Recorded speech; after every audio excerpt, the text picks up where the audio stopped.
Look at those hot and spicy graphics we got right there, Mr. Trent. It is time. It's here. It's now. It's live. It's the SA qualifiers for the international. And I can't wait to get into this game, man. I can't wait to get in a whole freaking tournament. How you doing? You excited?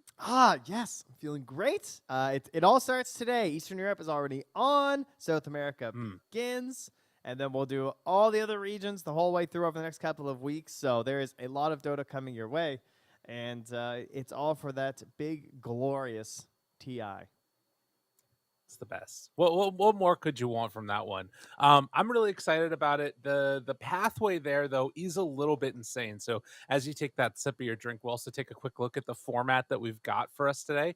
Obviously, you'd love to be able to look at our faces, but we'll give you a quick little intro as to what all you can expect. So of course, the teams seated inside a double elimination bracket. This is all going into a best of 5 grand finals. All the other matches are best of 3. And then that's that second and third teams that even if you don't make it to the grand finals and win, you can still go in to that last chance qualifier. And of course, the first team that finishes off the entire thing, they go directly into TI. They don't have to worry about it. But man, that last chance qualifier, that thing is going to be absolutely insane. 12 teams total competing for only 2 spots. So a lot of things to watch out for in that one. And then, of course, after that, we can take a quick little look at what the bracket for this tournament in particular in South America looks like. And as you can see, we've got the 8 teams that are already seated in the winner bracket round 1. We're going to be taking a look at 2 of those for us today. And then a little bit later, we're going to bring on a couple of their fine fellows to bring you the second half of the action. And then there's several teams down in the bottom that are waiting for the rest of them to move on in and compete up. But for now, at least, it's going to be Infamous versus Ravens as we take a look at their schedule for today. They're going to be facing off in that first match starting just about now. We've got a rolling schedule going. So these are tentative times. Rolling. No Runes, SG, Hikori, WT. We got Infamous, Tempest. It's all coming together. We're going for it, Trent. And now that I have talked forever, it's your turn. Great. Say something smart. Well, if you you haven't been hanging around in SA for a while, it's pretty exciting. You know, we had the pleasure of casting the first tour in South America. And we get to cover a lot of these teams, and some people have moved around a bit, so it's kind of exciting that we're gonna have a chance to sort of see that growth, because this is the region that, in my experience of casting, is growing the fastest. Like I got to cast every single tour of South America that's existed since the DPC started, except for the last 2. So I was there for like all the minors, all the like tier 2, all the tier 1, division 1, division 2, right, all over like the first year and then into the second year, and so. The growth they're seeing is just ridiculous. So these teams, like, you know, back in the day, Hokori was almost a bit of a meme in a sense. And these players have just gotten better and better, and like things have moved around a little bit in terms of like who's who and who's where. But Hokori's a real threat now, you know, whereas I remember when this thing was formed. Yeah. And it was very much not the case. And sort of going along with that thing that you're talking about, you've got amongst this region 2 teams that are already directly through. And for the first TI ever, there's actually going to be 5 teams competing in the entire extent of what we consider TI now, with 2 of them going to be in the last chance qualifiers, 1 that's going directly through to TI, which means that there's going to be 3 total into there. And right now, I think the favorite that both of us kind of have at this point is going to be Infamous. But there's definitely some teams that can contest there. For me, at least, I'm really looking at the No Runes team. I think this squad is awesome, but there's also, as you said, Hikori. These guys are all Tempest. They're very much in competition for that spot, and anybody could take it. Yeah, it's just like any region. Like maybe there's a favorite, but the teams run pretty deep here, and so Infamous, though, like you said, definitely the favorite overall. Probably the one you're going to see in most predictions.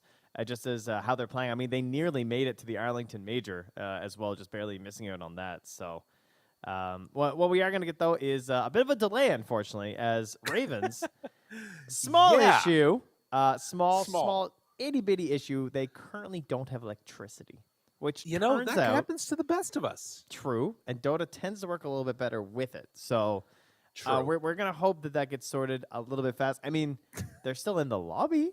So that's a good point. That's a decent sign. Maybe they're just pranking us. Good one, guys. Got it. Yeah, they nailed it. Yeah, so we're gonna hang out for a little bit here, Hmm. and just chill with you fine folks. But the game will hopefully get underway in just a couple of minutes here. Now, there are some other issues that come about with this, obviously, Hmm. because these teams are playing on a schedule. There's a certain amount of admin things, and you do need to be able to secure your own internet connection, your own electricity. We'll see what the sort of final update is, but with all these matches taking place one after the other, there needs to be some type of resolution at some point. But there is a little bit of that grace period before they start losing the reserve time. That obviously is a pretty big deal. But man, Trentster, the one and only. Hmm. Holy moly, Infamous versus Ravens. This is a tier 2 team. I'm kind of wondering though, like I feel like in SA there is definitely a big difference between like Div 1 and Div 2, but also it can get a little bit murky in there because there's still a bunch of really good players in those regions. It's just they don't have quite that same like experience together as a squad. You feel me? Yeah, and I mean specifically here. I mean we've got. I mean we just call him Ben Jazz. We just call him Ben Haas, Benny Hanna, Benny Haza. You know, it's he's been around forever. He's like one of the first Yeah, players I remember casting. And you know he's here with this team. So I mean if he right. believes in them, right? You True. know he's an old boomer like us. So Is clearly he how there's old something is he? there. He's 28. It's pretty old That is very old. Oh my for god. the Yeah, he's Dota gamers. basically You know. dead. Yeah, Jeez. he's passing on.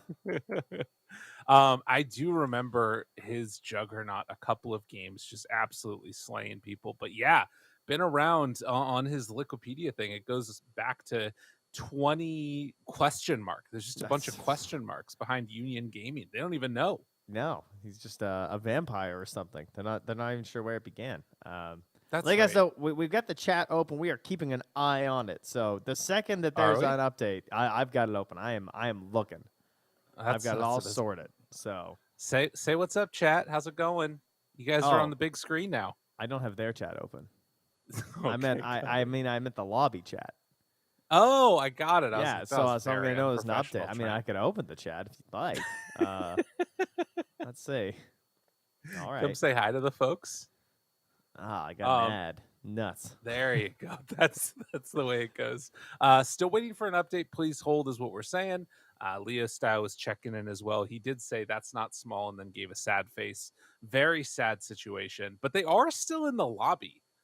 I wonder if instead of like giving a forfeit, if they would just like put the draft on auto draft and then it like randomly picks heroes, and then if they can like reconnect in time, then they can like play it out. You know what I mean? Yeah, I mean, yeah. Let's hope that's what happens. That would be pretty cool. Like, because normally you can't start the game because like not all the players there, but they're in the lobby right now. Yeah. So realistically, they could just start it. Yeah, but if you start it, Starting then with they're gonna fail to connect. So yeah, that's probably what'll happen. yeah, they might. Maybe. That's a good I point. I They do might. like how we unintentionally are matching. So that's pretty great. Yeah, Well that's done. good. I like Yeah, this. we're summer's ending. We can feel it. So you gotta get the floweries and the fun little polo Yeah. shirts out before it's over. Well, I what's also see the interesting is wind rippling your arm over there. That's a it's a powerful fan. breeze. That's That's right. nice. It keeps me very cool. So You the look like thing you're that's about to interesting part the about it, sea. that's right. It's the 25th anniversary of Titanic. It's coming up. So I'm just trying to get my DiCaprio on. I think he wore a Hawaiian shirt like this, and I look very I similar to him. remember that. So Yeah. yeah, I was right. No, Jack Dawson, eat your heart out. But I will say that I was just in California, so I'm feeling particularly like, you know, Southern California little Hawaiian shirty, which is not Mm, actually where mm. Hawaiian shirts come from. But it's sort of a similar No vibe, one if you know what knows. I mean. No, No one knows where they came from. It's a total mystery. lost to time. Yeah. Like Ravens, who are currently lost to time and lost to electricity. But we will hear from them soon. I have a feeling that that's going to happen. Yeah. Um, They're still waiting for info, but they do already have a draft penalty. So it's beginning, oh, unfortunately. do they now? Oh, are you in Yeah. a different one that's even like more info? No, he was whispering to me without bothering you, Okay, being very this guy. helpful. Yeah, smart. What a winner. We smart production here. So Yeah. there you go. The other thing that should be noted is the differences in different servers that you play on sometimes, right? Down in South America, it can be a bit of an issue. So, True. Oh, you remember the yeah, lore. This is indeed the lore. exactly. Whenever you're casting SA, it's not coin flip for Radiant or Dire. It's coin flip for server. Exactly. And so here's the rules for all you fine folks out there, because this does matter. Do you want to explain to the people why this matters? Then I'll Sure. read the rules. All right. So the big thing is Brazil and Peru is the two big deals. Okay. So if I recall correctly, the Brazilian players get. Oh, all right. Let me get this right here. They actually get better games on Peru, but the Peru players basically Peru is playable for the Brazilians, but Brazil's slightly better. But Brazil's kind of unplayable and bad for the Peruvians, typically. Got it. So it's Got a it. big advantage for the Brazilian players typically, if they can get it onto the Brazilian server. So with it being Ravens, we're just all Peru, so we're just good. We're all Peru here, so we're fine. That's good. And so the way that the rules go are that matches that involves teams with the majority of players from Peru, we played on the Peru server. Matches involving teams with majority of players from Brazil, we played on Brazil servers. Matching involving teams, one with a majority of players from Peru and the other from Brazil, will be played on the Argentinian server. Next level. Let's go. So there are some differences that exist there. And man, let's see, was there anybody? So Michael is from Bolivia, and I actually don't know what the connection is like there. They might also be in a house, to be honest, as well. I'm gonna guess he's probably with the team, and they're probably in Peru. I mean, teams in the past have boot camped in Brazil if they were Peruvian occasionally, but currently we're both set to Peru, and no one's saying anything in the lobby, so I presume that they're all in Peru right now. Yeah, but that makes sense. Now with this taking a while, though, tell me your thoughts on this last chance qualifier. If we could double back a little bit here, because we got time, and that's kind of an insane thing that we haven't really had a chance on broadcast to talk about, because it hasn't had its moment yet. We've been busy with the DPC, then we're busy with the major. Everyone was just trying to get the points to ensure that this was not going to be happening, and then we talk about regionals are coming up next, who's going to win the regionals, but there is that second layer of who's going to come second and third, and they're flying. They're going to Singapore to play in a LAN. Yeah. To try and stay. And if you don't win, they just take you right to the airport. The second you lose, you have to leave all your gear. This one PGL staff member just comes up behind you. They just tap you on the shoulder and they just shake their head and they point. Time. It's your time now. And they point to a bus and you're loaded up and you have to go home, and that's the punishment. And I heard the other thing that they're going to do is take that gear, the keyboards, peripherals, all that stuff, and then pile it up into sort of an effigy in the shape of the team logo and then burn it. Right. So okay. That's sort of I remember the exit seeing ceremony. that note. Yeah. Right. That was that was option 2, because they were going to weld it all together to make a giant throne like it was Game of Thrones. But they decided that wasn't as fun. No, it's true. And you would give that to the enemies that won the tournament, right? Because then they sit on the throne of their enemies that have been killed. That's kind of the way that works. But no, they're just gonna burn it. Well, yeah. What do I think about that system? I think that system is good. A little cruel on the exit ceremony. Okay, but now, by let's and just large, assume maybe cool. that they don't do the exit ceremony due to perceived bounce back or feedback. That it won't be that great. Right. How does one even what are the benefits of that system? Let's say you go there though, and even if you don't win, you get to be there during the roster shuffle. This is going to be the craziest roster shuffle in the history of Dota 2. Okay, it's true. We're going to have a bonus 12 teams there. That's 60 more people. And if they all stick around for this whole TI shenanigans, all right? Yeah. It's going to be the wildest roster shuffle of all time. That 5-day break, there's going to be entire conference rooms rented out. There's, when you go to blind dating and you have the little card and you match up and you go to a table together, they're just going to be organizing those events all around Singapore for the Dota teams. Right. It's going to be okay, offlaners, go sit with your supports. Go talk it out. What do you think? You know, it's like, what? How do you like to secure last hits? What's your way of doing it? That's I like this. Um, yeah, Don't it's gonna be don't insanity. go to any pizza places. Just a heads No, up in just Singapore. say You don't no. the team says, "Hey guys, I feel a little hungry. You guys Yeah, you guys feel like some pizza tonight?" Don't. stay away from me. It's a trap. Yeah, no. The other thing about it that I think is maybe also a little bit under the radar is how much value there's going to be in these teams going to just an international competition. Because Yeah. everybody talks about how like they level up their play during LAN, they level up their game understanding during LAN Mhm. events, and now, I mean, for this region in particular, you've got the fourth and fifth best South American teams that Yeah. now are going to an international land to play against the Well, rest of the world. That's do you know awesome. where we're going, Lyrical? Where's that? We're gonna go for a break as we don't have any info quite Oh, yet, and so there it we'll be is. back. We'll let you guys know what's going on, and we'll all just hope that Ravens get this issue sorted out. Thank you very much. We'll be back.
Esports is what we live and breathe.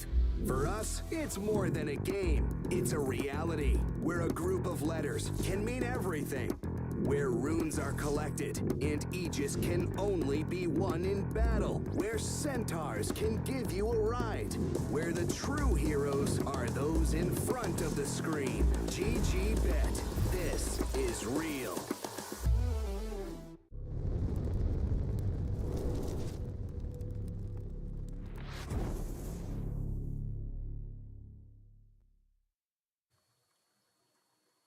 And welcome back. Just like that, we're ready to go into game number 2. That's right, folks. Some things have changed. There was a little bit of a connection issue, and we are all ready to go now, Trent. Aren't Yes. we? Yes, not game 1, but game 2, believe it or not. Yes, power issue. Ravens, unfortunately, had to forfeit game 1, but guess what? Power came back. They got a little bit of leeway. We pushed a couple buttons right there in the nick of time. They were there. They were plugging in stuff. They're hustling around. They can see them on the webcams. Those things are helpful for that. They're like, please, please, we're making it work, and we're here. Well, and please, we're going to get into the game right now. We're ready for all you fine folks out there. And look at that. This hero's been all over the dang place, Trent. Mr. Undying, the zombie man. He's a spooky lad.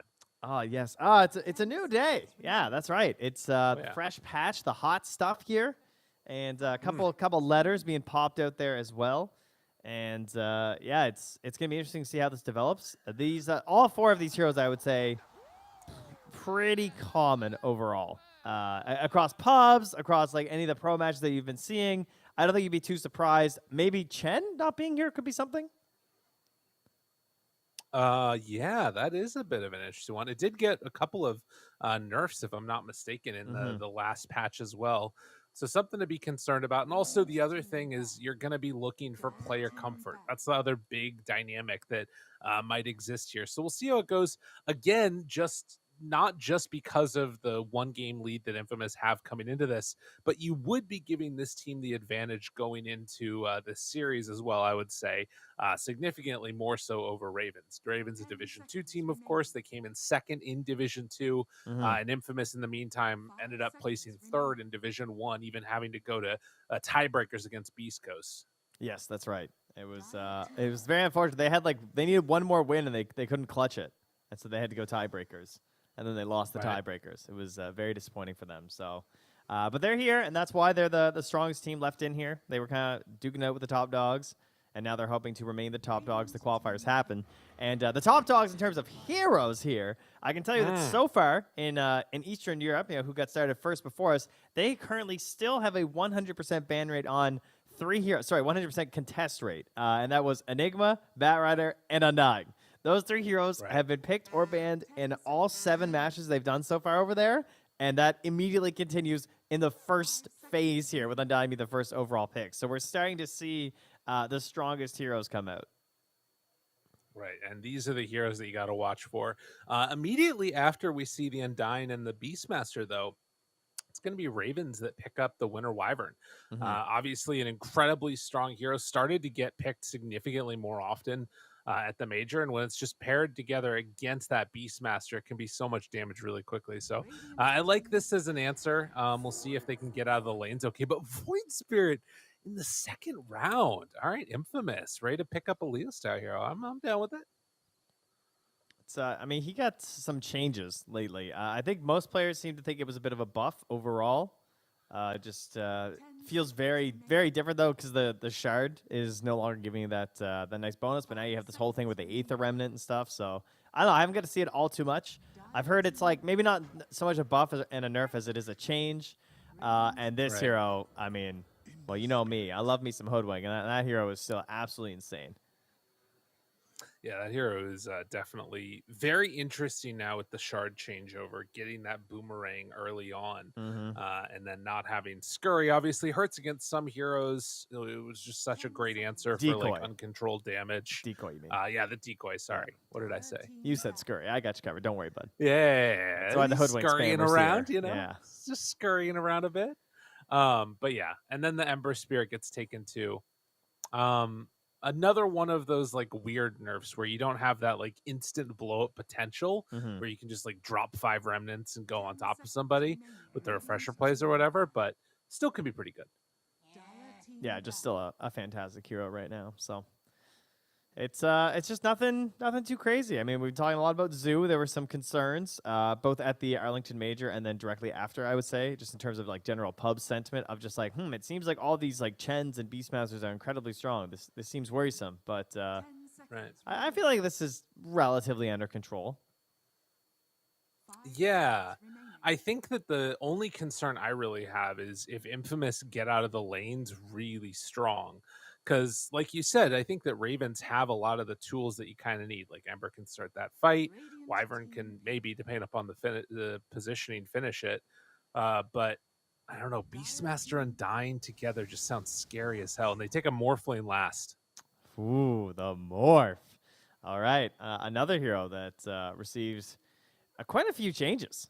I remember that was a fairly long change log here. So, I mean, the big stuff was the attribute shift, right, where you have the shard. Yeah, now you can use it when you're stunned, which is pretty crazy, and you get a bonus increase as well. And more people have been building that Agnums as well, apparently, because they buffed all the numbers on it, I believe, right? You got stolen attack speed increased from 50% to 70%. Kind of crazy. Spell damage amp. You're stealing more status resistance. So just no matter who you're stealing it from, you're getting a huge bonus. So we'll see if he goes for the actual Agnums here, or if it'll just be more of a, like, hey, I'm just playing Morphling for Morphling, not so much the... sorry, Morphling for everything but Morphing. All the other attribute shifting stuff. Yeah, no, definitely. A lot of potential there, depending on where they want to go. Spamming our little voice line over there as well. We love Leo these style. guys. Apparently, he's a fan of the voice lines. The monkey. Ooh. All right. I love this shard change, by the way. One of my favorites. Yeah. Just I think that was a really cool change where you can now leap with the boundless strike. So overall, very mobile. Across for Ravens. Actually, both teams pretty mobile cores, huh? Yeah.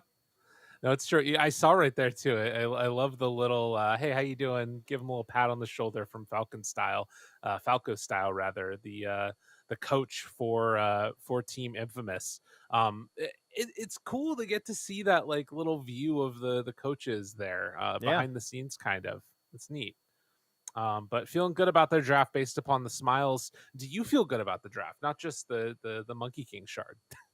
Yeah. I think that's my main concern if I was Ravens would be like not getting run over, as we were saying, because I don't want like these four heroes minus Morphling. Morphling's just doing Morphling's things. I don't want the rest of the heroes to get like out of control and start running us down with this Beastmaster not dying. They're tombstoning the tower. We're losing it. We can't fight.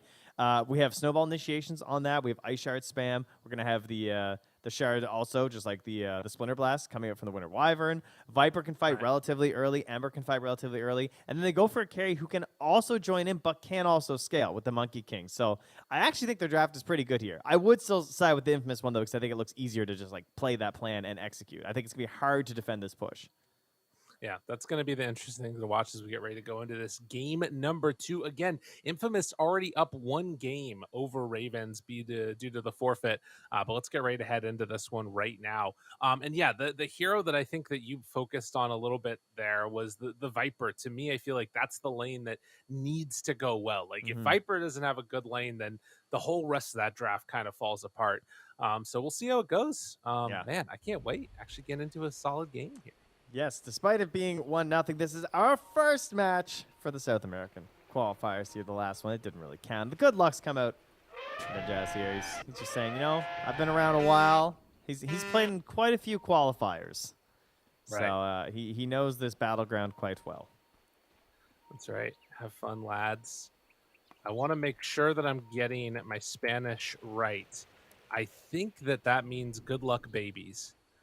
I'm pretty sure that, but in like a nice way, probably. Yeah, of course. Yeah, it's friendly. Yeah, friendly stuff. Oh my God, are they level 1 Roshin? No, they're not. Of course, they're level 1 Rosh. They're just starting off. They're like, how can we start the qualifiers? What if we level 1 Rosh, guys? That would be pretty awesome. I would be super down for that. It would put a statement in. If you're like a Division 2 team, I say you go for it. Yeah, why not? It's the worst that could happen. Well, but I mean, throw away your one good chance versus a 2-1 team. Right.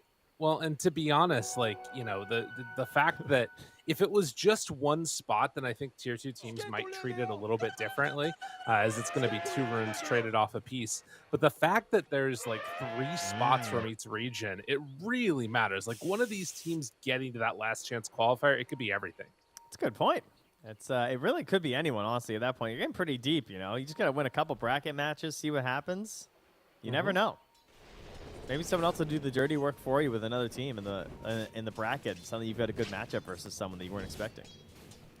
Right? It can all come down to just a couple of games of Dota. I mean, to be honest with you, that's kind of what happened in Div 1 for Eastern Europe in Season 2, or Tour 2 rather. So much of the entire matchup for that region changed up when Hellraisers and PuckChamp got knocked down. It was just one best of 3, and they were in a bad spot.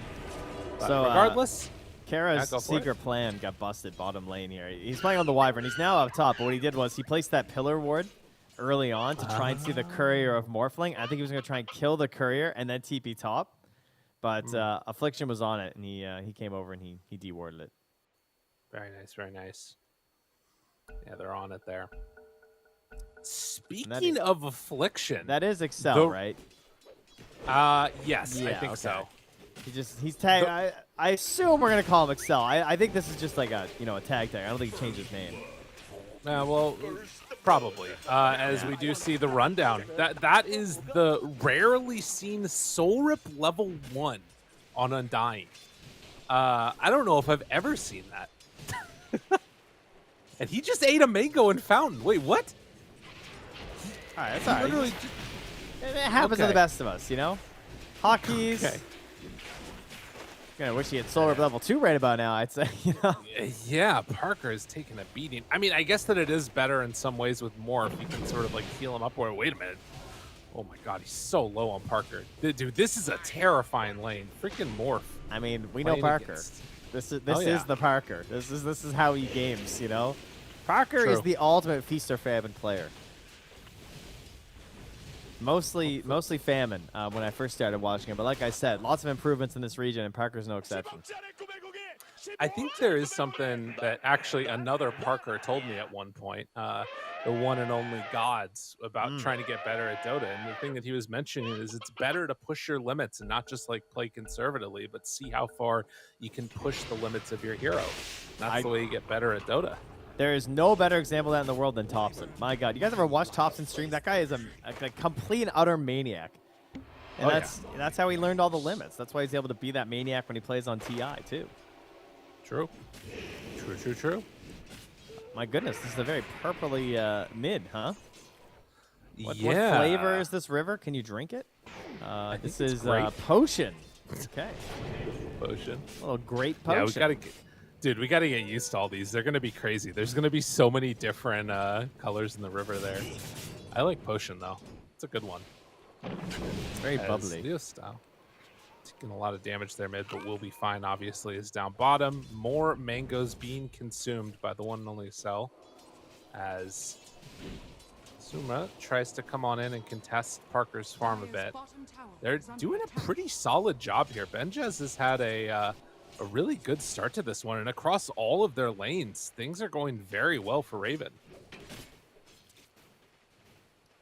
Well, slowing down any potential snowball there. I mean, things will pick up, especially up on that top lane when Michael hits like level 3. That's where you get the second point into the bushwhack. It doubles in damage. You're right-clicking and poking. Maybe you get a boar slow or something onto the Wyvern. Oh, no, they're trying to get ahead of that right now. Oh, the double Splinter Blast. Oh, sorry, I was watching top. My bad. Bottom lane is also more damage. Benjaz, he didn't go quite too far. He actually ends up being okay there. Meanwhile, Parker has kept alive that flag barrier creep, so more regen coming in by virtue of it for the Morph lane. Kind of a nice little benefit when you've got that Morph gets down to such low HP. True, there you go. Morphling buffs, flag bearer. Who knew? So that was the plan all along. Nice job by Leo Style there. Gets the deny and the lasted on the creep after hitting the remnant onto the Ember mid. Yeah, he's kind of owning, huh? 24 and 7. Ingo Flow is definitely not doing bad, but he's, behind. for sure. Leo Style is having a really good time of it. And some elephant sounds. Not used to that one, really. It does feel like with the Battle Pass coming out, like my entire audio profile of how I process casts has completely changed. Well, especially with how important the sounds in Dota are. Ooh. Barker. Some trouble. Gets dropped. well. Benjaz there with a kill. And Acel trying to finish it off right now. With the zombies nearby, it will be enough to bring him down. Does not have the mana for Soul Rip, but the turn, the decay, the zombies, they're too strong. Oh, Zombie Man with the double. And meanwhile, during all that, they attempted to go for a fight up top at the same time with Michael diving onto Kara, but they didn't quite have the damage, and then Frank couldn't finish him either, so just moving on back. Get on out of there. Interesting. 2-2 as we're at that 5-minute mark, and no lane has gone like really tragically. Probably the worst is this Morph lane down bottom, but you kind of anticipated it wasn't going to be great. I guess that, you know, Zombie getting some good kills there was nice for him, although he is in some trouble now. Yeah. As the chase continues, Viper is there, and no way out of this one. So he did get his double kill, which is great and everything. But I mean, there's a reason why you're seeing the Viper picked after the Undying, and that's because like and even the level 1 Soul Rip stuff, right? It's like this whole idea of like what can I actually get out of the lane. Usually you can get a lot more bleeding melee offlaners, but Viper very good versus the support Undying. Astrun, go flow, goes on in, wants to chase. Second jump forced to be used there, but Leo Style gets a little bit of separation, and that Haster not going to bear fruit, at least in the mid lane. Might be able to find something here on a Michael, though, as tries to run away. Chase continues. Remnant out, doesn't jump to it. A little bit too scary with the haste running out there. Yeah, I think so, a little bit. I mean, Leo Style surviving, gets back to the mid, bottles up, catches quite a few last hits as well. Very important that that he got to win that situation. Downside was he had to burn 2 Astral Steps, which is just going to slow you down for almost a minute. Kind of frustrating. Can't go for kills, but as long as you're still getting the farm, that's fine. Whereas in comparison, you know, Ningo goes up top and doesn't get anything. Yeah. Yeah, that one's frustrating for sure. And you can see that tombstone that was used down bottom was able to force back Benjaz a little bit. But really, it's just going to be more sort of AFK farming. But on the top side, managed to find Frank. Going to try and slow down with the board. Does a good job. Splinter Blast afterwards. Couple more punches. But the boar summon actually gets Frank out of danger. Not bad at all. And, well, Kara, he might actually be in some trouble here. The Monkey King moves on in. Tempting fate. Jumps away. Very weird series of events as the pressure keeps on coming, and they do have rotations up here. That was level 3 Primal Spring. Like, Frank was dead if that hit. Yeah. They don't connect. Yeah, they knew. I mean, he's got the Hawk. Yeah, they're trying to bait this. It almost worked. Very interesting. Yeah, but goals for Ravens, I'd say mostly accomplished right now. Michael's getting spotted doing a ward up top as we battle for the rune, stack up top as they battle for the rune bottom. Leo Style gets that DD. Huge for him, but the backup's here. Does have 2 jumps. Snowball out. Dissimulate, tries to separate, and has to use that second jump. Is in pretty far. Remnant's going to connect, but a little bit too tough to actually get on top of him there. And in the bottom side of the map, Parker has switched into Viper form and is throwing damage back and forward. Viper Strike will not be enough to take down the Morph lane. And in fact, it's going to be some good damage onto this tower. Yeah, that one's a sad matchup. It's like the whole Rubik thing for Viper, right? You just like lose your passive because of the Morph lane. Right. He has 2 points in it. Yeah, there you go. The downside for Infamous right now is that Michael is 0-0-0 on Hoodwink. Which is not great. Level 3.5 at 9 minutes. This is a hero who likes to have like 3 or 4 kills at this point. He's got 4 last hits. Oof. Yeah, that's not great. He has built up those stacks like you were talking about on that hard camp at least, and we'll find this Wyvern now, but no real chance for a real connection for the kill there. And I guess that's because, like you were talking about, those rotations to sort of stop Leo Style from getting free reign of the runes. Yeah. We're just running around. What we do need is someone to go clear those. And was that intentional? Isn't that a Tusk line? Oh, he got chain lightninged. Yeah. 155 randomly. That is so funny. Dude, that one hurts. That really hurts. Dire's top tower is under attack. Dude, Parker's so mad. Radiant are scanning. I wonder. Oh. Maybe he's out on purpose. Yeah, maybe, right? Maybe. Yeah. It's possible. I mean, he's got Morbid Mask, Treads, Band of Elven Skin. I mean, I'm down to go top at this point if I'm him.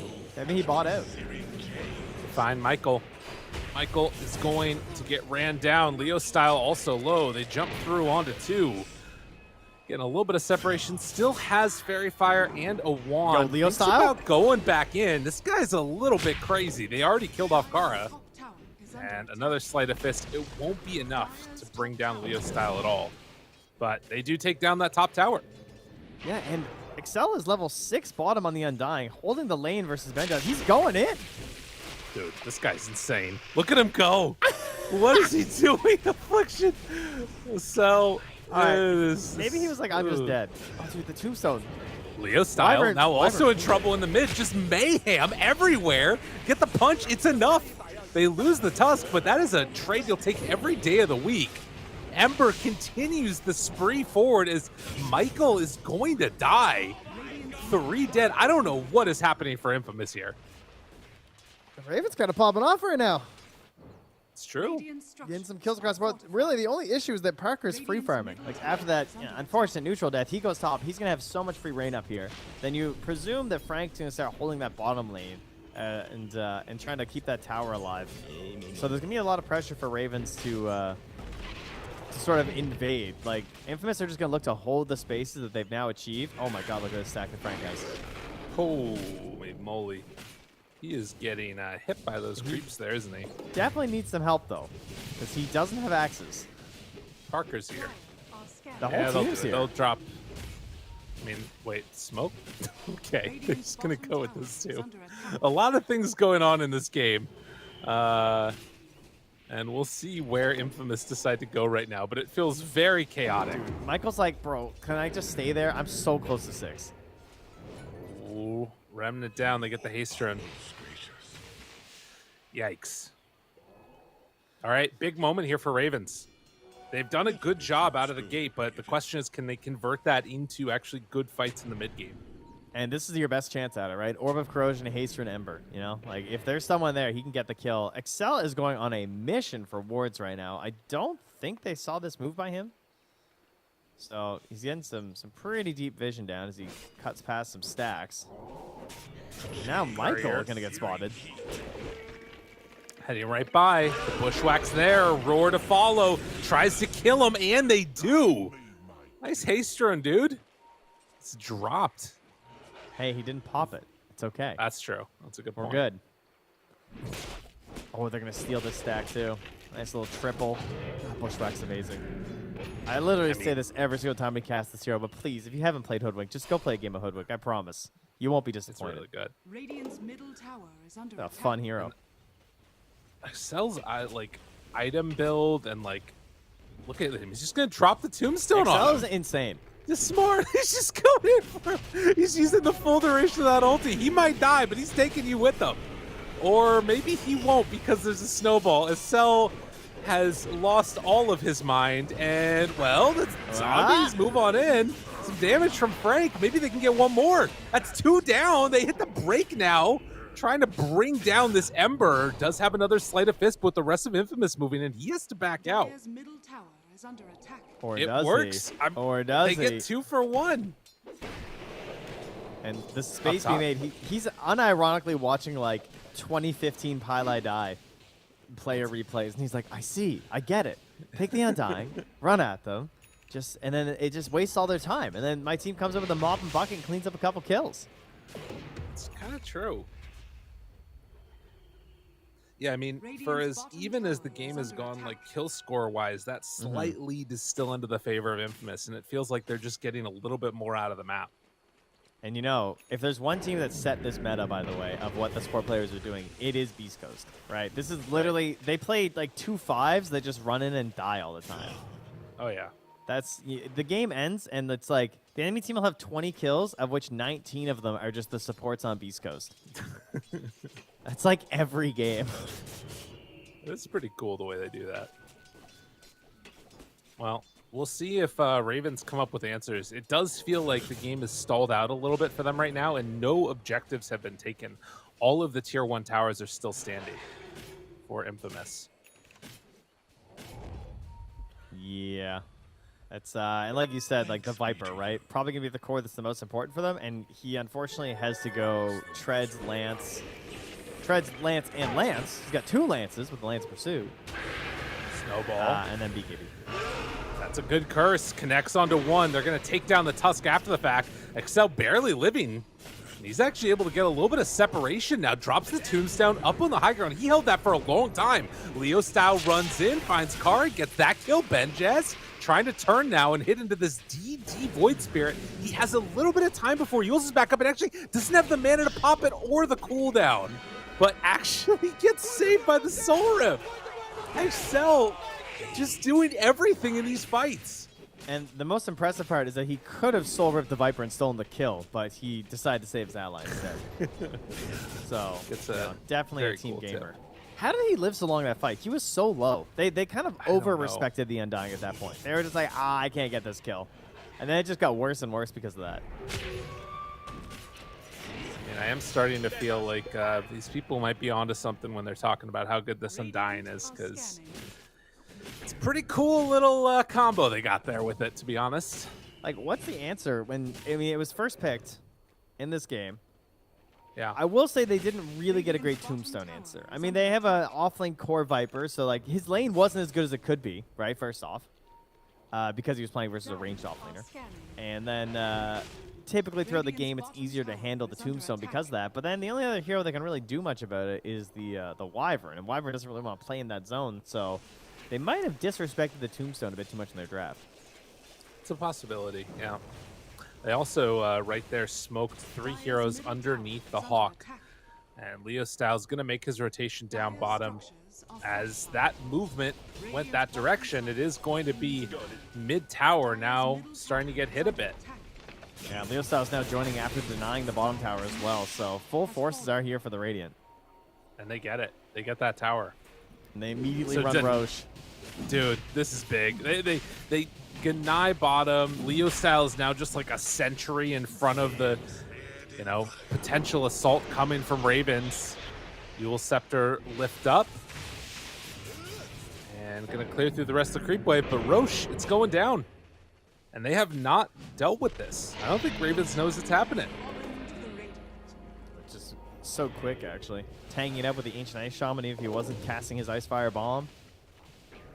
He takes care of the Roche since Parker can just put in the damage. And I mean, Parker is just 1, 2, and 2, top of the board. Absolute chill mode this game.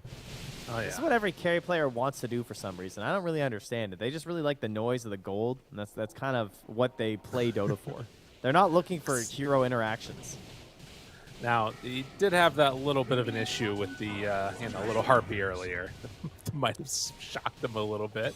That's just but, revenge, That's how it happens. They cast extra spells on carry players. That's true. Well, and also, electricity has to get even with Ravens a little bit after game number 1, so True. that's the other issue. And, he's 4,000. very conductive because it's a giant thing of water, so it did bonus Okay. damage. Yeah. I like that. There's a lot of reasons this happened. Terra is, I think, about to die as they do see that Wyvern back behind the tower and Parker just comfortable hitting away. Now, they All right, took the Excel. mid-tower, but yeah, Excel's just going. And He did it. He did it.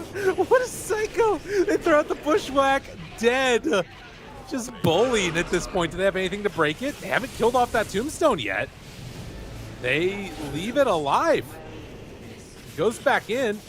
Does not have another soul rip, but yeah, they'll eventually bring it down. And Tier 2 tower now taken, opening up that outpost. 5k gold lead and Manta done for the Morph on top of the Aegis.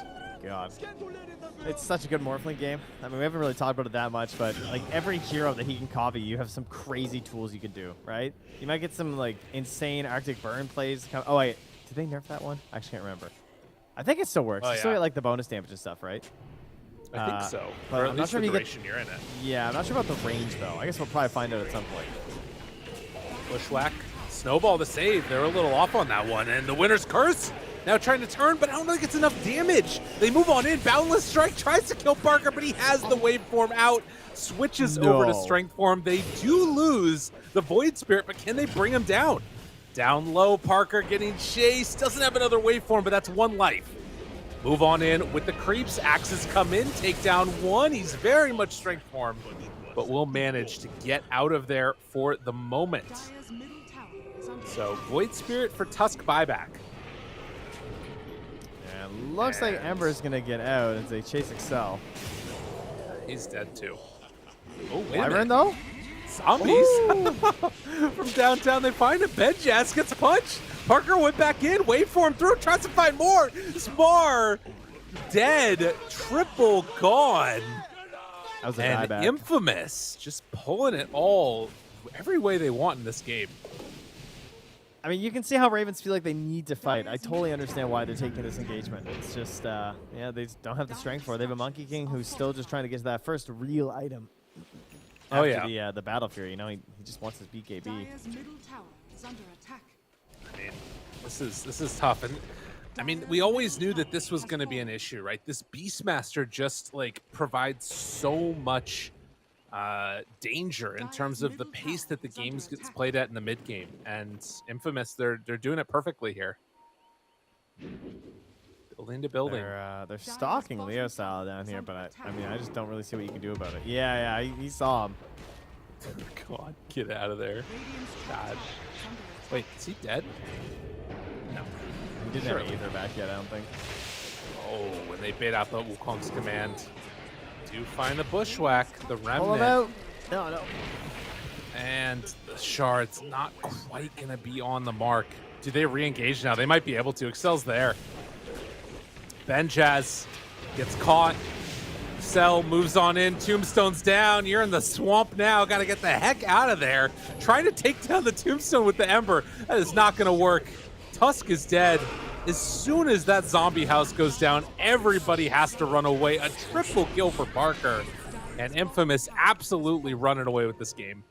Yeah, I love the idea to counter the Wyvern as well with the Hoodwink. You just have such an overwhelming amount of magical damage, and so you know they're going to go for the Wyvern if you leave it in with the Beastmaster. They do that, but the Cold Embraces have not really been able to achieve much this game, especially once Hoodwink actually hit 6, because Michael maybe he's a little bit late to the party on that one, but it hasn't worked since then. Like, Sharpshooter's always going to be there.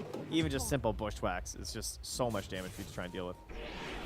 And he was saving his gold for a long time. Unfortunately, he went full Aether, like the normal builds. Because he was a little bit poor and he didn't get the Aether really early, so I thought maybe he just rushed the Boomerang. But Right. currently considering a Solar Crest now for his next item.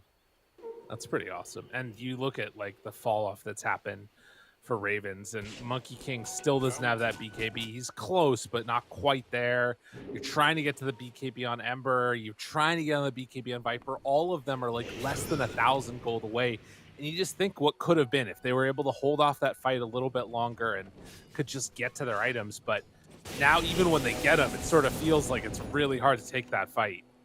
And a lot of this just comes back to that interaction of like denying bottom tower from Leo style, TPing mid, 5 heroes mid, take the mid tower, go into Roche, and that just built this giant lead for Infamous in such a quick moment.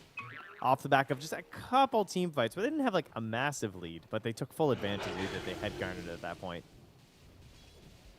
And I think that it's a good way to go into these qualifiers. For Infamous, this is a team that expects to be going to TI, and they got to play like they mean to not lose any matches here and just try and close this game out in the best ability they've got possible. Monkey King up on the high ground. They sort of scout him out there. The rest of Ravens was smoked up but didn't feel comfortable going up that hill. A good decision there. Yeah, now though they might just bring the aggression at them. The Hawks this whole game as well. It's something that you can't really see that easily, but they've just been giving so much vision. Now they're under a sentry again here, so they will be able to clean it up. But Yeah, nice this push Mars back. in trouble. Frank's there. They throw out the Boundless Strike. Doesn't quite connect. The jump forward. The silence. The kill after the roar. Oh, he does have BKB, but no. Soul Rip. It's enough to bring down the Ember. And All right, I mean, just trying to get away. Does have a winner's curse available, waiting for the right moment. Yule Scepter. Oh, no. It was supposed to be different, but it wasn't. And they lose another. Ben Jazz is dead. The tip from Parker in the base. Oh, no. There's some history there between these teams. We're going to be real about it. Yeah, I mean, it was all friendly at the start as well. There was a lot of friendliness in the lobby, too, so it's all in good sports here, folks. But the good sports this time, it's Infamous. I mean, they're crushing their way through, and the only hope now for Ravens is going to be some ridiculous winner's curse plays from Kara. He's currently not on his computer. There he goes. Yeah, Monkey King, Wukong's BKB and just has to TP out. Knew that he was dead otherwise. They run in. Do find themselves a Frank. Mr. Frank in some trouble. Frank dead. Who's the feeder now? Well, okay, Parker's starting to move in and kill one after the other.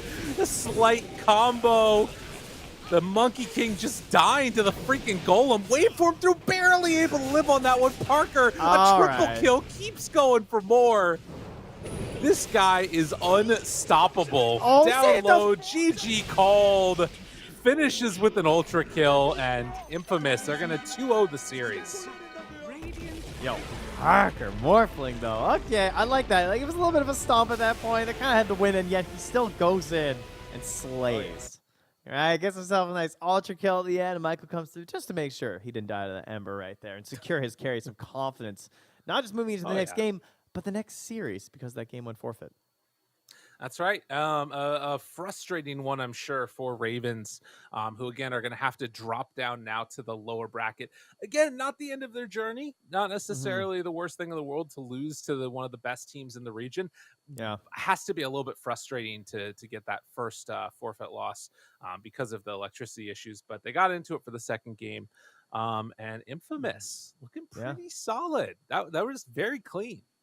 Yeah, it really was. And I wouldn't say Ravens were like that far behind in terms of a lot of the skill and stuff too. Like we saw in the laning stage, things stayed pretty even. If anything, Infamous maybe could have even done like a little bit better in some of their lanes, but they played a slightly passive style in a way. Obviously, Excel was being a bit of a madman. He was like running in, and the way that they initiate a lot of the times was like Excel would just start these sort of plays in a little area, and with their own mobility, they could kind of analyze and be like, "Oh, you're still alive, huh? Oh, all right, we're coming. Just like give us a second."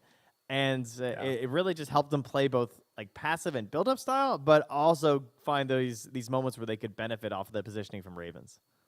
Right. And you can see here as well, just like the constant dominance that came out there. There were a couple of moments where it felt like maybe things could be better.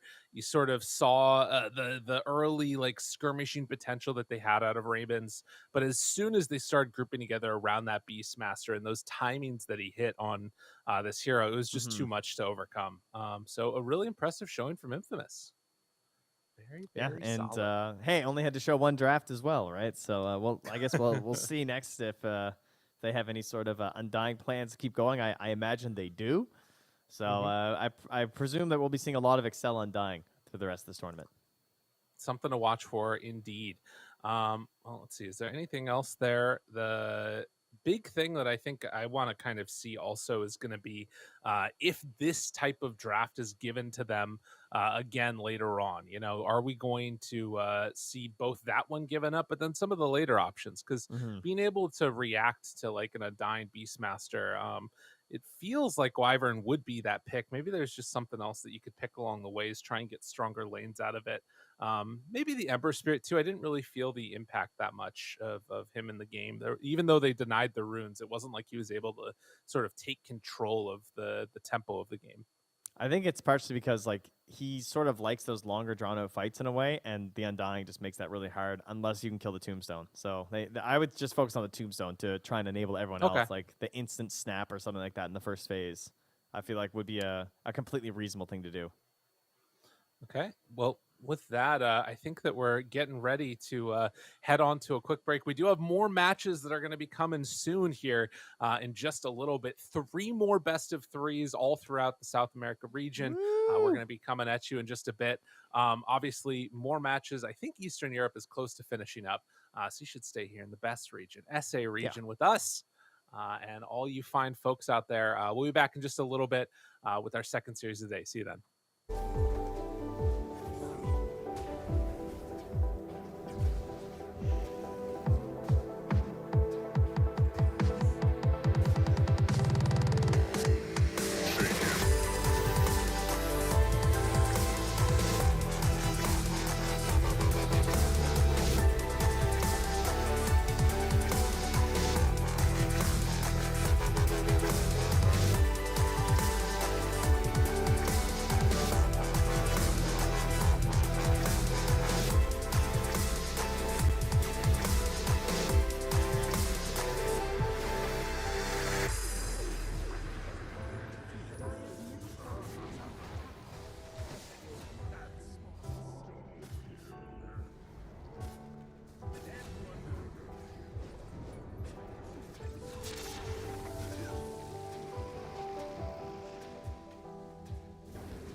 Sports is what we live and breathe.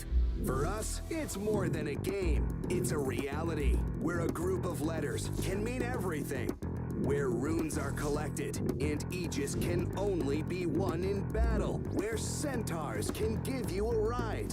Where the true heroes are those in front of the screen. GG Bet. This is real.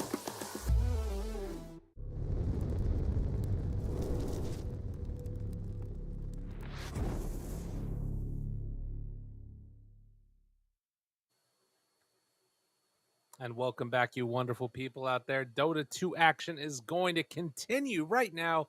We got two wonderful games at the very least that are going to be coming up, and three more series in total, including the one we've got right in front of us. Trent, how you doing?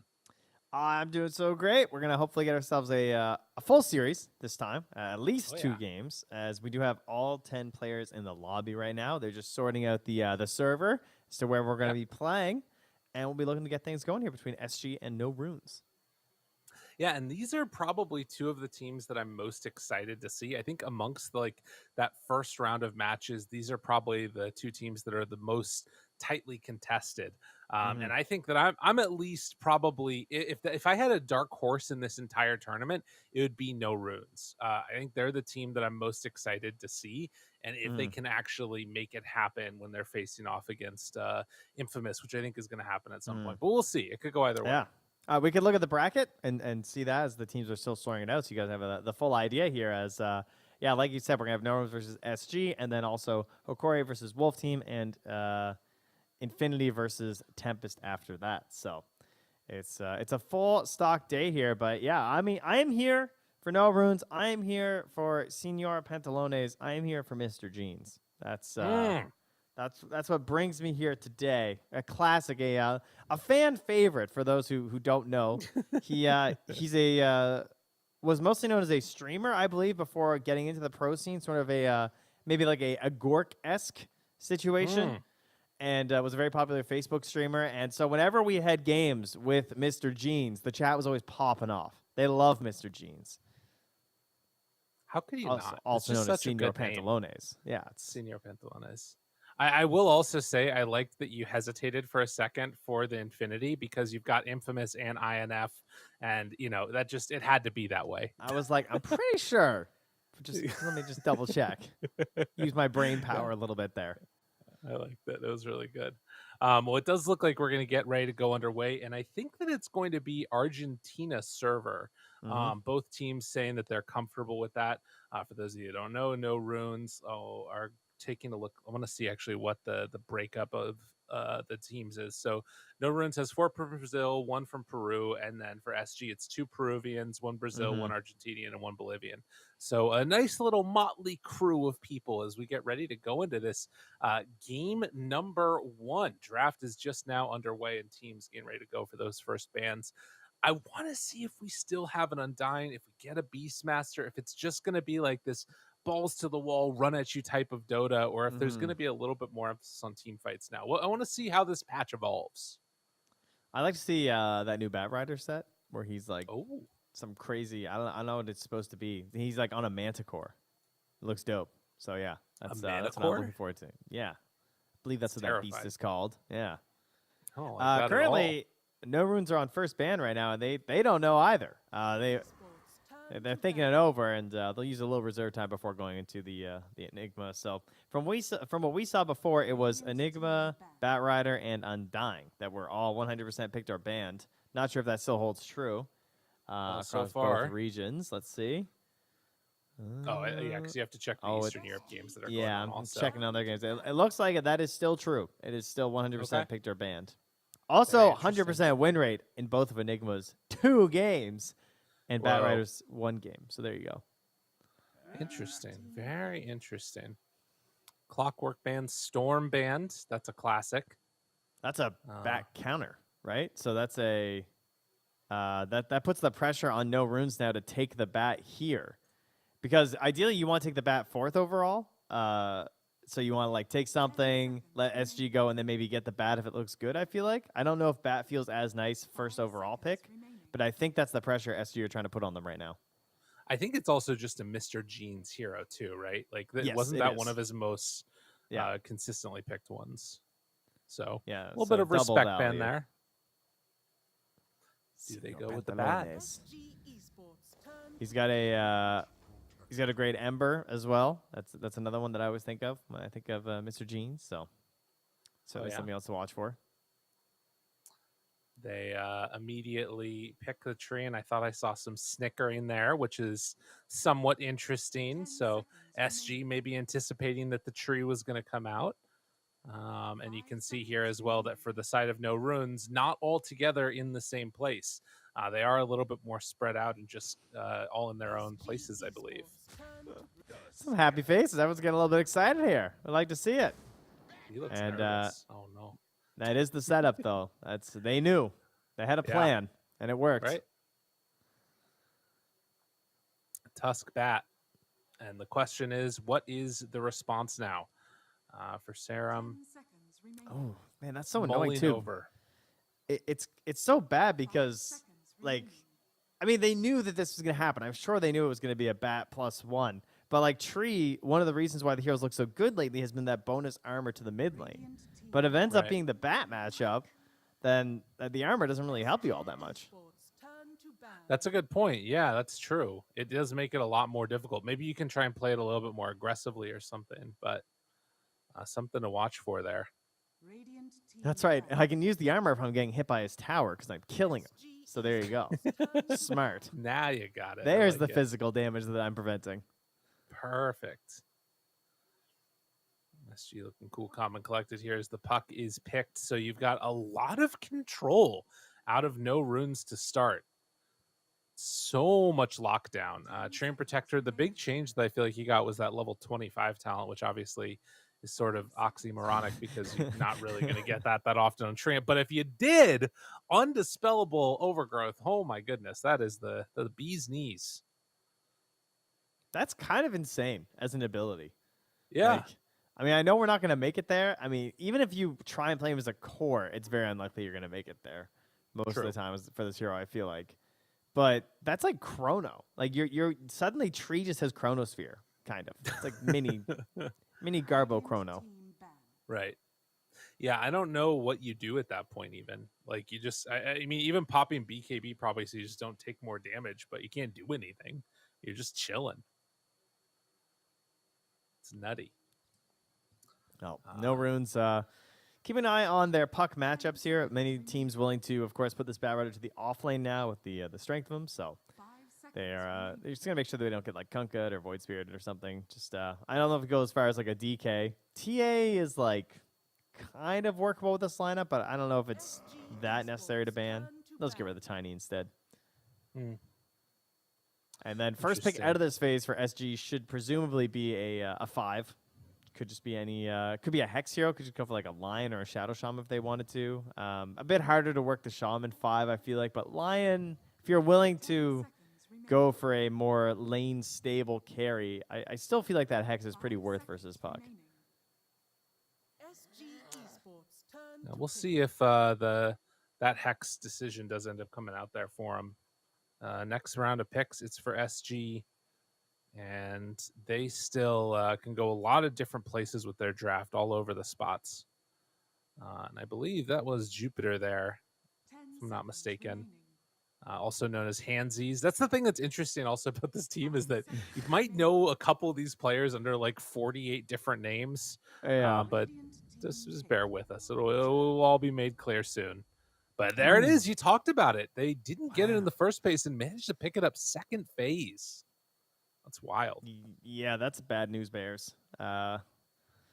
Tusk Chen, great combo. Did get nerfed a little bit, I guess, because Penitence got some nerfs. But, I mean, you just think about how tag team works. You think about how Penitence works, and you go, oh, that works really well together. You know, if you were playing ability draft, you'd Oh, grab yeah. those two abilities, and you would just be the absolute bee's knees. So get this on your team. It helps tank up everyone versus the general burst damage of a puck. So that's always going to be very helpful. We got healing on both sides now for these longer, sustained team fights. Bat Rider likes plays like that as well. And I was thinking about a Night Stalker potentially for SG. Like, I wanted this support to enable a potential Night Stalker after these 2 picks from No Runes. And I think Chen does a great job of that. Okay. And Very then you just cool. go back for like some, 10th pick hard carry. I was going to say that also it's Widge plane. So, he's going to have the better ping plane from Argentina. But then I looked and, yeah, they're all in the same room. So that doesn't really work. We have the knowledge now. The nice benefit of being able to see the whole team there. But yeah, presumably LTH on the Tusk and Widge playing the Chen, and then very open on that Bat Rider. Do you like it mid against the puck? Yeah, I think that's fine. I mean, it's not like a winning matchup, but even with the small camp being gone, I think it's totally reasonable to still send it mid. I don't think you have to change up the mid unless you want to. I also think you can move it because I see a Treant Protector who probably wants to be a 5, unless I'm wrong on that. Maybe they want to play at 4. But if that's a 5 tree, I also feel like Bat does fine in that lane. I True. mean, unless the carry's like a crazy counter or something. Radiant There's Wow, not much a Serum tree can do. SG going Esports down to the turn bottom in terms of his reserve time and then popping out with the Snapfire Primal Beast duo combo. That's Very interesting. I'm not sure how Mortimer is as big as Primal Beast. This looks a little strange in that sense, but 10 damn. seconds remaining. That's pretty true. exciting. Big Primal Beast fan here. I think position 4 is the way I like it usually, so I'm not sure what this is going to be. Maybe it's going to be 3 Beast, 4 Snap. I feel like it's more of a Hiko hero, maybe, but I could be wrong. We'll see. Yeah, what he decides to go for, and then we're just going to be waiting for the mini hero next. Maybe Mini will Yeah, play I the don't- puck though. You know, it's Mini Puck. I mean, I know he's playing the. Yeah. But come on, it's Mini Puck. So That's true. if you guys probably remember Mini was one of the biggest up and comer mids I would say in the region. Had some of the best puck games that I've honestly ever seen. Like we're talking just like crazy good puck games, incredibly skilled on the hero. But he's been playing the 1 lately. He's been doing some stand-in work as a mid. But for the last DPC, he is now a carry player. So I guess Mr. Gene's probably going to be playing the puck, and we'll have to see what Mini gets, but it just breaks my heart to see him not playing it. That's fair. We all go through breakups in our past, Trent. Breakup of mini playing puck. That's going to be the hardest one yet. We live a very nice life that You way. know, that's true. We really do. My brain really wants Death Prophet here, but Ooh, you lost the percent base, so it just it's just not as that's good. true. It's just it hurts, but could have been kind of nasty. They go for the freshly nerfed and kind of she had like 2 good days, and they were just like, Yeah. whoa, hold on. But to be fair, you talked about percent based. That is some percent Mhm. based action right there. You got 3 strength heroes. The Fan of Knives going to come out later. That looks scary as all heck. Yeah, and what is the one item Primal Beast buys that he cares about? BKB. And what does Fan Yeah. of Knives go through? BKB. It's spooky, man. It's very spooky. But maybe there's again one of these situations where you can start getting active so early on Primal Beast that you sort of like just run over the game before PA comes online. But at the same time, SG have a Chen. That Chen pick was just so value in that 3rd pick phase. Tough stuff now. They have sort of like a medium level of initiation on SG right now between like snowballs and lassos and like PA jumping. I kind of wonder what that last piece is that they're missing. The timber ban, I mean, for the same logic we were just talking about with the percentage base, makes complete sense. I'm a little surprised they didn't go for it, honestly. I feel like it just means that Oscar's just like not that into timber right now, or I feel like that was a crazy good timber pick. Yeah, I think that makes sense. It's interesting that they didn't decide to go for it right there, but I guess feeling like getting that win condition online of just a PA that can run in there and blow these heroes up is more important, which does make sense to me. I feel like Primal Beast is just going to be a pinata in this game. They grab a hold of him with Bat Rider, grab a hold of him with Tusk, and PA just takes the bat to him. Why does my brain think they're going to Medusa? Do you think they're going to Medusa? Oh, please no. Please My, no. my brain just says that's what's about to happen here. I don't know. I see like the need for a hard carry, someone who just kind Yeah. of like stands there. Like a Morphling Ooh. instead. Okay. That's pretty cool. I like that. It's a little bit more fun than Dusa, that's for sure. And I think the idea of maybe even getting the shard, it wouldn't be terrible in this instance. Okay, well, we've got our answer for no runes. The entire lineup is all set to go. Big question now, is this going to be an offlaner or a mid bat rider? Does open things up a little bit having the morph. You probably can't get a kill, but you should at least have a decent time, I would imagine. I mean, what did we just saw? We saw Morphling Undying, right? Versus a Viper and a Tusk. So a similar idea would be great. They just ban the Viper. They go for the Pango. Still doesn't really tell us what they want to do. True. See what KXY. Yeah, he's taking the Pango. Yeah. Okay. So downside, it is Pango into puck, Yeah. which isn't really great. I mean, it's not as bad as it used to be, obviously. Kind of interesting. As What's- very happy, some laughs coming out from the SG boys. As Yeah. I'm not really sure what they find so funny, but we'll see.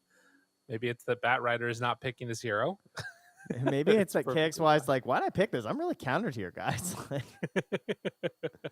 I got a couple issues.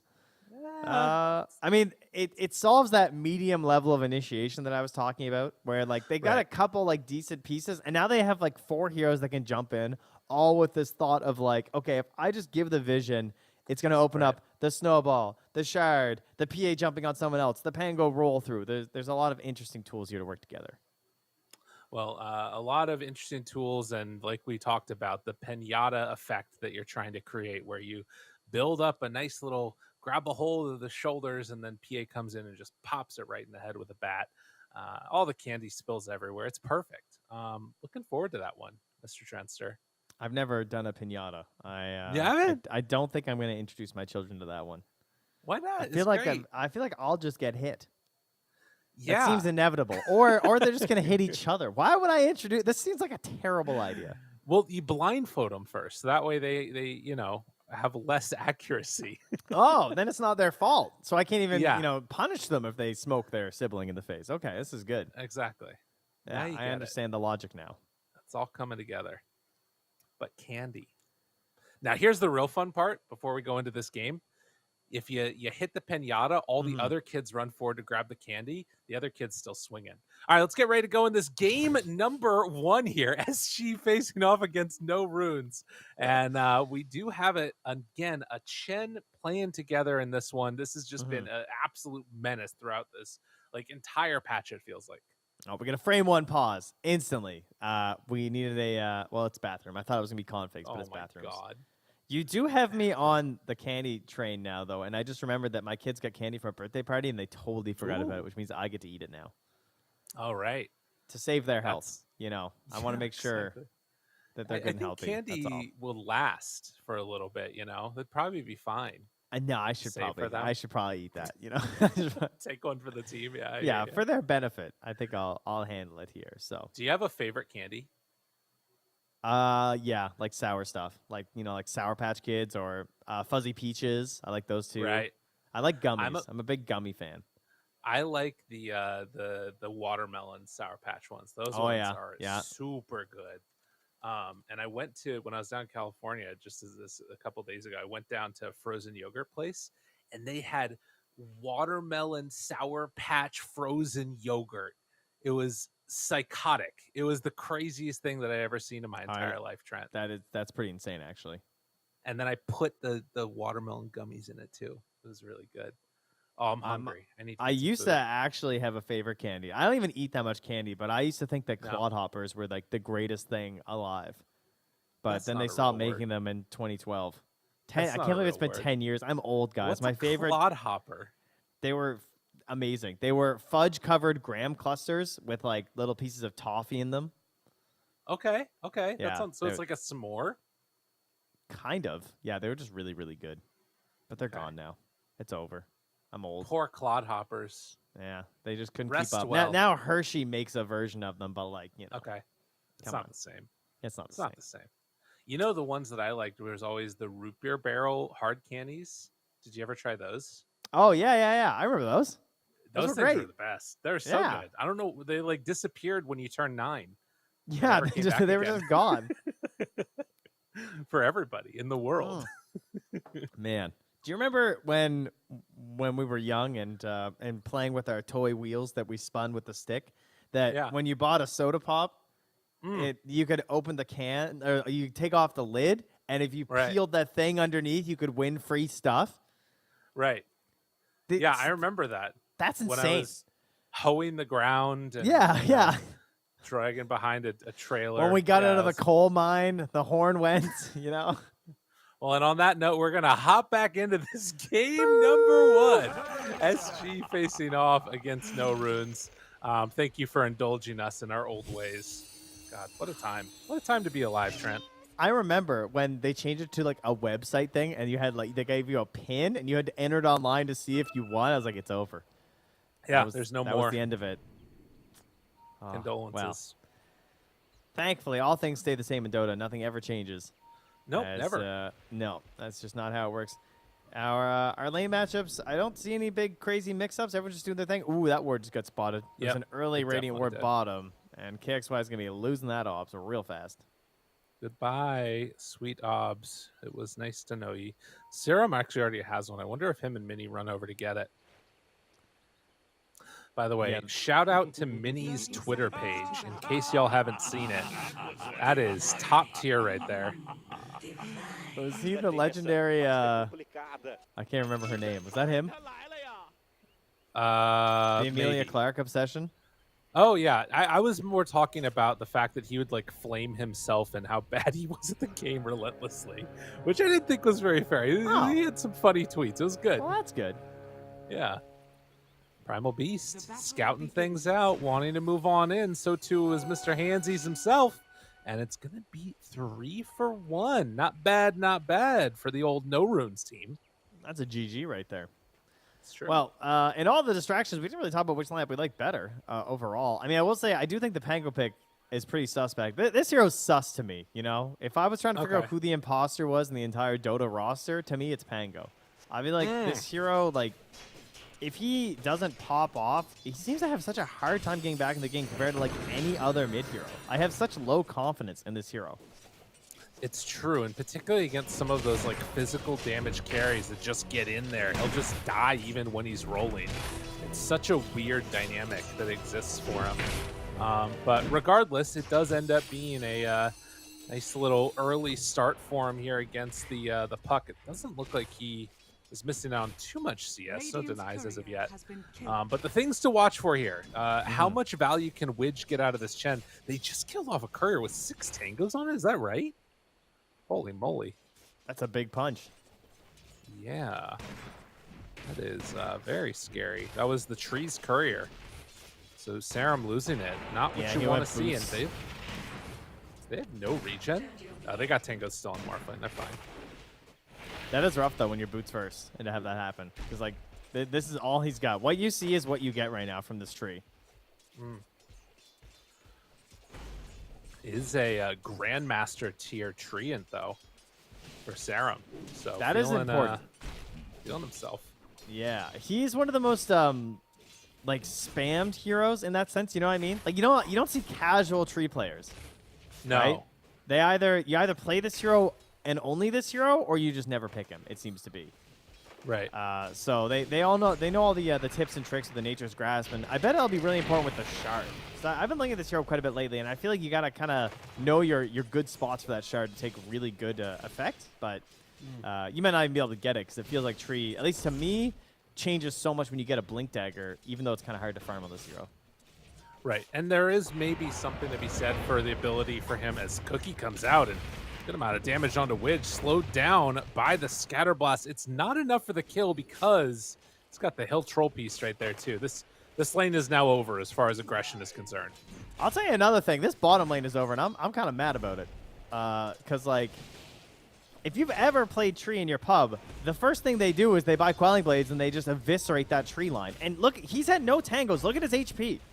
Yeah. He has not been harassed at all by LTH or by a Bat Rider, which shouldn't be that great of a matchup, right? Also, it's true. Tusk doesn't have a stick, and Bat doesn't have a stick. So they came to lane with no sticks and no Quelling Blade versus a Tree Protector. So mad. So mad. Okay, I feel don't ya. know why I brought up the sticks when it's the Bat Riders on the enemy team. Trent's just being dumb at this point. But still, they didn't bring their He's Quelling just mad. Blades. He's mad. I'm just mad. I'm just a little bit hear ya. upset right now that I'm getting off the handle here. Mini does fair. have a full wand versus Bat, which is great. But I will be buying a Quelling Blade on this Tusk. Like, kill these trees, Yeah. dude. His game's been way too free on Serum. It is a little bit scary. Might be able to get this pull off here, but no, redrawing the aggro. The Nature's Grasp is pretty good. LTH, no chance to pull this one over, so it's just going to be sitting right in front of his wave. That's a spammer. And yeah. Well, TP's out, and it's got enough HP that he's going to be fine. He's going to have to take the walk back out, but has boots already, so Serum should be okay here. Radiant structures fortified. And yeah, you can see that after getting that creep, did they actually kill the heal creep? I think it might be gone. I don't see it. Okay. Oh, he took it, dude. He took the inspiration aura. He took the pack leader, the flag bearer, on the Ched. Bring it over. Give the heals. Dude. We were talking about that, if that was going to be good or not. And it's kind of interesting. Taking that and a point in divine favor meant that you're sitting with the headdress at like around, 20 regen or something like that when you actually had a tango running. But the courier gonna go down, get that ring of health. That one is frustrating. He waited so long for that, and you would think he had a ward. That's why I kept checking, because of the positioning that he was sitting in. Oh, nice combo. Which chase down, still a lot of regen. Will it be enough? No. Pico draws first blood, taking down that Chen. That's absolutely huge. Like, getting first blood on the Primal Beast, because this is kind of your job. To me, it feels like a less reliable Dawnbreaker in terms of, like, you should be able to win your lane once you're, once you understand this hero and you're like a half-decent matchup. But I think it's harder to do than Dawnbreaker. I feel like Dawnbreaker, specifically before the nerfs as well, it was just ridiculous. Primal Beast relies on more of a matchup knowledge check versus your opponent. I feel like if they manage the uproar stacks well, it can be harder to have a successful lane. But he's crushing right now. Yeah, he's having a really good time. Down bottom, they try and get a little bit aggro again. Onto Morph. 6 stacks. Oscar does not have a point for Flame Break. And just has to keep the distance away from that Firefly, and he'll be fine. Brought down to low HP. Has the regen after the fact. So yeah, interesting dynamics there. But you saw the good jump away that came from the PA too. Nico wasn't able to come in for the full connection on the kill. Level 6s online for both the Pango and the Puck. We'll see where they decide to go as the rotation comes mid to secure the 6-minute rune. And it's going to spawn bottom, Invis. I haven't actually been watching as well up top. Nice. Ooh. That's a huge kill. That's a pre-6 Coil. kill on PA. In trouble now. They move on it. Oh, the snowball save. But is it going to be enough? It will. KXY gets out of there. And in fact, it's going to turn and set their sights back to the other angle. KXY up on the high ground. They have the orb. Chasing down, looking for a finish. He gets the damage reduction, but it's not enough. Guts himself, Mr. Jeans, getting out of trouble, and LTH cannot chase him down. Yeah, well, his bottle's empty, but my bottle's still full of the haterade right now. He just killed him again. He just came back to lane. Bro. Oh, that's actually insane. He literally just died when Hiko was level 5. Comes back, and he gets him with the ulti. Yeah, I'm throwing all the tips out right now. Yeah, literally just got onslaughted into death. That is not what you want to see if you're an SG fan. That one is really rough. That's insane. He's level 4 3/4 right now versus a level 7 Hiko after this range creep. Holy shit. Yeah, dude. He can't come back here. I don't know where he can go. Wait, he's smoking back out again? Yeah, he has to. He's trying to get there in time. He's zooming. He's still going to miss the range creep. Oh, my God. Dude, oh, Lord. He's going to get zoned out. I don't know how you stay in this lane right now as this dude. You got to call the Pango. Yeah, they're bringing everybody. They absolutely have to. It's Dude, they're just going to walk it up. Yo, what is... Oh, they missed, though. That's not good for no runes, and now in some trouble. LTH makes the rotation, does have Fairy Fire and Stick. With a Pulverize available, it's not easy to get out of this one, and in fact, Hiko has finally gone a bit too far. Pulverize, good damage. Oh, he gets is it enough? No. He pulverized it was for the gold. Yeah, there you go. What canceled his onslaught? I think it was one of the hurl boulders from Chen. Oh, that's what it was. Okay, yeah, I didn't see in time. That makes sense. Well, that's I mean, you'll take that though, as you said. Definitely taking that many heroes to come up top, kill a couple Chen creeps on your way out, get a little bit of gold for yourself. Still not ideal. Would have been great to escape. Went a bit too deep. Right. In that interaction, he did more damage than they did. He did 3,100 damage while they were trying to kill him. Yeah, that's kind of crazy. I mean, I think that's one of those things where if he gets out, or if SG loses a hero and he gets out, the game almost feels over at that point. That was like what they needed on SG to stay in it. It was like when the hockey players start a fight to try and get the team back into it, you know? There you go. That's like what it that. felt like. Well, Radiant's Senior middle Pantalone. tower Oh, is smoke under instantly attack. popped up top there as they run into KXY. Senior Pantalones was making his way after farming through the jungle. That's going to stop that attempted aggression. This is a Snapfire level 5 waiting for that tome to come out because that's also a free kill at 6, especially with this. Now, there was a ward here for Mausva. Does it matter? Oh, he blurs, so he couldn't pulverize him. Get out of danger. KXY runs into the shards. No. That was sick. It's a little bit of separation, snowball out, but going to die as they again rotate every damn hero up to the top lane. They get a kill on Hiko, lose handsies. But Mini actually came in for the little snipe on his courier. Nothing after, though. I actually How love did this Mini- response. Oh, yeah? I'm not sure. I love this response because when you watch Primal Beast, the way this hero like gets away with the game is doing exactly this, but like trading evenly or getting the kills and really shutting down this carry. But if you just like stop this ball rolling now, it's really hard for Primal Beast because like I don't know, he can farm pretty well, obviously with the trample and stuff, but if you're just like going for these kills and you're no longer this like really scary threat and you lose that aggressive edge, I feel like the hero just gets way more manageable. It's true. And then the question at that point becomes how much damage has been done economically to the other heroes. And right now, they're still sitting top of the net worth. That's crazy that Primal Beast is still top net worth. He's actually farming Ancients right now. Good deny I'm on watching the this tower too. from Batrider.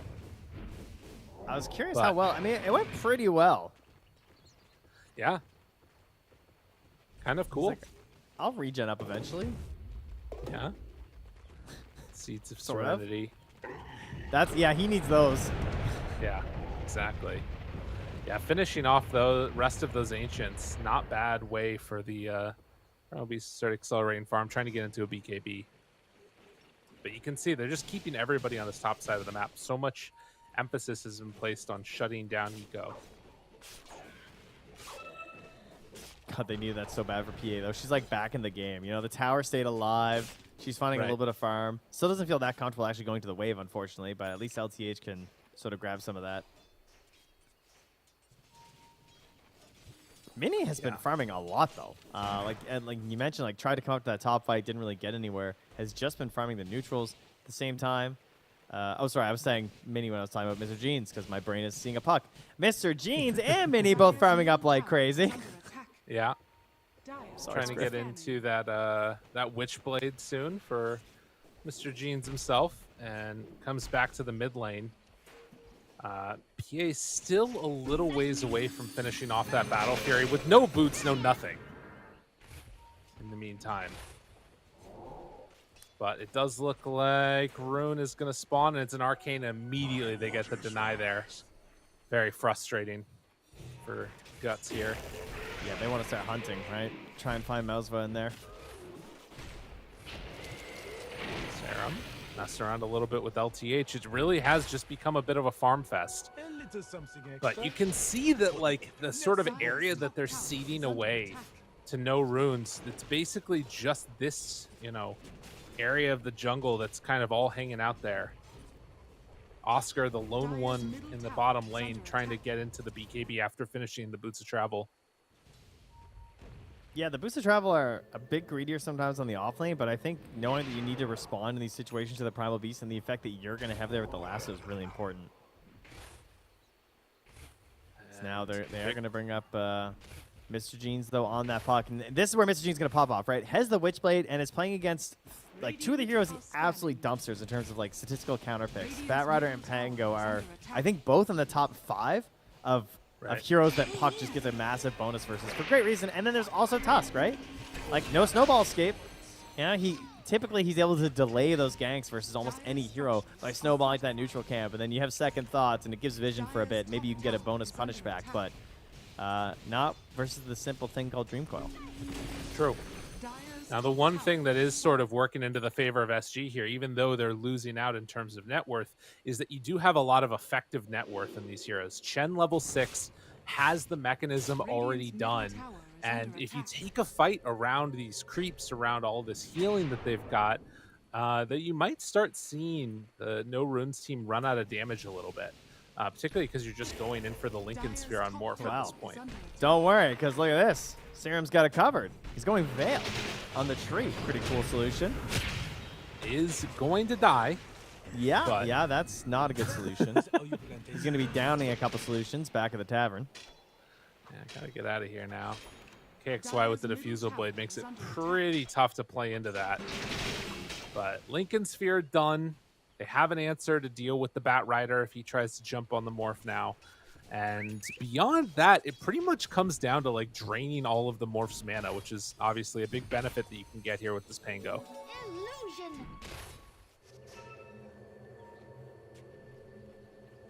Hiko's just gone silent mode, huh? He's gone dark.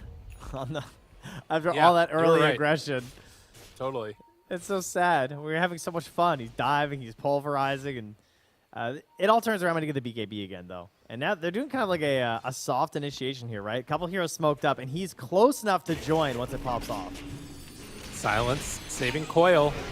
In some trouble. There Coil he dropped comes. now. Roll in. Hiko trying to burn him up. Can he do it? Pulverize is there. Where's the break? There's nothing. They take down 2. Pango is dead, though, and the bigger one might be going down a second. LTH Mini has another waveform in a second. Shards is out. It's a little bit off the mark, though. Oh, Hiko. And Musfa goes forward. No, they cancel it. Instead, they just take down LTH. So in the end, 2 supports for a support and a mid. All right, not bad. I mean, it depends on if anything happens to this mid tower, then maybe it'll be pushed further into the direction of No Runes. But they don't seem to be committed to this push. Scanning. No. Ooh, they have to be careful though. Coil's back in 30 seconds, and we Mortimer's. do have the the kisses. They're sticking around again. Yeah, they need to be real careful. It looks like they want to get this with the catapult They there. do not see. Yeah, that He is jumping. dead. He's mega dead. And now kisses follow up. There's no way out of this for either of them. Oh, that turned it real bad for SG. That was sick positioning. Between like the ward on the high ground with the sentry, he just knew that they had no idea, and he's just lurking in those trees, ready for that big jump in. Very well played. And now he's BKB too. Like, oh, he's so scary. Yeah, this game looks really good right now for No Runes. And just haven't seen yet from SG that like real strength that they're waiting for, of like the Pango ulti coming in to turn a fight and having Shen there to sort of make things work. They're waiting so much on Musfa to be able to get into the BKB, and down bottom I told they you, man. find themselves the Bat Rider. This Pango is a fraud. Look at Puck. Look what Puck does. One other hero kills. Fraud, like Pangolier, oh, he's a fraud hero. All right, I'm tired of it. I'm tired of Not pretending real. like he's not a fraud. All right, this hero is Poor just guy. a bait. I don't know why he's still around. I don't know why teams are still picking him. You know, got that big old nerf where he can't chain stun you permanently anymore. He was a fraud at the major, and he's just another fraud at the qualifiers. Take him out of your hero pools. Speak on it, people. You gotta recognize Serum, though. This is no fraud here. Oh, Forstaff, get away. Now Hiko ready to roll through, finds them all. And in some trouble, BKB pulverize. Jumps on top. The blink is there. Widge manages to get out. But all of his cores, they're not feeling good, Trent. It hurts. Let me just say, I can understand why the pangolin is endangered. All right? Clearly just not a very smart species. Oh, no. Poor hero. Like, this guy, he is critically endangered every single time he steps on the lane.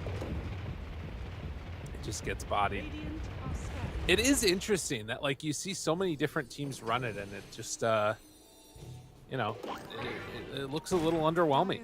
But who knows? Maybe somebody will figure out a way to make it work. Right now, at least 12-7 and a 7K gold lead. And they don't seem to be in that much of a hurry. Do you think that's at all a concern? Like, I've seen so many of these games where PA just gets completely out of control eventually. Do you think that they have, like, a later timing where SG can start to look a little better? That's a good question. Does she eventually get there? I think it's kind of tough because, you know, there's also just Mini, right? Like, Yeah. sometimes you can say yes, but I think Mini on this Morphling is going to be able to hang out there pretty well. I mean, the one upside is that, like you said before, like their damage does kind of run out. Like if Mini's gone, the sustained damage is pretty low, and that's where this new lifesteal mechanic could really help out with a Phantom Strike. So it's gonna take a lot though. Like I feel like you can't be too far behind the Morphling if that's ever gonna become a thing. Oscar found again. Hiko there with the snowball. Interrupt, but the puck, he finds the bat and gets the kill. Hiko keeps running for more. The hand of God wasn't enough. The mech wasn't enough. Widge is going to have a lot of healing, but his cores are still dying. I love the patience as well from Hiko. Like no BKB popped either. Dude, Guts goes in. Phase shift, dodge. Good chase for more. Doesn't decide to, and instead, it's everybody crowd around a tier 2 tower to kill it.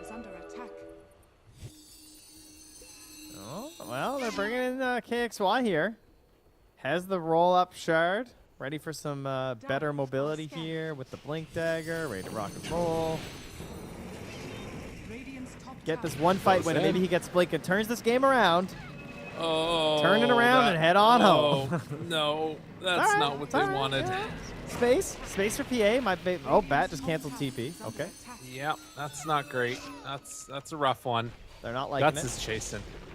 Yeah, the tower's just dead. Damn, dude. They are Blink. looking really good on no runes. He has Blink on Hiko before Pango has Blink. Yeah. Yeah, it feels pretty rough for KXY. Man, what a solid performance, though, from No Runes. This is why we've been talking about this team. They've definitely got a chance to go all the way. They are freaking solid. They are definitely in my top 3. I think there's a very high chance they make it to Singapore, one way or another.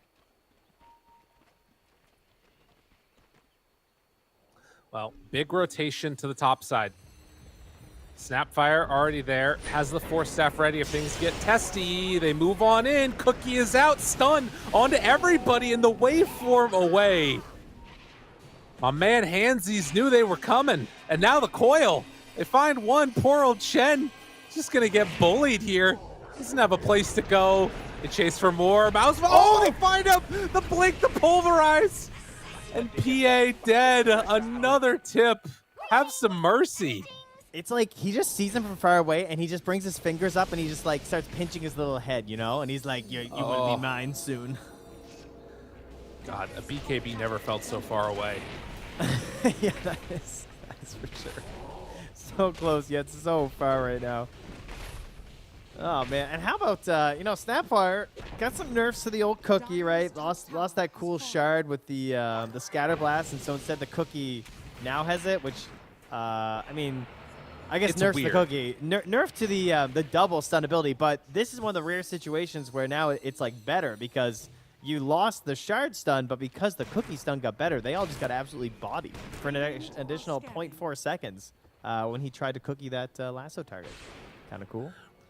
Right. I mean, the only thing about it that's sort of weird is that when he does get this shard, I don't know if you've tried playing with it. I got to play one Snapfire game this morning. The distance just makes it very strange. You have to like get used to it again. Like it's cool to have a better area, but it's like sometimes you'll just hop over your opponents. You don't mean to.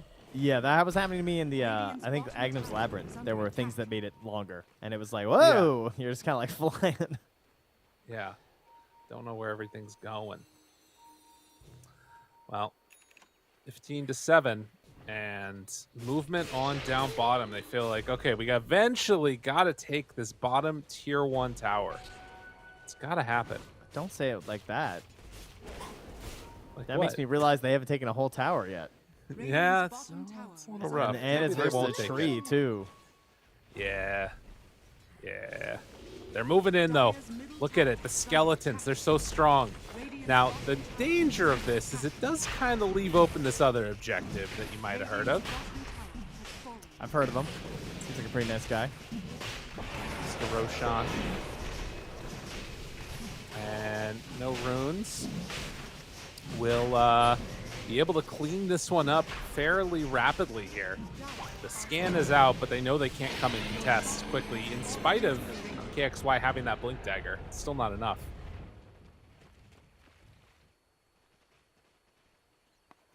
So next round coming out, the Aegis on Mini And with already having a Lincoln's and a Manta, I feel like it's just going to be his time to go wild.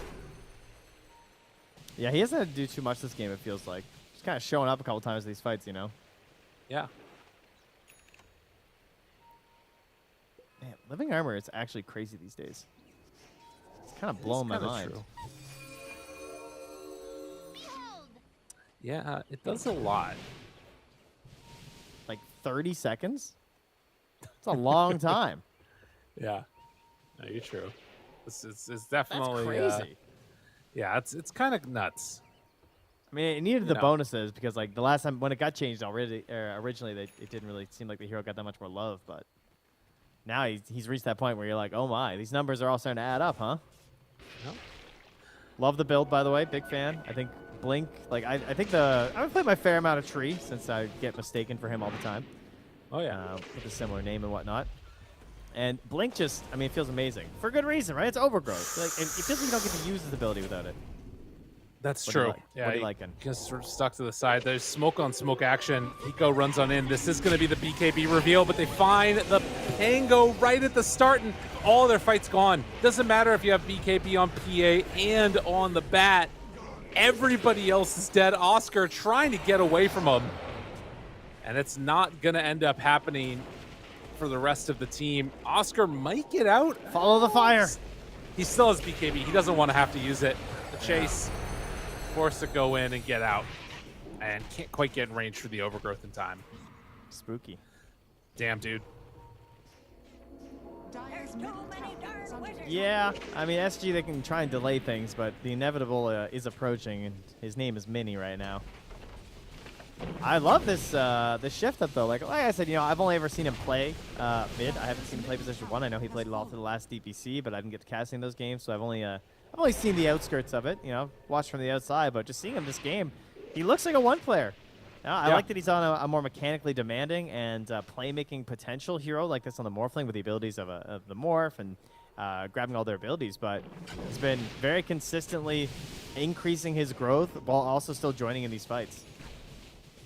The paparazzi of SA. That's what they say. I've been hearing that. Oh, paparazzi, what are you doing? Mini, he's just standing up on the high ground. Ends up jumping forward. Ozma on top of 1. Primal Beast in some trouble. 4 staff, Cookie, everything. Trying to keep this beast alive. BKB was off cooldown in 3 seconds. Doesn't matter, though. No runes. They chase forward. They want to find 1. They get the kill. Mousema dead. The control is there in the puck, but it runs out. They don't have enough to make it work. Oh, my God. And now Widge tries to TP out. No such luck. So they get Primal Beast, but it comes at the cost of everything, and they might even lose the Batrider here. Chase on in, Cookie out. No runes. Take down 3. Didn't even need the stun. He was getting that one. God dang. They say they found their fight when there was no BKB on Primal Beast. You can see why they try and initiate something there, right? Makes total sense. It's your only hope of winning a fight. Like, they have an Aegis. If they have Aegis and all BKBs, you have no hope. Right. So try and take a fight. It was also outside the base, so it gives some time to get back and protect these structures. But Mini's sending out the balloon. Yeah, he's The feeling Zeppelin himself is up. right now. He's got the bubbles going. He's enjoying the battle pass. Mini leaves a nice little... How do I get a Balloonicorn one? I want to be playing TF2 at the same time. Dude, they're going back in. You know this is going to happen. Although it looks like SG, they're leading. They're not sticking around. Trying to get into a basher from Alzva. They're like, you know what? This is dead anyway. He drops another little donkey down. Chase. Got to be careful. He's running into the balloons. It's bouncing all over the place. Throws the rock. Not going to connect. They back away from him. So KXY can't connect onto anybody. They run forward with Eco. Gets the pulverize now onto the PA. No BKB used at all. Serum runs forward, gets the overgrowth as soon as that BKB came out. And now Mini just wrecking havoc. Can they do anything? Dude, the BKB's done. They're done. SG, they lose another couple 3 and have to just back out. No runes are absolutely on another level right here. You know, that's the thing about Morphling. Sometimes you see certain heroes get buffed and you go, that's a Morphling buff right there. And that's Oh, what yeah. I think when I see this whole PA thing, right? Like, turning into the PA, you love those mobile heroes. Like, I always like seeing Morphling versus Ember. We already yeah. got to see that last game.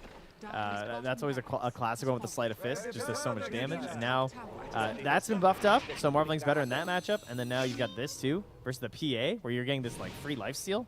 It's actually insane. Right, and all the other forms of lifesteal have been like nerfed throughout Yeah. the duration recently, so it's very, very cool. And I gotta say, you talked about it earlier, that decision to go for the Blink Dagger and Serum, what a great choice. Like, as soon as they went for the BKB on the bat, on the PA, like they were rolling in with the Pango, immediately Blink Overgrowth, and the fight was just over at that point. It really is. There's just nothing you can do. Chen even lost the ulti, right? He can't go Ags or something. Right. I guess he could get Yeah. level 25. Then There he you gets go. a strong death spell. That's Yo, the wait, way to sell be. everything, get a Midas there, bud. See, the problem is then Tree has 25 by that point. Damn. I Oh, no. They've got the answer. They've got the solution. Has science gone too far? Ice Rock, you've done it. 17k gold lead, and waiting for this next Roche. No runes. I mean, it's always hard to tell how good a team is going to be when you see these interregional matchups, because it's very possible that, like, you know, No Runes could play Ravens tomorrow and just lose, right? Like, the way that these definitely games go, happens. Yeah. anything can happen. Jumps in, Pulverize, wants to take down KXY, forced to use the roll-up. Heads on out.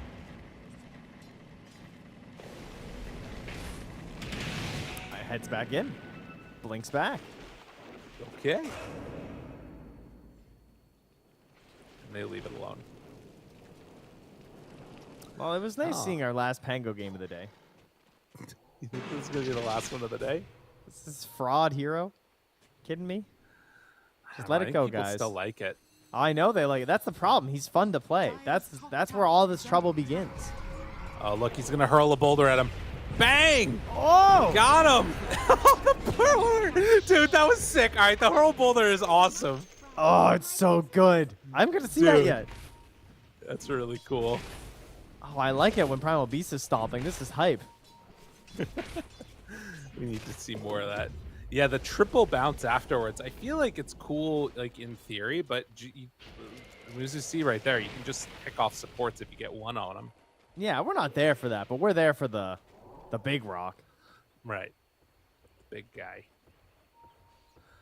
Well, You know what? What if you netted them? Okay, right? Naga Siren's there. Ooh. You throw the rock, and then you I like reel it. them in after into the smaller yes, yes. combo. That really is the Clearly weirdest worth thing it. ever. Wow, So okay, that's strange. a big AoE of rock, huh? Yeah. That dude, imagine stunning someone in a tree line, TPing home, like on this edge of the map. That'd be so hype. Oh, the dream. I like that a lot. DD. All right, this is the way. This is what they got to do for SG. They're going to get it. Mini, no! He rolls in and finds it first. Oh, that was their moment. They needed that. Here it comes. Oh, Rocks. Rocks. Rocks. Yeah. They're smoking That up. guy back. Someone go in first. Serum, go in so I can throw rocks. Bang, Okay, not bang. really.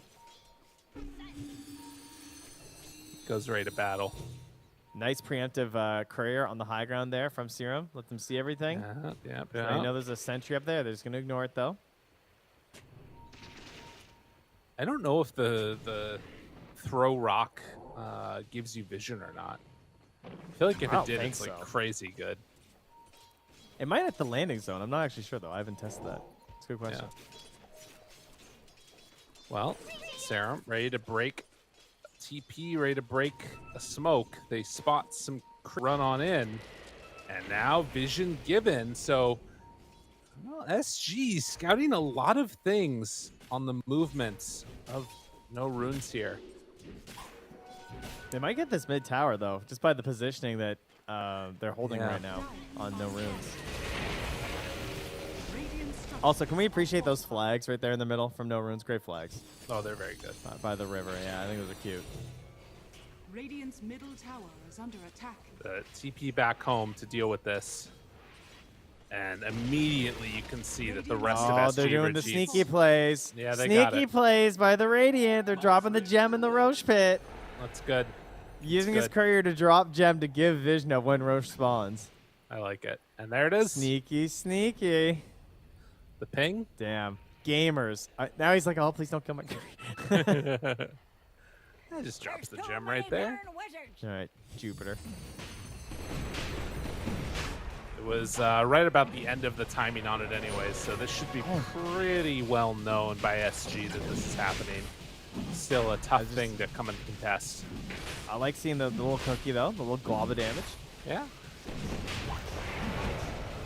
Tango, as Roche is going to be claimed, does have a lot of gold in the bank. Wanting to see what he decides to go for.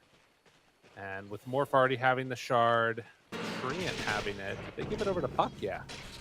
So Mr. Jeans, Mr. Guts gets the shard as they get ready to head high ground. I do think he needs Lotus. I think that's the correct item on KXY. Because like they just need to get PA moving again after Overgrowth. Yeah. Right? That's has your to only happen. choice, unfortunately. Dire's top Wow. tower Lotus is complete now. PA, Basher, huge. Deso. are fortified.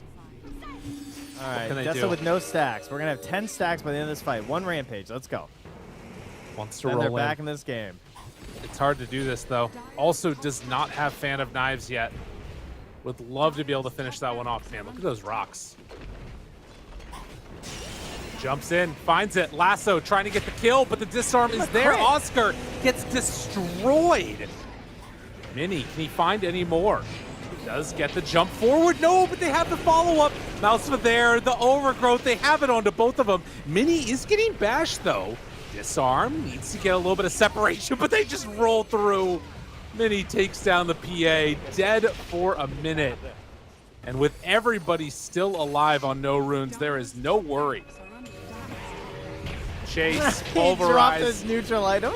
Dude, got him again. Mini, the ultra kill. They keep chasing for more. LTH, the rampage. They finish him off, kill him in the fountain.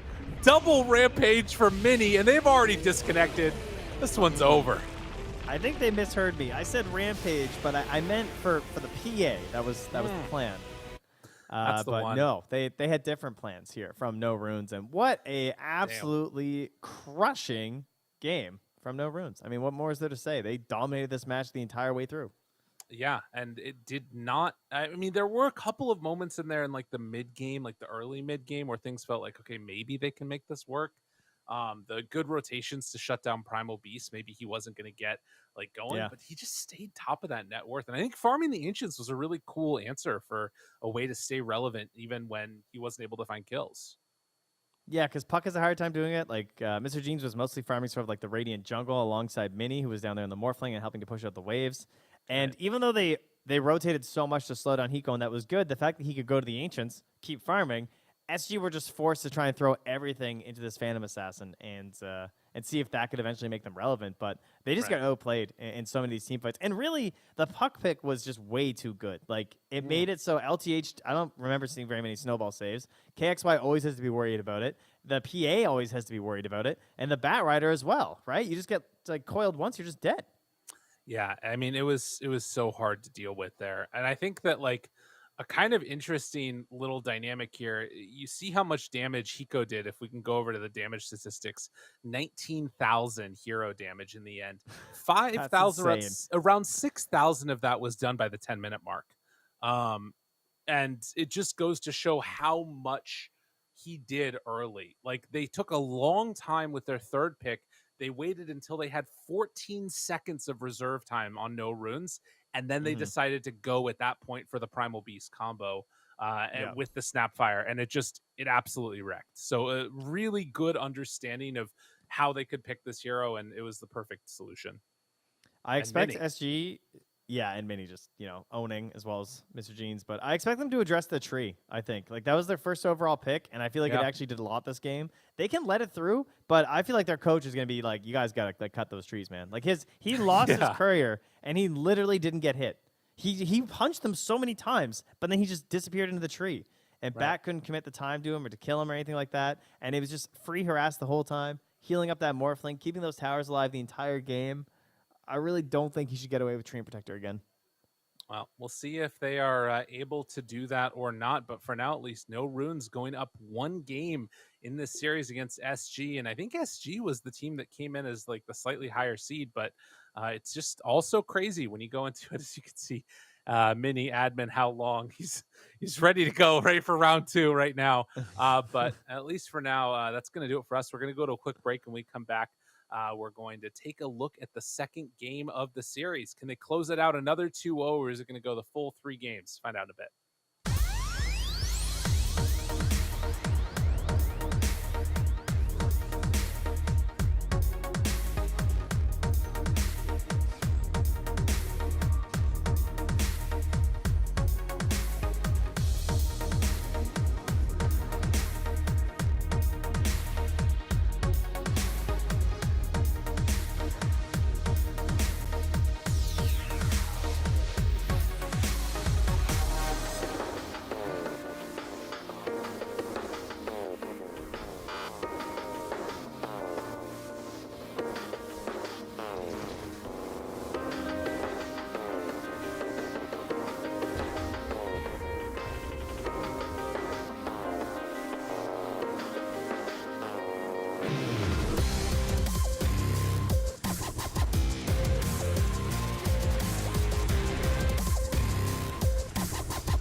Esports is what we live and breathe. For us, it's more than a game. It's a reality where a group of letters can mean everything. Where runes are collected and Aegis can only be won in battle. Where centaurs can give you a ride. Where the true heroes are those in front of the screen. GG Bet. This is real.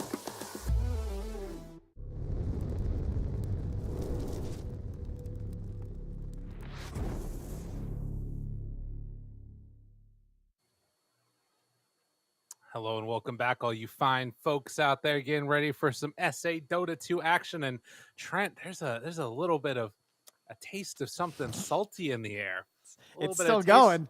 I didn't know this was a s- seaside cast here in Halifax. I mean, there are some interesting things going on in the lobby chat currently. How do we Hold want to on. approach this? I gotta call. I gotta call PPD. I gotta ask. I guess what's going on here. Rule booking. Yeah, no, they want to go by the rule book. Yeah. Okay. So Um, there was a man a long time ago mm, who was especially effective at utilizing the rule book. He made a lot of lobby chats very busy, and in the era of the DDoS, he was most powerful because he just had so much damn time in the lobby anyway. While we wait for everyone to go in, I think he was just sitting there reading the rule books. Would you like to tell the people? So basically, we come into this and we're trying to figure out what was going to happen. Minnie pops into it and he's like, "Okay, we're good to go. We're ready to go. Oh, and by the way, I assume that they'll have the level 2 draft penalty." And everybody's like, "What? Sorry, what?" And he's like, "Because they said bathroom when they said that that's why they were pausing at the start of the last game." Went into the rule book. There's a section in it that says that they're not going to be able to do that. You can't go and do the, you can't go to the bathroom while you're in the middle of a game. Take care of that business elseways. And the admin has come back in with a decision, which it looks like they're going to get a warning for SG for no more bathroom breaks until the match is completely over. But yeah, then people got angry on the SG esports team. So I'm curious to see what this draft looks like. If there's some Well, there's been a furrowed brows. bit of a development here as yeah? well, where because of this, Oscar was a little upset, saying like, "So if I'm sick, I can't go to the bathroom, and I mean I won't leak their whole chat or anything, but essentially now he's saying we don't want to play in Argentina anymore. We have 9 players in Brazil," he says, which I'm not sure how he got to 9. No. Unless he just means in the entire game. He is lagging there, and he wants to play on Brazil. After the teams, I believe, had agreed on Argentina last game, or was that the series before? That was the last game. Yeah, they agreed to Argentina. Yeah, so I believe now he is going to be rule booking no runes into the server that he wants, because by the official rules, I believe we have to go Brazil. Right. And So the thing he's that's taking away the advantage of the ping that they had for some of their players. right. Well, and the thing that's a little bit interesting is that is one Peruvian player, Mr. Jeans, who I believe is in Peru, but I'm not positive about that. I can't know for sure exactly, but it did look like he was rather comfy in the chair that he was in, and I only feel that comfy if I'm in my own chair. I didn't see what server we were on actually. Did you see? We are on Argentina. They did not change.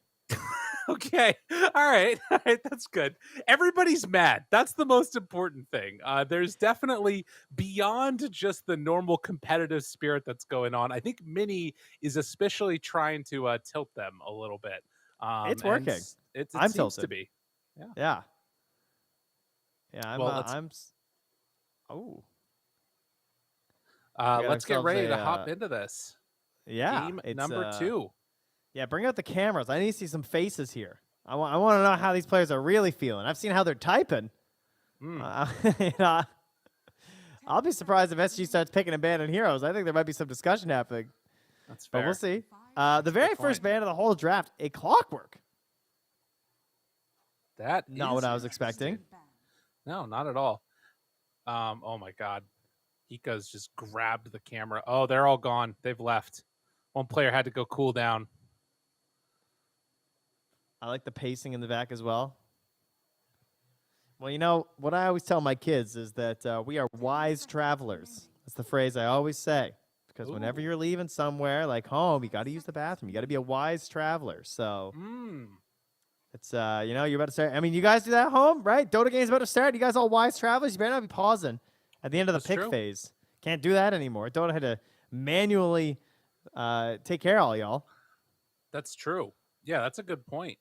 I mean, people. I would hope that doesn't hurt anybody's bladders. The need to do it beforehand is going to need to be an ingrained thought for them.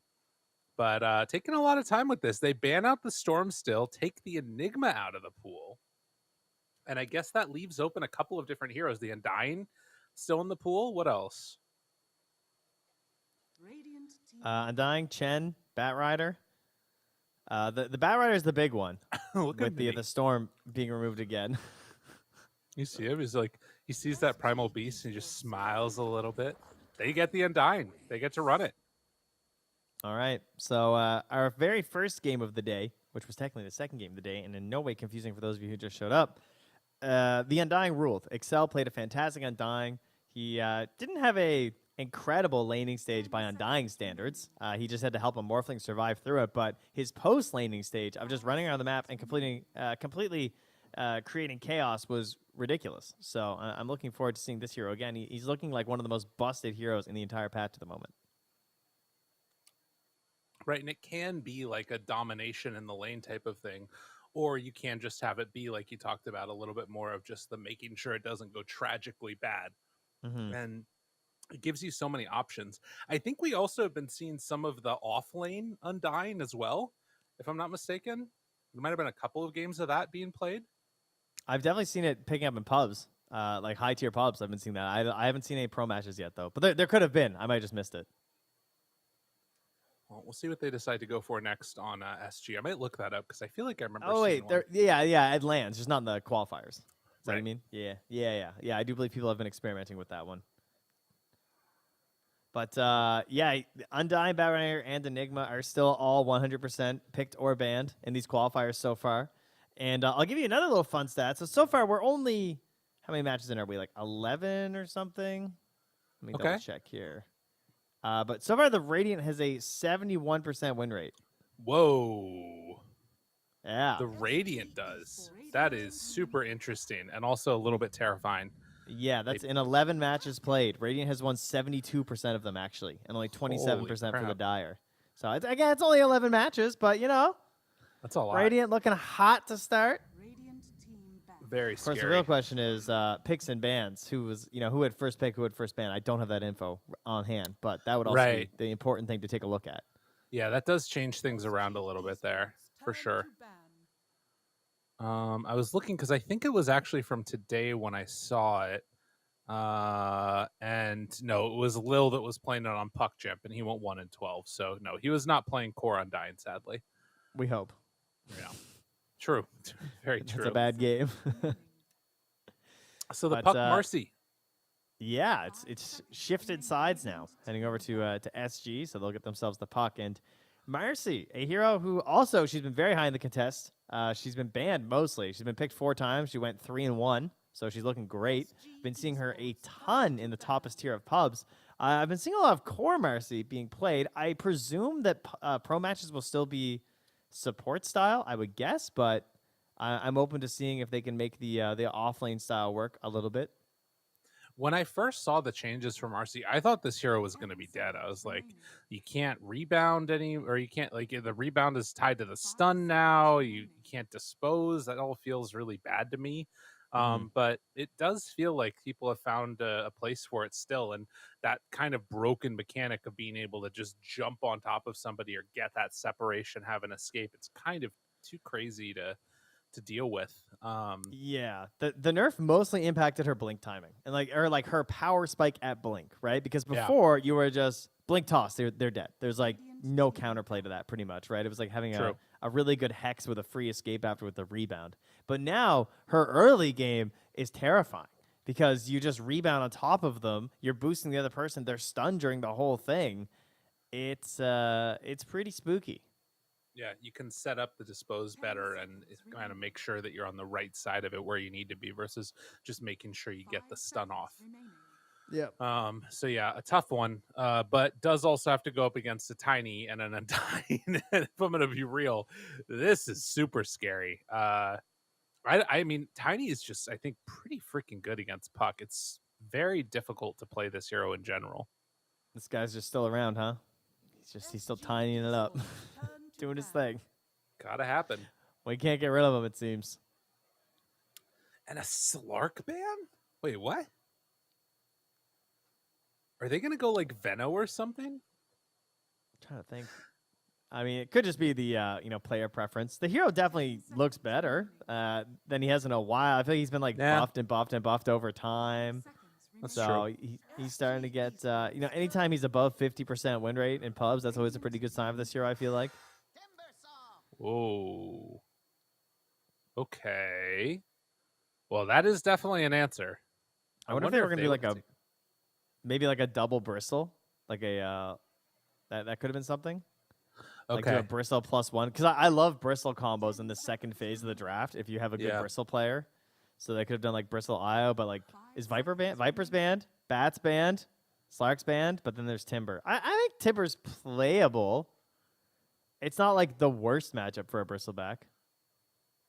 Yeah, I think it's a little scary when you also have the Oh, puck there dude. and the way to break the coil. I mean that could be a little double bit nuts. heal Uh, because like they have IO, right? They could do bristle IO with the Undying, some old Nigma strats. I could don't know, that's see kind it. of playable. it's interesting for sure. I worry that you get so much value out of running into 4 strength heroes as Timber saw that maybe it ends up not being enough the value you get from the double heal. I But mean, maybe it could. Yeah, but We'll see. We'll see what they decide to go for. how about Omni Knight and Bristle? Omni's So then- on the upswing, right? It's true. Why do you keep And wanting to then pick it's a- strength heroes into Timber, dude? I don't know. I just got Bristle on the brain. Bristle.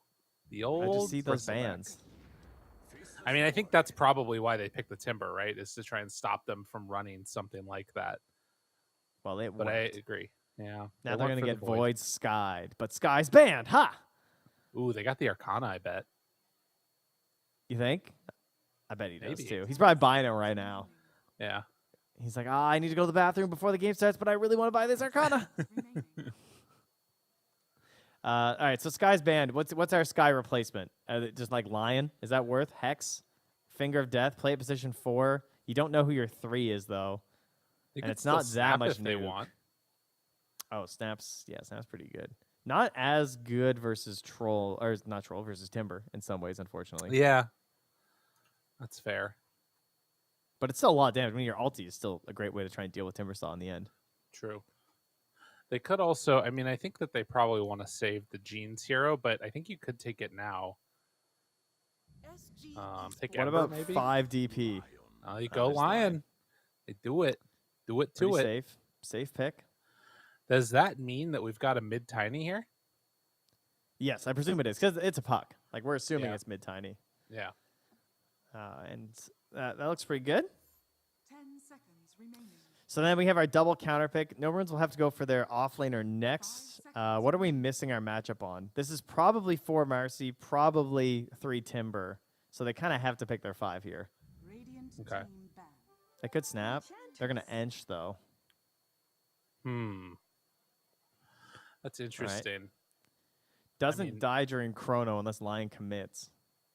But does die to like tiny lion combo pretty easily, I feel like. Another team not respecting the tombstone, in my opinion. I mean, okay, that's not true. I guess they took the RC right away, which is like a counter pick in that sense, because you're actually pretty good versus tombstone with the ulti. Yeah. And get actually 10 better because the seconds remaining. intervals are smaller. More I don't know punches. if it will work though when you've got so much like save for the tombstone in a way, right? Like you've got Yeah. lion stuff, you've got tiny stuff. It might not be enough. That's true. It's kind of like the Phoenix style lineup they have right now. Dude, if they have 3 Yeah. Phoenix player, by the way, though, Ooh. Let's go. Eco. Make it they happen. they just can't kill it. Yeah. They've already got all the control they need. That would actually be Dawnbreaker. nasty. You're up a game. Yo, let's go 3 Phoenix. Come on. Another strength hero. Yeah, I know. I can only suggest strength heroes, apparently. Dude, that's the dream, though. I like that one a lot more. What's another Hiko hero? 10 seconds. Does he play Could- Lesh? Is he a 3 Lesh rack player? Dude, you know what the hero is? 5 seconds. Lesh. remaining. Freaking What's the hero? Rubik. Rubik offlane. It with a puck, with a timber saw. With Esports. Marcy? Oh, that combos or that counter's bad now. Why? Picking Rubik into Marcy, because before when you were Rubik versus Marcy, it was insane because you got the crazy cast range on Dispose. Oh, yeah, that's true. And Can now you it's not dispose nearly people out as of Chrono? good. You can't anymore, can you? 10 Oh, I seconds don't know. Did that get fixed? I feel like that might have been a patch note, but I'm not sure. I think can't the remember. cart got fixed. I don't remember if Dispose did. Okay. But either It way, should've. it was so good for Rubik because Yeah. you could just you could dispose people from a dumbass distance away and they got stunned. Now you have to put your body in there if you want the stun. Right. Yeah, that is true. Radiant Which is team annoying. pick. All right, Night Stalker banned. Another strength hero. They know. If he plays 3 DP, it's a good 3 DP game. Even though the hero got nerfed, the nerfs were percentage based. And there's still pretty squishy heroes here on SG. You have a lot of nuke. You're comboed with Faceless Void. I think it'd be pretty cool. Ooh. But they just do. Eggs hype. Huh.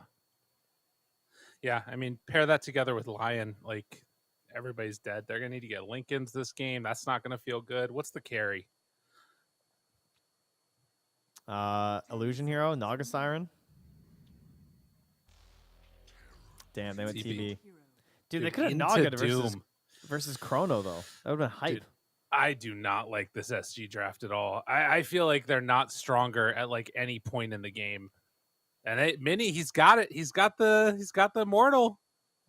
Let's go. Oh, shit.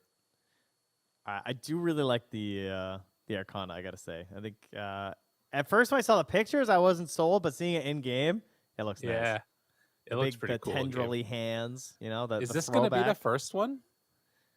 No, surely someone else has gotten it in there by now. I don't know. I'm not sure. There's a possibility.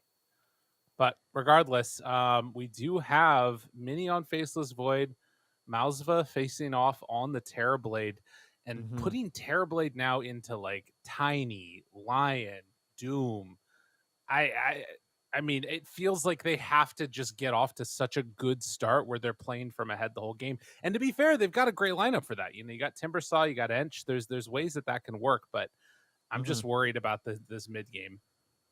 Yeah, Lion has a lot of potential. I mean, that was the thing is that their draft covered each other pretty well because the Illusion Heroes were looking really good between like the Doom and the Faceless Void, like having some tools there with like the Naga Siren, but then you have the Lion to be there to like take Right. care of a lot of these illusions, especially if it goes late. Yeah. And then Mr. Jeans as well on the Tiny, bit of a classic. Yeah. Suits his style very well. Definitely. Yeah. Well, time will tell. We will see. Is it going to be a 2-0 or can they even it up on the side of SG?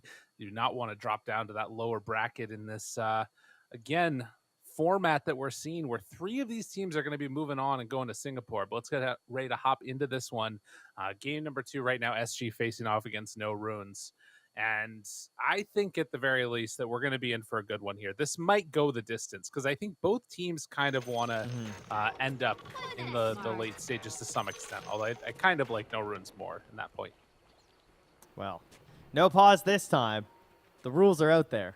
That's right.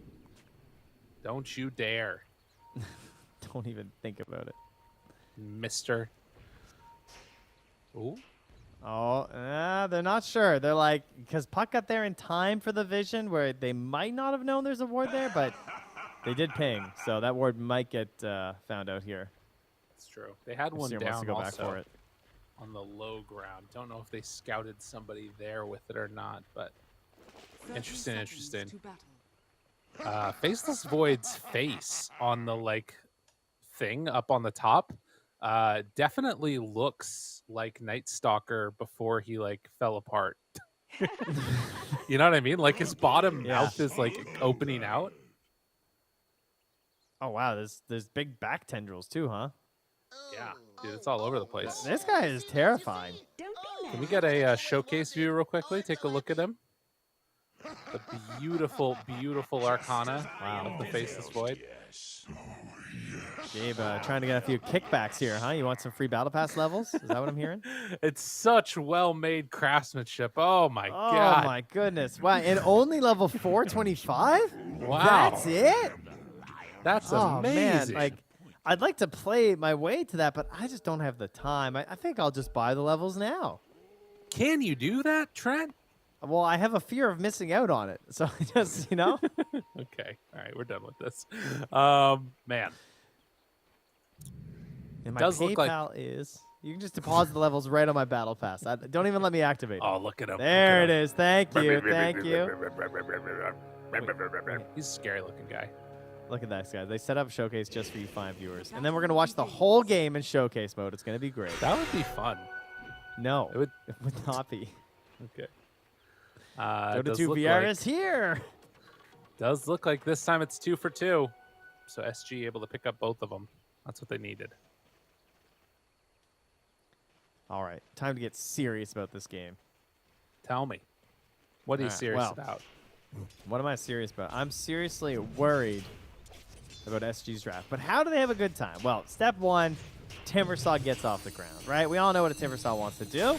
He wants to say, get out of my lane. Back to the jungle with Yi. And let me farm your lane, get the tower, send you on home. And then Marcy looks to rotate with this hot new rebounding stun. All right, and she's going to show up in that top lane with the help of a TV, and they're going to get a kill. All right? And then, no, Runes are a little slower. They're a bit of a slow-rolling team. It's really only Mr. Jeans for me that's going to be kicking off the early game for them. It's a fair point. He's going to be the main one that has to get stuff done on the old Gutster there. As KXY keeping some extra pressure on him, actually. Needs to be a little bit wary. Down bottom, there's been a very back-and-forth battle that's been going on between this Undying and the Faceless Void. Doing a good job of contesting Oscar's farm, keeping the double stacks of decay up on him pretty much at all times here. And Serum having a good one as Antes has to back away. Lion, not the tankiest of heroes, but does switch in the salve, heals back up, and ready to come back into the lane.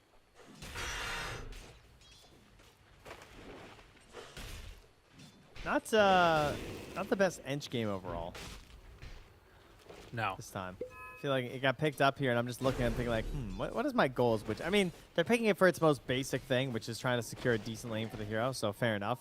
It's also fairly survivable versus the Faceless Void and the Chrono, right? It takes a lot of dedication to try and kill it during Chrono, so that part's pretty good. But I feel like it doesn't... I don't know, it doesn't have that big counter that you're hoping for, right? There's no, like, really good dispel or something for Widge to do this game. So, for me, part of Widge's game is going to be just getting in the middle of every fight and really being that body for the team. You know what I think I just remembered as a way that it could be useful? I think Little Friends affects zombies. That's a good question. I'm like 80% sure it does. And It if it should. does, I don't know how much that matters. It feels like it's probably pretty good, but I'm not positive it actually is or not. Oh, he wants to keep this alive. Oh, and he gets it. Hiko kept the mana creep alive, so that way he was able to secure it for himself, and now trying to run on through. Does the okie doke. Oh, Mouseby got juked so hard. Oh, How's he juking? dude. That's insane. And his courier's Oh. just there, too. He's like, oh, nice. I forgot you were even alive still. Where's the tip? They ran out of him last game. He gets the mana burn creep and then also manages to juke him out like that. That was sick.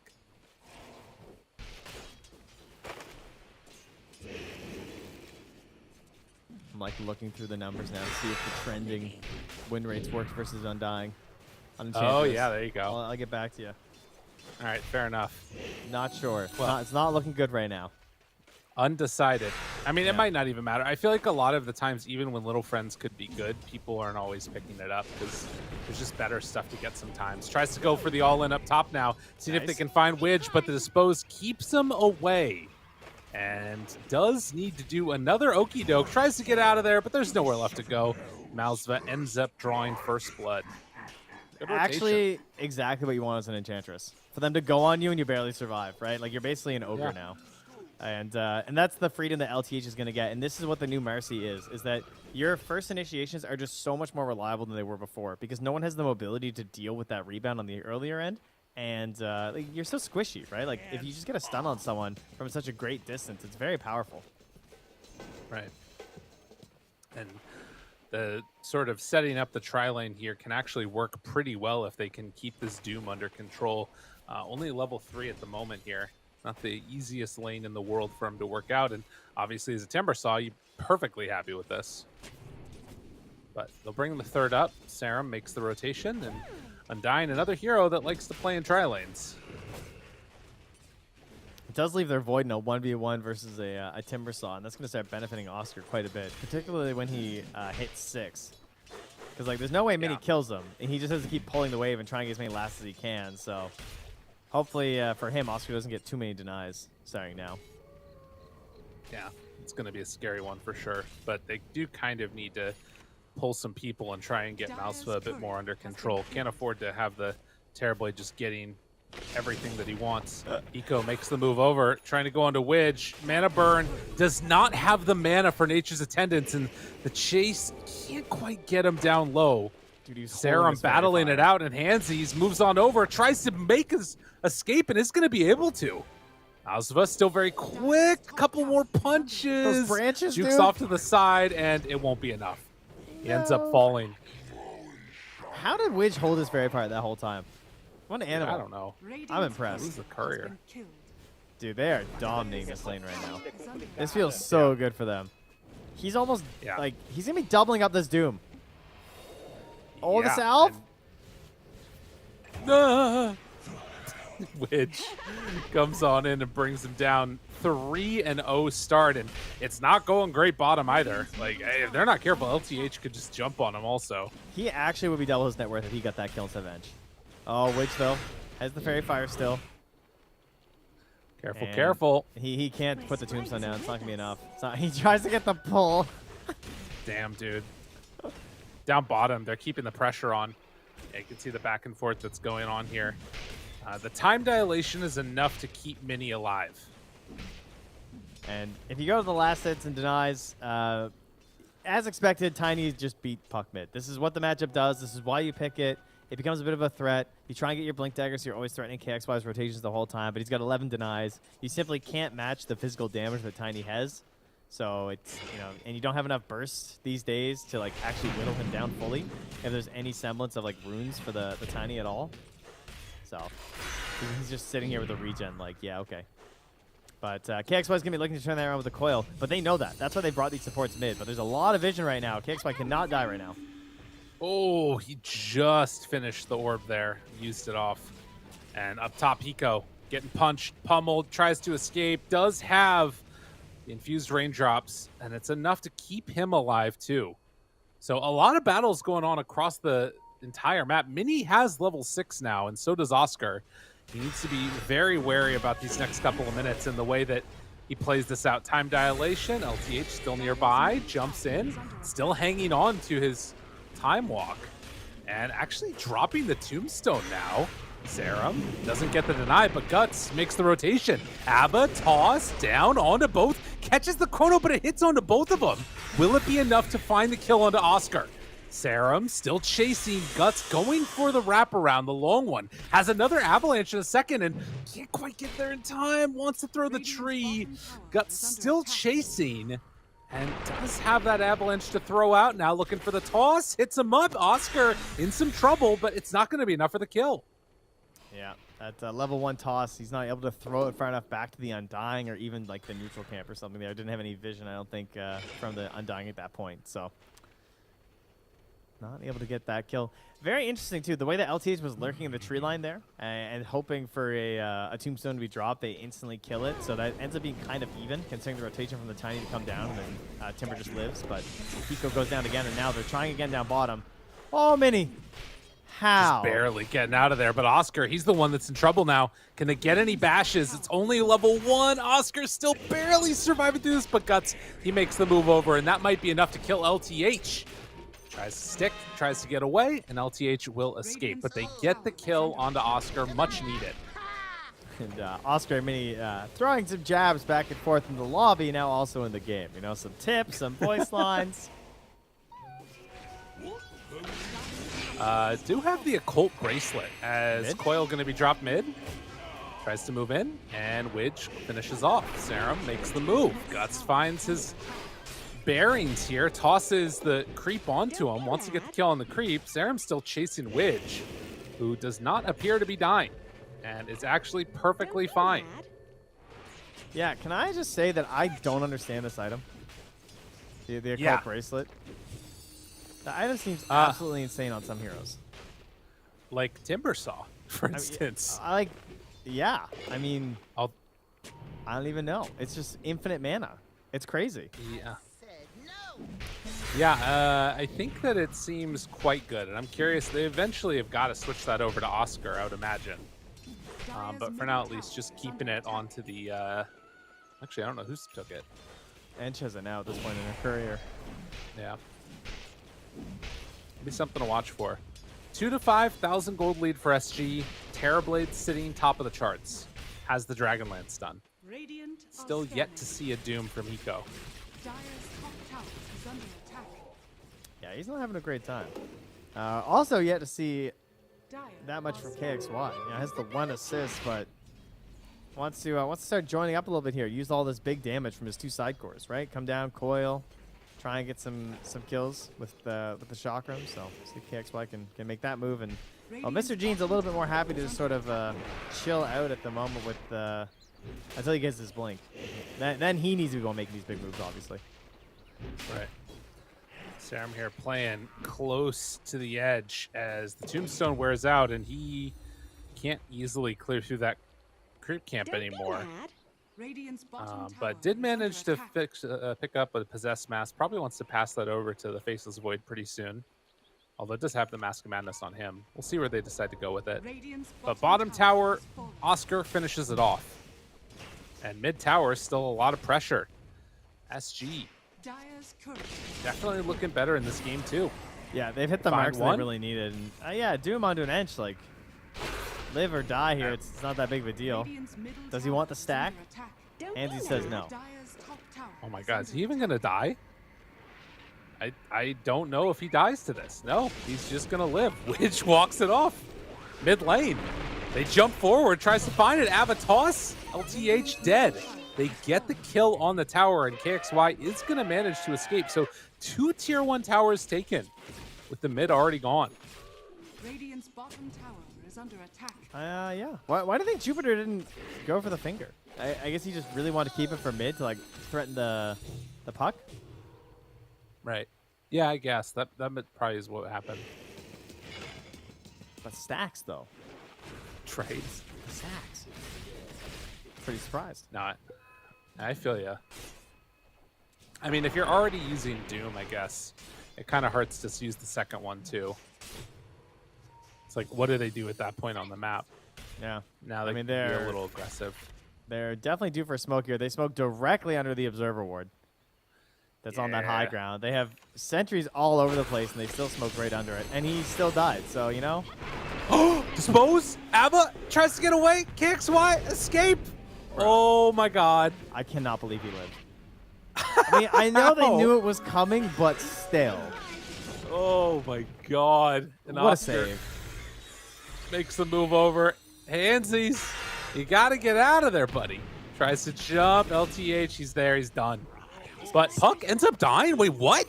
Guts goes back in and finds him with a quick pickoff. Now Hiko's also chasing. There's just no rhyme or reason to any of this. Like, this is the most back and forth, just like flying by the seat of your pants game we've seen in a little bit. Pretty unfortunate death to give up there. Now Guts going to come top. Probably catch the Ench as the Avalanche just comes back. Oh, head raindrop, though. Don't be mad. Dude, this is... Witch is having a lot of fun. And here I was worried about the Ench hero. She's doing so Right. much because like she's taking so much of their time. Like she got the Doom. They just rotated up here, couldn't do anything. She was really annoying in the lane. She takes that creep, gets the last hit, then bullies him. Ooh, Widge. He's playing real well. Oh no, mid lane, Toss mid back lane. towards X? mid. They find him. Couple more punches. Ooh, they didn't have it. KXY tries to escape. The Doom is dead. Coil is there. Gonna break it. Still looking for KXY. But the puck manages to escape, and Guts just bottling up another illusion rune. Interesting. Doom died Marcy's solo to Timber. Yeah. I don't know Ow. what's happening in this game anymore, Trent. It took 7 seconds, and he died. Dire's middle I don't know if his tower is TP was Yeah. still on cooldown or what. I mean, it's a little interesting. These things happen. Timber get a Does stun have a in here Midas. about? You know, maybe he tried to run away from the Lance of Pursuit, and he was like, why am I not moving? Oh, Trent, you know what I just saw that was really cool? What? Doom just Midas to creep and got an item. That's right. That is The right. buff. Dude, it should get from the next tier. Yeah, I like that. Now the real that's a dream. buff. Dude, The you keep Midases it- will be so broken in 45 minutes. exactly. Or 40, 37 minutes rather. I'm stuck in That the would be the past. most broken. Holy shit, they'd actually be so broken at 37 are minutes. scanning. Yeah, you can't do that. There's no way. Valve, please. Hype. I mean, I would be down. I don't care. It would shorten games, that's for sure. That is most certainly true. KXY puts ward on the high ground there from LTH and instant chrono. Oh. Yep, the old jaunt out, and LTH is not even going to die. Dude, that, oh my, oof. Widge, do the line. Do the line. Don't be mad. Don't be mad. No, it's on cooldown still. Yeah, missed opportunity there. Well, Big Chrono swing and a miss there. used. They know that there's a ward here, but they just use it to bait it out, try and find a kill. Dies in the river. Serum also falling to Oscar. So 2 battles happening simultaneously. Good Hex, getting a little bit of separation there. Time dilation onto Oscar. Very annoying to deal with, but does have the toss back. Throws him onto Handsies, gets the blink out. They're making the escape happen, but Handsies, he's going to be the one left behind. Radiant's top tower is under attack. Oh, Weird SG. game, Trent. It is a bit weird, but it's also sort of expected with how Oscar's game went, right? This is the exact thing you want when you go for this Timbersaw pick, is that if you can get to that point where you bully the enemy carry out at level 6, then this is the kind of game you're going to have a lot of the Radiant's time. top tower is under attack. I think you're going to kill Mousa. No. Nah, he's the liver, this guy. Look at this. Look at these jukes. Left, right, center. Oh, wow. Big place. That was nice. That ward is Heads still up play. alive, by the way, in the Radiant jungle. Spawning like Yeah. so many moves and rotations. It's It's done gonna everything for him. naturally expire of old age. Just how we all want to go. Yeah, that's true. I want to die on a cliffside too. He got the heal off, but it won't matter. Handsies, he's had enough. Drops the finger, He blows saw her up. Is under attack. He knew they were there. He was trying to like, I don't even. Well, I see what he's trying to do. He's trying to set up for the puck initiation. Yeah. It will work out eventually with the wraparound. Oh, it's a Doom. Hey, Doom. Stun there. Unleash. Dispose. Turns. Tries to get it. Oscar there to play interrupt, and the rest of No Runes have to back out. They have Hex to get some separation. Has another stun afterwards. Oscar. Ooh, good Tumbler's toy. Gets him away. 4K gold lead for SG now. They really didn't want to drop that coil. You saw them trying to wait it out. Oh, yeah. Guts. Dispose. They find him again. Stun is there. He's in trouble. Throws out the avalanche. Tries to escape. Toss him away. But Guts, blink. It was just off of cooldown, but didn't manage to get the blink in time. When the Undying's walking in circles and not dropping the tombstone, you know there's no backup coming. Yeah. They're Yeah. just watching them do little loops. And into the Roach Pit we go. This is looking very similar to some of our earlier matches of the day. It was sort of a Zoo-esque draft there. LTH now. Hobbs at a high ground and going to be just fine. They do have the tombstone, but they send the courier up there, and the courier is probably dead. Miss Oh, uphill. missed. Keeping it Wow. alive. Liver. LTH doesn't have a rebound, but it doesn't matter, dude. This Free is tombstone? looking rough. Thanks for the 200 gold and your kill bounty. Don't be mad. Dire are Man, Man. when you make me want to play Ench, I know you're having a good Ench game. I'm just watching like, I want to be spamming Don't Be Mad. I Yeah. want to be Widge right now. This looks like so much fun. All you gotta do is get to silver tier too. That's achievable. Dire's top tower is under I've never attack. played CSGO, but I hear I could probably hit silver there too. Yeah, that's fair. I think You that's know, where all the the, cool kids are.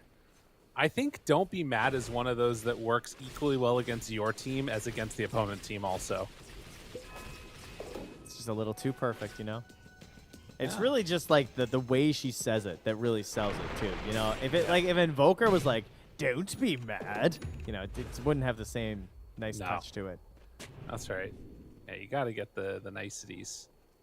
You know, somebody got a Philosopher's Stone. It's time. Who's Oh, picking it up? How though? about 2 Phillies?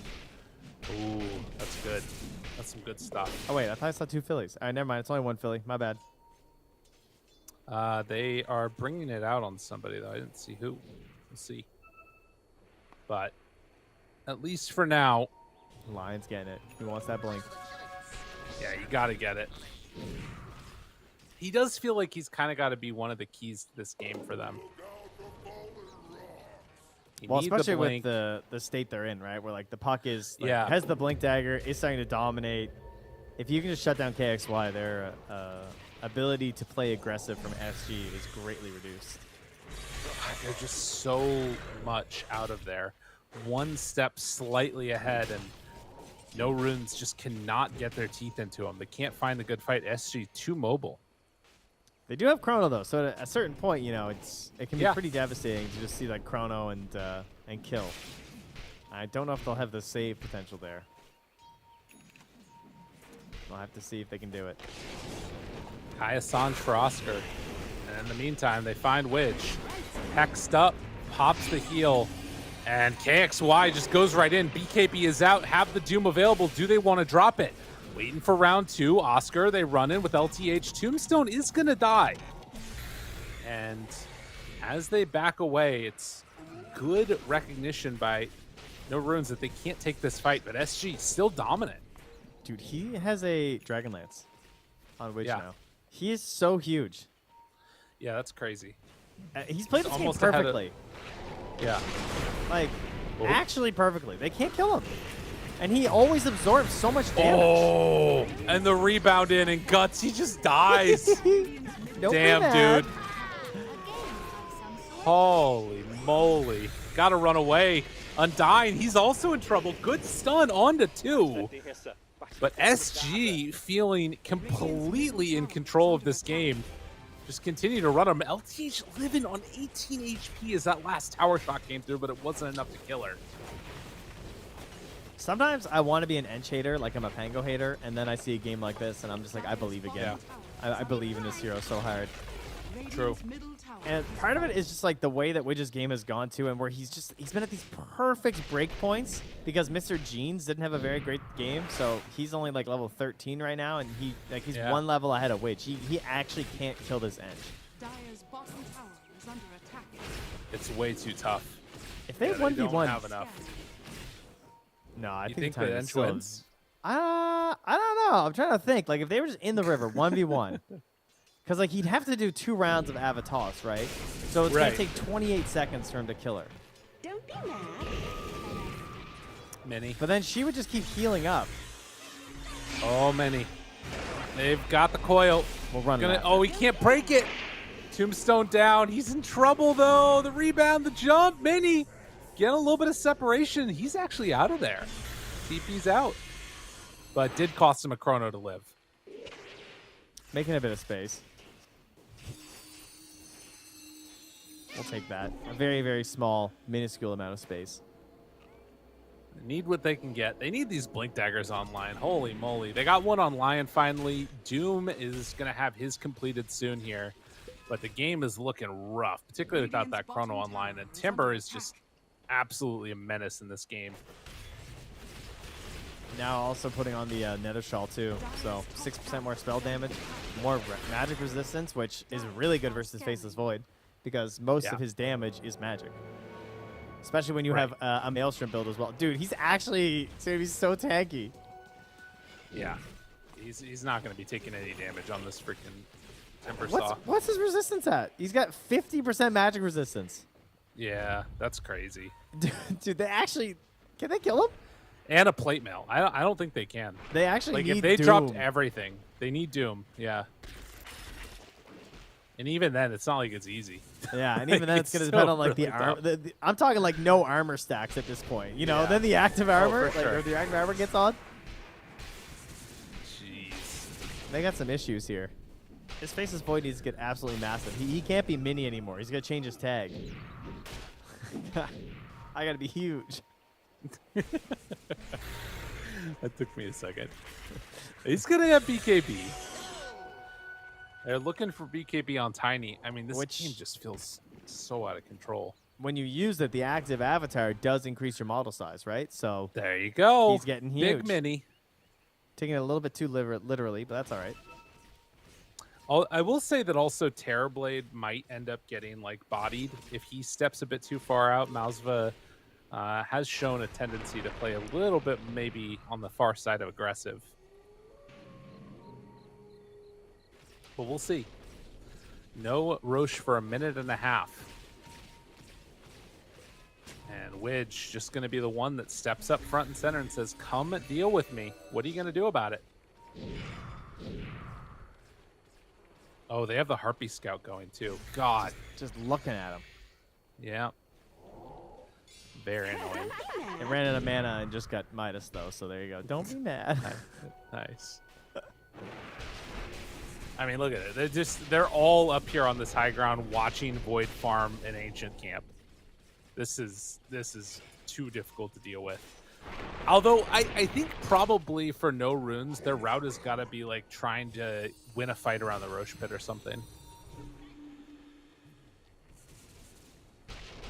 I'm trying to think like, how do we get more damage on no runes? Like, do you have to try and get into an Ags at some point for Mr. Gene? Like, is that how far away we are? Like, Yeah. some Ags killing the Chrono? That's so I far think away though. I know. It's that's what I'm saying. Like maybe get an Axe out of Roche or something. You know, something like that. Maybe he builds Axe. Actually, he has the Ogre Axe, and he could have a second, like third component of it. I think that's actually the play. What do you think? I'm down. Ags instead of BKB? I'm sure either one. For- I mean, with the Ags though, you still need like more damage. I feel like I don't know. That's true. And for SG, the game is very simple. Just run on in, find some coils, catch some folks. Pansies does manage to back away and has to dodge this orb here. But looks like he's going to be okay. And also getting into the Aghanim Shards. So we'll have a way to deal with some more of these illusions along with keeping himself alive against all the magic damage. And the Force Staff there, pretty important for Serum. It's the hot Oh, new yeah. item. Everyone's just buying Force Staff in pubs right now. A prize. Just got a little buff, so maybe that'll get the big save during this fight. But Wiz just doing what Wiz does best, saying, "Go ahead, jump on top of me, see what happens." Toss back, stun, they miss. They have Hex, they're not killing him. They are not killing him even a bit. They missed the stun. That one hurt. You know that Finger of Death Yikes. needed some stacks. Yeah. Don't be mad. Yeah. This is like Oh, it's so man. frustrating because this is usually what a Timber Saw has to do, right? Which is why this hero Yeah. pick is working out so well. Is that typically Timber can play this role and still have a good team fight when he gets bailed up by his allies. But he has an Ench doing the hard and annoying part as Timber Saw, and then he can still come in for cleanup after. So he's True. like, she's like the first health bar, and he's the second health bar when the boss transforms. And Call if that the there's two one thing health I know bar about strat. it's too strong, man. How can you fight two health bars at once? It's just not possible. Speaking of two health bars at once, we got an Aegis on this Terrorblade. Oh! You know, he's got three. He's Danger. got Sunder. That's right. Yeah. That's right. Radiant's Health top bar on health tower bar on is health under bar. attack. They need a double Doom, although the Halberd's probably pretty good too. BKB on Marcy. This game feels so far outside of their control. for No Runes, and for SG, everything that they could have wanted. And AC coming out next from Witch. Okay, all right, hold on a second now. You probably should get a BKB, my dude. He had the Hyperstone queued up for a while. I'm surprised he Yeah. actually switched. That's true. I thought it was going to be a Moonshard. That was going to be Ags. That's the real Little dream. spoinky sproink. Yeah. I do Yeah. like with Marcy now, because of the changes to rebound, the BKB's better than Aether or Blink. Is under attack. You know? Like, it's better to Yeah. build into this path. Right. Yeah, it's So true. It's kind of fun. I don't know. You get to be big, beefy Marcy. Oh, no. Mini. Found him. Found him. He just masked a madness. Oh, BKB, get out of there. He's still silenced. He's CP out. Ah, ah. Oh, my God. Punch. Not quite. He's alive. Jeez. That was not great for him. Radiant's courier. Witch has is been just hunting couriers. Don't be mad. Yeah. Witch is getting so much value out of this voice line, by the way. It's the best. That's what I feel like it's my favorite new voice line. Big fan. The only problem is you have to play Ancient pubs, which, you know, you don't get as much Yeah. satisfaction feeding because your team's not there to back you up. That's true. Yeah, that is the problem. They're like, oh, that hero's surely dead. And they just leave you alone. Yeah, exactly. You're there, so team, Yeah. and then you feed, and then you get flamed, and you're like, no, I could have lived though. This is your guys' fault that I'm dead. Well, you don't understand.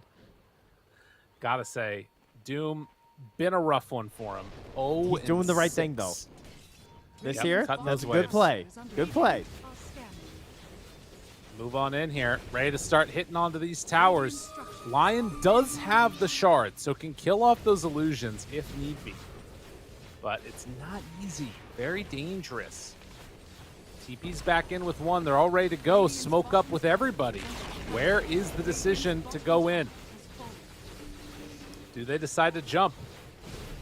There it is. Looks for the toss back. No, Guts, not like this. Oh, wow. That was more than a bit of damage. That was not the toss back you wanted. Trent, it wasn't even a little bit. What do I do here? He thought to himself. Oh no. Oh, Hiko, get out of there. Dude, none of this is good. Holy. All right, ready for this one? Mauser's gonna Manta. They're gonna Lotus Orbit. They're gonna send it, and it's gonna get doomed. Ready? Okay. Oh, come on, Oscar, you coward! I thought they were gonna do it. I thought they were gonna try and What a cheese coward. them. Imagine. That would have been good. That would have been real good for SG. To be honest, though, it's already going pretty good for SG here. It's looking pretty solid for them in this game, number 2. Man, what a spanky. Yeah, there's not really much else to say about that one, huh? No. Uh-oh. Just forcing BKBs left, right, and center. KXY's like, I need Midas this game. I want to be level 25. True. It's needed. Now, the plus side is that every time Midas comes off cooldown, he's near some creeps, he can get a quick little item for his team. That part's Plus cool. side. Plus size. You know, it's probably not plus. Wait, what? Plus side. What? Plus size. Probably not this AC on Enchantress. Little That's thing. true. She's got, you know. Oh, my God. Well, I Mini got that has eventually. Milner. What can they do here, though? Mausva. Too strong. Ava, toss back. No, it's not the real one. He dies immediately. Mini, time dilation, but that's a Marcy with the BKB. They kill off the poor old Undying, and the slow, steady dismantling and lack of agency that no runes have. There is no game for them. There is no time for them to be mad. Burn it down. The flamethrower's out. Oh, Fahrenheit 451, eat your heart out. Oscar ready to burn everything. And I believe that this game is over, Trent. This is just a massacre. Oh, people are dying still, it would appear. There you go. Chrono, Mini, tries to pop it, tries to do what he can. It's not going to matter. He dies in his Don't own be Chrono. mad. Oh, jeez. The humanity. Oh, my God. SG Esports victory. That was a hell of a game from SG. What a sweet, sweet game of revenge. Yeah. I think that they wanted them to feel the pain of that after what went on in the all chat and Yeah. the lobby thing. I Yeah. feel like there was a little bit of sweet vindication happening. Mm. Oh, it turns out they really like saltwater taffy over there on SG Esports, huh? It seems to power them up a little bit here. I think Minnie made a classic Suns fan line. Should never, ever, ever make your opponent angry or give your opponent like any reason to hate you because it's just free Yeah. motivation. And right. that just happened. Who was it? Somebody in the lobby chat. It was Oscar. It was Oscar who came on in and like absolutely demolished this game. You know, when Minnie was saying, "No, you can't go to the bathroom. Can't go to the bathroom." Oscar was like, "Okay, Minnie. Okay." Left Yeah. it at that. Yeah, he Let said, the- "Nice let- rule let the- booking. Nice rule booking, huh?" Let the game do the talking for him. As you can see, the leftovers from the end of this SG, their numbers are pretty high, and for poor old No Runes, they are going to need to go back to the drawing tables on that one. To quote another fine young man of the luminous inverse. It's a good one. Thank you. Back to architecture school, right? Yeah, that's the one. They have drawing tables. Yeah. See, he wasn't totally wrong. That's right. Yeah. Wow.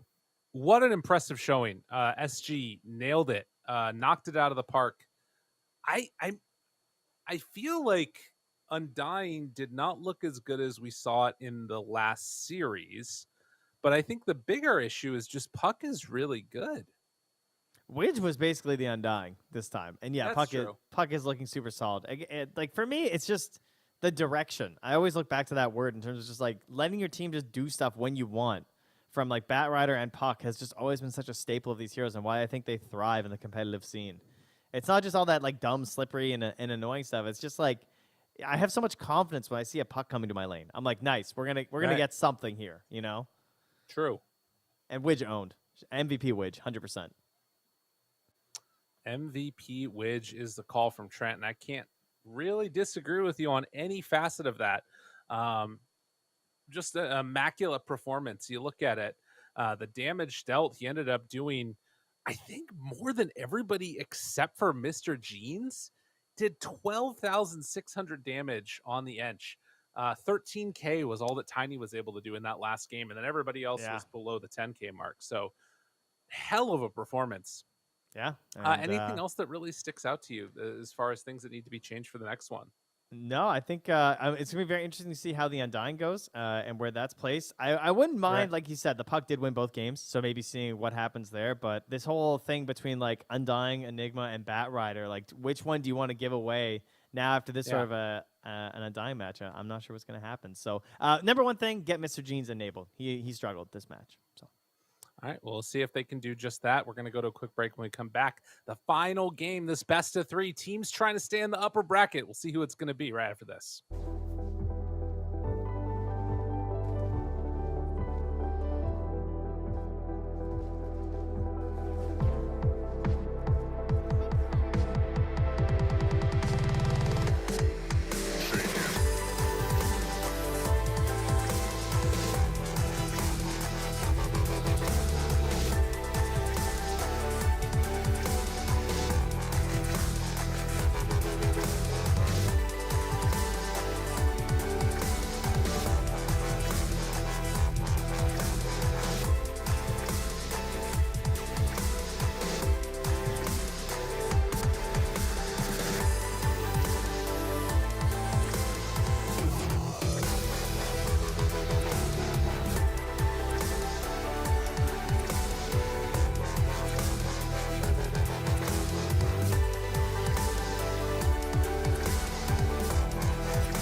Esports is what we live and breathe. For us, it's more than a game. It's a reality where a group of letters can mean everything.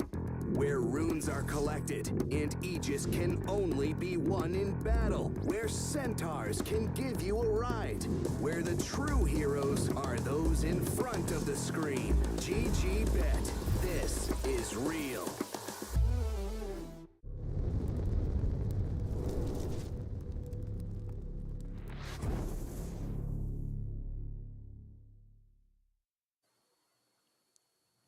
And welcome back for our final game of this first half of day number 1, the SA qualifiers for TI. So much action we've already seen. 3 games, 2 series, and almost one last one to completion there. And we've still got more action to come right after we finish off all of this. One we're going to be stepping away for, but almost said Dairies. Danog and Aries are going to be taking over for the Hokori versus Wolf Dairies. team. I The love Dairies. Dairies. That's my favorite caster duo. And the Infinity versus Tempest series, but those ones will be coming on right after these ones are all completed. So don't go anywhere. A lot more action to come soon. Trent, we've seen 2 games between these 2 squads, and it felt like on the one hand, couple of outdrafty oriented things, but at times also it was play. Like I think that No Runes definitely got outplayed last game. A lot of it by virtue of maybe some of the heroes that they had. What's your sort of feel for this series? Because I kind of came in feeling like No Runes is better, but now I feel like it's much closer than I anticipated. Yeah, I definitely think that No Runes, like, they this was a bit of a common trend for both Mini and Mr. Jeans when they were on different teams, as they were both mid players playing in the same SA DPC. When I first started watching, like, I believe Mr. Jeans was on Hokori at first, the very beginning. I can't remember what team Mr. Jeans was on exactly. Or sorry, that Mini was on. I think he might have been around on a couple different ones, but this whole King of Kings. Oh yeah, he was on the Kings roster. That's right. Yeah. So they both had this similar thing where they had these really, really great games, and then they had games that were just a little bit more like, oh. But like Mini, he ended the game 1-1 and 2. He didn't really get a chance to play per se, whereas Mr. Jeans also ended the game like 3-3 and 4. So it's not like he was like feeding like crazy, but their heroes just didn't even get a chance to come online despite being that counter pick there. So it is kind of interesting how I don't know if they just weren't able to find like the way to turn it up. Is it all just because like Hiko's lane just got absolutely dumpstered? I do think this was a huge draft win for SG. I don't think game 1 was like a big draft win for No Runes when they stomped, but this was a big draft win for SG in my opinion. Yeah, and that's something that will be interesting to watch how it plays out, because that could very easily happen again, or it doesn't. We get an entirely different game number 3. I will say that I love seeing Last game, the all chat trash talk that went on. This game, there were two things that have happened. Number one is that they are going to be playing on the Brazil server this time instead of the Argentinian one. LTH said, please change server to Brazil. We revoke our acceptance of the Argentinian server. Trying to be very formal and real about it. But then the second thing that happened is watching the pro players try and deal with technical issues. Oh, it just warms my heart so much. It makes me feel good inside when I know that I'm not the only one. Man, Please so reconnect to this. Please fill in this form here, and you're gonna have to attach that file with a, Yeah, exactly. Oh, it's so nice. God, I love it. Really, it's just sort of a sado. What's the word? What's the word? It's the opposite of a masochist. Oh, Yeah, that's the one. I don't know. Yeah, What is the opposite? It's the one that's mean. It's the one that's It's a mean thing to wish upon somebody. That's what it is. Oh, sweet YouTube. Oh, now that's that was actually a mini classic. Was linking YouTube vids in the chat, but I see it's Jupiter doing it now. Yeah. All right, And I'll he check in linked here, one guys. called Taza de Cornell. No and love. It looks like that's beautiful. I love that. Produced by Ariel Donato, 580,000 views. If you guys want to get into the soundtrack of Jupiter, this is his jam, I guess. He's digging it. He's having a good old time. Good old Jupiter. Are you going to try and link it in chat and then get banned? No, I'm not. Sorry. It could be a good thing to do. He's got a barred owl on his shoulder. For those of you guys that don't understand, Jupiter just posted a rap song into the all chat while people are trying to solve technical issues. He's just providing some like nice clarity and help to the rest of the broadcast crew. He was just giving everyone else something to do. Well, while everyone else is just trying to sort out the connections for the camera so you can see their lovely faces during the draft. And the game. That's right. That's what we're here for. The quality. And The hopefully best. a quality draft for no runes in this one. Love a quality draft from both teams. It's the way to be. Oh, okay? Whoa.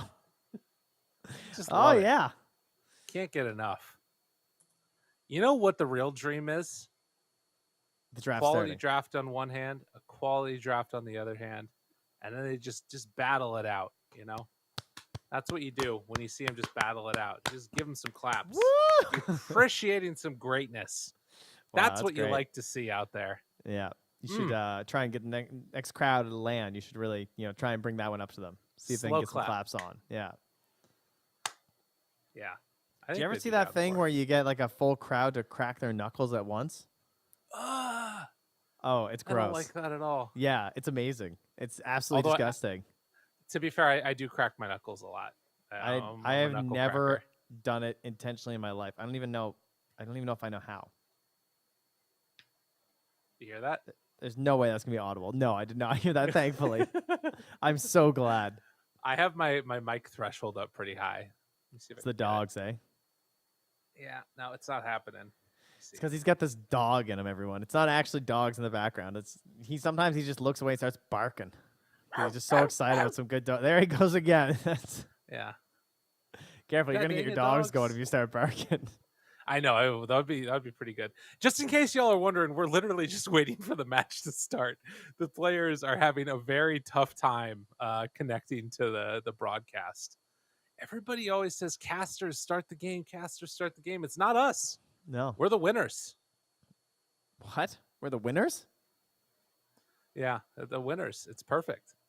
But you know what? It's fine. We're just hanging out. We're having a good time. This is, I think, one of the things that's sort of a foregone, bygone relic of the past is like these fills when it's in the midst of qualifier season. And normally, back in the day, you'd have like a bunch of people sitting together on the couch talking about random stuff. You'd wait for the game to get going. Nobody would really care that much. Now it's just you and me. We get to give a virtual hug to each other as we wait for the game to get going. It looks so loving, especially when you get the hands that's really. Not a good, you look like you're choking somebody. Just doing the Homer Simpson. That's beautiful. All right, SG. Okay. I mean, LTA just keeps saying go. He keeps saying go. So KXY said N, who is also all right. We're just good, I guess. We're good.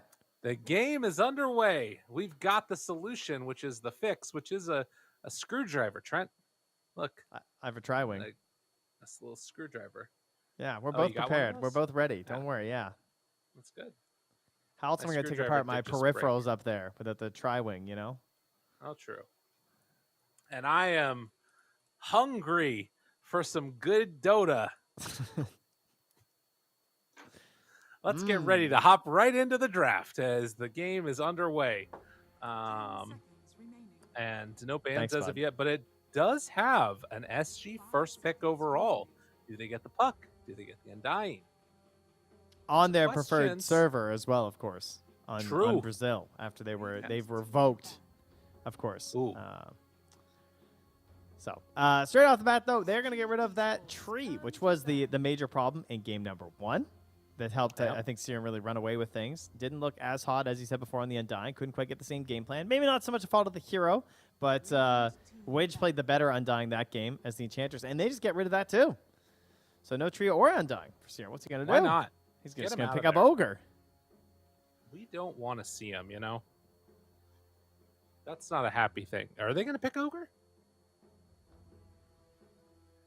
10 seconds remaining. I don't know, maybe.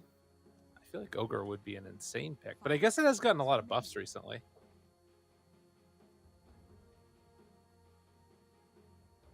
Well, time will tell. We will see as we get a close-up look at Mini there, feeling maybe a bit sheepish after that last game and the tilting that he was trying to put the other team on. Although he did have a really good game number 1. Radiant team pick. Tiny. All right. So this was the Arlington Major meta, right? Puck's still in the pool. Tiny's there. You take first pick overall Tiny. Then you see if they grab the puck. Then you see if they don't grab the puck, you see what heroes they have. You decide, okay, now do we want position 4 Tiny and puck mid? And if you do, you pick it here. And if you don't, the enemy team's probably going to ban puck in this next phase. That That looks was like the- for now that was they the don't. scoop. 10 seconds remaining. Although I will say that it did change up by the end of the major. It felt like there were these other things that started to pop out and started to look a little bit better, depending upon the team. Who is that has the ultimate player cam in the top middle? I don't know who that is. That is Mr. Jeans. Top middle? No, top middle. Sorry. Top left is Yeah. Mr. Jeans. Oh, wait. Top left is Mini. You're right. That's Yeah, Mr. top Jeans in the left's Mini. middle. Yeah, you're right. Yeah. That was Mr. Jeans. Only the eyes. It's such a good look. Yeah, it's a good one. I'm pretty sure it is, at least. Maybe I'm No, wrong I think you're about right. I actually think you're correct. I'm pretty sure. that. Well, for now, at least, with the Snapfire Monkey King, I like that combination of heroes to open with. Is that because they released it? Did they? No, wait. Who released at the same time? It was Snapfire and Mars. Oh, yeah, right. No, Snapfire Void Spirit. Sorry. They're both, they're all just new heroes to us, right, at this point? It's true. That's a good point. Ooh, they get the Enigma. It's made it through finally. Finally not banned. Actually going to be seen Interesting. play. So why is this hero good right now, right? That's the main question. For me, it's certainly still this idea of just the zoo in general is very strong, right? We're pretty scared about that overall. Turn to ban. And True. the Maleficus has that interesting shard now. And now Yeah. his eggs is crazy because it gives you the pull and the % damage. Right. And even though you can't deny the flag bearer creep, you can get like your Eidolons running. And I find it's like pretty easy, depending upon the matchup, to get like a good chunk of denies in there with it, and maybe even on that creep. Like you can kind of dominate a lane if things go Mhm. well. Yeah, I that's like true. the Enigma.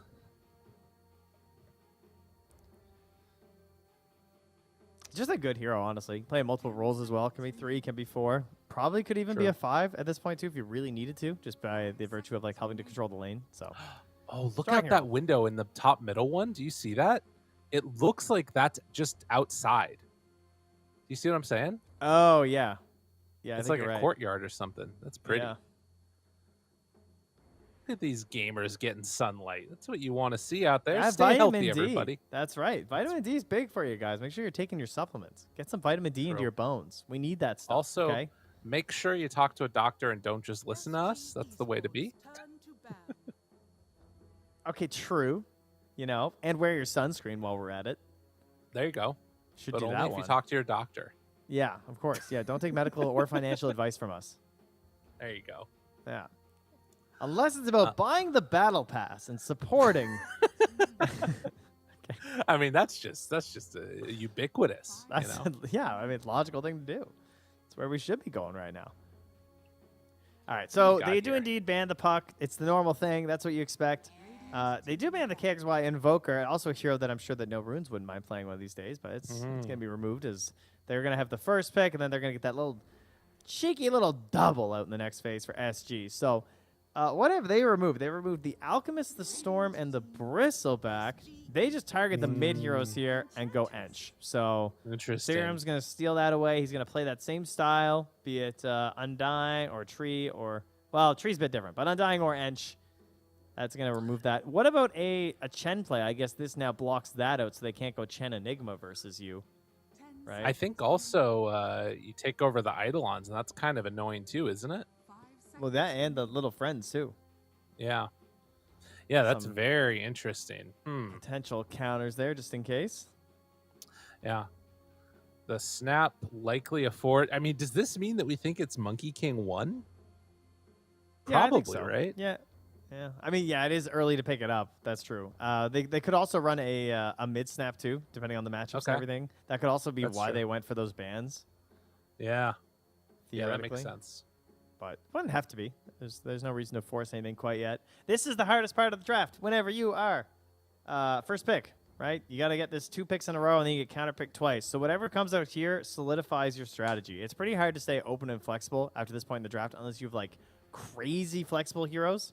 So I'd like to see them just commit for the full push. I'm just down for like Beastmaster +1. Okay. Tiny mid, you know. All right, that might be a little bit too crazy. What? It's good versus Ench. Very basic, you know. They grab their support, so they're not 100% sure of the direction of their draft right now. That's not a great sign. I love to see the double right away in this phase. Yeah. I think probably, I mean, that tells me that they're interested in CM, and then they wanted to, I mean, obviously they're interested, they picked it. But like, they know that that's part of it, but they wanted to use up all the reserve time to think about this like next phase here. But it is kind of strange. I don't know. That feels kind of weak into Ench. It worries me because it doesn't have a strong identity. All right, well there you go. They commit. All right, they Okay. grab the last rack. So that now I'm Interesting. okay with this. They kind of looked at all those mid heroes, and that might have been partially why they took a second, was just like going back over all the mids that are banned and just thinking like, what could ruin this Leshrax game at this point? Because a lot of those mids that could make you a little bit sad have been removed. It's true. I think that also like just the reserve time down so low, you want to take as much of it as you can just to make sure that you're buying that time for the next round of bans. They could have Ember here. Oh, they Lena. Very interesting. Outrange the black hole. Kill her sister. I mean, the lore counter pick is definitely strong. That is very important. It makes me think they need like a Mars, but it's going to be banned. I don't know what they 'Cause need. It's a No weird runes one. need Mars, like real hard. If they got Mars on no runes, I'm just GG. They win. I don't care what this other hero is from SG. And I was gonna say that the Faceless Void is the perfect one for SG, right? Because that's exactly what they need. Because no runes would also look nice with the Faceless Void if they were willing to swap the snap to a 3, but I don't think they are. So they'll just make sure SG don't get any control of their position 1. Okay. Interesting. I think Sven might be an overreaction, but it is what Beast Coast would pick here. And SG are just drafting a Beast Coast lineup right now. Yeah. I mean that is a another interesting one for sure. I think that the question is, do no runes want to go like the really shut down, quick, fast paced draft themselves, right? Like this wouldn't be a terrible Beastmaster pick for them either. That's true. Yeah, BKB piercing versus the Enigma. Blow up the Lesh. Huh. God, I feel Yeah, like Mars beasts just are liking. looks. I think Mars looks insane for no runes though. I think they just need the control, and then I think they just look so strong with Snapfire. Yeah. Like, just give the space for Lina, because like they have no jump to catch this Lina, right? That's partially Yeah. why this counter pick already looks good. So they need some sort of like a jump, some sort of a stun, some control, and that's why I think they're gonna pick like either Wraith King or Sven, and they're gonna be sad if they pick Wraith King because it's in a Monkey King, and that doesn't feel very good versus Wukongs because you just like die and like respawn in Wukongs again. It's not like these other ultis that you get to just like dodge through. I kind of feel like it's going to be a Lesh 1. Maybe I'm crazy. I guess that they could still swap it, though. No, they don't do that. Because the only thing is then they could pick somebody that can get on the Lina. Ooh. All right, I did not see that coming. I like this. A little wild out here, huh? What the hell? So this is either Tiny One, Lesh One, or Magnus One. Either all three are viable, and it gives them the jump that they needed. 10 seconds remaining. Ah. What do you 5 pick here seconds now? remaining. This is crazy. I mean, they could Wraith King versus Black Hole and RP. That feels kind of cool to me. But and then they have to make the snap 3. So I think they'll just Mars. The Marsy Mars. I also wouldn't mind more of the pushing oriented stuff with like the Beastmaster or the Lycan. But yeah, you're sort of eschewing that for the team fight, that early power that you get. Yeah, I can Control see the that working Lina though. Run Wild. Just like pushing things down. They might have enough out of Ench already though.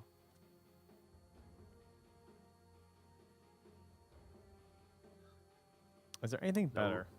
I don't think so. I think Mars is just the safest one to me. Yeah. It's like Tide is kind of interesting against Mag, but I think that against Enigma it's no good. No go. All right, it all Tide comes would down to be this. kind of cool though. Yeah. No I'm also runes. still super down for the Snap 3. I just don't think they'll do it.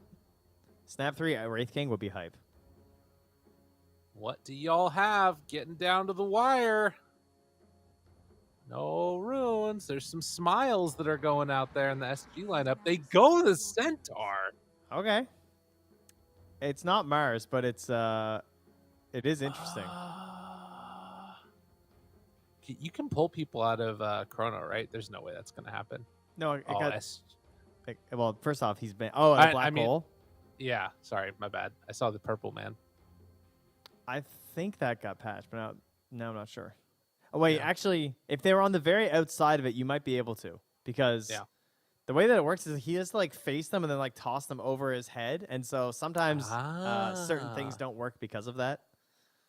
So like you can't pull them out of the Mars arena because of the wall being there. Right. And so if you try and pull them out, they just like bash into the wall. Interesting. Well, we will see what ends up happening. I don't imagine we're going to be seeing an Aghanim Scepter, but it did get buffed. There's a chance. Where there's a will, there's a way. And And it is Hiko, the he one might mag. just be that will. Yeah. Position 1 Magnus. So that's intense. That's got to be a big player pick here. Like some people are willing to run it.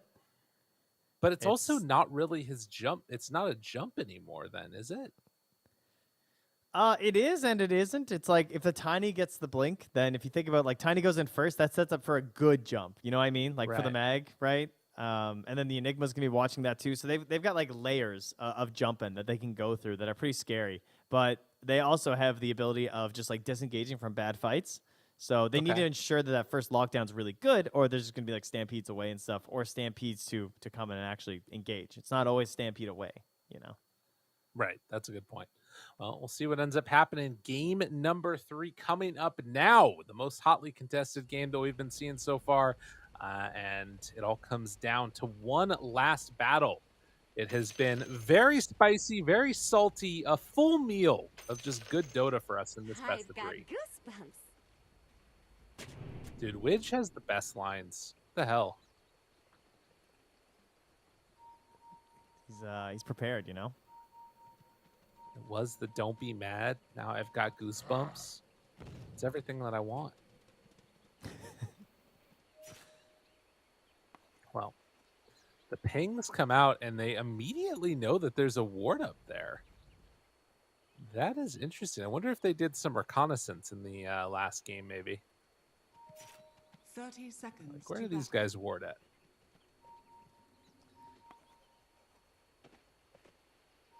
Taking a sneak peek around. Yeah. It looks like there might be a battle here. Or Sarum and Guts just run away.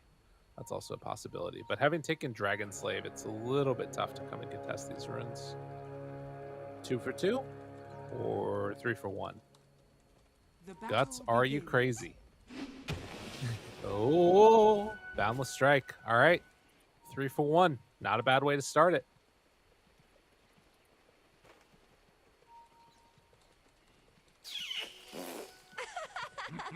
And LTH is going to rotate bottom while they send Widge up top. So Mag CM facing off against the Centaur and the Snapfire in mid lane. One that we've seen many times throughout many different patches. The Lina facing off against the Leshrac. Going to be an interesting one to watch. Gives them the old stomps there. It's a little bit of separation as they're pulling the creep wave back by the range creep. Still able to secure that last hit. It'll be interesting to see the difference in the power of the Enchantress in a game like this, because I talked about my concerns at the start of the last game for Widge, right? Like this whole idea of what he needs to do in order to be good in that game, and I said he had to be a body and just get in there the whole time, and he did so much better at that than I ever could have asked for. Like he got the perfect amount of levels, he tanked it to that perfect level where the burst damage couldn't get through him, and as you look here again, it's not quite as good of an opportunity because of the Leshrac. It's like it's not as bursty in a sense, right? There's more sustained magic damage, so that part is going to be tougher to handle for the Enchantress. But his lane should be stronger because of this whole Eidolon thing, as you're seeing right there. So, like, grabbing that, and we got a bit of a duality of the Enchantress being shown between these two games, which is very interesting. Yeah. Yeah, it's a weird one, that's for sure. And you've seen Oscar do a good job of keeping those Eidolons a little bit back so he can't get them quite as easily. But you can already see that in the mid lane, 11-1, having a bit better of a time of it. Guts able to spam out the wave by just taking these 2 points in Dragon Slave here. No points in stun, just all about harassment and securing these last hits. Dude, KXY is taking a lot of damage. Guts is putting the hurt to him. Bottle delivered at the very least. Pansies up top. Getting chased down by Widge. Does have 3 mangoes, but won't decide to go any further as Hiko makes that move to come and help out the Snapfire.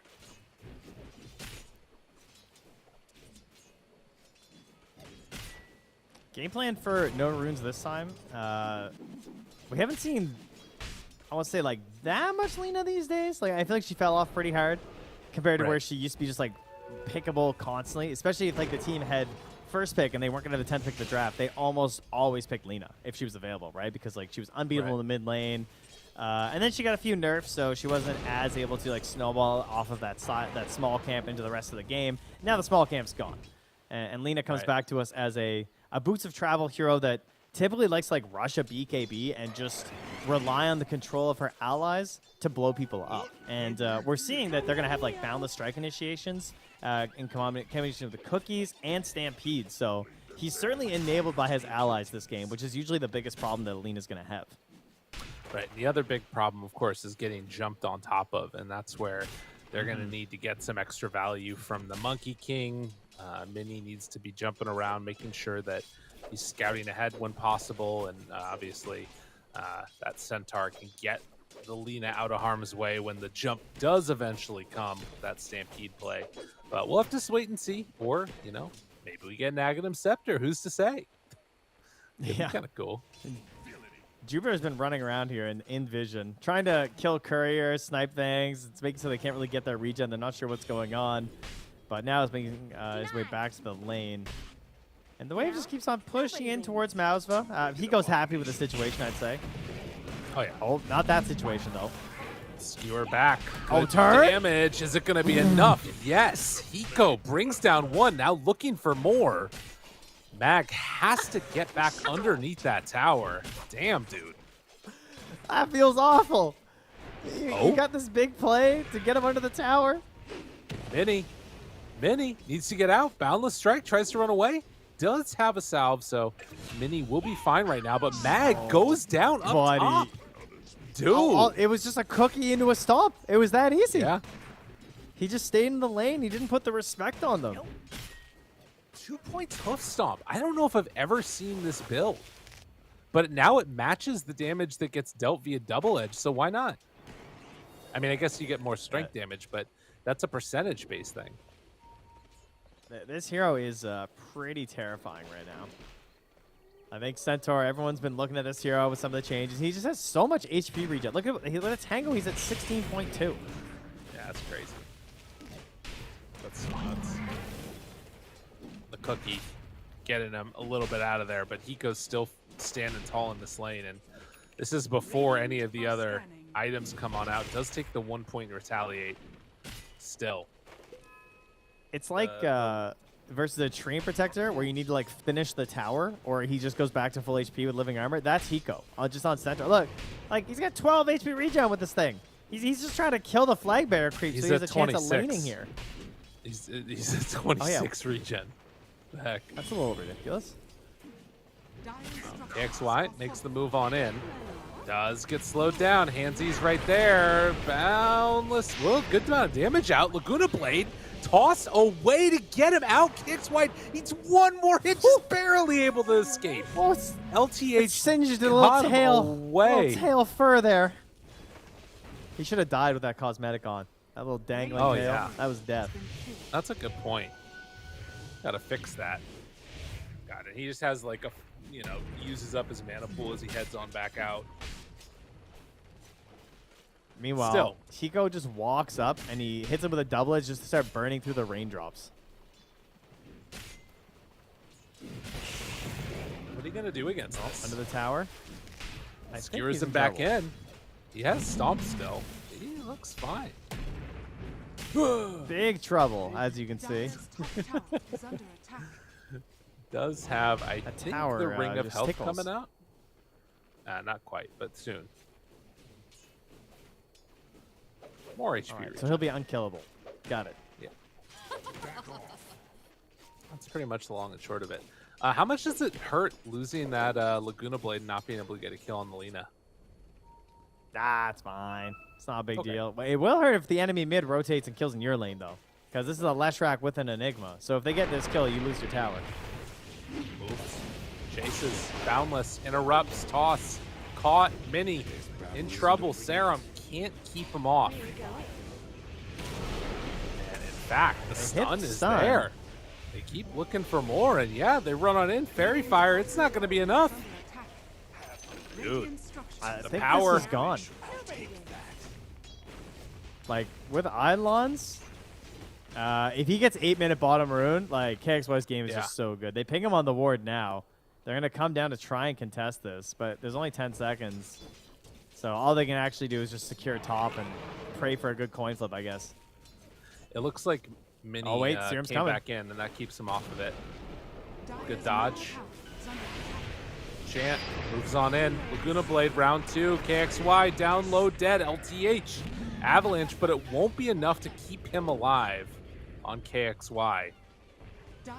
So, just like that, no runes. They find a couple more kills and still looking good. Centaur basically untouched in this game. Yeah, and like the fact that they denied the rune up top, but as well as they saw him rotating through the Radiant jungle on that Observer ward that was down near the Radiant outpost. And that's why they were so confident to commit to that bottom rune and go for that fight there. So just that defensive vision allows them to secure that rune, slow down the Leshrac, and now he's just forced to run bottom again. They're going to try and get this tower. They weren't able to get last time with everyone leaving the area after. Oh my and god. Just that little bit of a threat. Yeah, see ya. He immediately goes away, but yeah, that tower is definitely dead. It's too hard to come and contest this. He's just splitting the trees. Yeah. It's the right play. Wrong battle pass, you know? That's true. Yeah, that was a good one. And there isn't really a chance to come back in and get like meaningful big damage onto this tower. Although if they bring numbers, maybe there will be. Wiz, she's in some trouble, gets jumped on, and they bring him down. Guts making the moves. And Oscar still trying to farm up and get into his items. Ooh, look at this Lina build. Falcon Blade into bots. I mean, that item just keeps getting buffed. They're trying. And Lina's one of the heroes that takes the highest advantage of it as well, because it's a +2 flat damage on the last buff. With her attack speed bonuses, that means you're just getting more value out of it than most people. Doesn't have level 6 yet. Hansies, Jupiter gonna run away. And they won't manage to connect onto him. But in the end, what this ends up being is the bottom tier 1 tower taken for mid, while Enigma just keeps farming up and getting into his next set of items. Has the urn done already, and gonna be going back for the Vlad's Blink. As the runes put the pressure up top. They do have RP available, still a little way from Echo Saber, but recognizing the danger, they gotta get the heck out of it. Cookie, but no! Oh, that stun ends up working into their favor and gets some separation. They can't chase it down. Oh, they almost baited them right into mini on the Wukongs as well. Yeah. Oh, they missed the Boundless. Didn't toss it. He has it now. Eco, stun, onto 1. Can they get him for the kill? Trying to bring him low, but it's not quite there. Now Avatos, back forward, Mini. Tries to bring him down. KXY able to survive through that, so they drop all the ultis that they've got and only end up getting the Tiny here. I get it. Your name's ironic. Goodbye. Not what you want after all those rotations. I guess at least everyone there from SG also made the rotation over, but they were hoping for a lot more off of that Stampede. But oh, he denied the tower with the Eidolons. Nice play. That was going to fall to the Radiant. Oscar's been having a good series. Very impressed. He turned it on after game 1. He got mad. That's what happens. I do think that they are not in the best position this game, though, at this point. I think that they probably wanted a little bit of a better lead, and I think that it's going to be a while before that their Magnus is able to contribute very much, right? Yeah. Because, like, he can't get a blink that early. I mean, he has his Echo Saber, which is great. Right. Okay, well, There's so much that disables him, though, too. You know, like, you've got Cookies, you've got Lina, you've got Boundless Strike, Stomp. Like, all these things are really annoying to play against. So we'll see how he decides to do it. If he just goes straight Blink next or has to go BKB first.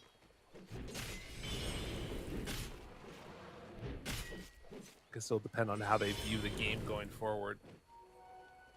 Jupiter's made the call that he thinks that the entirety of Dire is farming in that bottom half of the map, and he's mostly correct. Where Mr. Jeets ends up going alongside Serum. Up top. So they're all just stampeding around, huh? Good avalanche to interrupt that kick, so I was getting a little bit worried up on the top side. And you can see that joining him here, Widge goes down where the Enigma is to play intercept.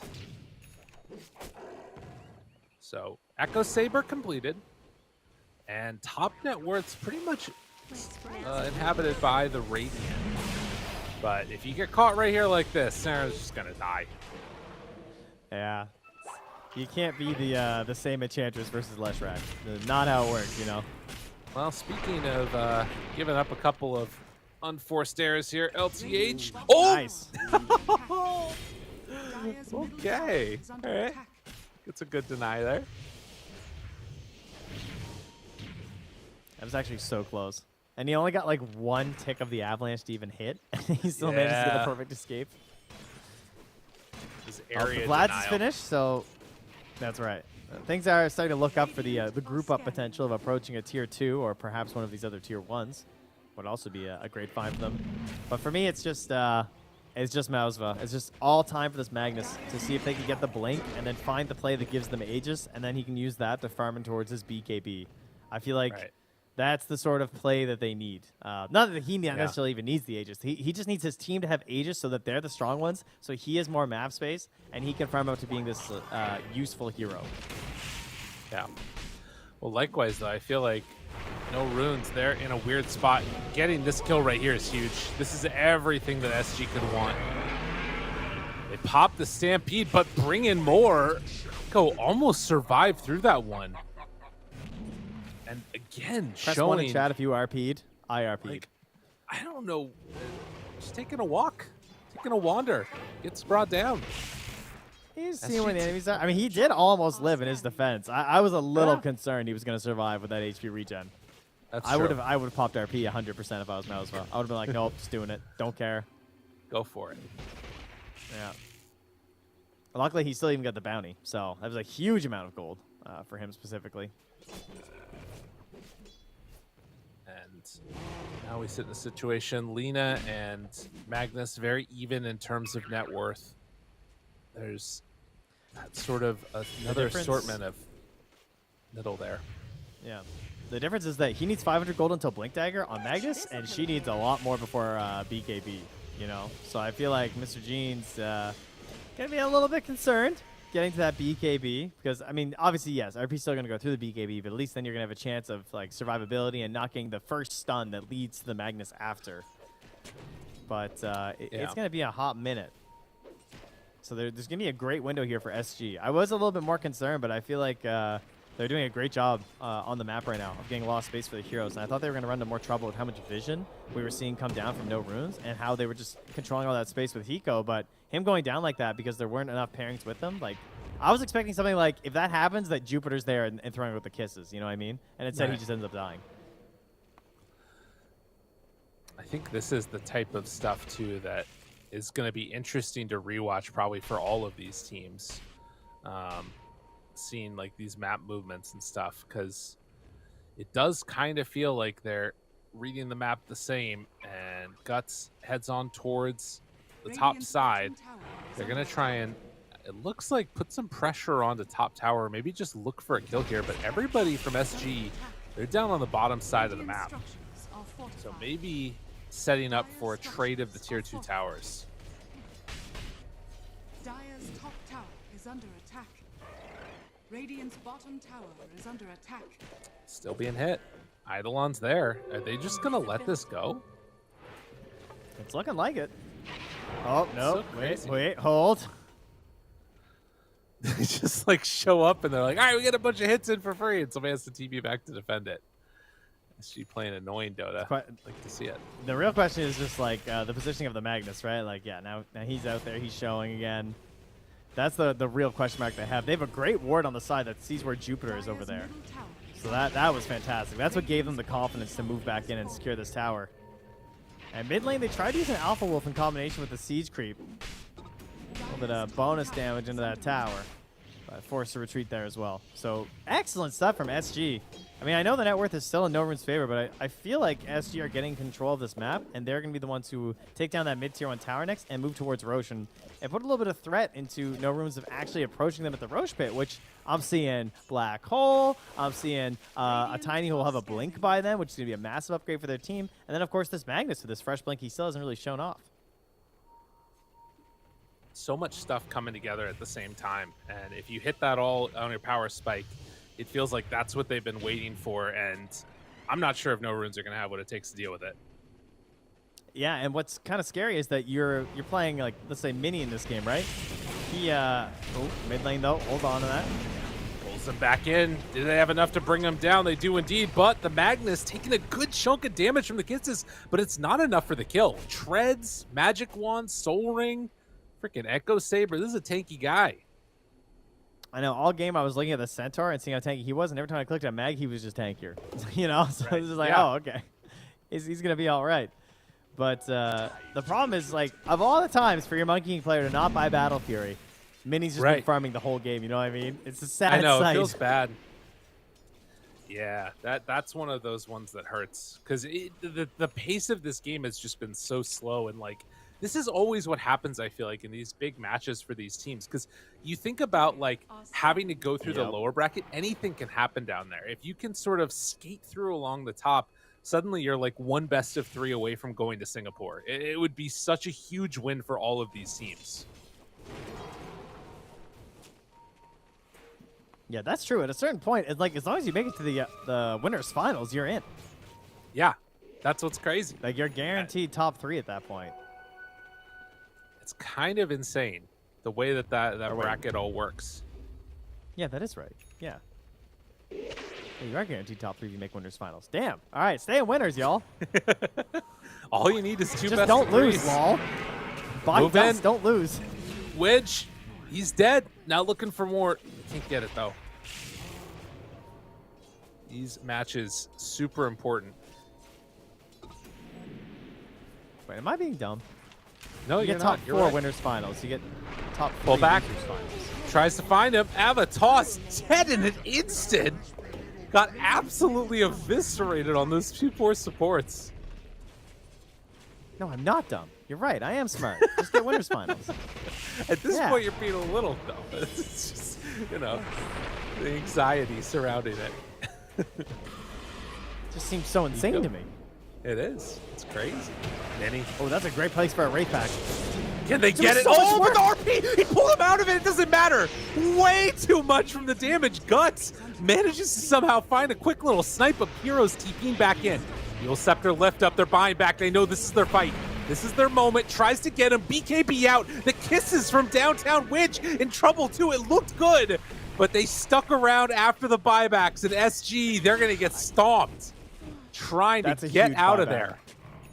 That is so unfortunate. This is what happens fighting around a tier 1. This is why tier 1 towers are so important. And it survives at 17 HP. They've got to be thinking Roche. I mean, they're standing around it. Lena TP'd home, so she's going to have to run her way back. On my way. I'm coming. She was low on mana, so I don't even think she had enough left to like spam for her attacks stacks. That's why she went home right away. It's like, I can't even Roche right now, guys, but they want this Yeah. so bad. I mean, it's huge. This is This is blow this is open the bad, though. I game. mean, Hiko, he's sitting around there. He's like, he needs to keep an eye on it. Do I Yeah, see like he's- full commit to come into this? I think do they they do. have? Like they're gonna be They so got Blink. slow. another They, blink they don't on- know that Lena went home. You know? Yeah, that's true. Scan, it connects. Serum. I mean, they don't know how many heroes are here. Guts, bringing it down lower, but they're not going to come and Oh contest. man. If only they knew. Yeah, if they They knew. had the time. Oh my God, he keeps getting bashed. Finish it off. Oh man. I can't believe that fight went poorly for SG. Yeah. Like the Wraith Pack got down right in the middle of everything from the Enigma. Like it was all looking great. Is that all it shifted? Is that real? I'm pretty sure. That's so insane, dude. All right, game's still a big believer apparently. It's like Yeah. doesn't matter. It really does not care.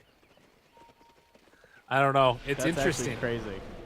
Like the giant team fight stuff, it just does kind of have a feel in those moments that it can make a huge difference. But like all you have to do, right, is like RP Guts. If they find Mr. G and Senor Panelones, game looks rough. But that's why he's went these bots, the Dragon Lance, like all these little things to allow him to stay strong right now. Who do they find? It's on one. LTH caught, punched, done. Dire's top tower is under attack. Not good, not good. Just support though, it's fine. Just scouting, True. making space. And where are they going to go next? I mean, BKB for Oscar will be huge. The Kai Assange on Lesh going into Yule's doesn't have that next item queued up next for the Lesh. All right, now here's a question for you though. Okay. As SG, how do you want to play this one? Are we gonna see the slightly risky smoke into Aegis play because they just have so much team fight that they want to team fight anyway? Or do they have to? Because like the BKBs are all up right now from no runes. Are you just gonna spend the next 3.5 minutes not fighting at all? Right. That's the. Or- I think you can because I think I like their lineup better late game. Maybe not though. I don't know. It's so crazy. The only thing that concerns me is the potential for the Stampede, where it's Right. like if we try and split up too much, it's just a free pick on someone, like no matter who it is. Yeah.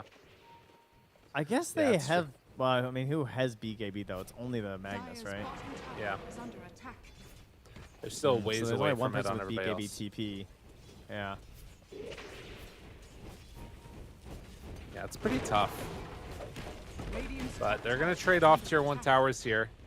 LTH is still nearby on this tiny, and as soon as he sees that Monkey King jumping, he has to get away. So they take that tower. KXY takes the top one. And this is a weird moment, I feel like, for Runes. It's great for SG, yeah. I mean, they're getting trades while the enemy team is Aegis. LCH even going to live here, not feeding, as he gets the Avalanche off. That's great. And they defend their tier 2. They don't have Glyph. Find him. Stomp is there. Where's your help? KXY trying to get away, but the Stampede comes out. 4-staff forward, and the slow is there. LSA connects. Done. Still, I don't think he can escape, even if he uses the Centaur. I think he's right. dead. Well, and the interesting thing is that it kind of, I mean, again, you still have the rest of SG farming on the map. But losing the Lesh there definitely Yeah, they're not hurts. losing out on that much. It's still a lot of gold overall going to their coffers. I mean, they have a lot of heroes that can just straight up farm constantly. Like, even, like, you know, CM is down here. She can nuke stuff. She's farming up a little bit. You get the Eidolons roaming through as well. Help push these lanes out. Frostbite some jungle creeps, make a little snowman. Wow, Scriff, was that snowman cosmetic on there? Or no, unfortunate. Oh, no, he's got it. My bad. All right, There it Scriff's is. cool. How dare Thanks, you? Thanks, bud. Just making sure. That's fair. LTH immediately BKB. Anzi's right on top of him. Cookie's there. That was biting off more than he could chew.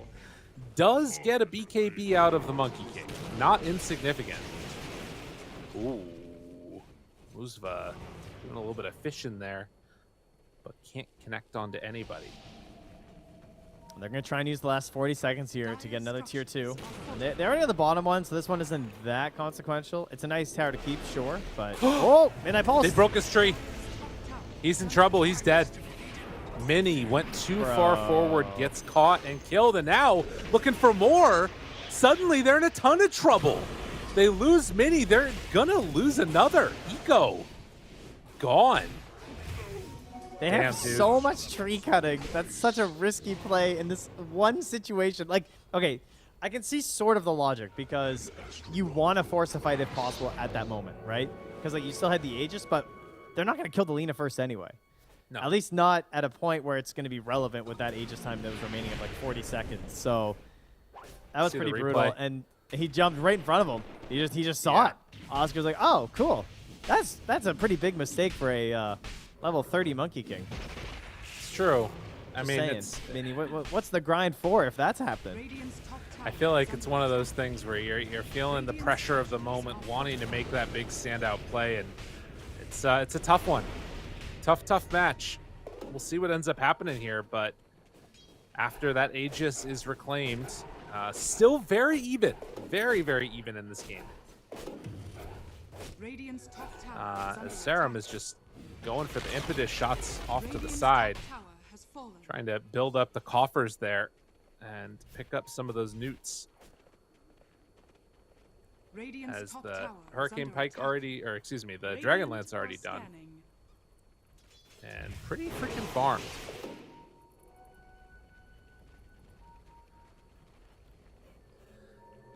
On the other Tense. hand, A tense Eco. one.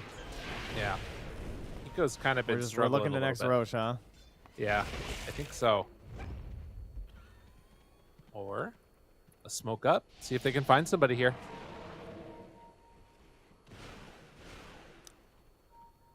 Ooh, Oh, looks like it's they gonna be find one. And Stampede jumps in, pulls him back, still has heal going.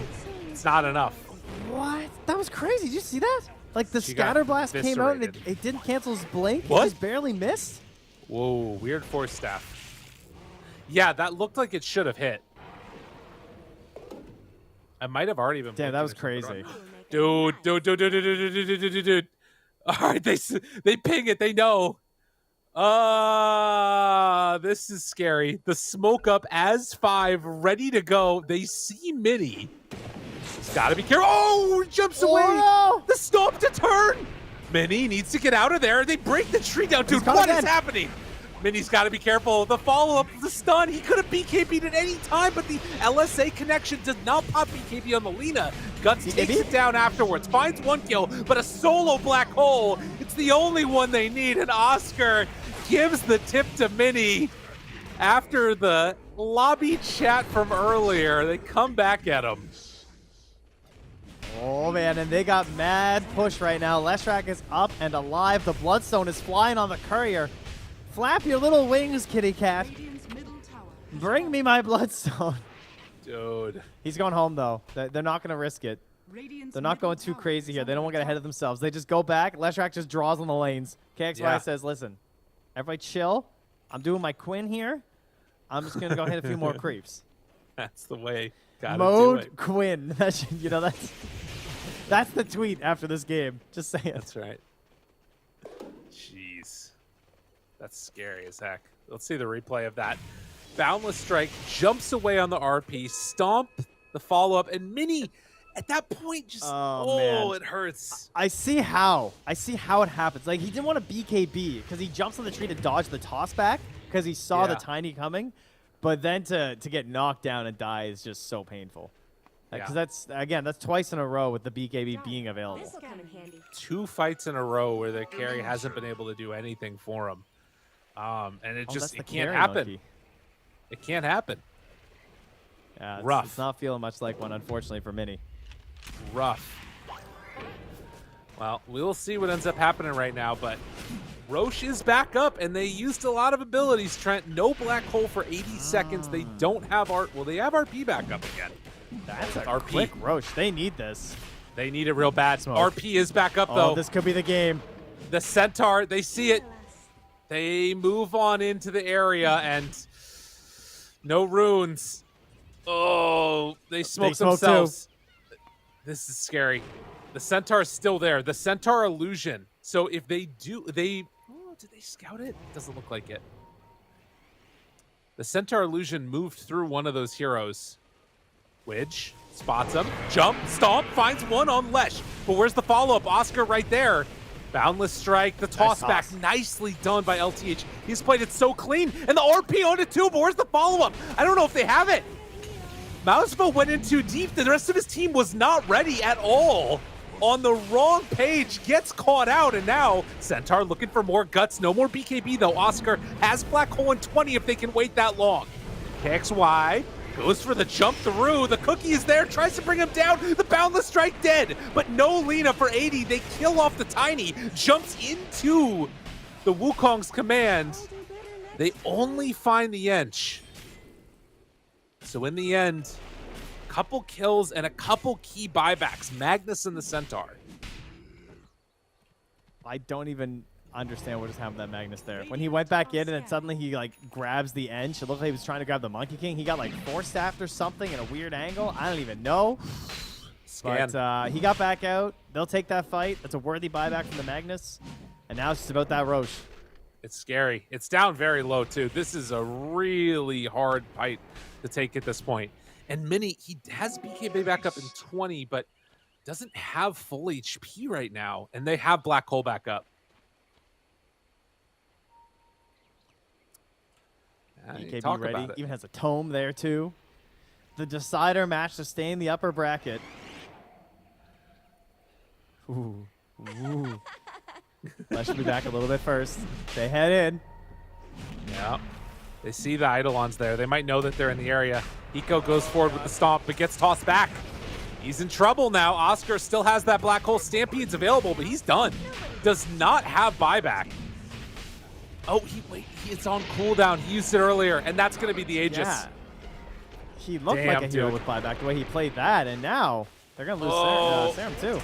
The late to mid-game decision-making coming back to haunt no runes. And they're tipping Minnie continuously. Oh, it hurts. Okay, they got one range creep left. I don't know if they really want to commit that hard here, but it is tempting. Leshrac is still a bit of an issue, right? Like, no BKB, has to rely on the Bloodstone. Maybe that's your chance. There's an Aeon Disc as well here Is under attack. for Mr. Jeans, so gets a second chance even if he gets caught in a big ulti. There's a Basher on Snap for canceling the Black Hole through the BKB. Oh, We interesting. got tools here. They're The bootleg basher on tools, but Snap they might is just get the super job done. cool. Yeah. And We're Handsies seeing do this it with more the and more. Rage basher. Dire's bottom tower is under attack. They're looking. Oscar, he's got it ready. Dude, the freaking split earths are already there. Starts with the kisses. Boundless strike to follow LSA, but again, LTH is there. Stops it immediately. Dire's top tower And that is is a under full attack. set of racks taken by SG. Clean performance. It's so interesting. He's making it seem like that's the more broken part of support Tiny this game. Because Yeah. he has the initiation on his other heroes, so that's just not his job so much this game. Like, he can do some initiations if necessary, but the counter initiations have just been stellar. Smoke up. Smoke out now. This is the worst part when you have to go and fight into the ultimates and the Aegis. Where are they going to go? Oh, it's scary. They got to get a ward down. Centaur's the one that's leading the charge, and he's ready to drop one at a moment's notice. But couple bounty runes, they aren't picking them up. They want to take the better fight. But you can see that they're set up here. Now, they could re-smoke again. Do they have another one? They're going to know that they're behind them. Are fortified. They're This clearing is the scary. trees. Yeah, they don't know. They don't know yet. Jumps down, finds the stomp onto 2, but where's the follow-up? Can they bring him down? LSA, Lina gets the 1 kill. Meanwhile, Moza pulls on in, gets the Aeon disc proc immediately. Fine for the moment, but the black hole, they dropped everything on him. But the basher, the range bash, it worked. Oscar goes down. Oh, Handsies, yeehaw. The chase is there, KXY. They turn forward, BKB. The fight back coming from no runes. Dude, that range basher was everything and a bit more. Holy moly. I left my hoof prints in They actually find the fight. They needed it. They got it. Oh, God Dude. tier there from Handsies, a.k.a. Jupiter, bringing it in. This is the thing. Like, I feel like when you watch some of these games, you can feel the momentum losing, like the dropping away. And those 2 fights back to back where Mini died without popping BKB, it almost felt like it was over. But they managed to just hit their buttons in the right way. They get the perfect fight, and it worked. And then you see, like, after struggling so much, he still does the most damage in that fight by a mile. Exactly. Did almost 6k damage just by, existing as Wukongs. You know what they call that, Trent? Redemption. What's that? Regeneration.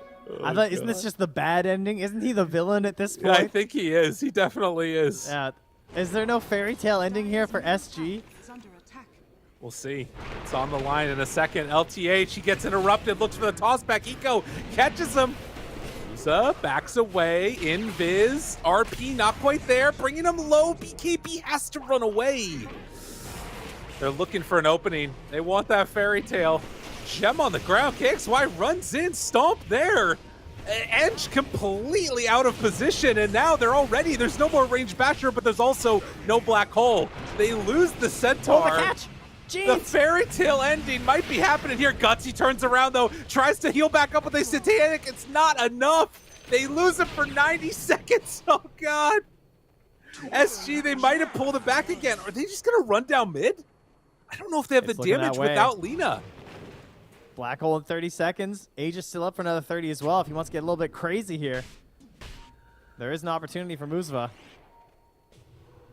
Where do they go? They're not going throne. Is under attack. Yeah, they just want to take this. If they see an opportunity, they will go for it. But for now, at least, taking what's given to them, which is going to be these racks. Serum, pulled back in. Boundless strike. The heals are there, but the damage coming out can't get the toss back in time. They still manage to secure the second set of racks now. 12k gold lead, and they've got to wait for the Lina. Radiant's middle tower is Where's the under smoke? Someone smoke up this backline, Widge. Press that Mini. button. I want to see Mini, Oscar he's go in the nuts. trees. He's in the trees. They find him. Oh, got to be careful. The stomp's there, though. Throws it out. The Wukong's boundless. It's not enough. They force Steph everybody out. The Wukong's does nothing. They're And resetting. SG. Oscar was waiting. He hit a fire clump, so he couldn't get in with the blink. He saw his moment, and he just kind of missed it a bit. They pull him out. Ench in trouble. They buy the time. The buyback is there. One last Mini, Rax. he's down. They find him again. Mini, the black hole on a tube with the range match. It comes out too late. They didn't roll lucky. They get brought down in the dirt. Oh, it hurts. They buy back immediately on Mini, but now Ench is in trouble. Can they go back in again? They find him there. Oh, man. And now no Centaur, no Ench. Tries to jump in. Mini wants it desperately. He pops the BKB, but the RP is there. The punches come out. Mini did not get to play Dota, but maybe the heal, the life seal, isn't enough. Guts, Mini doing it together. The dynamic duo, they killed him. Oh my God, he's dead for 2 minutes. How is this game still going? I cannot believe that Boundless Strike. That was a Boundless Strike without Satanic, too. That Boundless put him back out of full HP. He got down again, and then he had Satanic after. Oh my God. And they didn't get the Megas. Yeah. Will it come back to haunt them? All right, now, mind you, this was not a timer issue for the Magnus. It is a gold issue, so, you know, when he comes back, that's true. And he's very close to the gold as well. So when he does come back with it, he's going to have a couple lives of a potential game ending there. And that will be in time for the Roche spawn, more than likely, as we only got about a minute left. Ooh, 96%. It's looking good. That's fair. I mean, they have been pulling it back. It's good either way this game goes at this point. I feel like both teams have been emotionally tormented enough in this series by each other. I don't care which way it goes. What's the break point, though? We have buyback for Mr. Jeans on the Lina. We have... That's it. Okay, that's the Radiant buyback right now. Centaur can get into it. He's actually pretty close. Yeah. But that could be an avenue. If they burn, like, Black Hole or something, like, maybe they need to use, like, both because of the Basher, and they only kill Mr. Jeans, and then he buys back on the Lina and Boots travels in. Maybe that's how they get a good fight. He does do so much damage. 40 minutes. They've got that next round of neutrals, too. No neutrals picked up yet for SG. They're staying inside the base. Timeless Relic is there. They have the Penta Edge Sword. And last but not least, the Trickster Cloak here. But a quick Roche spawn. 25 seconds. That is very interesting. If they stay in here, this would be huge. And Hansies does not appear to be leaving. But will SG be in position to come and contest before it happens? Dude, if they can come in here and finish this off quickly, they're on the bottom side of the map. All right. They finish off the Eidolons. It's right there. It's an Aghanims. They're moving in, though. They smoke out. SG, no. They might not know, but they know that Hansi's in there. Now they see the Roches up. They smoke. Smoke on smoke. Oscar, he's waiting. They see one. Smoke breaks. Uzva, he's over there to the side. LTH also getting his blink broken. Jump forward for the RP. He misses the pullback. He didn't get him, but Oscar, he finds him. Range bash from the low ground, trying to take him down. Gut survives. Ench, the only one that died. This ain't looking good for SG. They've lost 2 already. A third goes down. KXY, can they break it? No. But 4 die. So many without buyback. That was the worst fight I've seen today. Oh, no. Couldn't find the skew rope play in time. There was just nothing there. CM, the only one doing work, and she goes down. Centaur with the buyback, but it's all well worth it as they get Aghanims. And, well, I mean, obviously it's Centaur who gets it, right? And we put Guts in the back, go for a ride. Don't actually. Please don't. Love of God. All right. You know what? Because they didn't do that, they're going to lose now. You got to get the Centaur Ags when the moment comes up. You got to give the Centaur Ags. Yeah. Man, imagine if they stopped Lesh's TP. If he was forced to buy back, that would have been so bad. Oh, man. That one hurt. It was so set up to be perfect for SG, but just a little bit off the mark there. And the smoke breaking on the low ground. KXY is trying to do something magical here. He needs to get so much done. I don't know if this is going to work, if I'm going to be honest with you, Trent. He has no Aeon Disc and no BKB. Maybe it does, although Laguna Blade turnaround, Bloodstone, has Satanic, KXY standing toe-to-toe against Guts. LSA not going to connect. The battle, use your dual abilities, but the chase is there, and he's just going to go down. He has buyback, trying to buy time. Dire's middle barracks has fallen. Was that necessary? I mean, maybe it beats a bad fight. It's kind of crazy. Stomp is there. Oscar looking for it. Black hole, round 2. Can they bring him down? It's only one time. Now, he can get BKB off, but it's going to be so much damage. He's dead. They bring him, and they kill him. No chance for any bashes, and dead for 2 minutes with no buyback. And Serum also caught. Oh, it works. KXY, you're too smart. Right. He was right. He knew Mini would run in. Well, Snap went home. Snap went home, and so then the Enigma works, right? He can actually use the black hole. Because Jupiter went home to fight and make sure that Lena was going to win that battle. Look at the swing. Look at the swing that we've seen over the last couple of minutes. And where's the Aghanims, I ask you? Where? In the dirt. It's on the monkey. 2 minutes. Oh, speaking of Aghanims, we got some nihilism. Nihilism in the chat. Nihilism in the game. Looking for one jump in. What? Huh?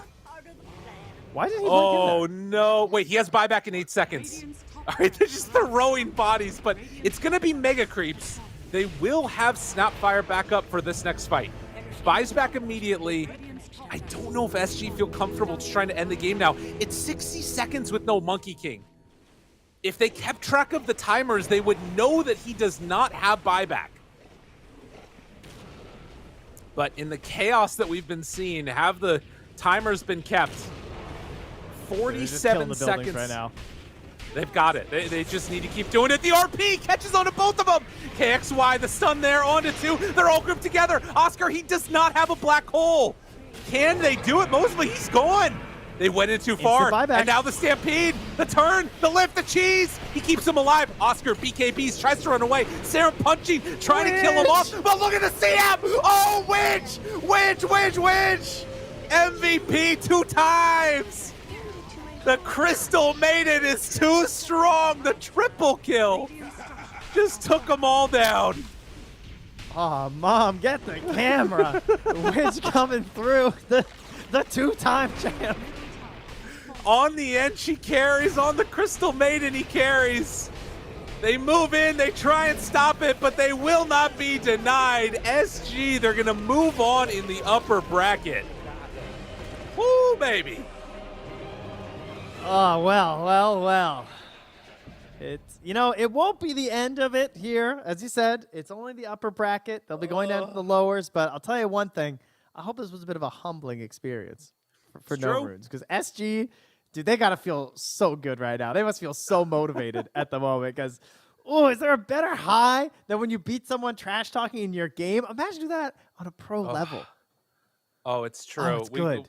We have to at some point have seen it wasn't really a taunt, because the taunt to get bodied is the normal thing, but it wasn't a taunt. It was just like there's animosity going on. You could feel it. Palatable. Man, I hope that we get some vision later of the cameras on the win there, but God, what a good series. What a way to end it, Trent.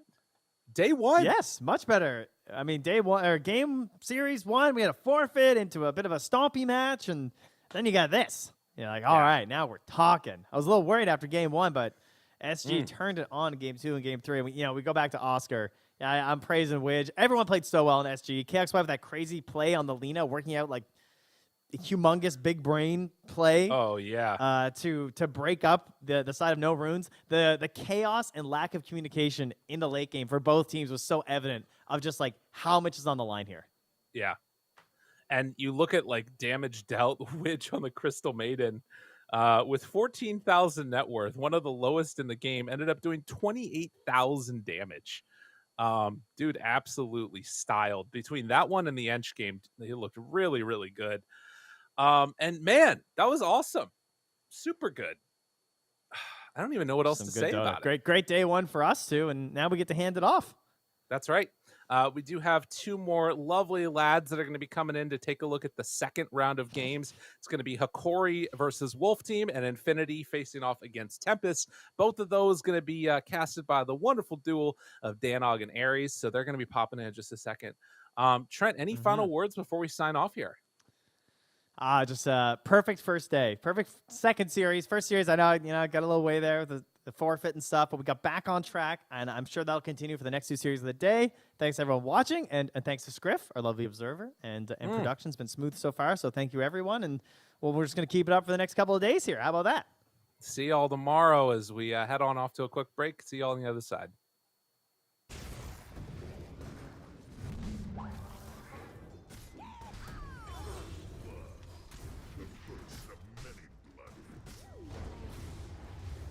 This battle isn't over yet. Where are you going?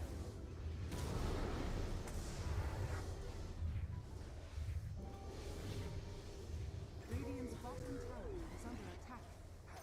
Radiant structures under attack.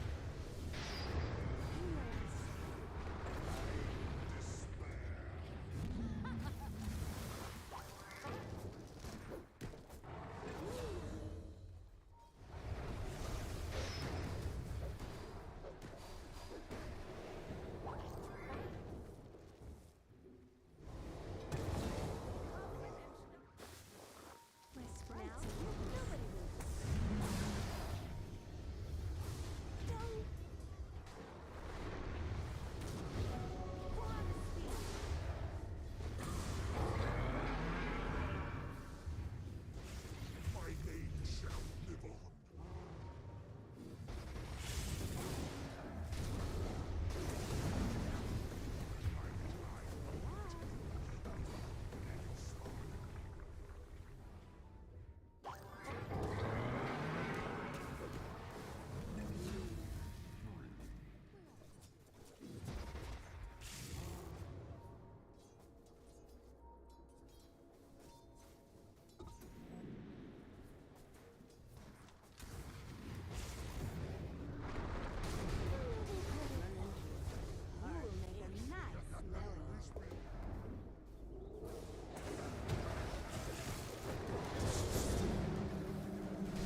Esports is what we live and breathe. For us, it's more than a game. It's a reality where a group of letters can mean everything. Where runes are collected and Aegis can only be won in battle. Where centaurs can give you a ride. Where the true heroes are those in front of the screen. GG Bet. This is real.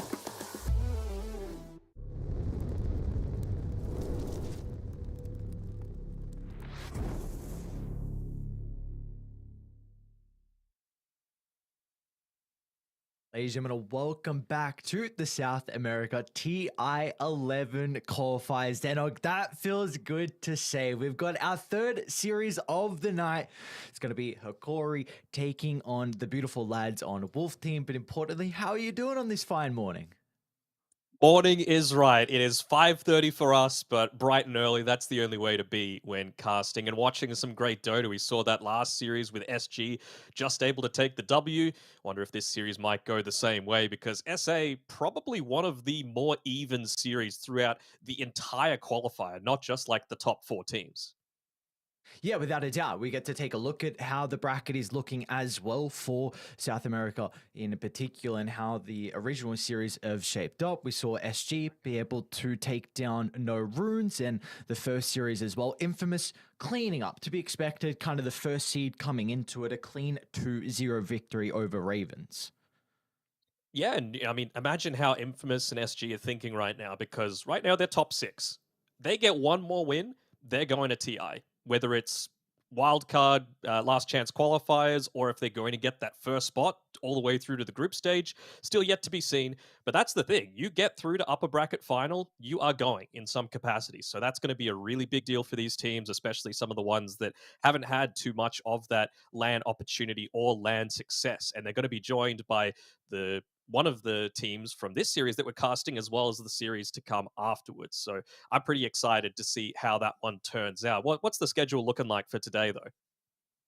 Yeah, like you mentioned, though, we got Hikori up against Wolf Team. And then after that, it is going to be Infinity versus Tempest as well. So we've got all best of 3s, where we're not going down to the dreaded best of 1s like we saw over in Eastern Europe. So at least that is going to be... The teams don't have to worry about any of the chaos that can happen in just one game.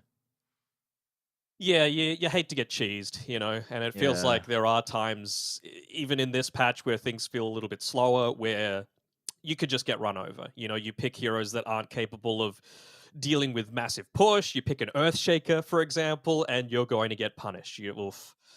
That's high up on my list of things that I really don't want to see unless you've got a specific specialty Earthshaker player and it's a game that's already going to go quite slowly. So we'll see. We'll see what other teams look to go for because additionally, we've seen a lot of roster shuffles go on between all the teams within the South American region. Yeah, we've seen Hikori in particular, they have made some changes as well with their position ones, picking up Lumiere and moving Yuma over to Infinity. So just a bit of a swap in particular for this series. And of course, we've got a lot more later in the day as well, where we get to speak about those roster changes. So it's just going to be a question of, have the teams had enough time to be able to prepare, scrim as much as they can and being able to get that connection built with some of the new players. Even Theolacor coming back is a pretty big deal for Hikori. When they were playing with him in Tour 2 of this DPC, they finished third, only behind Beast Coast as well as Thunder Awaken. But playing without him, Tour 1, they finished 6th, barely staying in the DPC altogether, Div 1 rather. And then Tour 3, when they weren't playing with him, they finished 8th. So technically, Hikori are a Div 2 team right now, but because of those DPC points that they got in Season 2, they still end up being in that 3rd seed, which means they get the double chance, they get to play against the 6th seed, and should still feel really confident. They're actually, if you follow me on Twitter, you get to see that they were my team that I predicted to go all the way and take out these regional qualifiers, which might surprise a few people. People thinking, yep. People are thinking, Infamous, they're the ones. But Hikori have put some pretty good results on the board, right? Like in a recent third-party tournament, including both North and South America, they 3-0'd Nouns in the grand final. And Nouns, I would say, are the second favorite for NA. So to 3-0 them in really dominant fashion, that's a pretty big deal. Yeah, and it's also was on the new patch, right? So it gives them a little bit of tournament experience with just that official scrims, which we always like to look at instead of just scrimming offline. Well, all we know for official scrims in terms of the Oz people is the unranked queue. That's where our official scrims are coming through. But these guys, they have a bit more luxury. They have a whole other continent to be able to play against. But it should be a close series. I think, obviously, the last series that was here on this channel with SG just being able to take out that win in an amazing Game 3, nearly throwing away a massive lead, I think we could look to see a similar sort of result, because Wolf Team, they're not a bad team either. No, they are not indeed, and we do have our draft underway here for Game 1, so we'll move over to that one. Hikori taking on Wolf Team, and what do you know, these are some interesting bands early on, Denog. You got the Primal Beast that Hikori like, look, we don't want to deal with this hero. Get the Primal Beast out, get the Visage out as well, any cheese, and for Wolf Team, they're kind of under the same idea. Broodmother is a first phase ban. Yeah, that's a little bit odd, to be honest. It's not really something that Hikori look to pick up all too often. It's not really a Vitali-style hero in recent times, but maybe it's something that's come through in scrims. Maybe they're valuing the buff to the spin web move speed a little bit more than a lot of other teams. But this Wolf team is something that people might remember some of the names coming through from it. HFN, ADR, Tavo, King RD, as well as Duster. Big part of that TI8 roster, Pain Gaming, that went all that way. Of course, not playing with Weeha, playing with Adriano instead. It's still a pretty formidable roster, but we do have to say that since then, we have had a little bit of a falling off of a lot of the players, with exception of Adriano. He was still at TI10 with SG Esports. Well, how do you feel like Wolf Team are, at least with their opener? I mean, you just mentioning that they've had a bit of a difficult run to be able to kind of mirror their past success. But in this game in particular, do we like the response to the Batrider going down this Queen of Pain and Undying route? I mean, you and I were just casting another tournament in recent times, and this is what we saw. We were just prioritizing the lane dominators in that one, and it worked out really well for the teams playing. It just meant that they were able to get off to a really good start. The thing is, picking this Batrider, most of the time, you go into it thinking, all right, we've basically won the lane, but with this Queen of Pain pickup, they look to change things around, and that's what I like about this. So Queen of Pain is, in my opinion, one of the best answers to the Batrider, but having first pick, you get countered, we're just going to counter you right back unless they go for some crazy shenanigans and switch this Queen of Pain into like a position 3, position 4. It's just about that next level mind games coming through, because this puck deals very well with the Queen of Pain. What's your read on Quap at the moment? Do you feel like this is a hero that really relies on winning the lane and playing off the dagger, or can you still... Like, because into the puck, you're probably going to max out Scream. Do you feel like Queen of Pain is still going to be able to have a lot of impact in a game like this? I think so. I mean, you're still going to be able. They need something that's going to, again, either be stuns for these early team fights, because both Puck and Batrider need to be punished when they commit a little bit too heavily. You've obviously already got the Tombstone, which is going to anchor the fight around a small area. You might still get 1 point into the Shadow Strike just to use for the slow component, as opposed to the regen and the damage over time on the Queen of Pain. Not so much for the lane, but for the early mid game. But for me, yeah, it's just about being able to punish the Puck and the Batrider when they do eventually go for these defenses, these TP rotations, to stop the Queen of Pain's rotations. Sure. The reason I bring it up is because we did see the Queen of Pain being a popular maybe like 6 months ago, maybe a little bit longer, where it really didn't matter what the matchups were. Like, Quap would just go into the max out Scream. You'd be able to farm the jungle incredibly fast. It was able to help out with your nuking potential as well. And I really feel like a big reason why Queen of Pain was getting picked up even into maybe some trickier matchups mid where you weren't playing with the dagger is because her Ag Shard was incredibly strong then. The Chiron Sunge was a really good item for Queen of Pain. It still is at the moment, but it felt like Quap could just play into a matchup where it didn't matter. But I'm not quite sure.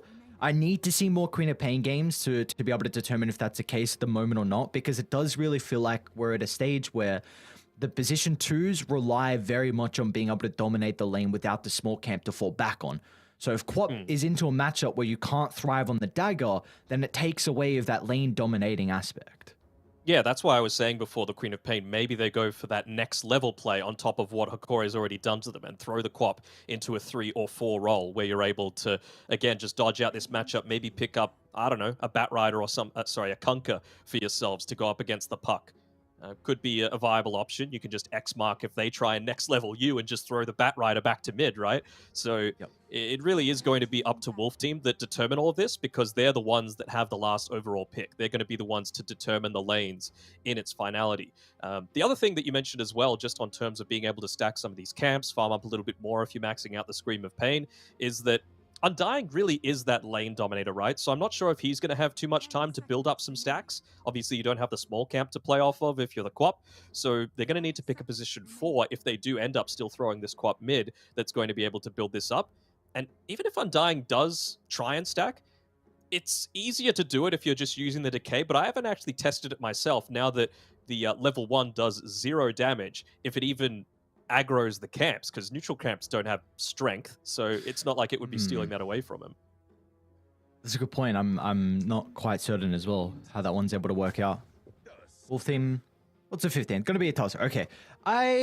Firstly, I really like the Nyx Assassin ban from Hikori. I felt like that would have just completely answered two of the core matchups that Hikori already playing with for the moment. And Void for Wolf 2. Team, yeah, with that matchup as well. So yeah, I like the second phase bans out of Corey of the route they've gone down. And for Wolf Team, I think this pick just really was requiring some form of control and a save as well, which is really nice. I mean, it's not the greatest answer to the Puck, but the snowball save against Lasso can be really nice. Ooh, we might be seeing a position 4 Sven come out here, just to Doctor. pair together with that Batrider. You know, I like my Witch Doctor. You know, I want to see him come in. It's not necessarily Death Ball, but what you've got now is an Undying that doesn't clear lanes at all, and a Tusk that can't really do it that reliably. So with a lot of the bans coming through from Wolf Team, the Marcy and the Clockwork in particular, it's kind of getting rid of heroes that stop that full-on push forward. And I guess there's some kill threat as well, right, if it was paired together with a Batrider, but they didn't really need anything else to assist with that, right? So it's they've picked up the Tusk for themselves, but I feel like Hikori could just look to go down some kind of position 1 route that just really excels at pushing lanes out. Something like a Nature's Prophet, I think, would be totally fine if I'm on Hikori's side for Lumiere.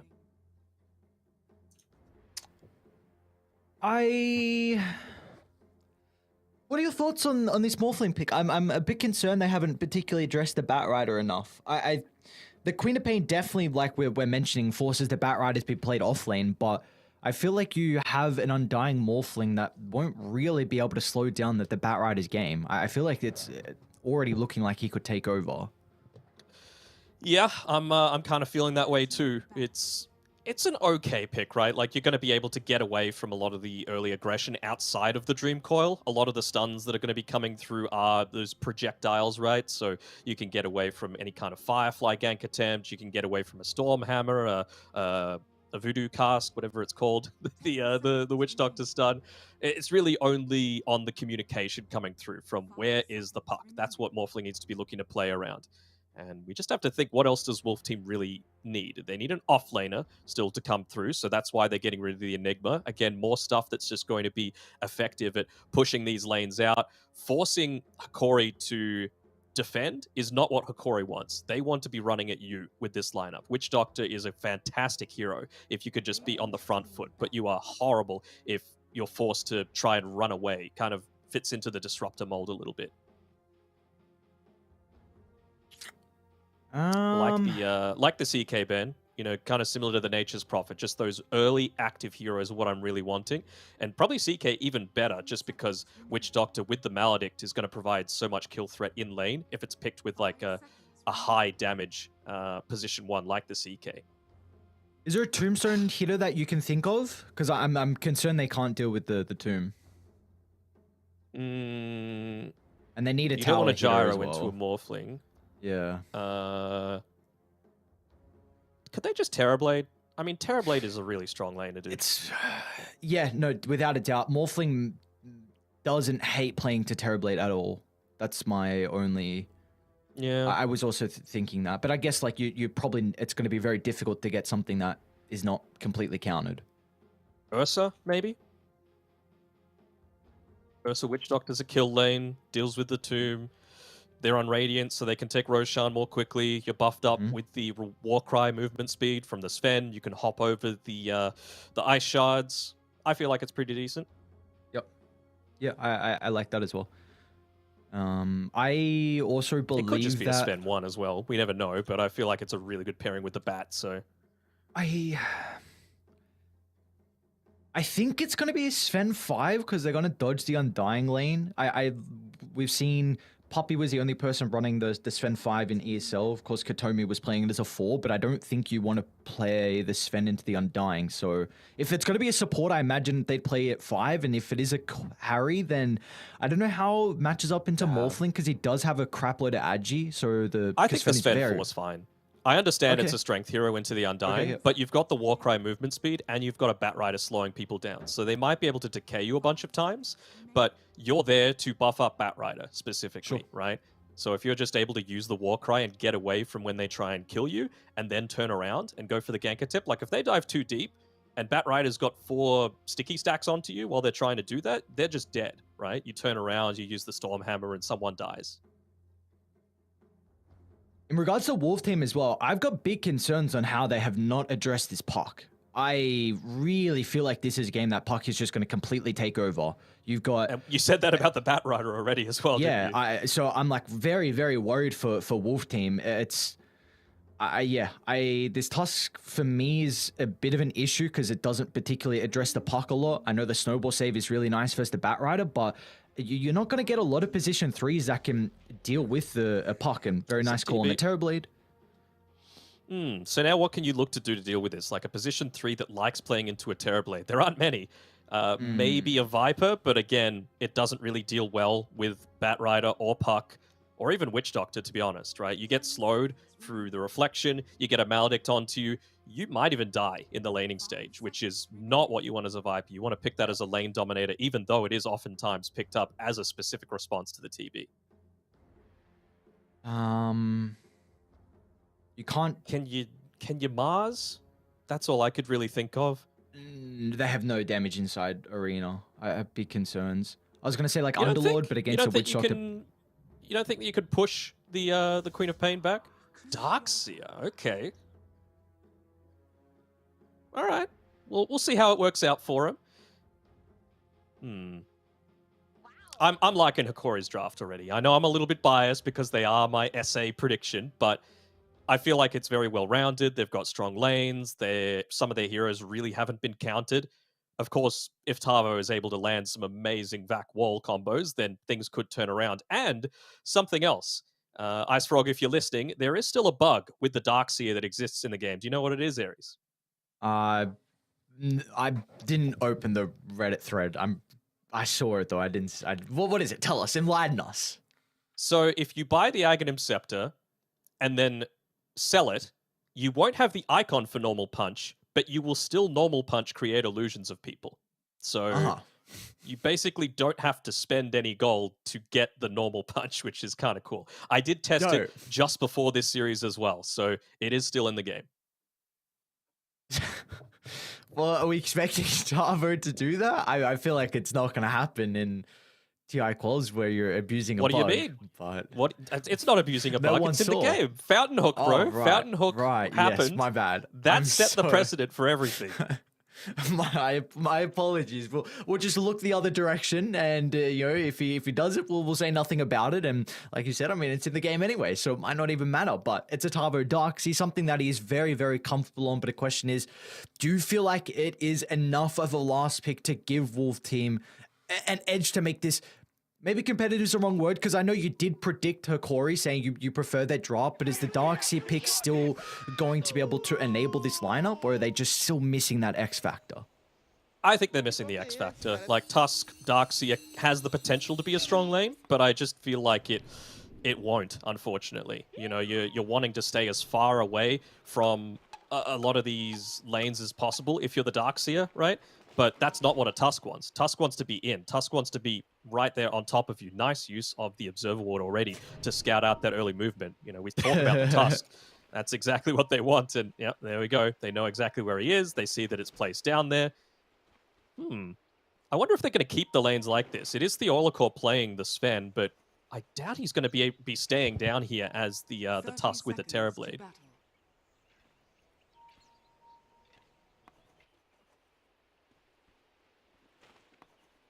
Did I say Tusk? I meant Sven. Yeah, I was in my head. I'm like, what's going on? I'm trying to work this out. Bro, it is nearly 6 a.m., okay? You can cut me a tiny bit of slack. The caffeine still needs to kick excuses. No excuses. These are TI qualifiers. You have to be on another level, Mr. Gonad. All right. Calm down. I can't make any... Oh, theoretical. Easy. You saw that, right? Come on. Of course I saw it. Oh, okay. There you go. Not another mistake. Very good. Very good. Wow. So we were, like I was saying before, we were casting another tournament just a few hours before this. I'll let you answer it for me. What is going to be the voice line of this TI? I think you know what it is. Oh, God. Oh, man. It's definitely Honko. The elephant I had not heard until watching Eastern Europe. They were spamming that. Tavo's? Bottom line? Gonna be in I see a lot of Stormhammer trouble there, here. bottom. Yeah, Tavo falling incredibly low here. They also There's have that that extra Maledict. damage coming up from the Witch Doctors. Maledict is one more right click, and Hikori find first blood to start off their TI qualifier run. Should be able to see King RD going for this pull through, so we'll see if they're able to stop it in any way. Doesn't seem like they will be, but they will still get that small camp available for themselves. So right now he's just trying to double up the lane, influence the lane equilibrium, trying to even connect the dire creep wave through to them. And could they even be going for a kill attempt here, right? Well, he's still level 1 on the Darkseer. He's not going to have that surge available, so RD might even just try and kite this around until there is that full double wave, connect them through again, and it's just about getting the Darkseer to level 3 if you can. We'll take a look at some of the other lanes real quick before more action breaks out bottoms. We see mid ADR and the Queen of Pain versus Analog on the Puck. Will be a very, very Puck-favored matchup. We already see ADR has the Scream leveled up and no points in the Dagger, so I imagine this will continue to be the case. Also seeing the love for both of these players using a 4 instead of an A for their names, so not since Havorst have we seen so much 4 being lane? used. The Olacore topside, all right, that's looking pretty decent for them so far. Don't really feel like he should have been that deep considering what he's up against, but just again, trying to push the advantage. He did TP. Look at the last hits as well. 11-7 versus 3-0 right now. That lane should not be going anywhere near as well as this, in my opinion. Meanwhile, bottom lane as well, Lumi is... They'll be fine. Get some distance with the reflection. I mean, this is a lane where you mentioned in the draft that the Undying is an incredibly strong laning support. Like, you often secure your lane for your carry. And HFN, when you have the capability to go max out Agi, your damage is far superior to the Batrider. You see 48 compared to the 75. Yeah, absolutely. It's to me like Theolacor. He needs to be baiting, and you need to make sure that you've got the turnaround potential there. At the time, Vitaly didn't have the mana to be able to go for any kind of kill attempt, and he was still level 2. Still is, actually. Might just be about to hit up onto level 3, which will certainly change things. Oh, will he be able to get this block off? He'll at least catch the range creep, which is significant enough in my eyes, but still, it's just about getting those super early levels into the Batrider. Even soaks up the ranged experience coming through. I must say, I'm quite impressed with how ADR is playing mid as well. Does seem like the Queen of Pain has a damage advantage, so being able to just out-CS Analog for the moment, 19-5 compared to the 15-3, and both these position 2s are really got to rely on the power runes as well coming up. You know, and still a little bit of time, so we'll see how the supports are going to be able to secure that. Do you feel like maybe Wolf Team or Hikori at one side might have an easier time to be able to get these runes? You'd have to think it's Wolf Team, right? Like, once you get the Dark Seer up to, like, level 3, even level 5, the Ion Shell does a lot of the farming for you, so you can tend to leave him on his own. And then King RD, of course, with a Tusk super early on, just trying to bait out, for example, the usage of the Illusory Orb, then you might be able to go in and get a kill with a Queen of Pain that has a good amount of burst damage. Hey, that's me. There you go. That's you. I was like, hang on a second. Give us a live rendition of it. No. We're good. It has to be in the moment. You can't... Surely you'd know by this by now. Well, it's King RD just running at Gardic. He's like, come back here. Oh no, they got a creep to bounce the cast back on. It's actually going to snowball in.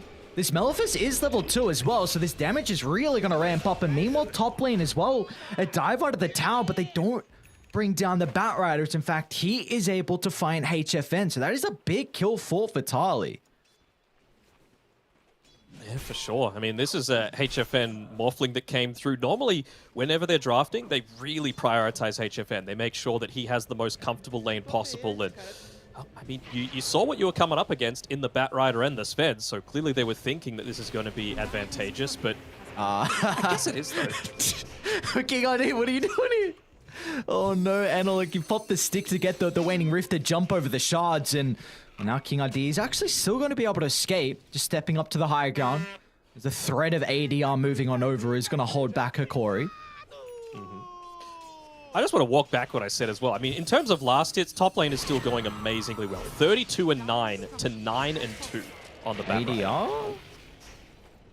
Just lacking in the mana, unfortunately. Won't be able to get off that Waning Rift. And maybe that would have been enough to be able to tick him out to the Maledict. It does a lot still. Oh, the raindrops ended up saving him from a little bit of damage coming through there. Oh, got Falcon Blade on ADR. Okay, so this is something that I was really hoping that we were going to get in our games today, because from what I've seen so far, Cloud on the Mars early today went... Oh, hold that thought, because we do have a battle in the river. King RD. Analog's actually going to be able to drop the coil. They get the cast to bounce up as well. Guardic's just going to charge up thinking that they can bully ADR, but that will not be the case. The first coil used for Analog, they're able to get a kill and the power in as well, which is really important. That Voodoo Restoration, extra 10 AoE damage per second he's feeling confident. He thinks he can go for the kill with all that extra DPS. Oh no, Duster. Oh, they can easily get Duster up here. They need to be able to bloody block the tree line. Beautifully done. Theolacor along with Analog, making sure Duster is surrounded. Just succumbs to his own death, recognizing there will be no escape. Got to cross the map though. Work on our own movement. Wolf Team. Even the Arsenal Lumini is going to be able to get closer back to the tier 1 tower with the ultimate as the threat. They got the silence off. Silence. They're going to prevent the Sonic Wave. It does come out afterwards as ADR pumped in the damage to get the kill onto the Terrorblade. It's meanwhile top lane as well. They're chasing down HFN. Vitaly's got multiple stacks up, and that will be enough to secure the kill. A big solo kill for the Batrider to find, considering how rough of a laning stage he has had. Yeah, doing a little bit to recover that net worth, but if we have a look over it, he is still 1,000 behind this Morphling. The plus side, though, is it's the result of having this advantage of the Terrorblade over the Morphling. I know you said, bottom lane? Committing the Dream Call just for an Undying. And Tavo's nearby. Not much that Darks is really going to be able to do. Actually runs forward to get the double counts bounce. So Tavo's in trouble. A wall dropped. Even HFN's going to rotate. What a timing, though. King RD with the snowball. They catch up the puck and keep Tavo alive. Lumiere might be forced back into the jungle now. We know that's one of the things that Terrorblade is great at, and we were just saying that even though the Terrorblade was trading better than the Morphling, now he just comes down bottom, gets a couple of kills, and then immediately leapfrogs and might even get a tower off the back of this. We know that Batrider's not super capable of taking towers, so to have your position 1 making a rotation at this time, when the Batrider has that threat of the lasso to kill you, it's a really good move coming out there from HFN. Wow, still going to consider about defending this though on Hikori. Duo supports rotating bottom. Gardic 3 points up in the Maledict. They're going to run it to King RD first. Not really the target they want to try and target down for the moment. They do also have Tavo up to the north as well. Theolacor taking the brunt to the force at the moment. They're going to now TP into the puck, but it is a little bit too late to protect Theolacor. They can still turn it back around as meanwhile with the coil leashing 2 together. They'll secure multiple kills, but with ADR nearby, he should clean up on Gardic. Sonic Wave's going to be up in a couple of seconds. Could just rely on the screen regardless to get the kills, but Gardic, he's got the Fairy Fire to work with, and that's not enough. Oh no, ADR drops the Sonic Wave, doesn't even get the kill. That Voodoo Resto, bro, ended up saving him. That extra little bit of healing ends up coming in handy. Up top side as well, I believe they got a... was it a solo kill from Duster onto Vitali? They certainly got the killing spree regardless, but might have had some assistance from someone else. No, it feels like it was... Was it solo? That seems kind of crazy. Maybe Batrider went for a tower This dive. guy is nuts. I'm very much enjoying watching King RD play. His touch just running behind it. And he had... Okay, he did have an observer. I was going to say, he didn't even have like an observer or sentry. It wasn't like he's going on an expedition just to drop a deep ward top lane. Vitali. Dive onto Duster. Looking to get a little bit of revenge here for Duster's solo kill prior. So, Vitali, you know, we see he's got this drums build as well that South America really enjoy. He's 3rd in net worth as well. Wow. Yep, certainly recovering after that laning stage. I mean, getting these kills solo is just going to boost up his experience even further, mean that the Morphling can't look to play around him. So, well, HFN, he's doing a good job of pushing in this bottom side, though, and it's very clear that he is specifically looking to be there in response to the Batrider, going a straight Lincoln Sphere to be able to begin the game and maybe take some of that more aggressive farm. That's basically what King RD is trying to do with a lot of these movements, is just take attention away from this Morphling, because like you were saying during the draft, the Terrorblade, the Morphling into the Terrorblade matchup isn't too bad for the Morphling. So they're feeling like, look, if we could just enable him to have as free of a game as possible, he can carry this for us. And look, mid lane has to be Yeah, he's going to be cautious about how he uses the orbs. He does have an observer ward by the outpost, so they're scouting up multiple heroes on Wolf team that was starting to connect to mid. So it looks like Puck and Theolacor are going to push back into the jungle. Back on this Morphling matchup as well, it definitely was a little bit more Morphling favored than what it is at the moment when the E-Blade was a core item, when you had that kind of dual shotgun build up we were seeing. So now that you don't have the magic burst for the TB, hold that thought, mid lane. Coil's out, the Sonic Wave's gonna push them back, but still Vitali's in with the lasso. The snowball won't be there in time to keep him alive. The Queen of Pain goes down, and now King RD, he's in trouble, but the turnaround from Tavo drops the wall, but the control's still lacking as Vitali flies up to the cliff. He's gonna be protected thanks to the free pathing in a HFN. He's looking to try and clean up, but he's a little bit too late. Oh, was he just a little bit off the mark there with the use of the vacuum? I didn't really... It went off cooldown, but it didn't really seem to suck in anyone there. Had the potential for such a great play with the Wombo Kamu coming through. As well, Vitali, he's looking for more. He just wants to be using that drum off cooldown. He wants to be trying to hunt this Morphling as much as he can. But HFN, he's doing a good job to dodge a lot of it. He is having to play a little bit more evasive than he would like, though, which means that Terrorblade being able to just sit back and farm, you know that TB is under no threat from a Tusk rotation through, right? So it just means that he's going to be accelerating his net worth a little bit faster. Hikori, they've been able to build up a pretty formidable lead at the moment. 14 to 8, 13,000, sorry, 3,000 net worth lead. 13 would be a lot. Top lane is Lumiere gets a solo kill. Nice little injection of gold into the Terrablane's bank. This is already Manta style completed. Very incredible timing here for the Terrorblade. This is going to help out with pushing some of the side lanes. And Dai, you mentioned early on that the supports will really struggle with dealing with the waves. You can already see that up top side. Someone's going to need to deal with this. I suppose it can be HFN's Morphling that looks to just farm under the safety of his tier 2 tower, but his main thing is not wanting to show on the lane. Who do you feel like really benefits from this tier 1 tower still being up? Because both sides, we see the difficulty with being able to invade the jungle. But do you feel like there's one side in particular that are enjoying more of the farm?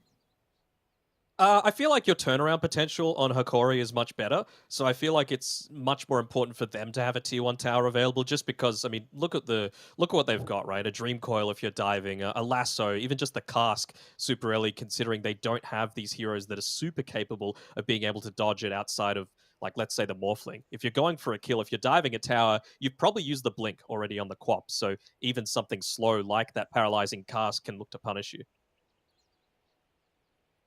We're going to see some of their initiation come out shortly as well. Vitali's about to have a Blink Dagger completed, so this could catch them off guard here on Wolf Team. Also seeing Tavo, unfortunately, he's fallen a little bit behind in terms of the net worth there. Not looking to abuse that feature, let's not call it a bug, that feature coming through from the Darkseer that I was talking about before with the normal punch. But he's gone the Guardian Greaves, kind of a forgotten item. But this game, it's pretty decent, right? You can get rid of all of the Napalm stacks on you, Flame Break, Silence from the Puck. You can get rid of the Reflection on yourself, so not too bad. And I think it's going to be a game where we're just going to see a lot of team fighting, which has kind of already been the case with the amount of kills that we have 13 minutes in. So the Greaves is definitely something that's going to be able to amplify Wolf Team in that regard. Undying? Just to battle the supports for the moment. Vitali will reveal the Blink. Not the greatest target to jump on for the moment. The rest of Dire is starting to pivot their attention down bottom. Tusk will be the first casualty of this skirmish. But it looks like Wolf Team have no rebuttal. Dust is running through a Firefly. He's really got to be cautious with his position. The Stormhammer and an Orbit's enough to tick him out, and even Tavo drops the wall, though they're happy with just sacrificing Theolacor. They've gotten 2 kills, a wall on Kuda. He's not even going to die. Yeah. Oh, no. As Analog's back in, Coil is out. A huge Sonic Wave to secure at least 1 kill, but you're losing out on ADR's life as Hikori just playing them like a fiddle. Yeah, and even just the bottom lane. Looks like the drum's going to need to be used to try and get away. He's got the Flame Break just to create a little bit of extra space. I'm not sure if Tavo is going to have the damage to be able to catch up to him. Help him! Try. Cheeky little play with the Tumbler's toy. Yeah, they actually got baited in a little bit there. One of the Tombstone zombies spawned on the top of that cliff, so they had vision. They knew they had a chance to be able to get rid of that Observer Ward that was up there. That's why Duster moved forward to just stand inside of the Firefly. All this going on, though, you got some carries that are free farming across the map. HFN, Lincoln's completed. Gonna look to shove in top. You've also got Lumiere. That's already 1 component completed on the Skadi. Back towards the outpost, though. The fight continuing to break out as Theolacor this time will go down. And Gardic's not looking too healthy as well. They're going to try and use the ultimate. I guess it's only 60 seconds. You know, it's nothing too crazy. That's true. They did buff it up, having a much lower cooldown than previous. Although, with the Dream Call solo used onto King RD. Poor King RD, he always seems to be the main target of this. That's his 6th death, only 15 minutes in. And I was really thinking that maybe they would try and pair together that Dream Coil with the Death Ward, excuse me, if they could. But clearly not even valuing that. They're valuing taking a tier 1 tower instead, dropping the Tombstone, making sure to keep this lane as far pushed back as possible with the Siege Creep wave. But Analog just looking to try and deal with it ASAP. Oh, they're in. Lasso's out as well. Multiple heroes nearby to be able to chain control ADRs. There's nothing the Undying can do. Duster's just going to walk on away as they lose the Queen of Pain. The tier 1 tower won't even go down as well. So Hikori continuing to have a really nice sequence of events as meanwhile mid lane as well, Analog continuing to put the pressure on. You're mentioning it's always King RD that they're targeting, and looking to be the case once again. Yeah, I was thinking maybe they might have made a play with the rest of the team around that mid lane just to continue to push it in, take away that mid tier 1 tower, but Analog, I'm kind of surprised that they're allowing him to do this on his own, but again, goes all the way back to the draft. They don't exactly have an answer to this puck. There's no instant catch, at least until, I guess, you get the Aghanim shard on the Queen of Pain that Adriano has queued up at the moment. No, it's a completely free puck game. Yeah, I'm you really need a blink on concerned. the Tusk, you need the shard on the Quap, you need blink on the Darkseer, I guess. Yeah, well, Blink Scepter now, so that's a lot more items that you're going to be requiring to deal with the puck if you're looking at the Darkseer. Maybe you even just scratch that and consider a Hex as... They'll run into Analog. He's 100% fine. I hope he doesn't die now that I said that, which is... I'm a little bit worried, Analog. 100% Blink's gonna be up fine. and... 100% fine. Meanwhile, towards the 2-1 tower, Gardic 100% dead. Wow, Ares, you are incredible. Middle tower is under attack. Well, they are going to finally take this mid tier 1. Radiant's middle Not, tower of course, is refreshing the glyph anymore, so they should know that little bit of information. They had to use it previously. What else can they get? Looks like Vitaly? Vitaly? Oh, he has the Maldic stolen from the morph into the Witch Doctor, but looks like they'll both be able to get away. And, well, with the Morphling coming bottom, they know that they have the freedom to be able to make a play up towards this top side. Adriano is the main one that they're looking to go for, but with Vitaly all the way back in the base, I'm not sure if they're going to be able to catch him out. They are going to see Quap shortly, so they will know at least that ADR TP top. There's going to be a lot of information for Radiant to play with. Yep, they're pinging him immediately. They're saying, let's make a play. You've got the Boots of Bearing, immediately popping it just to be able to close the gap as quickly as he can. Looks like they're going to back off, though. Maybe looking to prioritize the Tier 1 themselves, just to open up that map a little bit further. I mean, if they could catch Darkseer, that'd be the dream for Hikori. He's got such great turnaround potential, even just with the mechanism and the potential for that Vac Wall combo. So Vitaly continue to play around here. They'll throw, once again, Theolacor onto the front lines. What's new? But really, it's just about making space for Terrorblade to reach this big item. He's gone for the Skadi, just 300 gold away. Against a Morphling, it's fantastic. Against the Undying save even, very, very value. And just enables this chasing style too, right? You've already got slows on the Puck, on the Batrider. Oh, they're in. Terrorblade. Vitaly's going to be able to get the jump. It's just onto Duster, though, so nothing crazy. But Analog as well. He was waiting on the low ground to see if anyone else revealed their positioning. Coil's out, but maybe with the buybacks Wolf team, they can try and catch some stragglers on the retreat. Theolacor's going to path his way to Lumiere. So we'll be okay for the moment. It looks like the buyback on Duster will net them nothing. Buyback won't get them anything. Maybe might just be wanting to wait for their cooldowns to come up before they go for another pick-off and then straight into that Roche pit. Theolacor just checking if they were going for it there, but without the Tusk, Wolf team have zero threat around that. I wonder if HFN now is the one that wants to get a little bit more active. He's got the Manta style, he's got the Lincoln Sphere. He needs to start pulling his weight because a lot of this net worth on Wolf team is on HFN. Every single game they look to play heavily around him, so Wolf Gardic. Oh, in the river. Snowball in from King RD. Gonna try and target out Gardic for the moment. It's a pretty decent wall, but they're gonna push Lumiere over the shot, so they'll be protected, giving Hikori an opportunity to deal with the Tombstone. And there's the damage getting pumped out. Look at the Terrorblade just turning from one target to the next. The triple kill for the carry. You ask where Morphling in as HFN just gets the waveform away, but is in trouble. A coil to leash him into the tree line. There will be no escape for the carry on Wolf team as Lumiere shows up to the first fight in such a drastic way.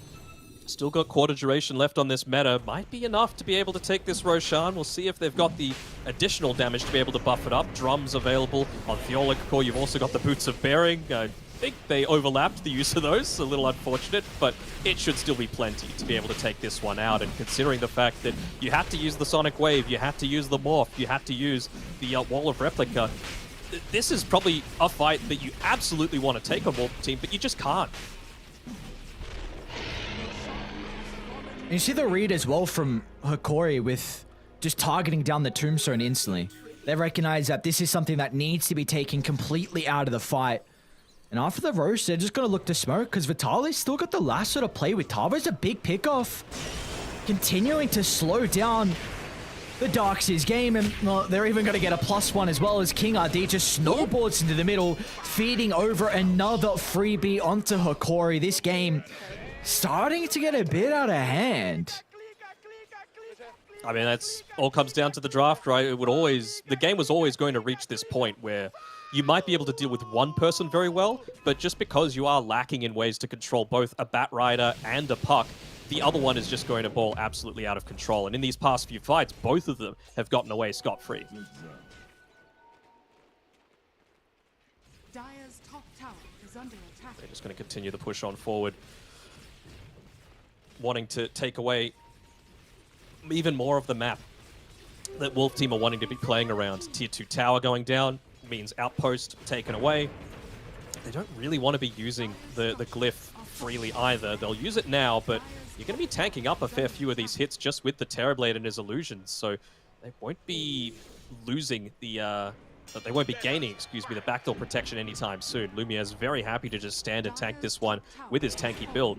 Level 16, Skadi, Aegis. Look at Analog. He's invised up and just completely scouts out all the movements from Wolf Team. And they're going to smoke to this. So Analog's going to reveal himself. The rest of the team are coming, though, so if they jump the Puck, he's going to have reinforcements. Who jumps up? Man, what? A coil again. Analog finding multi-man coils left, right, and center. Duster's finally going to be finished off. They'll lose King RD as well. And now they can chase down ADR. With the BKB being already used, there's going to be nothing to protect the Queen of Pain if they're able to get on top of her. Looks like Hikori wants to go for HFN instead, looking to take the carry out of the equation. This could be a great back wall. Back into the lane, but he's going to be in trouble. Maybe Tavo can turn it around. The vacuum's so out, but the tanky. damage, it's just not there. They don't have it in the tank. They've run out of gas, they've run out of steam, and Tavo, he tried to turn it around with the combo, but it was not enough. It was a good attempt at the turnaround. You could see them just wanting to have that extra little bit. Even the Sonic Wave, it's just not enough damage, man. They're way too tanky. They've got all of that additional armor as well just coming through from the Sven on Thiola Core, and he's got enough gold now to be able to buy this Aghanim Shard too, so it's just an extra passive, 7 armor that you're always going to have. We know TB's not lacking in the armor department, and some of your squishier heroes in the Bat Rider, Puck, and Witch Doctor, now they just become a whole lot tankier. You basically give them an extra 1,000 or so gold. Dire's bottom tower has fallen. Add another to the tally. Just see even... Dire's bottom tower is under attack. Oh man, the amount of farm they're getting on Radiant is just incredible. Like I looked at Vitaly, he had 1 item, now he's got an Egg Shard completed as well. So he's gone this little wonky Bat Rider build that we see often if... Oh no, hold that. Tavo. Yeah. He does have supports behind him. Again, the phase shift dodge, and Puck is out, but Vitaly's in. This Bat Rider damage is playing not with his there, food though. for the moment, but look at bottom though. They don't give a damn. Tier 2 clean, up the high gun they go. They're just making space for Lumiere. Who needs meta? Jesus, these objectives. He's just not taking any damage, man. Literally no damage right now. Oh, not like this, King RD. Not another death. Oh, he's gonna snowball. Oh, he's gonna this come will, in. without a doubt, confirm his death. As Lumiere, if he has can got the find a Sunder as Sunder well. target, yeah. Might be looking to back off a little bit. I mean, Oh, look at this play. Okay. the he sneaky might find Sunder. it. Oh, he's gonna fight. What? They don't know. Oh, Think they that do they- know. They do know. Duster? Duster. Oh no, Duster, you can't do this. Not He's like got the blink. this. Like, he's looking for a better target. If he can get Tavo, for example. What is this? Is so. He's going for it. Alright, fine. Oh, Fine. so cheeky. If I can only get Duster, then I may as well just Sunder him. It does feel like too steep of a hill to climb for Yeah. this Wolf team to be able to come back into it, but they're going to respect a little bit. You've got 10 seconds left on this Aegis. Maybe they're going to look to play around that, but the blink blink. away. coming through, and now they poor King RD, man. Oh, Vitali's got another jump as They well. got another. They're going to drag him out, breaking the coil. That should be all. Tavo will make it back to the T4 towers. They got buybacks and maybe one last fight with the wall. But even then, They're we just just going saw... to retreat. Oh, Yeah. King RD, he's going solo onto the backlines. Can you afford to do this, my man? You just bought back. No, They you know can't. exactly where you are. No, you can't afford to do this. The team are coming. But they're going to be Not a little bit fast too late. The enough. snowboard dragging them away from the reinforcements. A dieback on King RD. ADR's in, but Gardic again He's with the stunned too. Clinicate. They just Oh. finally Tavo. Okay. It's a decent amount of damage, but instantly turned around. BKB deal with the tombstone and now deal with the heroes as well. As Lumiere is trying to lock onto a target, he's killing off the illusions instead of some of the members on Dire. Silenced. They'll finally be able to turn around to the Morphling as HFN. Lincoln's pop, double damage rune in the arsenal. There's the GG. And it looks like that'll be all she wrote. The G's are dropped from HFN and he is out of the game instantly. As Hikori, what a clean performance from them to start off their qualifier run. Yeah, there's my winner picks coming through with, a nice clean performance coming through. They went through this big period where Analog, he had to do a lot of the heavy lifting. And I really like the way they went about the draft, right? The next level strats of saying, okay, we're going to pick a direct response to this. We're going to open with the Batrider, you're going to try and counter it, and then we're going to counter you right back. I really like the way they went down that. But to me, this was more on Wolf Team, unfortunately, just not picking answers for the Bat and the Puck. I feel like both of us called it pretty early, right? You needed something that was going to be punishing them when they did go for those deep dives. It could have been a Shadow Shaman, it could have been a Lion, it could have been anything else that had a little bit more of a reliable stun coming through, but they just didn't have the tools to be able to do that, as well as push the lanes out. It felt like they were always on a road to nothing with the lane and the map shrinking in for them moment after moment. Do you feel like maybe they weren't able to adapt enough to the draft that we saw coming out of Hikori?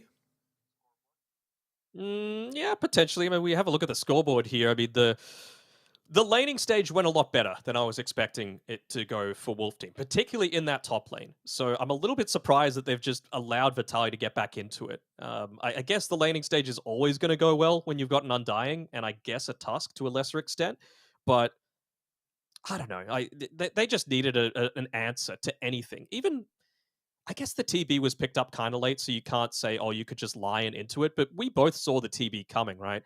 It's what you have to choose to lane into something like this, something that's very capable of staying away from a Darkseer, that's capable of staying away from a Tusk and not really being threatened at all by the damage coming through from him. So to me, like 2, maybe even 3 heroes had free games on Hikori, and I just don't think that's good enough when it comes down to TI qualifiers. Yeah, and you can't even give those heroes in particular free games. Like we see what South American can do with the Batrider and the Puck as well through any region in particular. Even though this hero has been addressed, it's going to be interesting to see over qualifiers and last chance and group stages what really happens if this hero is going to be picked as much. But when you have a free game, being able to answer the Queen of Pain and not being countered, this is still a hero that will take over. And we saw every single call on Hikori, they only died the once. It was an incredible performance from all of them, all 5 members as well. Felt like the supports really giving them that game where they were able to find the farm and then have a lot of the impact early. And this is what we love as well. A lot of kills to be able to start off our game 1 here in the 3rd series of the night. It's going to be Hikori coming out on top. The question is, can they continue with the momentum into game 2? We'll find out after the break.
Sports is what we live and breathe.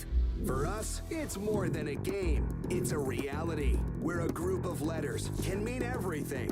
Where runes are collected and Aegis can only be won in battle. Where centaurs can give you a ride. Where the true heroes are those in front of the screen. GG Bet. This is real.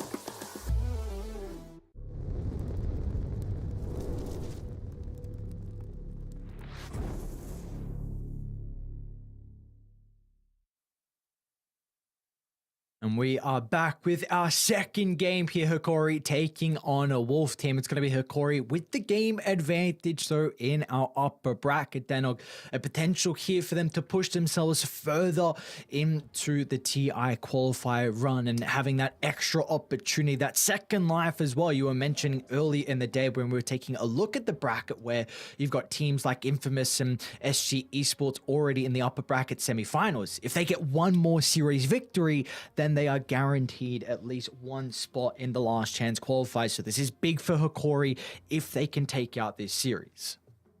I mean, if they play like they did in game number one, I don't see a reason for them not to be there at the next stage. It was, 27 minutes that they were able to close that one out in? But it was on the back of a really successful draft. So let's see if they try and change things up on Wolf Team a little bit this time around. Tiny, Visage, it's much better in my eyes for them to be able to change this around. And I mean, Tiny, we've seen how flexible that is, being thrown into multiple roles. And we're actually seeing a Death Prophet come out here from Hikori, something that a few teams have shied away from a little bit more ever since the change to being flat damage as opposed to percentage. But I haven't done the exact numbers, but I feel like changing the flat numbers to be a lot stronger now. I think it's like they buffed it up by about 25% over what it previously was.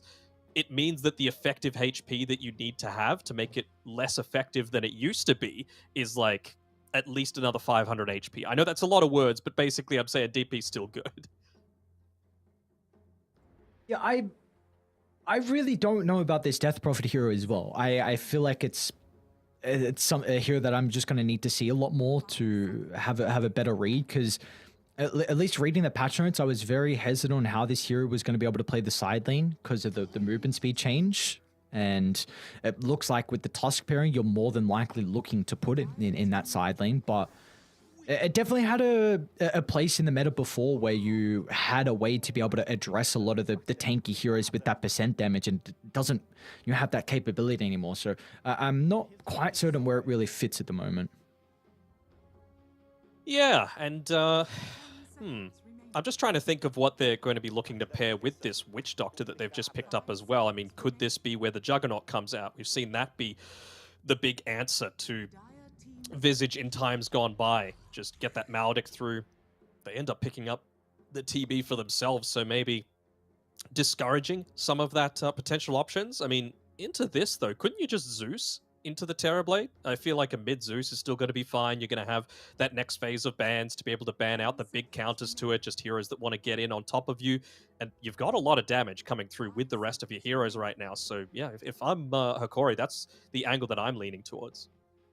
I think there could be an argument for going for your carry here as well, just because you're probably going to see, you already see your carry to carry matchup, and you potentially see your offlane matchup in the Tiny Visage. So you could definitely consider about going for Lumier's hero at the 18th. mean, they could PL, right? Like, it's a pretty great PL game so far. Yeah, that's really one of the heroes I was looking for.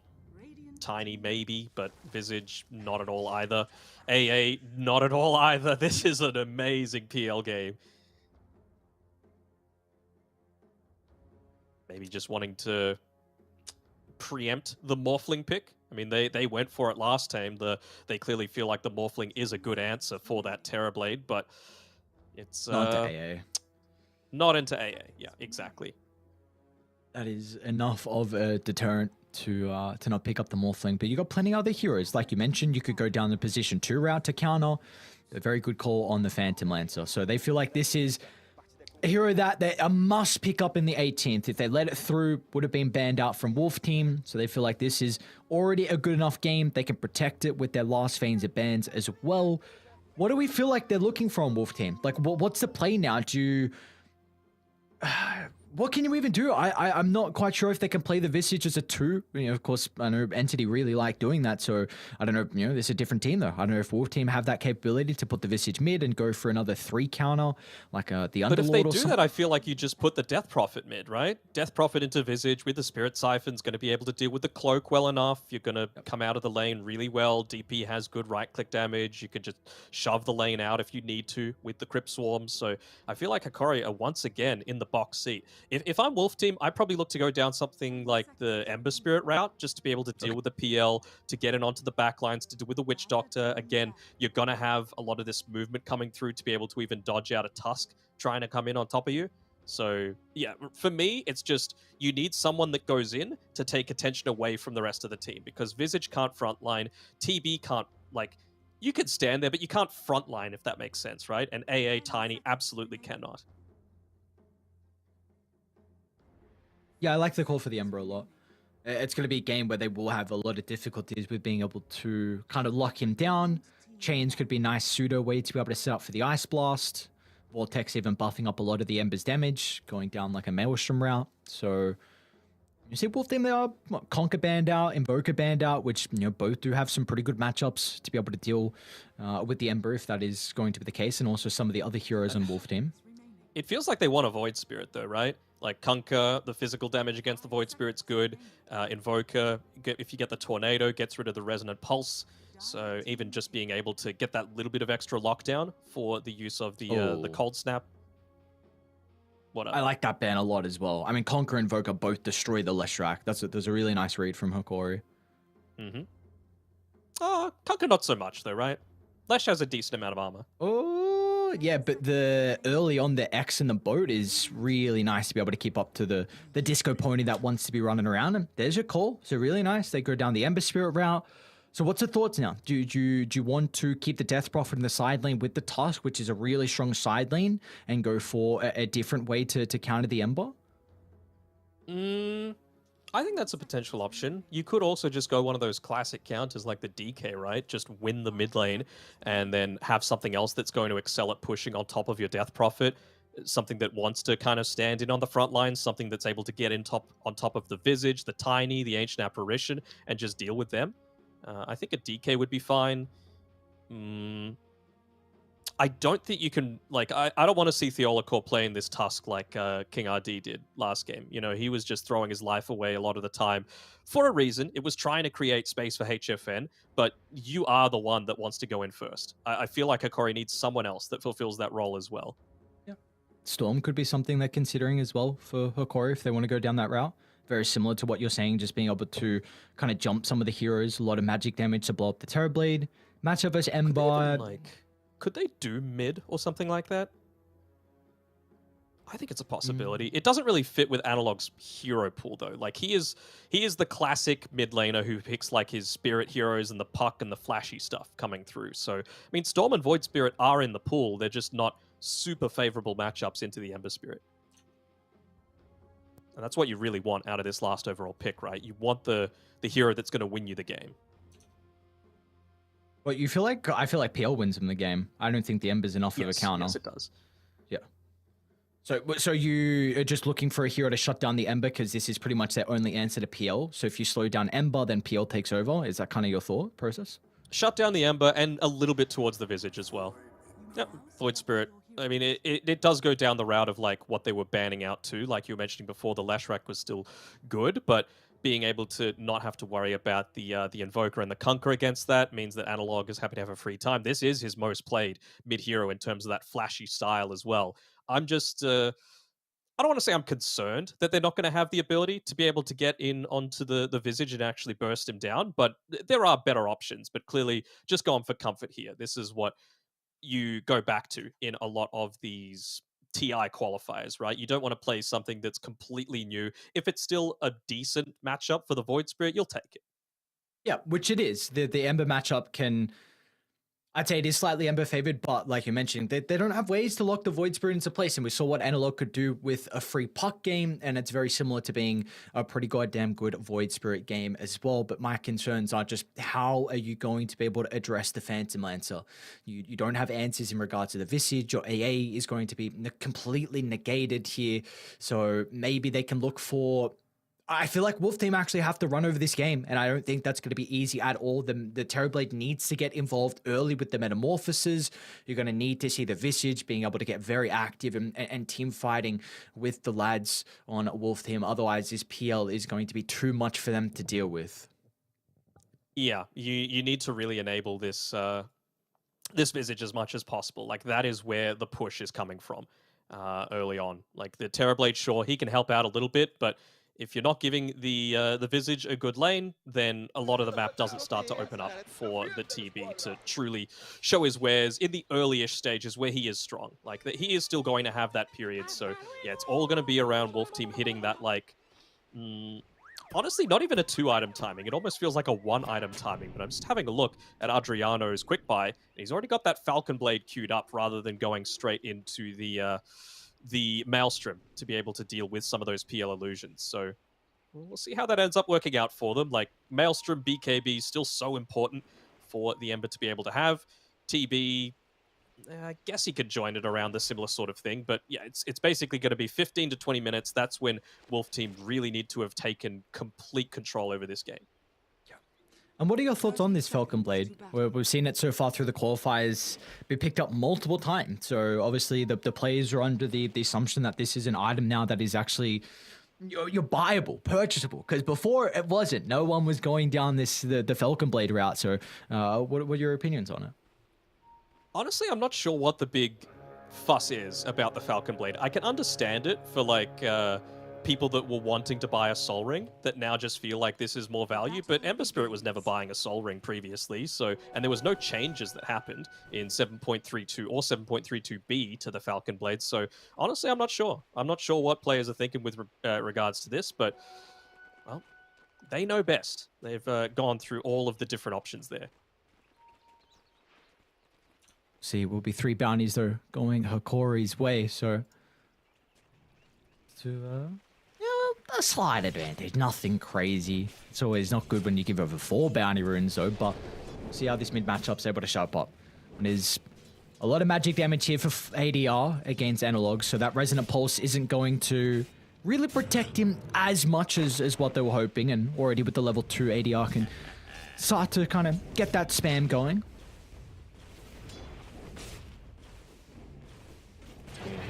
Love that the camera work, by the way. Coming through the triple lanes and lag coming through. Don't love that, but that's nothing at our control. At least it's not as bad as the Eastern Europe stuff that happened. The poor 2 teams sharing the same boot camp, and you know, internet issues do end up happening. And well, unfortunately, it just led to some really long waits. Hopefully, this one won't be too bad. We can do the predictions. We don't have the capability to do them ourselves. I don't know if it's the Observer who is able to do them, but what have we got? Play with the most kills at 10 minutes? Well, what's the call, Mr. Danog? I'm going to say Void Spirit. So Analog has that one. Team with the first Roshan kill, also Hokori. Highest net worth, PL. Will there be a teleport cancelled by a stun in 10 minutes? Yes, there will be. Oh, really? Okay. You got a Tusk, you got a Witch Doctor, you got a Tiny. All right. Thank you. Well, there we go. Danog's done his quick predictions for us, and we'll see how it's... I'll keep tabs on that. If you're wrong on any of them, I'll make sure everyone knows about it. Yeah, well, you still need to pay up for some of the the playful wages that we've done previously. About to say, I know you're good for it. I'm not so sure. No, I was not going to say that.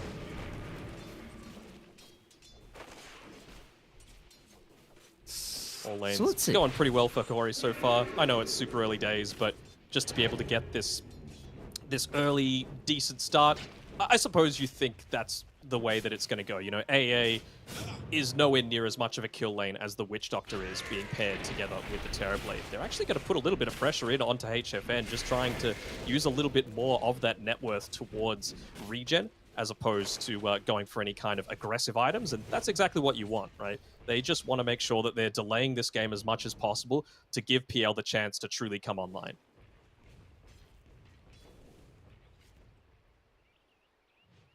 And this is where the comfort comes into the equation as well. Analog having a pretty decent start against Adriano in that mid lane.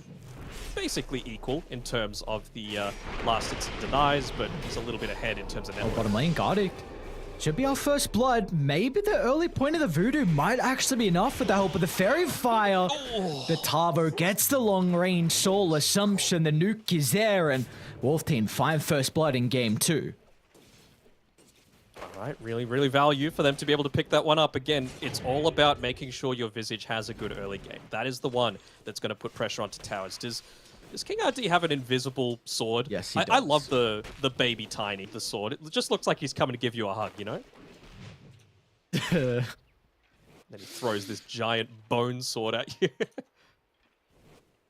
It's going to be another game, actually, where Hokori are playing with the early small camp as well. We saw game 1, they did a really good job to make sure it was unblocked, and game 2 now, they'll have the capability to hopefully drag the wave, but there is a double wave at the moment. So this lane's going to be in favor of Dire, which is really important for Tavo. Like you're mentioning, just looking to try and enable the Visage as best as possible. Yeah, I wonder how much they're going Vitalis in a little bit of trouble. The Metamorphosis used from HFM. He's trying to suck him dry, but the Spirit Siphon health is not enough to come back. As now Theolocor, he might be in trouble as well, but HFM hesitant to continue chasing the task. There's a couple of kills now that have happened on Hokori where they just needed to pop a tango at the start of it all. Like, he's even got the shared one over from Theolocor that he'll be able to TP and he'll need to immediately use it, but, I mean, even just bottom lane, right? Does he do it? He didn't do it. He just let it expire. There's no point, right? It's so valuable to have just that little bit of extra. I'm sure Theolocor would have loved to still have that one. He ends up getting given one back from Vitalis, so Tango's being lost for nothing. Duster's going to be really cautious of his positioning here. You see Theolacor angering the tree line. Middle tower They get Duster off the mark. They're actually going to go for don't know if you HFN can get this. instead. He does have a lot of armor to play with. Theolacor holding his own life in regards to the snowball. Beautifully done. The usage just stopped the Terrorblade from being able to retreat, baiting him inside the lane. Just kind of dangling his own life there so the Death Prophet could get that damage out. I suppose that is where we start to see, I was talking about in the draft, that buff to the Spirit Siphon. Like, 50 damage per second at level 2 Spirit Siphon is pretty damn significant. More than you would have got previously from the one that they had for percentage base, especially against someone like TB, who, is renowned for having really high armor, but low effective HP. So something like that's going to be super effective. Yeah, we see like this the percent damage scale very well into the late game. Bottom lane, King RD is having a bit of battle with Gardic at the moment, but as soon as Tavo shows up, makes the fight unfair for the solo Witch Doctor. Almost He a deny actually got a coming little bit up, but- unlucky. The cask ended up bouncing towards the Ogre, so it wasn't able to get that last hit onto him for the neutral creep deny. God damn it. Come on, Ogre. Gotta be doing better than that. I'd be worried then. Octavo's got 2 kills. He's in lead at the moment. Your analog He's prediction well is, ahead on net worth. looks like Lumia's also got a ring of health. He's got to be a cure. little bit careful here. Surprised they didn't go on to him, to be honest. Like, he was a fair way forward. Maybe even just using the Voodoo Restoration for that damage. I'm telling you, it's powerful, man. The tech. How much health is it back? 10? It's does the same damage. amount that it heals, it does damage. It does damage? For the Since lating when? stage, it's decent. Yeah, Since since when the did it patch. do damage? I just... 6.32. my lord. is under attack. Very... What is this? What Give is him the this? damage. Oh, he's just too slow. He's too slow. Oh, top lane, Vitali's in trouble again. Another round of the Metamorphosis, but they don't have stuns to hold him inside the Cold Feet. Vitali will just be able to step away. This Phase Boots is a must to be completed to keep him healthy in the lane, as meanwhile, bottom, Analog with the rotation, thanks to the haste, is able to bring down King RD. That's all on the back. Might go of back the, on top. Vitali doesn't have the greatest health to play with. The snowball again, buying him some vital time, and Vitali was able to steal some health. Meanwhile, inside the invulnerability, he still will go down though as HFN now. Considering about chasing Theolacor, Reflection's already been used, but the right click's just stacking up. HFN now having a really good start to the game. That will give them information about that high ground ward, though. There's no way that it would have been able to see him at nighttime unless they had that cliff ward. So should be able to get a free D ward up there. Lots of valuable gold coming through, particularly to a Tusk. That'll get him up into his Tranquil Boots. He's actually going to come mid, though, to give Analog a bit of a bottle refill first. And immediately going to look to move up there and take that away. Although, do you look to try and pressure something out of Adriano here in this mid lane? Get him to use a little bit of extra mana? Radiant's We'll get a remnant out of him at least. Nothing too crazy. It's still a good rotation. I mean, they should know now that they need to be careful towards this bottom side. They saw the Remnant go down there, and they see the Slight coming through as well. So Gardic immediately rotating back Top lane into Vitali safety. again. This time they're gonna get the Cold Feet proc, and without the Metamorphosis, HFN chases him down. So this Death Prophet really struggling, and then this is 2 games in a row now that we've seen HFN thrive in the laning phase. I'm a little bit surprised that he was positioning himself that aggressively. Like they know they have the vision, so you can't make any kind of movements forward to contest like a small camp being taken. They know Theolacor was back stacking inside of the triangle, which, by the way, none of the heroes are amazingly good at being able to take that. lane? So Rotation out of Analog. Pavo's gonna be in some trouble now. He tried to get the kill onto Lumiere, but a beautiful rotation coming out of the Void Spirit might secure themselves a double kill, but even the Ember's gonna consider about joining, but Lumiere dodges with the Doppelganger at 80. I was gonna try and find him with the snipe, but the damage, it's not enough. Sidestep to the right, but the Remnant, just the AoE damage, enough to take down the Phantom Lancer. some good plays coming through from Lumiere, though, just to make sure that he was using the fog to its fullest potential, not wanting to let that soul assumption get off in the laning stage. But yeah, Good pickoff. Still, it's all about making sure this Terrorblade constantly stays ahead of the Phantom Blade. So they've done a really good job so far. No, not Blade Spirit, not like this. Doesn't have any more ultimate charges. ADR's on the prowl. He'll be okay. Side Gardic just doing his best to try and push out this lane as much as he can, but this is what happens if you give a good start to a Visage. He's even got... Oh! Stun cancelled by an S. All right. Let's go. Yeah, easy game, you were easy gonna say prediction. something. Dude, I saw it straight away. I'm like, no way he's gonna try and TP out with the familiars there. Don't make that not correct. Damn, is freezing the computer. Oof, you hate to see it. It's when you got to turn on the phone camera, I think, just to give them the little bit of extra. I swear that is what a lot of people do. Like, what normal person gets that bottom angle looking up at the screen, you know? You know the one I'm talking about? Where it feels like it's just laying on the desk, the webcam? Yeah, well, some people just... I don't know, we got some interesting camera setups here. I'm a bit... I mean... Then we also get some people using, like you mentioned, the phone cameras where the edges are cut off. And I don't know. It's interesting, interesting stuff.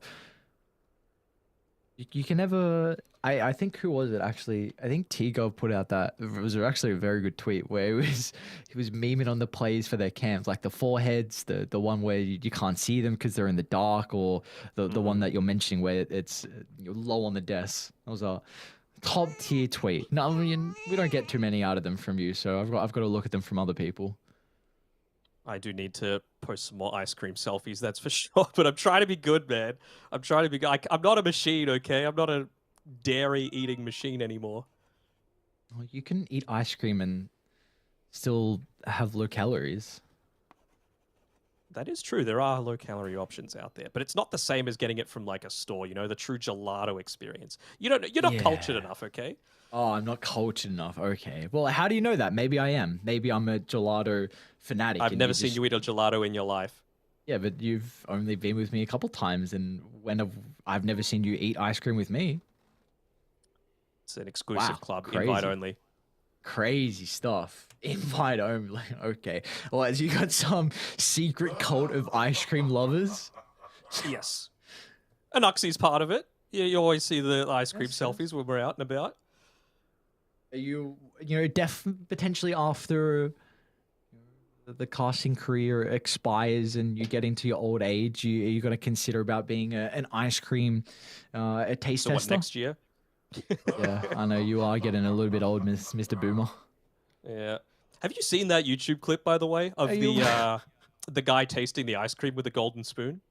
No, I have not seen it. What? Oh, it's great. It's like the way that he tests it, he needs to like aerate it on his tongue, so he makes a lot of like tongue lapping sounds, basically. He rates it a 10 out of 10, the vanilla that he's got. And I don't want to make the sound because it's a little racy. But I mean, it's racy. I mean, it sounds like friggin' Hannibal Lecter from Silence of the Lambs. He's like, it sounds like that. So, oh man, this is how you know it's early morning Dota when we're talking about all this stuff. Yeah, I open my door and I see it's there's light. The sun's coming up. The sun's out. The birds are chirping. Dota's going on. What a time to be alive. But we're back. It's qualifier time. This is where it all starts. You know, for some teams, they make this incredible run. We don't have the open qualifiers anymore, but for a lot of teams, this is where it all begins. Being able to make these incredible performances, being able to take down the top dogs, that underdog kind of storyline, building left, right, and center. We've seen it, a potential in Eastern Europe so far because they've already finished day one. So it's going to be exciting to see how, because we've got 6 regions over 3 weeks. Then anything can happen. Anyone's storyline can start here. Yeah. And, I mean, we even saw it, speaking of Eastern Europe last year, the Team Spirit miracle run nearly didn't happen. It went to Game 5 against Team Empire in the Grand Finals of the Eastern Europe Regional Qualifiers. And they weren't the last chance qualifiers last year, so the current reigning champions nearly weren't at TI at all. That's how close it is. And we were saying towards the very start of the broadcast today that SA is one of those regions that does feel incredibly close across the board. Like there's going to be some teams that are stiff to miss out. Yeah, without a doubt. It does feel like so far today, though, no real upsets, like Infamous with their 2-0. Unfortunately, we did have a forfeit, though, in game one with some connection issues. And then we saw SG Esports as well be able to 2-1 no runs. That was an incredible series as well, though. That game 3 in particular, where we're already seeing some of kind of the new... I don't want to say new drafting or anything, but just some different strategies coming out. Like we got a mag position 1. When was the last time we saw a mag 1? Last time I can remember was like Natsumi playing it on Neon, right? Yeah. Remember those days? Yeah. I think Savage played it a little bit as well, maybe? Maybe it was Gabby. I think it was Gabby, actually, that was playing it. Remember that period where he was playing on T1 and he was picking, like, the DK POS 1 and the Magnus POS 1? Yeah. Where Everyone Carl was the true POS 1? Man, I'm Yeah, talking about all Carl these was- T1 players that aren't with T1 anymore because Hate they to got see Ana it. and Thompson. a lot of, like, I think it was at that stage where we were seeing mag played a lot more in general. Like, it wasn't just kind of Southeast Asia that was pulling it out, where we saw kind of the Echo Blink Rush and then just this crazy farm fest of first 15 minutes, and all of a sudden you're ready to go, you're ready to fight. But that's just what I'm excited for, because again, we get to see all these regions in such a competitive atmosphere where it's all on the line, and we get to see kind of this what they've been able to gather from the patch and what they feel is strong. Where we spoke about the Falcon Blades before, that a lot of people are starting to pick that up. We're getting mag position 1s, for an example, Death Prophets being played, and AA to answer it. Like, this is all where we get to see the identity of teams in the regions.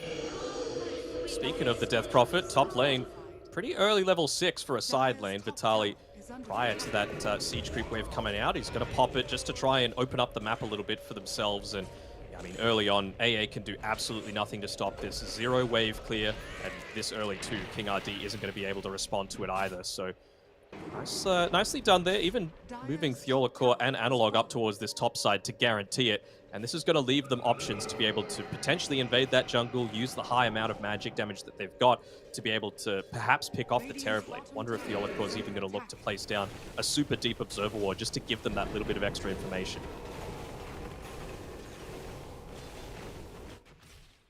Being a bit of a Should see him, nuisance. Yeah, He's running walking under the underneath outpost. He's just going to take some farm away from the TV. Easy small camp. He's even going to block it up as well. This is something that... I'm almost certain it's Beast Coast that love to do it, where they just drop random sentries down and block up every single camp, and looks like it's bleeding through some other teams as well. Yeah, I mean, that's the strength of the Terrorblade, right? Being able to jungle much sooner than a lot of these other heroes. And I mentioned it before, TB needs to make sure that he stays basically half an item to a full item ahead of this Phantom Lancer. So anything that you do that's going to prevent that is going to be a big win coming through for Hikori. PL will carry this game if it gets super late, unless Ember plays out of his mind. So a big part of this is on Adriano to be able to make that happen. He's got the Falcon Blade, going into the Maelstrom and the BKB next. That's going to be the timing that Wolf Team are playing around. So can they farm for the next, let's say, 6 or so minutes, get those tier 2 items, and then look to make a play? Theolacor is going to run into the jungle where Dust is currently positioned with ADR. Have the greatest ways to be able to deal with the Ember, so they need to go for Duster instead, and a beautiful shards will lock him into the stairs, but Theolacor committed him with the snowball, so ADR secures the kill.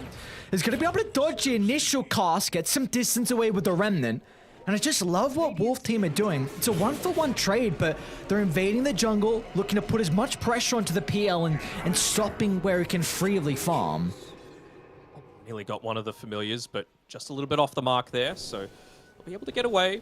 Tavo still has that resummon available too, and he's looking to build into a few big items of his own. Just having the Vlads on its own feels very significant, just to buff up the damage coming through from the Ember Spirit, to be able to deal with those PL illusions in the super early stages of this game. King should be able to TP up, but Lumia is going to Oh, okay. He's not actually going to run a tiny. I was going to say maybe with Diffusal Blade, you might try and burn some mana, be a nuisance. He now does it. And he's not going to have mana for a to be able to TP. TP. Yeah. Although, some mild assistance coming through from the Terrorblade, just looking to pressure Lumiere away a little Guarding? bit. Oh, Analog was is that a onto? little bit too late. An Ember. Was that He onto ran Adriano? out. Yeah. Yeah. Still though, I feel like neither team is like more happy than the other in my eyes about this, right? Because Terrorblade, he's freely farming, so that's good, but so is PL. So the thing is, Terrorblade is going to be able to farm just that little bit faster. Has he almost finished up into the full Manta style? Is that Bottom lane, ADR's taking a decent amount of damage. He does have some reinforcements though to be able to play with him. King RD's going to be able to step in with the Ice Blast as well. It's beautiful. The Vitaly's combo's on his out to own. force away the Void Spirit. And meanwhile, Vitaly though just charging in. He's recognized that Wolf team, they've already used all their spells, so the Death Prophet, he's got nothing to fear. But with the resummon of the Familiars, he's got to be a little bit cautious with the moment. And Analog's going to be in with the Folp as well, as now Tavo still will go down as Vitaly doing an incredible job just chunking away the passive from the Visage to be able to deal with the offlaner. got both familiars as well? I mean, he even has... I feel like maybe you don't have the potential to just stand there and fight if you don't have the Hood of Defiance and the Seeds of Serenity. He placed it onto the ground underneath him and just stood his ground against 3 heroes, able to survive for so long. So, big win coming through there. The net worth is very evenly spread out on Hikori, which is exactly what you want, right? You want everyone to be able to join in onto this team fight. You don't want PL to be the only one picking up this farm as Bottom lane? Or actually, should be a dead Tusk here. Should be. So Hikori, I don't believe they can still take this skirmish with the Axel on cooldown. So Tusk gonna go down. They would consider about stepping in, but they're probably going to lose control of this bottom jungle now as ADR off the back of the haste will continue chasing again. Just a little bit off the mark with the Remnant. They get the dodge out and now they're back in onto Vitaly. But the Ice Blast connecting and the Death Prophet will pop under the damage. Radiant's middle tower is under attack. Say it again too. TB's just happily farming. He's going into the Dragonlance. He's got the Manta style. He's got his level 12 as well. So might be looking to get some kind of aggressive move happening very shortly. Tavo, he's got the drums coming They're going to be in onto the T1 tower. King RD should go down to the damage coming out from the Melodic, but again, ADR in combination with Duster, this damage is racking up, but they're just lacking the stuns time and time again. ADR just getting that Remnant away at the last second. But Duster, oh, nice sight up. What? I thought he was out of range. It's a much bigger range than it looks. Really, to me, all they're waiting for now is about 500 gold on Adriano. They need to make sure that if PL does join a team fight, that they've got someone with the ability to deal with those Get back illusions. in. ADR, maybe this time with the chain control. Remnant, it's slow, but he just gets into the river. Is he going to tick out, Maledict though? could kill him. One more oh, he's got the slide. Should be able to dodge it. Nice. Nicely done. Meanwhile, HFN gets involved, so they still chase down Analog. And I love this from HFN. He really needs to start getting active in these fights because the PL cannot. He's got Manta and Dragonlance meta available. You need to start showing up for these skirmishes to get the towers. Radiant's middle I love the tower fact that has they fallen. didn't use the glyph there either. You've already lost a tier 1 tower. You're up against Vlad's, drums. Like, if you don't do that, they're very easily going to be able to take a tower. But by giving up that mid tower, it means that this Roshan is a lot more open for them. Even just some really aggressive vision coming through from Duster. He realizes that it's probably going to get dewatered shortly enough, but just the value of having the second life on... Who do you give this to? I would probably give it to the Ember Spirit, right? Because he is the one that needs to commit his body so heavily a lot of the time. Yeah, I agree. I think ADR would be best suited with the Aegis here. Been incredibly impressed with him and honestly Wolf Team with how they're performing in this game. Just feels like they have a very, very good read of what their lineup needs to do. Occupying a lot of the bottom jungle, slowing down the farm from Hikori. Hopefully they're able to damage keep up down bot though. I mean, this is The tier one? Oh, yeah. nearly 3 creep waves and a siege creep. And just a Death Prophet randomly hitting the tower. I'm sure Vitaly would love to get up to that level 12 before they look to make another rotation through to probably take mid. I mean, again, no glyph available, so they can very easily just move in and take that third tier 1 tower. Tavo, they got any vision on Theolacor? Doesn't look like it, so they're not going to be able to catch out this Visage. This is way too deep. He can't be diving. Maybe just waiting for him to go a little bit further down in the lane. Lumiere has to be careful, though. That's the power of the Maelstrom. All of those PL illusions suddenly just make the PL much more vulnerable, and he's going in the heart to be able to combat that. It's go time now. You just got an Arcane Rune on ADR. You got a Blink Dagger on Tiny. If they can find Tavo, this would be big. They should know exactly where he is. King RD is going to be in, cancelling out the Witch Doctor's escape. Tavo. Ooh, Tavo. He's close to the... Oh, yeah, they don't have a T1 tower now. So, Visage, no one's going to be able to rejoin him. Exo pop. Tavo's going to go down. They are starting to part down bottom. Tiny's going to be nearby with a combination. The follow-up in the Ice Blast as well will cancel out the life of Theolacor. You'll take that, though, on Dire. That's Exo used. You get a kill. Yes, it's a position 3 going down, but now you can just group up and probably get this bottom T2 tower. You can, but Vitaly's doing a good job of just shoving out this lane. They see Vitaly. Oh no. He's shoving out the lane, but maybe a little bit too far. Exo expires, and there will be no escape. They're going to make sure they hold a stun, so there's no threat of him TPing out. There's a big kill for the side of Wolf Team to find, shutting down the Death Prophet. Even HFN just putting his body in the way of Analog as he tries to get a tier 1 tower mid in exchange. This is much better movement coming through from Wolf Team this time around. You still do... I mean, it's the ticking time bomb, though, of the PL, though, right? Like, he is just slowly keeping pace with the Terrorblade. And I feel like you're happy enough. If I'm HFN, I want to be exceeding the PL with how much I'm increasing my farm, especially considering how good of a start he had. Yeah, like, this is really the ages where that net worth lead should be further than what it is at the moment. Analog? Okay, should be fine. 100% in agreement. Very impressed with how PL has been able to catch up. As Theolacor is just on lane shoving duties. You're gonna probably delay this tower going down for at least another 20 seconds till the creep waves are able to meet. Like you said, just continue to delay. Stall this out, waste the ages, get the time for the Phantom Lancer, which is that ticking time bomb. Even Analog might be looking to get a bit of backdoor action going in onto this tower. Some right clicks. He checks if they've got any vision around the area. They don't. Again, it's just about pulling the wave, not committing your body too heavily. Just wanting to stay as far away from that Tiny in particular, because that feels like the only way that they're dying. This is a much better performance coming through from King RD this game. Oh, those finally go down. Going down. Are they gonna go high ground? That's a bit of a mistake, not glyphing there. They're in. The free refresh. King RD. An avalanche onto 2. They'll toss out the Tusk. An easy kill onto Theolacor, and they're up the high ground. Even without the level 15 talent on Tavo, they're ready to try and siege. And this creep wave is going to live. Like, the second wave with the siege creep is there. This is just King RD's in again. What a jump! Onto Vitaly, pops the BKB, but the damage from HFN's too much for them to handle. Vitaly's out without a buyback, and now ADR to the backline he goes.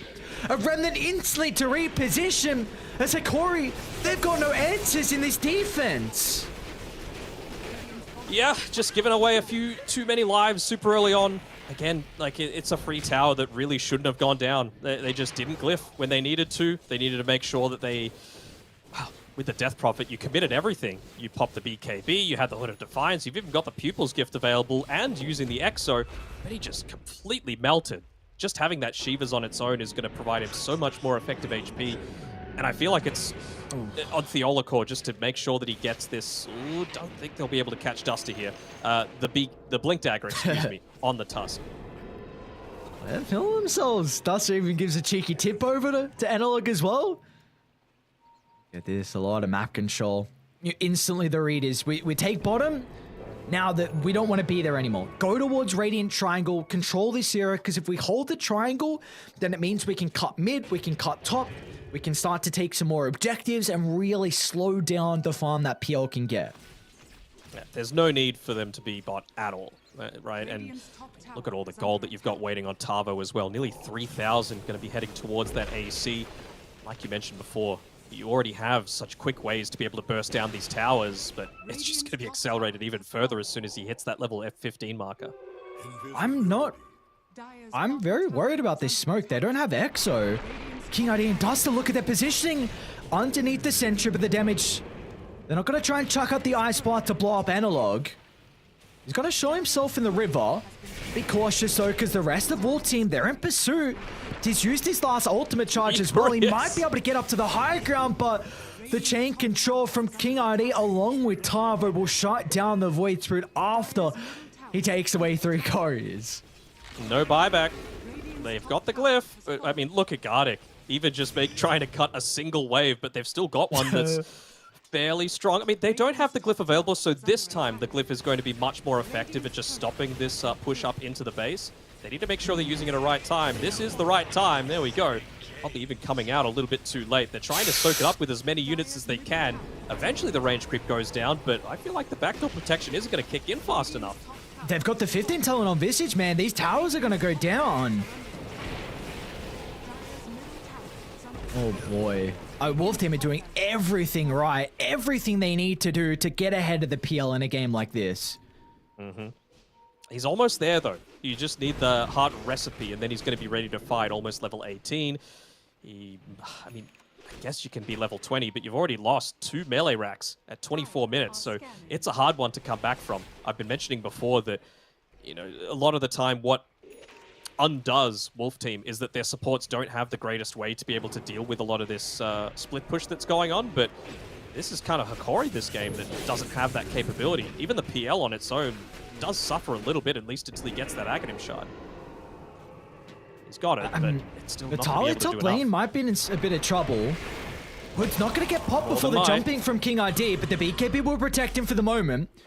So BKB expended, which might give them a window now to take this tier 2 tower mid. But you do see, look at Theolacor. Really nice reach. Just going to look to cut the wave. Beautiful stuff. I feel like for Hikori, you need long drawn-out team fights. If they are going to thrive and have an angle back in, PL needs to be burning mana, bringing down the AA, blowing up the Tiny's mana pool so he can't get that double jump and double spell off.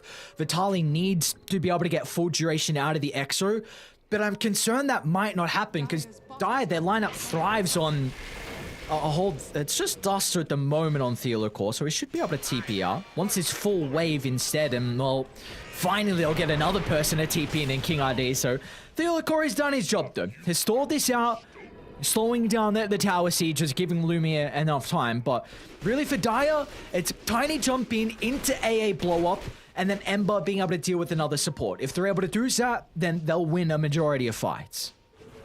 I've been really happy with the fact that they've been able to make a lot of these lane cuts happen. I don't think that was one that you needed to stick around for. Like, okay, it's a free kill.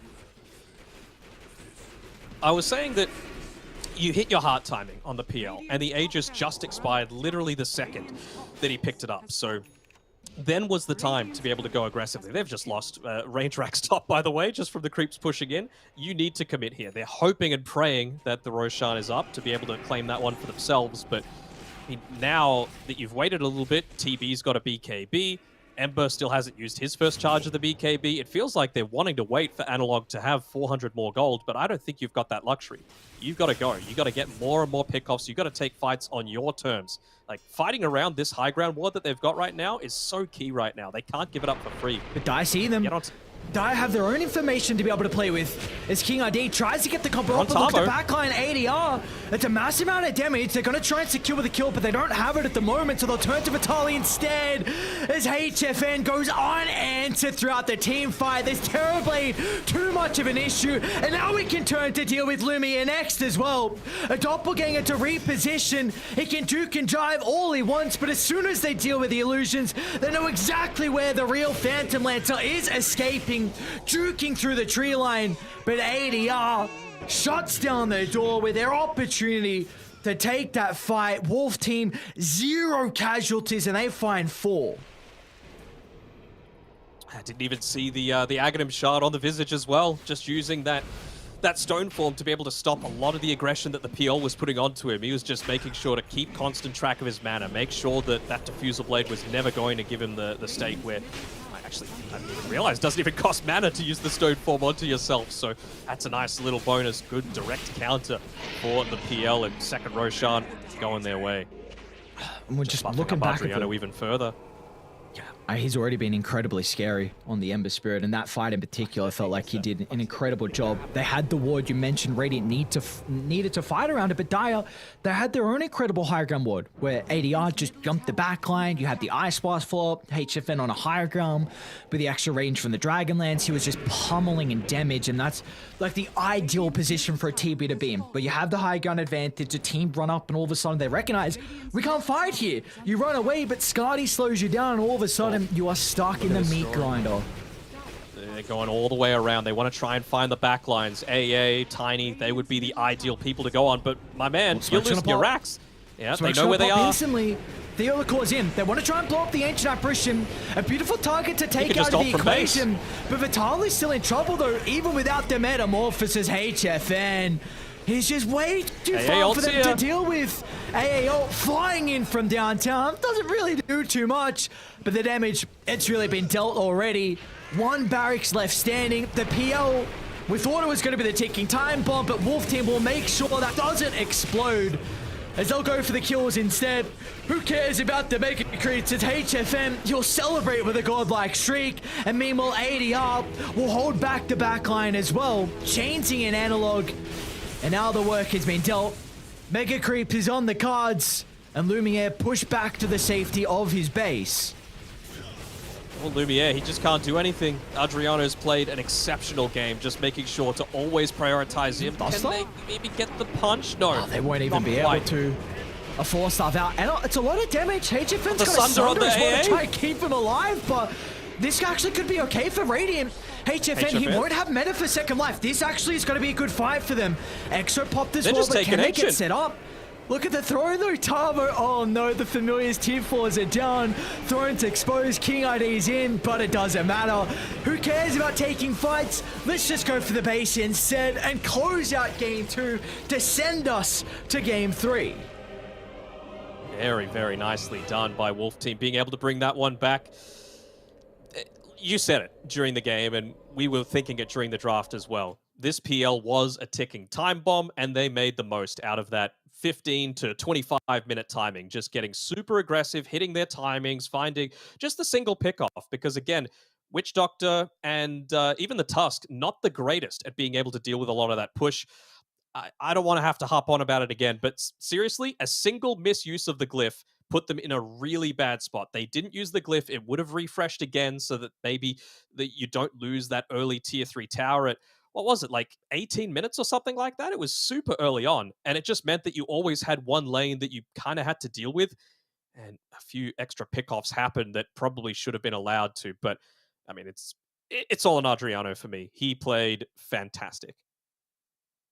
I think also as well for Wolf Team, this is 2 games in a row now where their safe lane has gone incredibly well. We saw the game 1 that started very well. The Morphling had a good game. I think it was like 5-2 at some stage as well, but we saw the Bat Rider kind of get out of control. Regardless, so HFN on the Terrorblade, I mean, he had the most kills 10 minutes in, had like 5 kills on a TB, really shut down the Vitaly Death Prophet, who, you know, we saw this was their first phase pick. They were very confident with going the DP in the Tusk. We saw it was able to thrive on occasions, but just felt like now Wolf Team with the position they're in, a completely different performance. Like King RD as well in game 1 had a little bit of a rocky performance, but his Tiny was exceptional. So I really wonder if Wolf Team considering game 3 about just going for this Tiny early with how good King RD looked on it. I mean, you can nerf Tiny as many times as you want, but as long as he's still got insane armor for a support just through leveling your ultimate, as long as he's got crazy strength gain, as long as you've got the ability to just be as effective as a lot of these ultimates are just through an avalanche toss combo that you can toss out every 15 or so seconds, it's going to be a top tier hero. And that's even without taking into account things like repositioning, trading well in lane with a single point in the tree grab. Very, very strong hero. So if you're not going to pick it up for yourselves, you better make sure that it's not available for King RD. Without a doubt. But like you mentioned, though, you called the hero in the draft that the Ember Spirit was something they were requiring. You said ADR was really that standout player for them. And if he didn't have a performance like that, then this could be a completely different game. And it was just milliseconds away. Sometimes they got the cask and they were going for that the Witch Doctor ultimate, and the Void Spirit was just a little bit shy of getting that 8th remnant to hold him in place. Maybe he dies once, maybe that delays another item, and all of a sudden that can really hinder the early to mid game, and that's what they needed on Wolf Team. We said this is a lineup that just needs to run over. The Visage has to be involved early, taking down objectives, and it felt like Wolf Team just recognized exactly how their lineup was going to have an advantage over the PL. Early game, that is what we need to capitalize on, and they did just that. Yep. I think if you get that kill, the kill streak goes to you. The Void Spirit probably has an Aghanim Scepter a little bit earlier, able to tank up a little bit more, being on the front lines. And yeah, the PL might have been a good answer for the game, the eventual game, but it wasn't a good lane answer. And it meant that the Visage was able to get out of control. Very rarely do we see Visages at the top of the net worth super early on. And that's exactly what Tavo had early into the game, because you see a Visage, you counter it. PL is not the Visage counter for the laning stage. So we'll see if maybe they look to put a little bit more emphasis onto the early game, because that's 2 games now out of this first best of 3 that these 2 teams are playing that have ended prior to 30 minutes. So we'll see if the trend continues in game number 3, or if we're going to see a little bit of a longer game 3 epic that tends to be, we're getting into a bit of a trend now. I mean, Na'Vi had one. We saw one between SG as well. So we'll see if that'll keep going for this series. Yeah, well, the beautiful thing is our questions will be answered. We'll get to see what is in store for us in game 3 after the break.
Esports is what we live and breathe. For us, it's more than a game. It's a reality where a group of letters can mean everything. Where runes are collected and Aegis can only be won in battle. Where centaurs can give you a ride.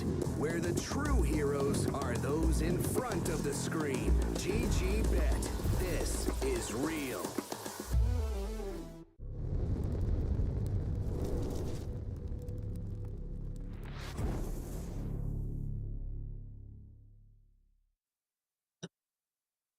Back-to-back series going the distance here. Game 3 coming up shortly. Wolf team taking on the beautiful lads on Hikori. Daniel, though, how are we feeling about this? Because you mentioned before that game 3 so far, Eastern Europe and the previous series and with SG up against No Runes. We've had some exciting game 3s. So do we feel like we have another one in store? I think so. I'm just thinking, do we know who has the pick or selection priority coming through? Game 3, they should be another coin flip, right? I think so, yes. Yeah, I think so there will be a I conflict. think a big part of it will depend on that, right? Because we've seen throughout many games and many tournaments that I like second pick, but first pick just seems to be something's going to slip through. You know, this time around it was the tiny that came through, and it really felt like King RD felt much more in his element, being able to play that hero. And the ended up being a fantastic response by Duster, right? Like you had multiple heroes that could do nothing against a PL, but they just took care of every other hero before the PL was a factor. So I want to put a little bit more emphasis onto Wolf Team giving their supports a bit more of the priority, not just sacrificing them quite as much, because the Tusk 2 games in a row doesn't truly feel like it's enabled all that much. Which we did see, like, Tusk and DP is an incredibly strong lane duo. I probably might be a little bit different though, because we've seen the Death Prophet with the recent changes. They obviously feel like this is still a strong enough hero, but I feel like Wolf Team just played that lane incredibly well. So I don't know if people look to avoid the Tusk now, which I think still could be. What would you really pair it with? Like Tusk Visage? We're not really going to see Vipers anymore. I feel like Vipers are really a hero that's probably going to be left to the other side with the changes. So we might maybe a Marcy instead of the Tusk, and if you want to pair it together with a Visage. Yeah, I was just trying to think of, like, if you were going to go back down the Tusk route, like what heroes you look to pair it with in regards to the lane. Maybe they just go like Tusk and Puck, because that is something that I know North America really like as well, but we could just screw the Tusk. We can completely avoid it. Yeah. Do you think that's a hero? I don't think that's a hero. I don't think it's. I really feel like the. You think the mana cost nerfs is too much? Yes, I think Nether Toxin as well being it's 6 now instead of 8. I think that's actually a lot. 6.5 seconds instead of 8 at level 1. I think. I don't think it's enough. Like that nerf is a little bad, but it's not super consequential. It's more about the poison attack. That's the big thing, right? So. Yeah, maybe you need some kind of support that's going to build some kind of like regen item, but no POS4 really buys something like a Bassi, for the laning stage. No POS4 wants to give mangoes over just so that you're able to spam things out a little bit more frequently. So yeah, maybe it is dead. Maybe the Viper's the one that truly needs the Falcon Blade now in lane. I think the really question that I have with the Viper is when is this scepter going to be picked up? Because I think the last scepter was an incredibly good situational item when it was required, when you needed a way to be able to kind of pseudo control people through BKB, because that slow was incredible. If you had heroes that you were looking to try to take out of the fight and just kite them around, then the extra the Viper nose strike, dive, bro. But yeah, the but nose the nose dive, bro. And that's the thing. When is it going to be played? Because it looks crap. It looks horrible. Never. So it's yeah. never going to get picked. That's the thing. I feel like we're just, which is a good thing. Viper, boring hero, really doesn't have too much versatility with him. So I'm glad that he's not going to get picked as much. So there's one range hero gone. DP, I have a big question mark with. I still feel like Visage is strong. So maybe we might start to go back to like the range position 4s, because a big reason we were getting the melee 4s was because the offlaners were, all the range ones were very, very strong. So maybe we'll go back, Hoodwink. I'm kind of surprised we haven't gotten that hero so far. True. I think is one of the best position 4s at the moment. Yeah, I mean, even, but then you think of the position threes that are melee, right? Like Timber got nerfed, Mars got nerfed. I'm missing one. Oh, come on, Brewmaster a little bit, you would say, got nerfed. So we'll see what avenue teams are looking to go down. I mean, I feel like Enigma's still strong, Visage is still very strong. I think Visage got a buff overall. I know it was a mix of buffs and nerfs, but overall, I think it's Visage is in a stronger place than what it used to be. So yeah, it really still does feel a little bit open. I think offlane is the lane that got changed by far the most by this patch in terms of what's now viable and what isn't. Enigma was one I forgot as well, so thank you for bringing that up, because that hero is still pretty goddamn strong. Well, we Look do at have at least a Visage banned out. Oh, and some Hydro homies as well coming through. I just got to make sure you're well hydrated. I was gonna bring that up. I'm like, look at that. This guy's got a hell of a jug. Hydro How many homie liters do you indeed. think that is? 1.5, maybe. Okay. I think I've got a 2-liter one hanging around. You know, not to Oh, flex wow. my water game, but it is very important to stay hydrated. And Are you they've gonna let give the me- tiny through again. You're gonna give me a pat on the back? Why? Because I said that they would go tiny again for King RD. Wow, they're going to go tiny again after they played really well with it at first pick. Claps all around for you, bro. You can give me a clap still. Come on, just boost my confidence a little bit. Like maybe you're supposed to. You're hype me up. amazing. You're great. You're perfect. There's nothing wrong with you at all. You're a very well-adjusted human being. Well adjusted. What's that supposed to mean? What do you mean? I was being completely serious. All right, bro. Stop trolling me. We got a DP Undying. Undying first phase banned in the previous game. I'm just going to be picked up once again. So this will prove to be a bit of an issue for Wolf Team and how this tiny 4 is going to be able to play in the lane in particular. Maybe they're just going to look to play for pulls instead, because when we spoke about Undying, this is a lane winning support. Are they going to just AA again into this? I mean, you've already got 2 healing heroes that you can look to counter. I'm not sure if you want to do that on your 8th pick, though. I feel like if you don't, it's absolutely going to get banned, and yeah, they do end up picking it up. I mean, this support duo just feels so much more comfortable for Wolf Team, so I can completely understand the reasoning behind wanting to go down that route. Didn't seem like he got some crazy buffs Oh, to look the AA. at that. They've We even were got gonna- their own little water cooler. The Hydro homies, they're coming in clutch, man. Wonder why Duster's not there with them. He's just off on his own with his that's not even little anime figurines. It's just like cute little cartoon figurines in the background there. What do we got? I see a Blossom from Powerpuff Girls. I want to say that's It's a timber, it looks like at the top. Right? That's- maybe? I think Yeah, so. it looks kind of like Tibasaur. There's a big penguin, and I think that's one of the monsters from Foster's Home for Imaginary Friends. I forget what his name is. Or maybe it's Spirit Breaker as well. It could just be Spirit Breaker. Could just be an interesting Spirit Breaker design. Mm-hmm. What do we got? There we Lots go. of discussions going on. King RD there at the top middle, just pondering a few things. He's like, yes, I will buy Blink Dagger. I will use Avatos combo and look to beat him up again. 10 seconds remaining. You you concerned that they went back for the DP? I'm a little bit concerned. I was not impressed with it in game 2. I mean, I think they just got to play the lane a bit better, and maybe they're feeling like they're going to pick a support that isn't Tusk to be able to deal with it a bit more. I like the fact that they've banned out the Enigma. Again, it's one of those heroes that, with the Tiny especially, it's very strong, and Undying's not going to be able to do anything at all to be able to deal with it, so it's a smart ban coming through there. But yeah, you just got to pair something a little bit stronger together with this DP, even if it's just a little bit of repositioning. Like, I really wouldn't hate the Marcy, to be honest, just for a little bit of that extra stun potential. Even just enabling the DP a bit more in team fights with the extra movement speed can be kind of nice. 10 seconds. Means you don't even need to wait for like a Blink Dagger as well, right? As long as you've got the vision, you could just rebound in on top of, I don't know, a Tiny or an AA, get that initial stun off, and maybe, well, you don't have an insane amount of burst, I guess, but you do have the silence, so that's almost as good as a stun to be able to stop the Tiny from having an impact, because he's going to have no way of breaking out of that.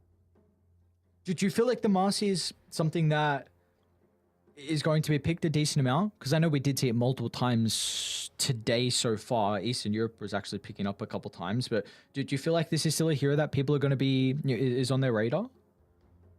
I think it could be. I mean, it's not as bust as it used to be. Thank everything for that. But I mean, if you've got someone that is very capable on it, if you're able to land those multi-people rebounds, then suddenly you've got another AoE stunner on your team, as opposed to just like a pick-off. You've still got the TP cancel with the dispose, even though it's just it's not the stun anymore. It feels like it's just as effective for that purpose, even just as a repositioning tool a little bit, right?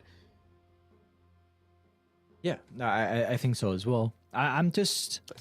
They're really trying to slow the tempo right now on Hikori. Look at all the bans. Visage, TB, Enigma. Just things that are great at taking towers.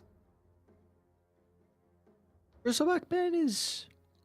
I wonder. I feel like because the AA seems like it can deal with the Bristleback incredibly well, but maybe they're just covering their tracks for like an 18th Bristle. Something that they might not be able to deal with the heroes that they're wanting to pick up at the 16th, 17th. But I guess as well, like, AA just does not do much against the Bristle. Like, sure, if you get the ult onto him. But again, it's a similar sort of situation where you're just going to get BKB and run at people. And AA has no escape potential. So it's going to rely on, like, Tiny to get a nice toss back to be able to save you. But then you don't have toss to be aggressive. It's just complicated things like that. You know, conversely to what I was saying with Hikori, with what they're banning out, like a lot of these great aggressive early game heroes with strong tower push, they pick the Tusk again. You could look at Wolf Team strat, and it's like, all right, well, let's stop these people that might not be amazing at taking towers, but they're great at running at us and making sure our supports don't have the greatest game. Could they even be setting up for something like a Spectre, to be honest, on Hikori? Like, that deals reasonably well with the AA. Absolutely no ways to be able to stop that from being a factor. It gives you a lot of vision as well, which is going to enable, you know, the snowball to find the key targets, to be able to position the tombstone correctly in these fights. We'll see. We'll see what avenue they go down. They're going to go ahead and pick a Luna. I mean, they banned out the Terrorblades, so that's going to be not as big of a deal. You're not going to Darkseer into this because you've already got your DP, unless you flex the DP to mid and then put Darkseer Tusk together, which isn't horrible.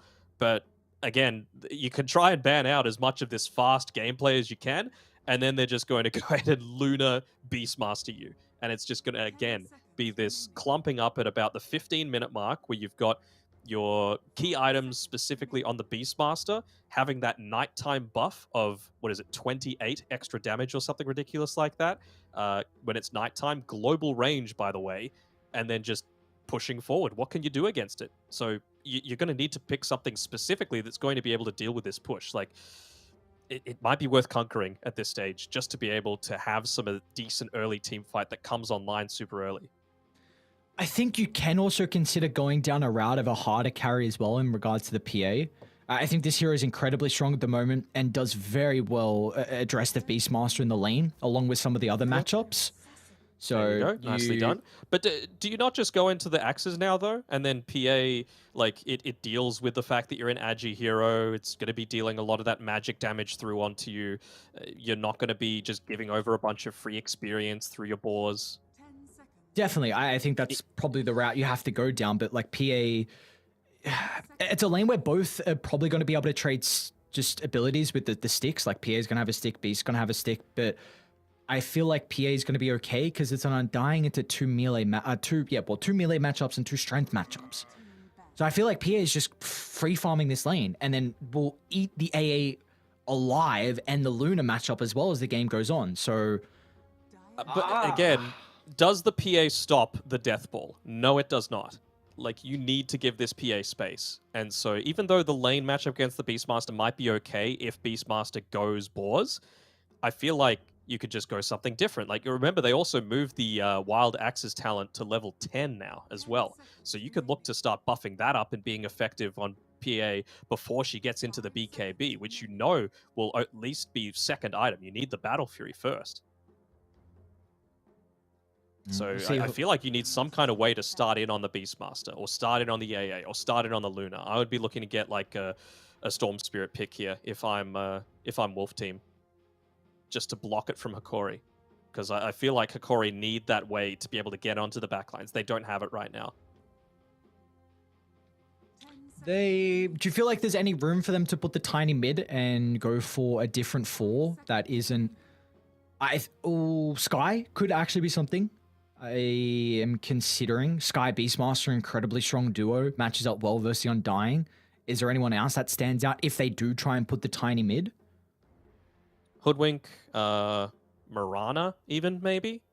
SA loves Mirana. It gives you escape from the Tusk. It means you can get away from a DP that's Spirit Siphoning you. You can ruse Raw into Arrow. Even just doing things like, arrowing siege creeps means that your push is a little bit faster. Mm-hmm. Hoodwink, another option. Yeah, I really like both those suggestions because there's already a lot of synergy with Tiny being able to jump with Blink into the Arrow or the Sharpshooter, or Beastmaster with Raw with that long chain control into the follow-up as well. So, and it's a range hero. Like, range heroes play very well into the Undying. Both can kind of deal with the Tombstone, play their distance in the lane versus that hero. You're not a strength hero, so you will be able to play a little bit better with the Beastmaster, and there is that Hoodwink ban. So very, very good call. You were saying maybe even the Snap, to be honest. Like, Snap does a good amount of damage as well. It's another SA special. Of course, SA loves to flex it a little bit, but it's solid too, right? You can even just speed up your push a little bit with the little Shredder. And I feel like it deals with a Tombstone. It got some magic damage to be able to deal with a PA. Okay. But So it is just Tiny 4. So Ember's banned out. Double strength with an Undying is good for the Undying. There's that Storm that I was wanting. Good.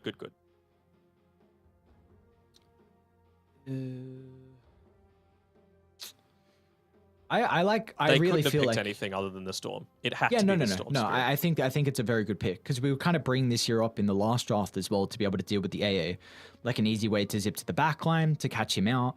The matchup mid lane is a little bit more favored for the Storm. Very, very minor as the game goes on. The Void Spirit is going to have a pretty good time, though. He has the potential to go down this Dual Scepter route, so you can have a guaranteed way to get that Aether Remnant, then the control following up afterwards if you want like a Scepter as well. So yeah, this matchup between the mid laners can definitely go back and forth. It's not like they're into too many stuns as well. I mean, the Void Spirit, it's pretty much a free game.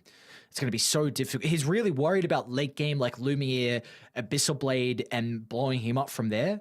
And meanwhile, Storm Spirit, he's going to have a little bit more of a difficult time, but he should be able to pump in a lot of the magic damage they need early on Hikori. I'm still very worried about Hikori being able to respond to this Death Ball, but I feel like the Death Ball won't be necessarily as strong as it was last game, just because you've got supports in Theolacor as well as King RD that are wanting to make sure that they're protecting these power runes. That's going to be so important. Analog obviously needs them to do a lot of the heavy lifting super early on. And if you leave the lane as the Tiny, I feel like an Undying and a PA can kill the Beastmaster, right? You're not going to have the ball leveled up because it's bad against the PA. So the slow isn't going to be a factor. You're probably just going to die. If you look at the other side, if the Tusk leaves the DP lane, it's against a Luna and an Ancient Apparition. There's a couple of slows there, but there's no stuns. There's no like high burst damage, and you've got the Spirit Siphon to be able to, regen up a little bit of that damage that's coming through to you. So on the back of that, I feel like Hikori are going to not lose out as much from a lot of these early support rotations, particularly from Theolacor, and that'll allow them to secure runes without losing too much in exchange. But again, this could just very quickly get out of control, even just with like one, maybe two bad deaths coming through. Like, you will be able to just rip through some of these towers. I do think the Death Prophet's going to have a better lane than what we saw last game on Vitali, because I think the Luna's going to be a lot more mixed damage, and I don't particularly think the AA is someone who's going to get as much value out of the Luna Blessing. Do you feel similar? AA actually, like, your attack range is one of the longest in the game, though, right? So Luna Blessing is actually really nice for just giving you a little bit of that extra chip. Plus 6 damage is as good as 3 Fairy Fires for an AA, which is kind of significant. Especially early on. I think you want to be focusing in onto the Tusk before he has the abilities to be able to kill you. Just Yeah, force 'cause him that's to what I'm continue to concerned go ab- into the regen. That's what I'm worried about. Like, if you are right-clicking and you have, like, level 2 on Hikori with Snowball and Tag Team, or Shards and Tag Team, as soon as AA shows to try and right-click, you are going to be out of position, and then they'll just go straight away. Fight, fight, fight. Now, you know me. There you go. You know me. I'm colorblind. On Yes. the right-hand side of the Radiant of the river, is this a blue observer ward that they've placed down on Hikori to the north of that? Is that blue? Or am I down? The, what, near the bottom river? The bottom Yeah, power near room? the Radiant bottom power rune. Is that Yeah, blue? there's a fish, and yes, that is blue as well, kind of. Okay, There's so a- it's there's a it's little- not quite the snaking one where it says Sentry Ward. He renamed it to Sentry Ward just to try and confuse the enemy team, but it's still a little bit annoying. Makes it difficult for you. That's what it does. But for us non-colorblind folk, we're okay. Folk. What a boring life, not being colorblind, to be honest. Yeah, you've lived life in a disadvantage, and here you are, thriving. Thriving. Alright, this is big. Unfortunately for down bottom, the Undying wasn't able to pull the creep wave to be able to meet with Tavo. Radek's still going to try and get the hard camp, but will not be as fortunate. So we're just going to see them have to resort to dragging all the way back, as Lumiere is going to deny a full wave, and King ID is going to make sure at least he can get some experience. So he's just trying to do a little bit to disrupt the PA, but it's not going to do too much, to be honest. He knows that it's just a level 1 tiny. He's very vulnerable to being right-clicked occasionally in between some of these last hits coming through. Tiny gets given a free last hit, though. Not really something that you're wanting to be doing. Garlic, he just wants all sorts of situations where these two strength heroes are clumped up. Doesn't use the decay onto them, though. A little bit surprised. Suppose he's wanting to manipulate this lane so that it's not just falling underneath the tower. Trying to connect these two creep waves together. It looks like he'll be successful. So, again, anytime you're just farming in the middle of nowhere, out of the safety of being able to go into the trees or towards a tower, that's going to give Hikori a bit of an advantage here. Because you don't have the levels yet on the Tiny. Undying, just incredibly strong level 1. Looks like Gardic is just going to top lane, tank up a lot of HFN. these. He's going to go down. First blood for Vitali, and there we go. Immediately at level 2, they went for it. What's going on mid? What's going on? What are we watching, Danok? All three lanes are doing fully Not being played in the lane. What am I watching? You know, I've given up trying to understand the mentality behind mid laners, to be honest. So Analog just feels like maybe early on before he gets up to like level 4, you're not quite as able to harass out a Void Spirit quite as easily. Oh my. Not a matchup I would expect any pulley shenanigans on mid. They're both farming relatively well. We did see early on a rotation as hold that thought top lane. Duster, uh-oh, a beautiful placement in the shards thanks to Theolocor's Tusk is going to secure them. The second kill, and it already looks like this top lane is going much better for Hikori. It is indeed, and he's even going to be able to pick up one of these bounty runes on Theolocor. I'm a little surprised that he doesn't go connecting to the top river rune, just because you don't really have the mana to make too much happen in the lane. I guess just prior to hitting up onto that level 4 on the DP, he's a little bit wary just with a 1 point in the siphon, but Theolocor will eventually make that move down. And look at this, Analog is even pushing Adriano away.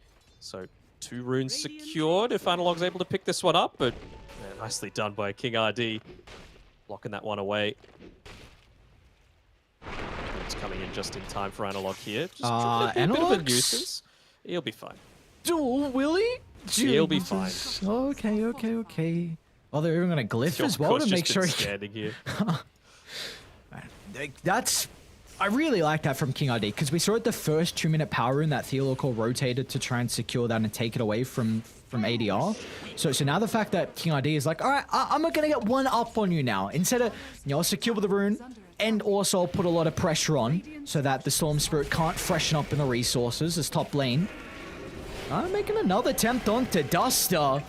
As Vitali up to a killing spree already on the Death Prophet, and HFN He's going to be chased down as well. Shards are up in 5 seconds. He could look for a TP out, but hasn't got the confirmation of Theo Lacour's skill build at the moment. Now he's going to see the snowball. What's the call, Luna? Do you go for the straight up TP? It's a costly one. If you get killed off, you can't rejoin the lane, so he recognizes there is no escape. Try and pump in as much damage as I possibly can. As bottom lane, the action continues to break out, but just some spells being traded between the two teams. Actually did go the 1 point into the Call of the Wild Boar just for that period where King RD was out of the lane. Again, I mentioned how important it was just to even have that movement speed slow to discourage the consistent aggression that was going to be coming in onto the Beastmaster. So the fact that Tavo, he's behind on net worth, that's understandable, but not dying in this lane is honestly just as good. Getting your levels up, making sure that you can make good first use out of the Primal Roar. You've got a lot of damage that you're able to combo together with the Tiny and the AA if you're just able to get that level 6 on Beastmaster. It's a big rotation though. They should be able to get King RD. Nice toss onto the tower though. Gardic's in trouble as well. They'll secure with a kill, and Tavo's going to get some bonus gold thanks to the tombstone. Tried to get the deny there on Lumiere, but fortunately it was just a little bit too short, and well, ends up taking a good amount of damage. He's already up to the 4 wild access stacks. Top lane, they're rotating Storm Spirit with the regen. See if they can get Duster off Does he to see the him? right. I think he might have just seen him. Yeah, he does now. That's huge. Really being able to slow down Analog, especially with the regen. Because if they get the kill, that gives Vites... yeah, he's going to have level 6 actually with this next creep wave. Bottom lane though. Tavo's still in some trouble. As Ikoria holding 3 members down bottom, but with ADR joining the fray, Theo Lacour's going to end up going down. They're even considering about going for Gardic as well, as King RD is going to sweep over to the left side. Looks like they won't even require the damage out of the Tiny. Gardic's just going to... Why not run up, make him work for it? Get it in the end. I feel like it would be worth it if you got a kill onto HFN in the meantime, but really good recognition from him. Again, just playing around this mid lane, TPing away from where a lot of the aggression was, and that's on the back of this Observer Ward that's come down here. Just spotted out the fact that Analog's been hanging around this lane for quite some time. They're going to get the roll already level 6 on Tavo. Oh no, and now Analog as well is going to be a bit cautious. They're able to pop the regen so he doesn't have this left standing with him to escape. Meanwhile, top side though, Vitali gets a big kill and the extra damage onto the tower. That regen just coming in at the inopportune time, right? It hadn't completely expired, the rune just sitting in the bottle. Still was about 30 or so seconds away. At least you get something out of it with being able to take this tower at top. And, well, it means that Vitali is going to have a much better start to this game, at least. Get into that early ring of health available for himself. At the bottom room, look at the fight that we got breaking out. Both sides recognizing the importance of the power runes, and it looks like Radiant's going to come out on top. A 1-for-1, getting rid of the Tiny, but the Shards, perfect positioning once again. So they'll turn their attention over to Duster, but meanwhile, this is giving ADR a free fight to be able to deal with another support.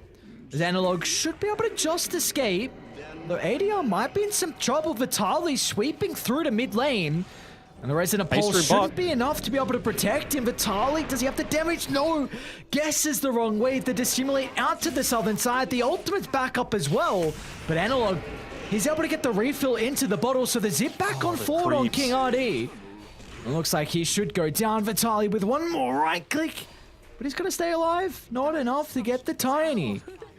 Okay, stays alive, and you also didn't get the urn charges replenished as well on Vitali, so a little bit of that kill threat lessened, which is kind of significant, and PA's already been forced back into the jungle. Really surprising that Beastmaster was able to get ADR's going to be in King RD as well. Look at the stun lock. They get the Storm Spirit. Beautiful use of the chain control. ADR should be okay. Actually, Dissimulate's on cooldown as well. Look at the damage that Vitali's stacking up. This Spirit Siphon already maxed out is chunking the members down on Wolf Team. Vitali's going to get a triple kill. Only 9 minutes into the game, Vitali is 7-0-1. What a complete night and day difference here from the offlane Death Prophet. Someone's going to need to come bottom to be able to deal with this. Tavo with that, he might be a little bit slow with this retreat though. Will be indeed. Analog just trying to clear out these creeps as quickly as he can, but doesn't quite have the damage to be able to do so just yet. It's a kind of big commitment coming through from Analog here. You've got, well, I've still got a haste rune showing on my mini-map, but as we reach the 10-minute mark, we'll see that it's actually an invis at bot. RD. Will he even be able to claim it? Yes, looks like he will. Even Theolicor getting into the Falcon Blade action. Interesting. Oh, can't let Adriano pick this one up. Should go down. King RD with this invis wrapping all the way around. He's getting close to the tier 1 tower that they're going to toss. They're going to toss ADR in instead. And he's going to be in with the damage as well. So both supports going to be the sacrifice to start. But Analog's going to be cautious how long he sticks around. He doesn't have the greatest mana pool. But again, the shards locks in Dots up. 6 deaths on the Ancient Apparition. They're really starting to rack up, and this has really all been off the back of how Theolicor, I should say, is landing the shards. He's feeling like a core this game, and, well, I'm always looking for those silver linings. Tavo making sure to put the pressure on the bottom-hand side, playing around that siege creep wave, and even just with the 1 point in the Inner Beast, able to be really effective at starting to regain some of this map control. We know how important it is for Luna to be able to sit inside the jungle, to be able to play a little bit more around that ancient camp area. If you're taking away the enemy's Radiant bottom tier 1, excuse me, that's just going to become so much easier. Can they find this pick off onto Tavo? He's going to be tempted to go for a little bit of a push here. Someone's going to reveal the fact that they're down here, though. The fact that no one's defending against a siege creep wave just sets off alarm bells, and wisely enough, they're going to back off. Radiant's bottom tower is under I was going to see ADR. They've got a lot of burst potential on Dire with this Ice Blast now picked up as well from Duster, so they do have to be very, very cautious of how they take these fights on Hakori. Good map recognition coming through, though, from Wolf Team. Just not giving up these kills for free. Looking to try and maybe play around this. We're going to have a fight by this rune. Yeah, there's the Ice Blast coming out. Gardick's just gone. At least it gets the Arcane Silver Linings. And meanwhile, Theolicor as well is getting chased down by Tavo's summons. And that's a second member that's going to be killed off. All right. It's not like PA is just sitting back and farming unopposed either. I mean, Luna's farming basically just as quickly. And we know that a Luna's always going to be able to take advantage of that prior to PA picking up that that Battle Fury. But I mean, speaking of that, pretty good Battle Fury time coming through as well. Should be about the 13.5-minute mark. I'm really impressed though with Hakori and what they're able to do. Like, you know, the summons skeletons in the mid lane, sorry. You see, as soon as the river fight breaks out, Analog instantly recognizes he needs to deal with bottom so he can stop them from getting a kill and chaining that into a tower. And Vitaly shoves out mid as well. So they're able to at least keep their towers alive. They get the tier 1 tower mid as well. And they're just slowing down. Like, yeah, Tavo, a Beastmaster, it's all good when you're able to keep up in farm. Hang on, Analog's out of mana. This is not looking too good for the Storm Spirit for the moment. Vortex is Don't worry, 5 seconds. really going to make ADR a little bit more angry as well. Wait for the Soul Ring to the zip, but they're all there. Tavo just steps in. A big kill for them to be able to find, just slowing down the Storm Spirit's game, preventing him from being able to pump in that magic damage early on. It's important that doesn't happen too many times, though. Yeah, quick timing. It's important that you don't give too many of those kills away on the Storm Spirit, right? Like, again, you are the one that is disrupting the backline, and to get that, you need the Kaya for the damage and everything else that goes along with it, but you need your BKB, because if you get to that point, the only thing that's stopping you is going to be that Roar. And I feel like that's going to enable someone like the Death Prophet, for example, to just come in and clean up. Already having such a great game, so if he can get his own BKB at a similar sort of, probably faster, to be honest, than the Storm Spirit will, then you have to pick someone to focus, and the one that doesn't get focused is just going to provide way too much chaos for Hakori. We've seen just the read from Wolf Team and the priority they've been putting on these power runes. It's going to be another rune secured, a double damage rune as well, which is going to be important for this fight. I believe... They smoked under that vision. Yeah. Look at the positioning. Dust on the high ground along with Tavo. King RD is going to look to intercept, but Analog's onto Duster instead. They'll be able to take the Ancient Apparition out of the equation, but meanwhile, Wolf Team have the opportunity to deal with the Tombstone, and they're going to look to back up. reevaluating Adriano's how they kinda low want on to take mana. the team fight as Vitaly's charging in with the Exorcism, but Gardic still playing with the ultimate as well. He can start to slow down the retreat on Wolf Team. And Hikori, they're playing with every single member through this skirmish, and they'll come out on top. 3 members taken down as Lumiere gets the double kill as well. And these are really good signs here. Lumiere with a Battle Fury even showing up to be active. They might be able to see HFN. They should have just got a glimpse of him when he was walking down into this lane because of the Observer Ward placed to the left-hand side of the tower. And, well, they're pinging him a little bit now. I think that might have actually been King RD there, but well, they could have just missed an opportunity for a really key kill. Because obviously giving a double kill over to your PA, very important, but Luna, I mean, she's kind of scary in her own right, you know? If you get into this Manta style, if you get into, let's say, a Butterfly, you're able to tank through a lot of this damage coming through from Hikori. Do you feel like the Luna relies on being having a one item advantage? Like, do you feel like Luna relies on having a one item advantage? Because that's kind of how I look at the hero. I feel like it relies on your potential to take towers and have more of the map to be able to farm. So if you're not doing that, if you're not playing together with your Beastmaster when Beastmaster's hit his timings, which he almost has, he's so close to being able to pick up that Helm of the Overlord, I think that's all that you're really waiting for on Wolf Team. So what can Hikori get in response in the meantime, right? Like PA is already keeping level with the Luna. You've got a DP that farmed as hell. You just want to get him his level 12 and his BKB. Oh, look at his positioning on Vitaly as well. King RD is going to find him. Can get that toss back. Gardic is nearby. If they can kite the fight away from the Tombstone, but now with the Ice Blast onto Vitaly, they've got the potential to be able to blow up the Death Prophet. No, having a care in the world about the sustain. And now they're going to turn to deal with the rest of the members onto Hikori as well as the roll from Tavo holds back Theolocor. An incredible fight from Wolf Team. And look at them. They're considering Roshan now off the back of this. Why not? You know, if you're grouping up around Luna, you're just going to have so much extra damage to be able to play around again. This is the power of Vlad's. This is the power of just having all of these auras that you can play around. It's just the one point of the Inner Beast, but it doesn't matter. This Roshan just feels like butter. This is the timing now for them. You're going to have Helm of the Overlord. You're going to have Aegis to be able to siege down. Aghanim's almost on ADR. It's go time. You need to get multiple tier 2 towers. They might get Analog as well. He's underneath an Observer Ward. It's probably going to be... Blink. Oh, they don't. King RD doesn't have Blink. Maybe from the tree line. Look at that. That's a perfect scenario. King RD is going to wait for the toss at the last second. Doesn't want the burst damage coming through for the Avalanche combo, but he recognizes he doesn't require that. They need the control, and they get it perfectly out of the Tiny. These are, again, you cannot give up free kills like this. They were so close to hitting all of their timings together on Hikori, but just with a couple of pickoffs on Vitaly in particular, he was just before his level 12, he was just before his BKB. PA, only about, 300 gold now away from BKB. Storm Spirit is a little bit further away, about 2,000 or so, but imagine if things turned out a little bit differently. You're not down an Aegis. You've got 3 BKBs to run in together against this lineup that is super reliant on magic damage to be able to deal that initial burst damage. Smoke off from Wolf Team. Right now, they're just looking to try and take towers, do what they're good at, ball up, and take some of these early objectives. Will they end up smoking again underneath this Observer Ward now that they've hit a few of these timings? They're going to see Vitaly. He swaps it in. They smoked under the Hawk. 4-man smoke.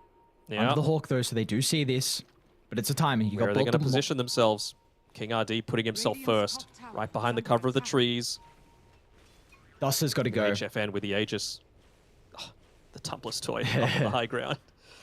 If you get this Ice Blast onto a Death Prophet, Vitaly cannot charge in the middle. Duster has to go.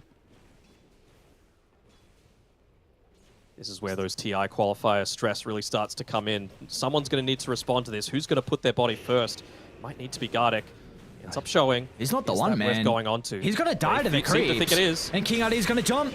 Tombstone's out, but look at this with the backline. Found the back line. He sees the Ancient Apparition, the but silence. instantly the counter initiation's there. The Aghanim Scepter reveal enough to control the Storm Spirit for the moment, but it still looks like Hikori. They can turn this around off the back of the BKBs. They'll be able to deal with the first life, but can they set up for round 2? As ADR will chase down Vitali down to the southern side with the magic immunity on cooldown, they can just blow up the Death Prophet with the beams raining down Hellfire. And now, meanwhile, to the northern side, the PA at least is able to clean up King RD, but it will not matter as Wolf Team, an incredible fight off the back of the recent items being picked up. Luna's still alive. She could just keep pushing on forward. Even just in the middle of that team fight, even if they weren't together, it was nighttime. You have the additional vision advantage on a Luna. You've got a Beastmaster with all of the Hawk vision available. PA took way too much time to kill a Tiny because it's a Tiny. It's what I was mentioning before. You're a position 4 that just gets given 10 free armor at what level? At a 10-minute mark, basically. Cancel the TP on Adriano. Okay, just being a nuisance. I thought the teams were silence connecting. again? Yeah, meanwhile, Analog just gets the zip away. But poor old Theolacor like, no, not like this. Come on, brother, you baited me in. Gardic too? God. Wow, he's committing with this? I don't know if you can do that. It will get them to back off at least, I suppose. What do you need now? You need more damage, basically, on Hikori, because they, even with a pretty ideal setup in the fact that they went onto the Undying to begin that fight, you still weren't able to turn things around. It was a great gameplay again coming through from Adriano, just getting that silence off onto the Storm Spirit, really highlighting the fact that he needs this BKB. It's been, what, 3 unnecessary deaths, I feel, that Analog has suffered, and it's really putting him behind the 8 ball for how safe he feels in a lot of these team fights. Yeah, it felt like Wolf Team had an incredible read on how Hikori needed to take that team fight. Like we were saying, Duster has to go. He has to be the person they kill off, and that's the Storm Spirit's job. And they read this perfectly. Like Beastmaster was waiting to jump. They had the Roar to hold the Storm Spirit in place. They had the silence as well from ADR. So now it needs to change. I still feel like this PA can take over this game. Like Lumia, you ask where's the damage going to come from? It's from the PA. It'll come. He's still 6-1-0 going Deso next. But the issue for the PA this game is the control that will come out from the Beastmaster. Because the Beastmaster is going to change his target prioritization to roar the PA and kite BKB, and as soon as that expires, he can die. So Beast and AA, they've got to go for Hikori to succeed in these fights. Yeah, but then you have to consider if PA's getting roared, you're still going to have the evasion coming through from the blur. What did he go? He didn't go the blur evasion, so at least they don't have to deal with that. Maybe the MKB isn't quite as big of a deal for them to go for super early on. But if you're roaring him, you're giving Storm Spirit, if he's got BKB, and you're giving the Death Prophet a much freer game. Is this finally a smoke, not underneath a ward or a hawk? It looks like it is. Charge up the high gun. I think just saw the dinosaur walking back. Smoke on smoke, but King ID's in. The jump of the combo with the Ice Blast. It doesn't connect though. A great start for Hikori. They're able to sidestep out of the Ice Blast combo, but able to silence again. They get the stun lock, taking down Analog, and they're gonna look to chill charge on forward as Vitali with the BKB. A little bit too trigger happy. So what looked good for Hikori being able to kite the Ice Blast just turns out to be a disaster, as once again, the Storm Spirit caught out without the BKB. Bro, it's the definition of insanity coming through here. They're just doing the exact same thing over and over again. PA just doesn't have enough for that Desolator. No, actually does have the Desolator, but not enough for the Basher just yet. So not able to get that key extra little bit of lockdown that they needed. Again, BKB, Exorcism we used, so they're feeling like, all right, let's just push in. We're feeling super strong. We didn't pop any significant cooldowns outside of the Primal Roar. So they're going to take that away. They're going to reduce the amount of space that... Honestly, I feel like, yes, PA is scary, but all you're caring about right now is making sure Storm Spirit continues to not have a game.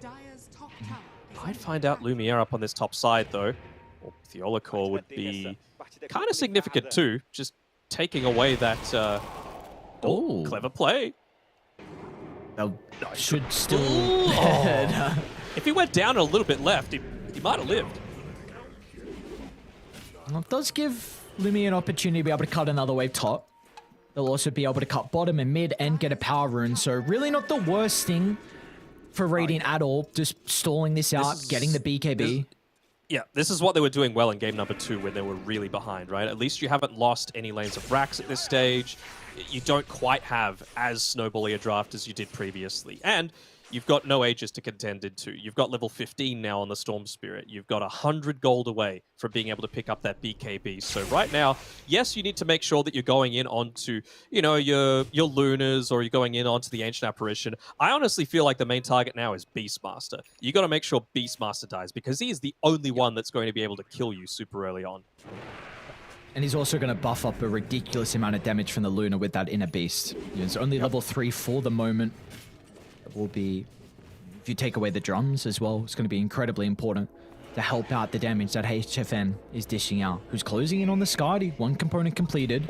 Mid lane, ADR. They went, that just another use of that Remnant, the Resonant Pulse, right? Ended up getting the silence onto Theolacor, so with that Blink Dagger reveal from the Tusk, they weren't able to get that Walrus Punch up into the air. He lives. They're under a hawk, man. There's a lot of information as King RD gets a jump. The snowball, though. A beautiful timing. Oh, man, Theolacor, that was perfect. But now the roar and the turnaround. Is the damage going to be able to solve it? Might be enough, but they still bring him down. Storm Spirit again. Even this time through the BKB will go down. Gotta kill the Beastmaster, man. That's what I'm saying. He's the only reason that he dies there. As long as you're just not being completely locked in place. And they use the Exorcism. So they can even feel confident to go up onto this high ground. At least pop the glyph, perhaps. They've got the Hawk. They're going to see the Death Prophet again this time. The same Hawk. The same place they jumped last time. Vitalik can pop the BKB. Theolacor's going to move him forward as well. All right. They'll finally get ADR. But still, it looks like HFN with the Eclipse are able to blow him up with ease. I mean, he didn't hood, man. That's the only reason that that Death Prophet died in that fight. It's just a little bit of these tiny plays amplifying it to so much more. And again, these pickoffs, because of the vision that they've got, because of the fact that they're grouping up and playing around the strength of this Luna, being able to full-on man fight, means that, I mean, you don't want to go into this, man. It's a 4v3 right now. They've got a nice wall on the high going to play with. Blow up. Lucky. Lumiere's going to look to blow up the Ancient Apparition. He might be able to do so, but a Force Staff to reposition in the north. And Alok's going to be able to zip on forward as well. They haven't killed Roche. They might be able to claim this HFN, though. They need to cut the BKB on the Luna. A Delta split to the right and south. Guarding protected with a Glimmer Cape as well, but Lumiere's jumped back in. They've done a good job to kite this for the moment, but Roche is so incredibly low that Wolf team, they need to stick around, and they're going to do just that. But Lumiere targeting down the Luna. The Roar's going to hold them back. Will not matter with the damage coming out from Enel. This time the Storm Spirit will be able to thrive in the Roche fit. They secure a double kill. They're going to move to ADR next as well. They don't want to try and secure a Roche though. HFN, they need this. No Roar. The Luna just brought back. You need this Aegis on the Luna, but look at Vitality recognizing, just shoving him away from the pit, making sure they don't have the opportunity to get the Aegis of the Immortal. As Lumiere again jumps in, wicked sick on the Phantom Assassin, and they completely zone them away. Vitality doing God's work, just pushing Wolf Team further and further away from the pit, so the PA can get the Aegis and the Aghanim Shard as well. And look at this.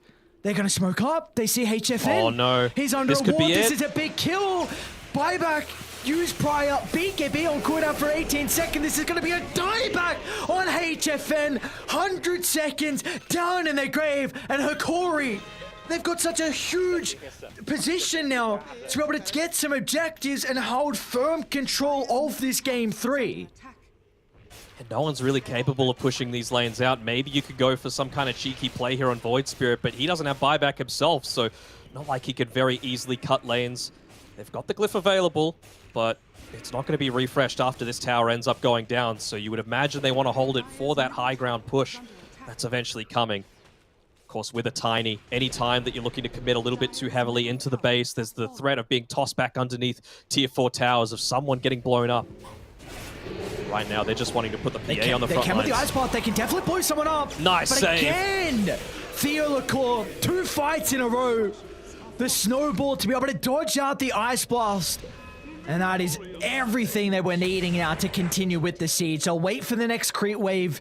And with this extra, this tower is going to be under a lot of pressure. But King ID, he wants to make sure they jump beforehand. He's going to be in with the combo, but the damage, it's just not there. Creep Wave eventually will be joining this push. Again, it's still a guaranteed extra 20 seconds. They know how much they can go in. What was that Why not? range? Abyssal Blade already on Luminaire, and he's going to push them further back. Dire's middle tower has fallen. Probably look to just take this Rax. Can't look to commit too much further than that. Structures Just Glyph being used again, but this means that one more team fight victory and Hikori have taken this game. You still won't have the... Ooh, guarding. All right. It's a kill. It is a dieback. So it slows things down a little bit, I suppose. We saw what difference the start of that fight made, though. Just being able to find that initial pick-off onto even someone that might seem as insignificant as a support Tiny coming through, means that you don't have to be so worried about the death profit of getting burst 100 to 0. Yeah, it was really Lumiere that was the standout in that last team fight, but it was just a lot of the passive damage coming through from someone like a death profit, just being able to stand and man fight. We have seen just how different, though, the fights have been when Theolokor is able to stop Wolf Team from getting the instant pick off with maybe either a jump in from ADR or a jump in from King RD on the Tiny into the Ice Blast. If they can't do this, if they can't get a kill instantly, Hikori, they will have a much better time in these fights. So Wolf Team, they do have the advantage. That Blink Snowball was great. Yes. And Wolf Team at least will have Hawk as an advantage to be able to scout out where the Tusk is and always be able to Analog make just popped his BKB for no reason. You hate to see it. If he's being quiet about it, or if he's just like, oh, I was being ganked, guys. Well, he's only 350 gold away, and remember, he did buy back as well. So not having this, if he ends up falling down and not being able to rejoin the fight, then, I mean, that could put yourselves in a really rough spot. Lumiere, the one putting himself in the most dangerous territory right now, realizing that he's tanky enough. His team will be able to join him. They've got to make sure that they get some of this vision up to be able to assist him. Double bounties coming through. Will that give Storm Spirit enough for the Kyra and Sanj? That'll be a big deal, just to provide him with a little bit more of that survivability to be able to tank through the roars and a lot of the other damage coming through. You're going to regen. What a handy pickup. Would you be considering a gem if you're Hikori to really try and limit the Beastmaster vision? Here we go. You're talking about the gem again, your favorite item. But yes, yeah, I would. Like, even just when you consider... I mean, they're not aware of how many times that they've smoked underneath Hawks and Observer wards, right? But it's very clear that something like that gives them a little bit of a vision advantage for once this game would be so significant towards their chances. Like, and again, look at Vitali. this. Look at his positioning. The Hawk, but the Water Higher Gun Don't Vitali quite see instantly him. blinking down. Gardick's going to play with the Tombstone as well, but the CPN, they're going to try and found deal the with the backline. HF pressure. Meanwhile, Lumineer as well. Look at the damage for the Phantom Assassin. He'll jump on forward. HFN's gone, completely taken out of the equation without a buyback. Hikori, what a beautiful play. Vitali's position, being able to They can scout end. out the smoke, and they can end indeed. They still got half duration of the Exo. They just need Lumiere to be there, who's pushing, hitting a few creeps in the bottom lane. But yeah, they know that there's no Luna buyback, guaranteed. They would have absolutely had that timer on their mind. They did just have the Aegis reclaimed, but I don't think they care. Lumiere goes in. He's got the Abyssal Blade available once again if they want to.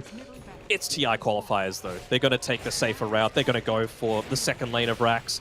Just try and make the map a little bit more difficult to play around. You would hate to throw this away and give up that top 6 spot. ADR. I know.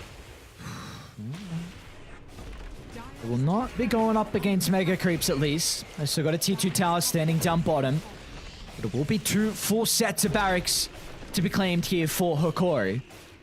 Oh, Lumineer's got a refresher picked up as well. Okay.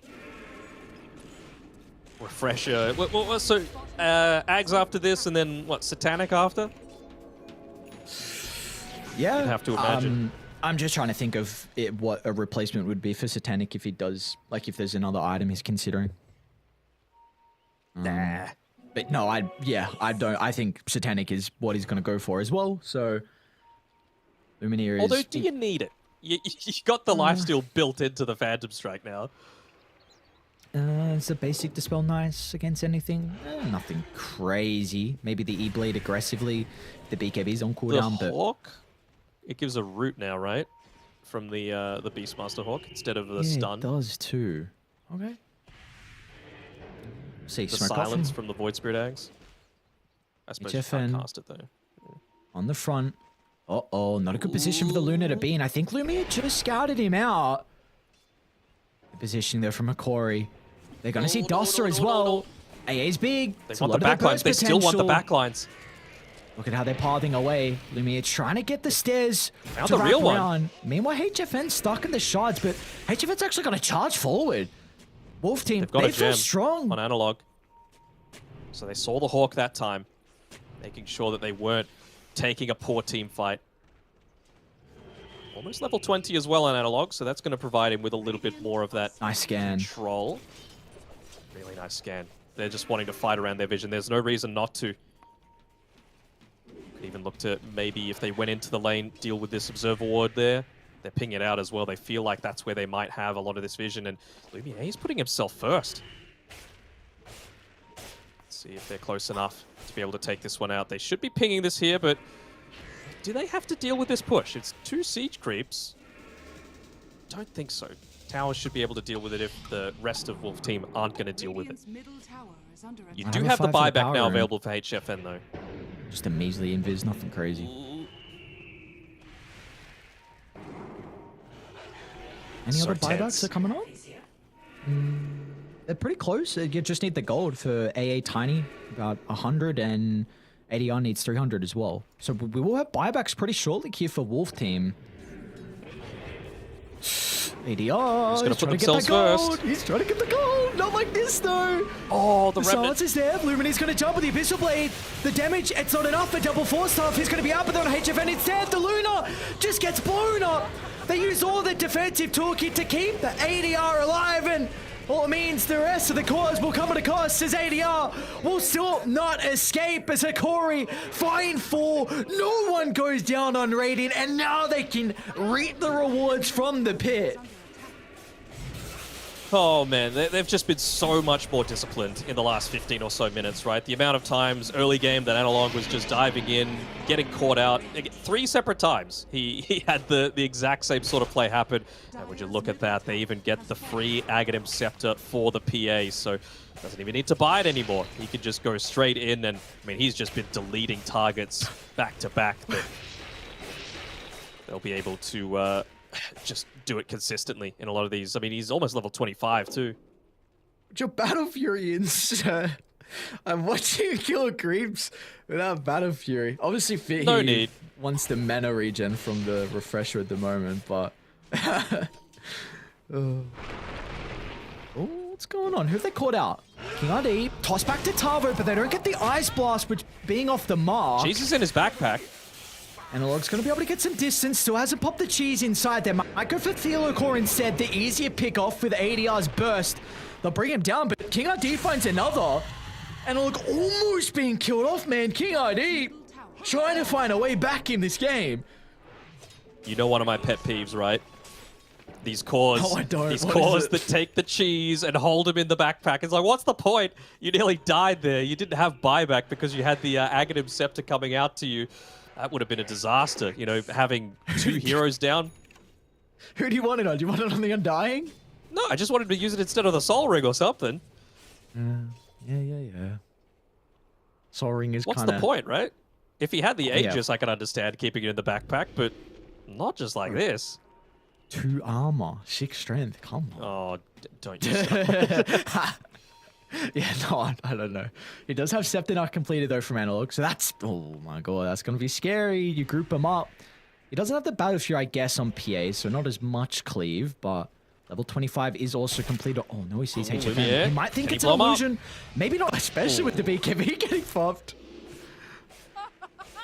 Does he really want to go back into this one? I don't think so. Well, he's kind of positioning as if he was going to. Storm Spirit's the one with the gem, though. And he has swapped out the Soul Ring. This is scary for Dire because they were looking to try and take a fight by their triangle, but with top lane getting shoved in, someone's going to be forced to go back and defend this. If they didn't, then it would be very obvious that they're outside the base. So this can now give Hokori an opportunity to take the T2 tower and also try and de-ward the triangle. And he just used the cheese to regen like 300 mana. I'm actually so tilted. You're like, oh my god, these cores, man. What's going on? Oh, he wants the Soul Ring. Maybe it's the muscle memory, you know? Like he always thinks that he has the Soul Ring to be able to play around. I'm just trying to find a reason to. It definitely probably could have been. I didn't see. I'll say it was that. Dire are scanning. How many times I've done that? Like, it's just way too many. Good. Yeah, it's He changed gets my a regen beak though every for his slot. troubles. Yeah, I'll take that. Lovely regen. Any other 25s? No, Lumiere the only one at the moment. To be expected with how he's performed. 11, 1, and 9 for the carry player on Hokori. And one final siege to close out this series and secure a top 6. Vitaly as well. He's got the Aeon disc available for himself. Just needs to assemble it. So as long as he's they're in. pretty Oh, quick look on at the the fingers. burst. Oh my! Tiny's gone, but it's going to buy back to help out. The Roar is there. They need a way to try and keep the Storm Spirit alive with the chain control. Analog's falling low, but Lumiere is making the space. A jump in, forcing the dieback out on Tiny. Now Lumiere is going to try and go for the Storm's gonna come Beastmaster back in. instead. Going to buy back to be able to rejoin, but Wolf Team, well, they need some answers, Storm's and they back might soon. not have them. They're almost getting the PA, but a jump out, and maybe considering a jump back in. Well, Vitaly is going to do it first, but the Analog is freshened up in the resources. An ultra kill for Lumiere. It's only worthwhile to give the man a rampage with how incredible he's performed. Well, unfortunately, with the ages getting ticked out. Oh, no, he'll go for it. There we Never go. mind. A rampage for Lumiere. A Double. double rampage for the carrier player on Hokori. What a performance for him. 17, 1, and 10. Slams the door shut, being able to secure their first series victory and moving forward to make it in the upper bracket semi-finals here for the TI-11 qualifiers. It was a much harder fought victory than I was thinking that Hokori would have to put forward. But this is what happens, right? Wolf Team, they're no strangers to high pressure situations. Again, the majority of the TI-8 Pain Gaming roster being able to bring some good performances over the years. Today, though, it just wasn't quite enough. You know, early game was looking really strong. I thought they had a few windows to be able to close in before PA hit that critical mass. This is kind of what I was expecting to happen in game 2 with the Phantom Lancer, but just a couple of extra mistakes by Hokori speeding up the pace that Wolf Team were able to play. This time around, they didn't give them that luxury.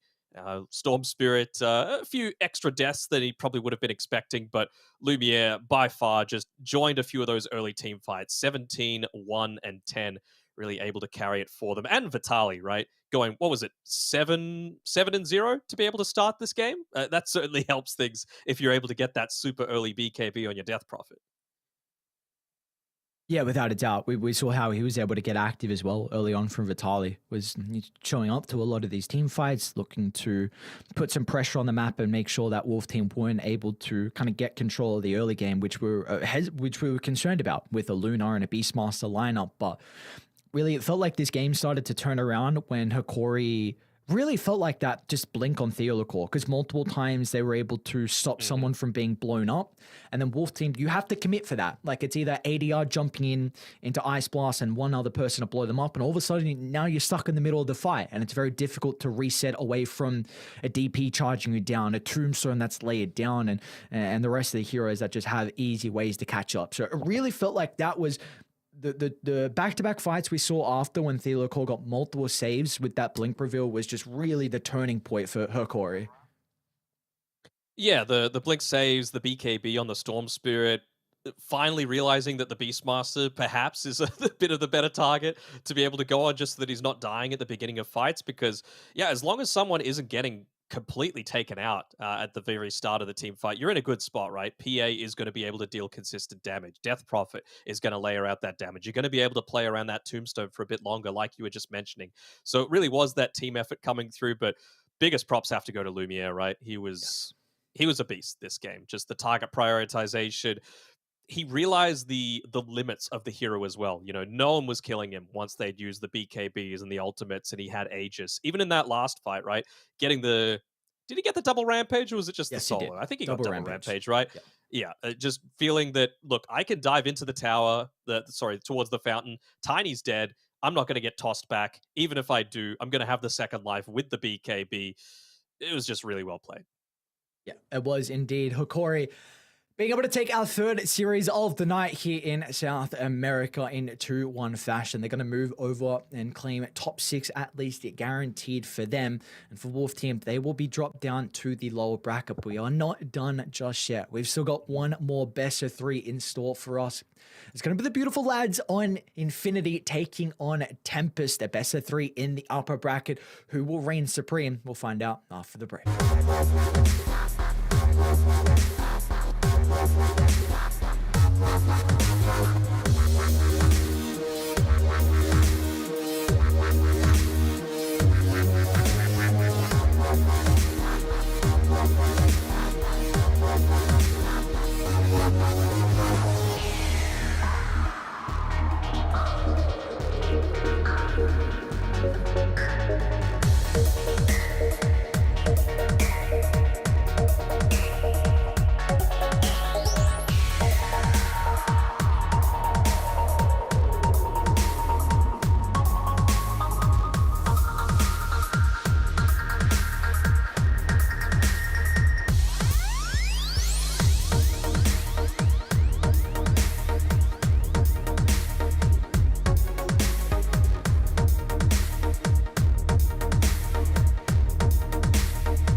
it's more than a game. It's a reality where a group of letters can mean everything.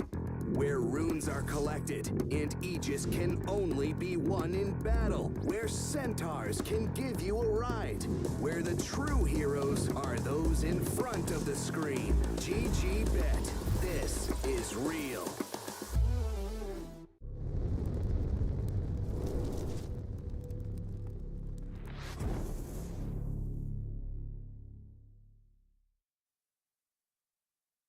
One more series left standing here to close out day one here of the South American TI-11 qualifiers. We're going to have the lads on Infinity taking on Tempest, another upper bracket best of three. Daniel, we've seen some incredible series so far, two going to the distance, going to game three. What do we feel like this series in particular has in store for us? To be perfectly honest, I feel like this one might be a little bit more favored towards Tempest. I think last time it was more even, right? Because Wolf Team, they have that real top level experience. I suppose they do have it on Infinity as well, but it's not as widespread across the entire team. You do have a few more relative newbies, and you've got someone like, of course, Papita playing. Now he's going by Mariano. You've got Moose playing as well, who is a TI veteran as well. But you're also carrying a few of these younger players that don't quite have that same level of experience. Whereas, as we saw, they got very close on Wolf Team with their full TI experienced roster of being able to take an upset. So I think this one has the threat of being a 2-0, but again, it's all going to come down to the draft. Yeah, it's going to be interesting to see kind of the battle between some ex-teammates as well, because you've got your Minos and MJZ still playing together, and then of course they're going up against Moose, like you mentioned, who on that Thunder lineup had a incredible showing at the Singapore major, but at TI they fell a little bit short, unfortunately. So they fell a lot short. Let's not sugarcoat it. They fell a lot short. They fell a lot short. That was the team that wasn't able to win a map at all, if we're not going to sugarcoat it. So yeah, they looked they looked rough then, but we get to see some ex teammates battle it out on some different rosters. And like you were saying, it is still you've got Tempest who seeded a little bit higher, and you've got Infinity who plays 7th in Division 1 into a 3. So yeah, the seed definitely favoring the lads on Tempest, but comes down to execution in the end. Yeah, Tempest was one of those teams that, like, SA went through a big roster shuffle prior to these qualifiers, and Tempest is one of the ones that actually didn't make any changes. But Infinity, we were just talking about one of these players in the previous series, Yuma. He came from Hikori, and he's actually ended up swapping places with Lumiere, and we saw what Lumiere was able to do with his new team. So for Infinity's sake, as well as Yuma's, hopefully he's able to accomplish a few similar things. Also bringing in Moose, who I believe was playing on no ping prior to that, but no ping just dropping out of the qualifiers altogether. So he needed a place to go. And I think Infinity, with, like I was saying before, a few of the younger players, particularly PP, he needs to make sure that you've got the more experienced heads around him. Only 19 years old is the mid laner from Infinity Esports. Yeah, we see a lot of the mid lane is pretty young at the moment. You take a look at Infamous and their ex mid laner as well in Alone, who we saw at the previous major standing in, and is a young gun too. And all throughout a lot of the regions, we see the mechanical gifts that someone at the age of Dan August doesn't particularly have. So we'll see how it's able to shape up. No slight to you at all. Who's got the higher MMR? I don't want to hear it, all right? You little zoomer. Are you surprised that Alone hasn't been picked up by a team at all? Like, he performed pretty decently at the major, but do you think maybe the situation with remember the ESL Malaysia qualifiers where he kind of rage quit at like 13 minutes when the game wasn't really lost? Do you think that might have put people off a little bit? Potentially. Who knows also what happened at the major, though? Like, maybe that picked up his stocks a little bit, but we not quite sure what's going on there. Though. Not enough to get on team, but we do have a draft underway, though. Infinity against Tempest. Tempest with the first pick on the die side as well. So we see, what little shenanigans they're able to go for. And Infinity, of course, on the Radiant side as well, playing with second pick. Yeah, I think we saw in the second series of the entire day that we had a bunch of different servers being used because people are in different areas. But this one, all the players, even though they have different nationalities, they're all based in Peru right now. So there's going to be no ping advantage, there's no location advantage or any kind of weird coin flips of, oh, okay, well, which team gets 2 out of the 3 games on their home server. It's all on the Peruvian server. So hopefully that eliminates any of the need for any of this weird stuff.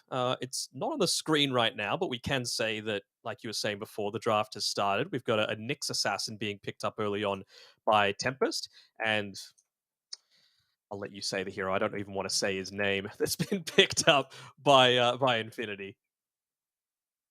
Yeah, yeah, no, we'll. What's wrong with this hero? Why don't you want to speak about it? What's wrong with the All logo, right, man? Look at him. Dire team It is a TI hero, I'll say that much. You know, it always seems to come online around this TI period. With a Visage, it's actually reasonable as well, just because you're able to deal a decent amount of AoE damage and enable that soul assumption to come off pretty frequently. The other thing as well is that you're reasonable at stopping people from looking to try and put a little bit more emphasis onto the Visage, right? Even not using the fissure block for damage, just to block off some of that aggression. And I feel like the Visage is a pretty good answer as well for the Nyx Assassin, because Nyx does not deal with split push at all. And, or not even split push, just push. And so Visage able to pick up the tempo a little bit, almost never going to be doing that AoE damage. So Nyx Assassin isn't going to be able to punish him there. And Nyx is all about those high instances of initial damage. So even the Gravekeeper's Cloak is a good response to that. But a good response to both the Shaker and the Visage is this Bat Rider. Poor Shaker, if you're, just getting a few stacks of the Napalm onto you and he's riding the Firefly in a circle, you're never going to be able to get a good Fissure off. 10 seconds Yeah, remaining. seems like an incredible pick here for Tempest. They've taken away one of the best counters in the Nyx Assassin, and now they can look to protect it as well with a couple bans as well. Do you feel like there's any that really is required with the 2 bans left here in the second phase to make the Bat Rider, to ensure that he has a good game? Not really. I mean, maybe they want to get rid of some of the, like, do you just get rid of the Queen of Pain? If they want to throw this Bat Rider mid, of course, in SA, Bat Rider position 2 or position 3 is the go. They want to keep up that flexibility, but I feel like banning the Quap just shores up a little bit more of that uncertainty with where exactly it wants to go, right? So that would be the avenue that I'm looking to go around. Another one of the bigger counters to the Bat Rider is the Puck, but I don't think you're all that concerned about that because you've already got the Nyx Assassin on your 10 team. So seconds remaining. also, it is a great counter to the Bat Rider, but it's also a great counter to 5 the Puck. seconds So remaining. Infinity's not going to pick the Puck into this, and Bat Rider's not going to get punished by the Nyx Assassin. So yeah, the more I look at it, the more I am really liking these first 2. Dire team ban.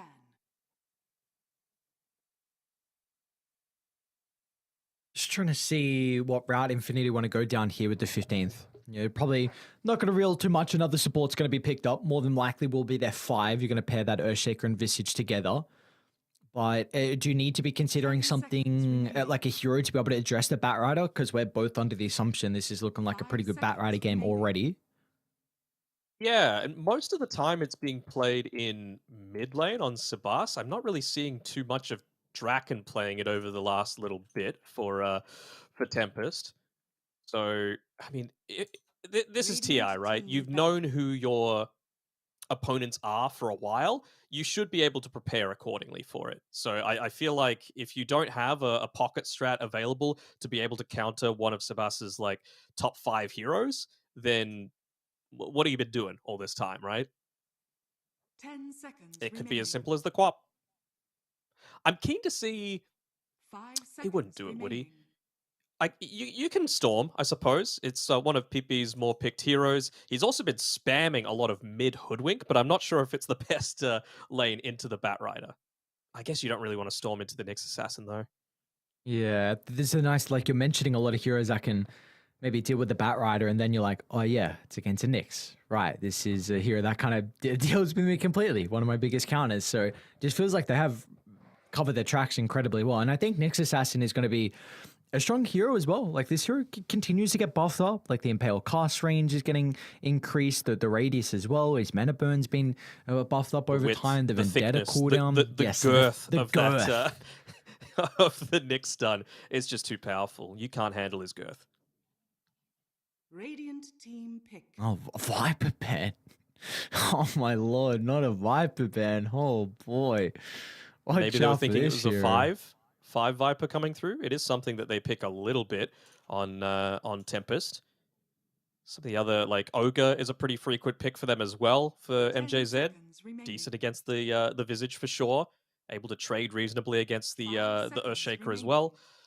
remaining. They are one of the teams that do the Venomancer 5 as well, if they're wanting that against, honestly, both of these heroes. Like, you think about it later on, right? As long as you're able to get in and get a Poison Over off, if that even touches the Earthshaker, unless you're going into the Aghanim's Shard build, you're not going to have effectiveness in a team fight. You're not going to be able to get a Tumbler's Toy or a Blink Dagger off to be able to get that surprise turnaround with like a Blink Echo in these mid to late game team fights. They double down. Shen, huh? All right. Why not? What do you The do? Nick. What do you do now? Do you dazzle? Do you? They also Grimstroke a little bit on their 5 for MJZ. 10 seconds remaining. What's deterring you from a Wyvern here? 5 seconds Nothing remaining. really. Just the fact that he doesn't really play it all that much in recent times. So that's kind of the avenue that I'm looking down. But yeah, I see no issue with Wyvern. Could we even see the Enchantress come through here? And the happy little friends coming through. It could happen. I want to It see could Chen just happen. get absolutely murdered by all of his creeps. The Visage as well with the familiars, yeah, it could happen. No, I feel no, like it doesn't. It doesn't use on the familiars, Okay. unfortunately. Oh well, never mind then. The Chen, yes, murder the Chen. What do we got? We got a Bristle. All right, Tempest. Bristle boy. All right, that's not bad. Yeah, just pop a hero in the front. Bristleback can be incredibly tanky. The heroes that Infinity have at the moment won't really be able to address the Bristleback. I mean, Visage has terrible armor as well, so even just like a super early point into the Nasal Goo is going to be nice. Dark Willow, huh?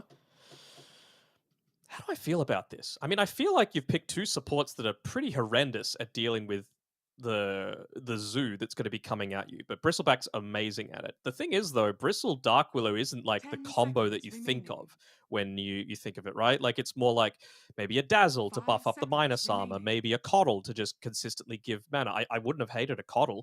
Maybe against the Visage, it's not as good, just because Dire again, team the Gravekeeper's Cloak is going to block up a lot of the damage. Oh wow, Slark coming through. Okay, that's a good pick. so this isn't a mid Slark, is it? Because I think this still might be a Batrider position 2. They haven't counted it at all. You do definitely want to put the Slark in the Batrider lane. So it just, it really just comes down to do they have the capability on Infinity to for PP to run the Slark mid? Do you have the if you can't run it, then maybe you put Yuma mid instead and PP on the side lane. So it just really comes down to, I guess, preference and how they want to play. But Slark definitely needs to lane versus the Batrider. This is why you are picking this hero. Just trying to think what they're actually going to look to pick now. Like, do you try and keep things a little bit ambiguous as to, what's being played in the off lane, what's being played mid lane? In terms of like the crossover between PP and Mariano's heroes, there's not much or Radiant any, team to be back. honest. Dire team Especially back. stuff that would be good against both lineups. I feel, well, Death Prophet actually would have been a pretty good one, so Infinity very wise to get rid of that. But other than that, like, you don't really want an off-lane Leshrac or anything like that, even though it's a pretty decent Lesh game against a Visage and a Chen. Gives you a little bit of that extra push. Even the seconds AoE remaining. damage against a Slark can be kind of nice. For the So yeah, Lesh is the Slark Shadows. counter. I think it needs to be banned out. Radiant I feel like team you back. are fine with putting Batrider side lane and going for the Lesh because it also deals with the Chen very well. I would actually be quite surprised if they leave it in the pool. Because even though if you put the Batrider into the Slark, like it is a lane counter, Slark will win that lane, but you get the game counter in regard to the Leshrac. So I think you're fine with sacrificing the Batrider. But I feel like they're just not going to do that now, right? Because look, they've banned out the Quap and the Pango, two mid laners that actually do pretty decently against the Bat Rider that aren't super heavily punished by the Nyx Assassin. So I feel like this is almost certainly a Bat mid now.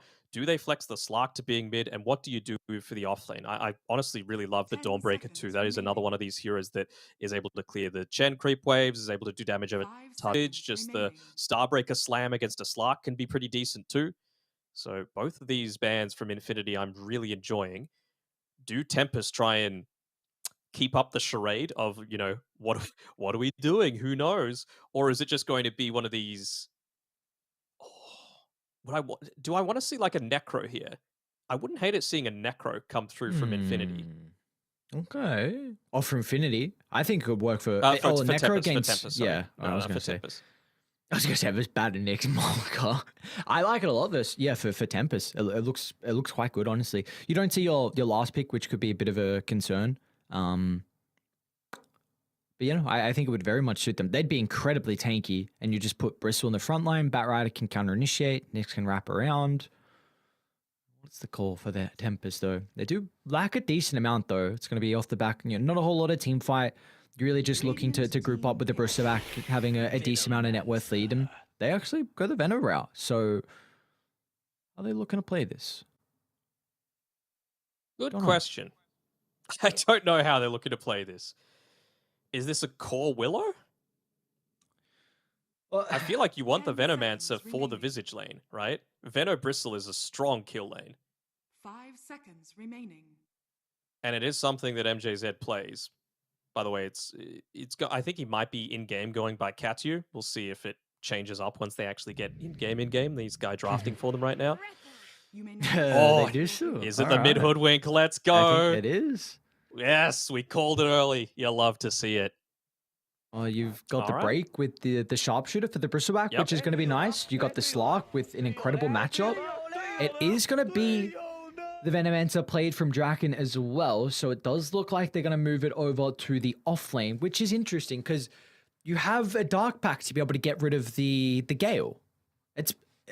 It's purgeable, right? Unless I'm missing something. Nothing has changed No, you're yet. not missing anything. Yeah, so this is very interesting that they've gone the Venomancer route. I mean, I- there is the cheeky little play of... I actually haven't tested the interaction between the Veno Shard and the Dark Pact, because Dark Pact obviously does that continuous dispel, so you might get damaged, but then still get the dispel off for the stun, But it's still pretty annoying, right?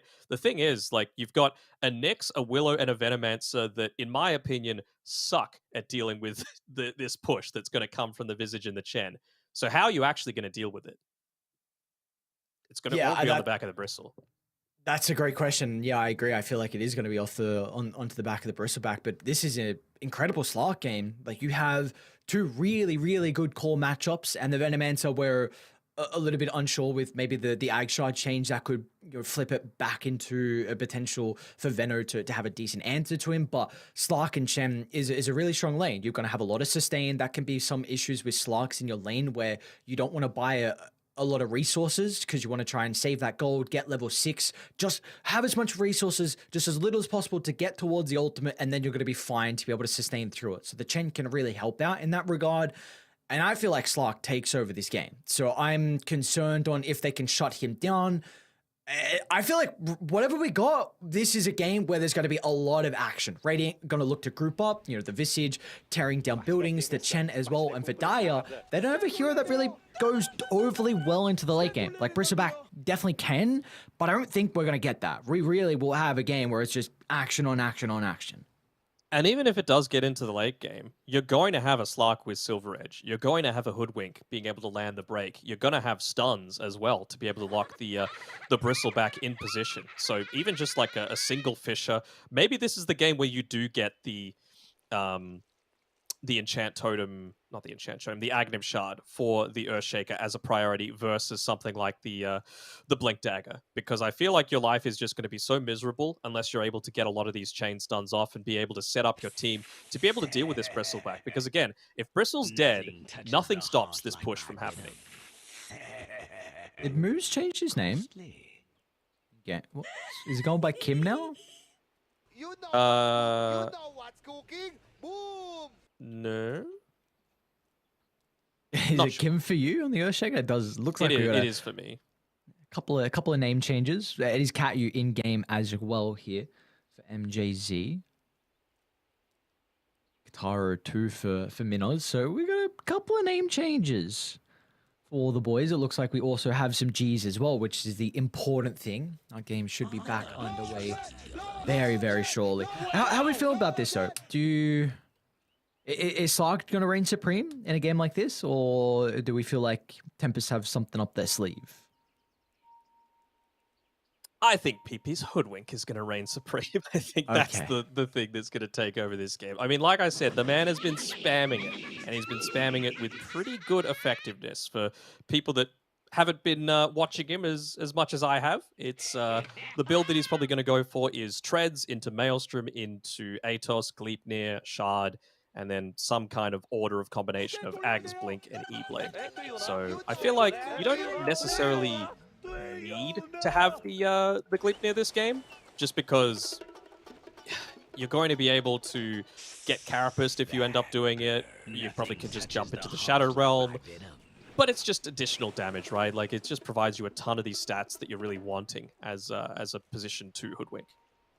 Could you make an argument for him wanting to go the Shard incredibly early this game to be able to get the Bristle, like kill the Bristle back before he's able to find maybe like a defensive item, or before the Bristle gets unkillable? You think you need it? Again, you're going to have a very early instance of break with a Sharpshooter. 30 seconds to battle. I Do you feel feel like like- if so a you feel Visage like is that's there enough? and a Slark, it's going to be Okay. enough. Yeah, with a Sure, Shen too. okay. And it's not like they have any save on Tempest's side outside of like a Terrorize, you know? And if a Slark's in there, as long as he gets a Dark Pact off, he'll be fine. Already see Yuma running on forward, seeing how they can set up with trying to secure some of the bounty runes. We will have a bit of a skirmish. Oh, come on. Give me action, dude. What's going on? So, in order to make things easy for us, we are just going to call the players what they are in-game. You know, even though Infinity, it's Prada, most What likely. am I calling the Chen? Oh, God.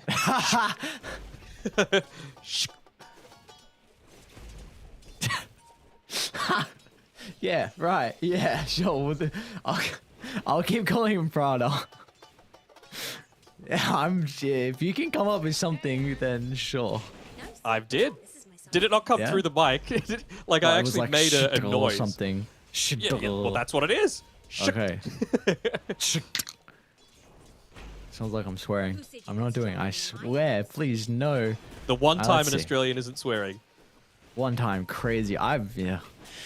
I'll let it drop. Don't you worry. You give me some leeway. I'll drop the swear words. Oh, Top lane. Nice. Yeah. Double use of the brambles super early on. PP had in the mid lane 7 napalm stacks built up onto him as well, but realizing the fact that you're going to need this magic wand to be able to contest against the Bat Rider. I wouldn't be surprised to see an early-ish point into the Scurry as well, just for that little bit of extra movement speed to be able to kite around the trees a little bit more easily too.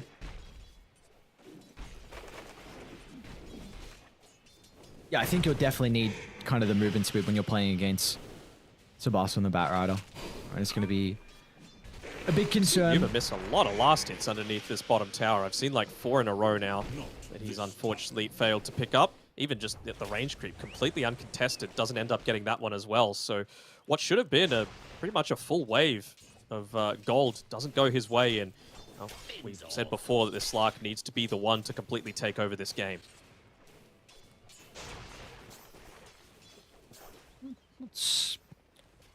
What's Prada got playing with the Chen at the moment? Just the measly old Centaur Corsair. Nothing crazy, but they definitely don't. Against This could be Veno, it's not terrible, right? yeah, Magic being able Resist to coming deal through. with the Plague Wards, which is going to be really nice. And the Nyx Assassin is very single target, so it doesn't have the greatest way to deal with any summons at all. Man, look how terrible the jungle is for creeps early on. Like, there's 3 Centaur camps and an Ogre camp, you know? You would love to get, for example, the Mana Burn creep, the Satyr Tormentor, I want to say his name is. Mind Stealer.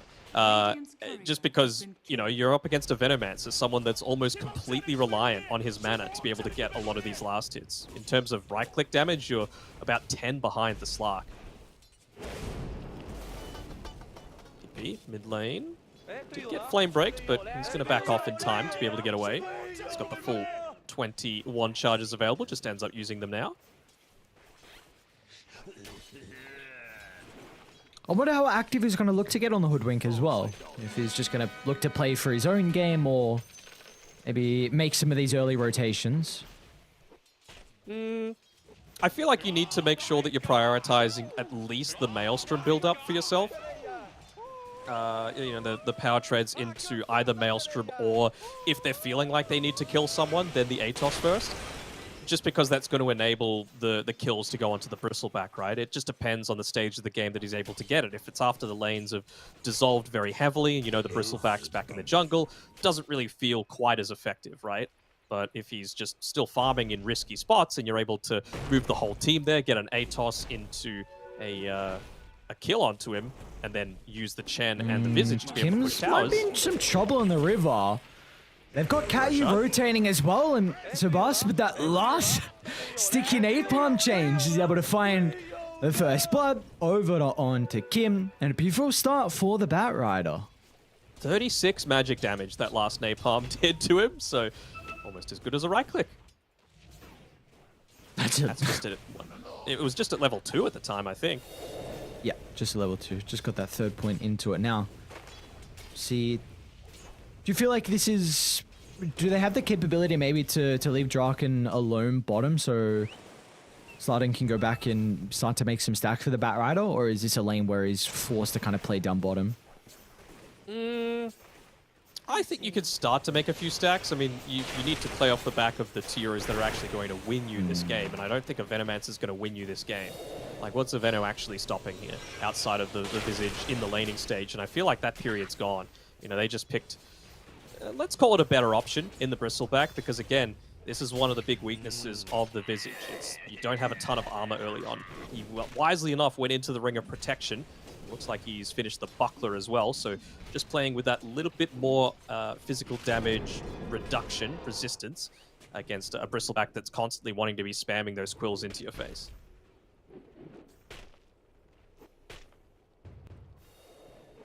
Look at this for Kim. Early rotation out of the Earthshaker, so not looking to play up top, which is just... It's going to be a bit of an issue here for the Visage to find his farm, but... Kim is... I mean, him being top is not going to change anything, though, right? It's just going to leech experience away. I feel like as long as Mariano is able to farm underneath his tower, there's no reason for an Earthshaker to be up here. Yep, we saw what they're able to do, though, from Tempest just before, pulling the creep wave, so... Continuing to deny multiple waves away. Sebas might be able to close onto Kim. Already used the stun at the moment. PP's going to try and turn it around with a sharpshooter, and the burst early on kills off the Nyx assassin, but Sebas at least will be able to find a way to rectify his supports there. Didn't even need to pop the double damage. PP looks like he was checking to see if there was some kind of power rune available on the top side, so maybe some miscommunication coming through from the team. Gotta make sure, like, we've seen how important communication is. A split-second decision can decide a game. Oh, they might have actually caught out here on the Chen. But no, he's able to back up away. Obviously, just the 1 point in the Venomous Gale for now. Of course, you don't want to be spamming the Dark Pact against the Poison Sting. It's very easy to just reapply it. Still doesn't really feel like... I'm still not seeing the true benefit of this Venomancer unless it's going to be Top lane, they're around TPing for that Kataro. PP with his first rotation with a sharpshooter. They find the break. Kim's got the fissure as well, but the break will soon expire.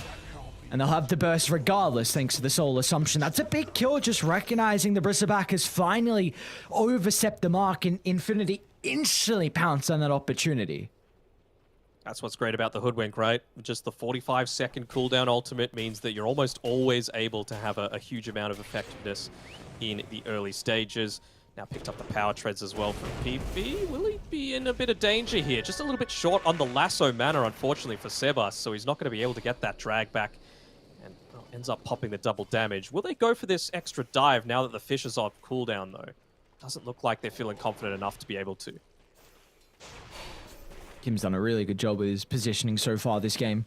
Fisher just to disrupt the attempt onto the Hoodwink. We saw him top lane. He's now trying to secure the power rune for PP and take it out of Sebas's hands, who has the double damage rune still for a little bit, but it does look like it's going to go the way of the Bat Rider with the Invis, who's top of the net worth. So off the way, fine start. The Boots of Travel is going to be the first item of choice here for Sebas. I feel like I'd be more happy if I'm Infinity right now, even though the very early lead is going the way of Tempest. You haven't hit your timings. Bottom lane, Draken might be in a bit of trouble. Nick's going to try and TP down. Draken doesn't have a point up in the ultimate, but the sidestep, regardless, Slardon TPing down is enough of a deterrent to hold Yuma back.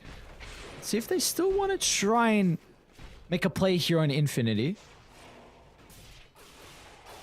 Oh. They've got that mana burn creep now as well, so making life a little bit more annoying, just making Slardon completely out of mana. I'm sure he's looking to try and get that onto Draken. Prada? That's how confident he is. A little bit too confident, perhaps. Oh, they're playing with a stun still. Had the Impale on Slardon, so he's going to be able to cancel the TP. Now Chen is off the map for quite some time. Meanwhile, mid lane, though, Lasso's out, dragging back PP. He tried to go for an acorn into a bushwhack, but yeah, Firefly instantly gets rid of a tree. Just those clever little plays. Unnecessary deaths, though, right? Like, you've got a Chen who was working towards hitting the mech timing at a pretty decent time. That death means that the chainmail's delayed a little bit.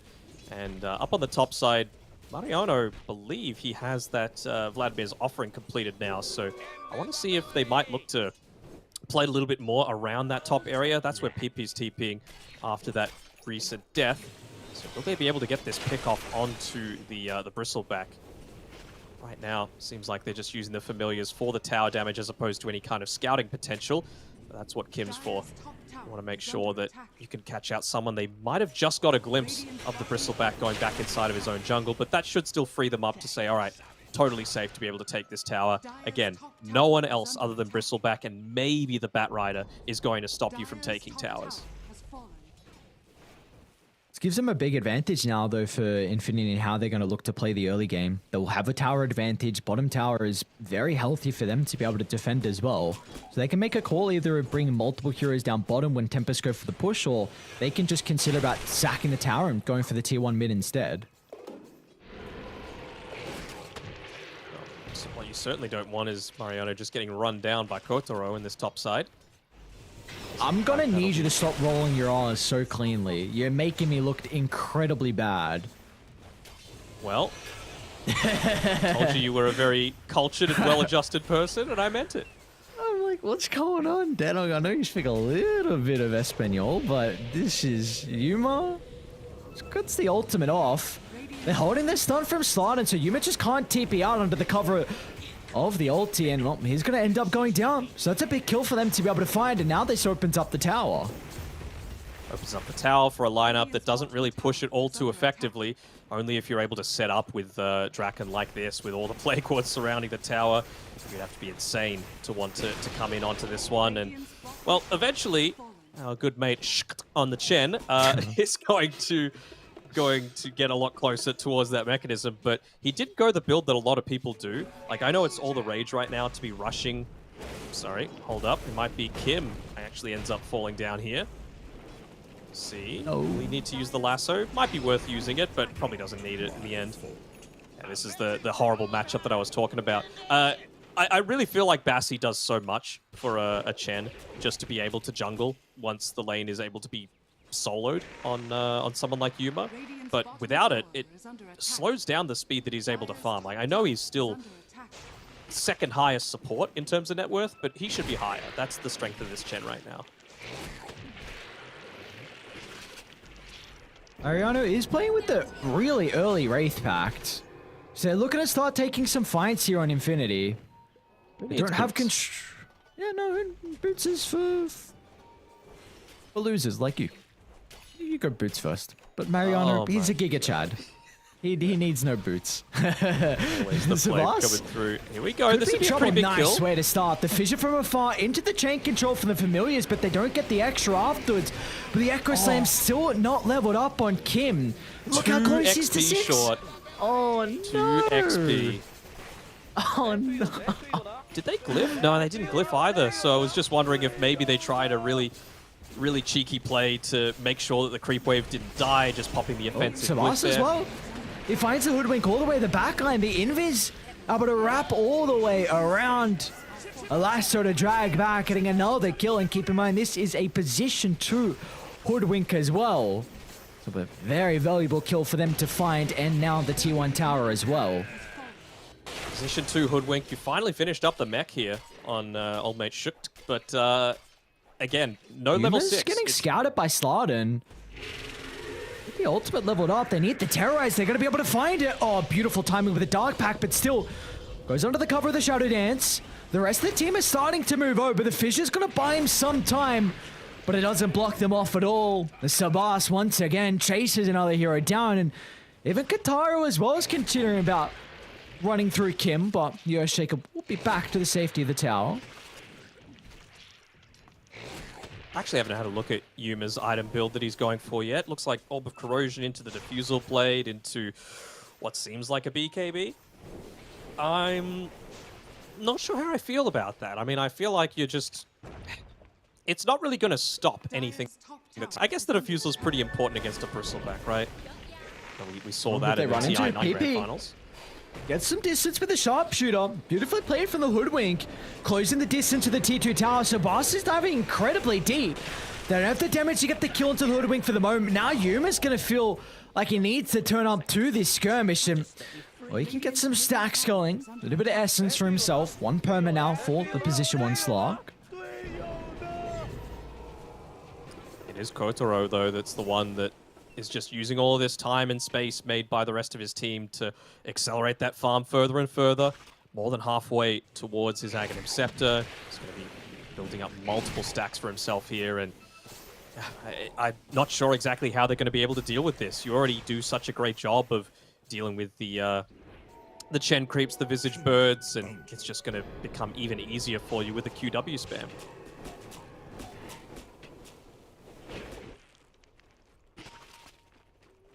At least PP's now gotten into the Maelstrom, so he's going to be able to have an additional way to be able to shove waves out. And that is one of the advantages, right, of just having that Acorn shot available. I'm not opposed to taking the occasion. Going straight into the Gleipnir afterwards. So feels like they really just... I was going to say want to slow down this game a little bit, but like... For what purpose, you know? Like, I feel like a Bristleback is just going to get exceedingly strong relative to what you're going to be able to, or at least the farm that he gets in the meantime is going to be far ahead of anything that you might be hoping to achieve as a Hoodwink and a Slark and a Visage. Yeah, because I feel like Radiant are just hoping that Tempest overplay their strength a little bit with the Bristleback like too far forward and they can punish him out of position. But if Dire play accordingly, if they make sure they don't get too antsy, don't get too over aggressive, then this is a lineup that I'm really scared could just run over this game. It just seems like at the moment the damage is lacking. Like Radiant need these really long drawn out fights, but Dire Right, also. Hold on, they Batrider is showing bottom. They just saw him top, so I wonder if that's going to trigger them into some kind of movement forward. Yuma could just clear out this creep wave, and then that'll set them to maybe make a push try to happen towards mid. I do definitely want to see them get a little bit more active. This is one of the first times where an Earthshaker might have the freedom to freely take this team fight, and I also like the fact that, like I was hoping, Kim's going into the Aghanim Shard instead of the Blink Dagger. It feels so difficult for him to get effective usage out of the Blink this game. It's going to be a while till he gets that shard, though, unfortunately. It's only level 6 still on Kim. Not been able to find any levels at all. Or able to have some impact so far. And just Tempest, look at the control they're getting. The Cat U. Gonna be in trouble for some moment. Gets the distance away. Beautiful disengage. They'll kite out the Sharpshooter. And maybe with some of the ultimates forced out, nothing crazy. Sharpshooter really the biggest one with a low cooldown, but they might consider about poking into the T2 tower now. They got the QW ready, and they don't have a glyph ready on Infinity's side, so there's really nothing, especially with that sharpshooter on cooldown, to stop Kotaro from just running at them. Just hit the towers. As well. What's the They downside? see Kim. Oh, the Nyx Assassin. The first pick from Tempest, giving them the vision they need to go straight past the Tier 2 tower, catching out the Earthshaker, and this will leave the Tier 2 now vulnerable. They more top lane. A lot of damage. Yeah, they're gonna get the tower. Maybe the flame break actually. But he did TP back a couple of heroes now, 3 actually, to try and stop a single Chen just making this push happen. That's why you can't leave a Chen unattended for a long period of time. And this is the sort of net worth that I was expecting him to have. You know, far and away at the top of all the supports, and it's on the back of the Bassi ring. Just being able to use that penitence on cooldown, it gives you the exact amount of mana that you need to be able to do that. Smoke up from Yuma. They're gonna run into Draken for the moment. Slardon's off to the west side, but he's not in a position to protect the Venomancer. But a force off to get... What was that? What? The attack range from the Slark, and now he's gonna jump on forward. To the Nyx Assassin he goes. Vendetta's gonna be up in a couple of seconds. Slardon, again! The long attack range from the Slark secures a double kill. He's stolen a decent amount of essence for the team fight, but meanwhile, down to the south though, PP's in trouble. A lasso already used. They can chase him down afterwards, but the Hand of God sustain is not enough to keep the Hoodwink or the Earthshaker alive. As soon as Katara shows up, Tempest, they will be able to turn the fight back around. But it is enough space to allow the Chen to take that Tier 2 tower up top and even remove the outpost from Tempest's control. So, Shook doing his job and doing it just fine. I mean, it's nice if you're there with the mech, but I mean, even just to be able to pick up a few of those kills, get some of those essence shift stacks over the permanent essence shift stacks, excuse me, for Yuma. And again, opening up the map to be able to play around. They don't have amazing Roche potential. Like, anytime you've got a Visage, of course, it is kind of strong, but no real minus armor. Hoodwink, not the strongest in terms of a mid laner to be able to take it. Hoodwink is kind of like that Wind Ranger style, right? You need to be scaling off of kills, and as for right now, PP just isn't doing that. 1, 3, and 3. Maybe it's going to become a lot easier once he picks up this Gleipnir, but it's still... What is that, about 1,500 or so gold away? Did you feel like PP is just... the sharpshooter has to be reserved for the bristleback, or is there someone else they need to consider about blowing up in these fights? I mean, it's important to take out the Batrider, right? Because he's basically making the Earthshaker unable to be a part of these team fights. So there's that aspect for sure. But, I mean, now with the bristleback getting closer and closer to just more of his key items, he's going into the Halberd next just to be able to face up against the Slark. And I'm sure he's going to look to go something like that BKB afterwards. And then what do? How are you supposed to stop this bristleback at all? Does feel like with Yuma, you can see he's starting to have the Shadow Blade queued up, but it's like 2 items away, which feels like it might just be a little bit too late. Slardon? We'll be able to see the Chen for the moment. Draken has pushed a little bit too far forward though. I mean, Ariana with his position. Look at this. Look at the first stun. Trying to find the second though. Won't be able to catch up. I don't think the sharpshooter is going to be enough as well. But on the other side of the map, a solo kill. Solo kill, and he popped the BKB towards the end of it there on the Batrider. So still didn't get away. Solo kill, solo experience for Yuma, bringing him all the way up to level 16. Yep. Let it go. So that'll definitely help. 773. Do you feel like Slark is going to be able to take over this game? I don't have enough games to be able to read this hero and where he is positioned at the moment, like if he can carry, but it does look like an incredible Slark game. You did say before that he would be able to take over this game. I do think he will, but I'm still hesitant because I have not seen enough Slark games. Like, I don't have a sample size to be like, you know, how is this new Slark good or not? Is the Venomancer Agshard going to prove to be an issue? Which is also something I did say, is that the Venomancer could maybe turn the matchup a little bit more differently. I do think, like, if this was prior Slark, that he'll be able to carry this game if he finds his items. But do you feel the same? I don't think you could do it solo. You need the Hoodwink to really come to the fore, right? Like, if you're not landing that sharpshooter, it's still going to be difficult because it's going to be some time until he gets into that Silver Edge for himself. And this is the period where Bristle's at his strongest. Like, Ag Scepter Chen? about Carter's to be... gonna try and D-ward, but Tempest are in a position to be able to protect this. A Halbert's gonna dissuade the Slark for the moment, but Yuma wants to go charging into the middle. They'll blow up the Nyx Assassin, a 1-for-1, but an early use of the Shadow Dance from Yuma, so we won't have this defensive now. It's gonna put him in a position where he might have to pop the beat, get beat to escape. They're doing a really good job to kite Katara for the moment, and meanwhile, PP on the high ground is starting to rack up the damage on the Hoodwink. So Tempest, they will respect the high ground defense coming out from Infinity by their triangle. He got really greedy there with the usage of the Hand of God and the mech. Just waiting until the very end means that the Nyx is able to get that stun in onto the Chen, and I feel like you are very confident to be able to turn that one around, but are they just going straight away again?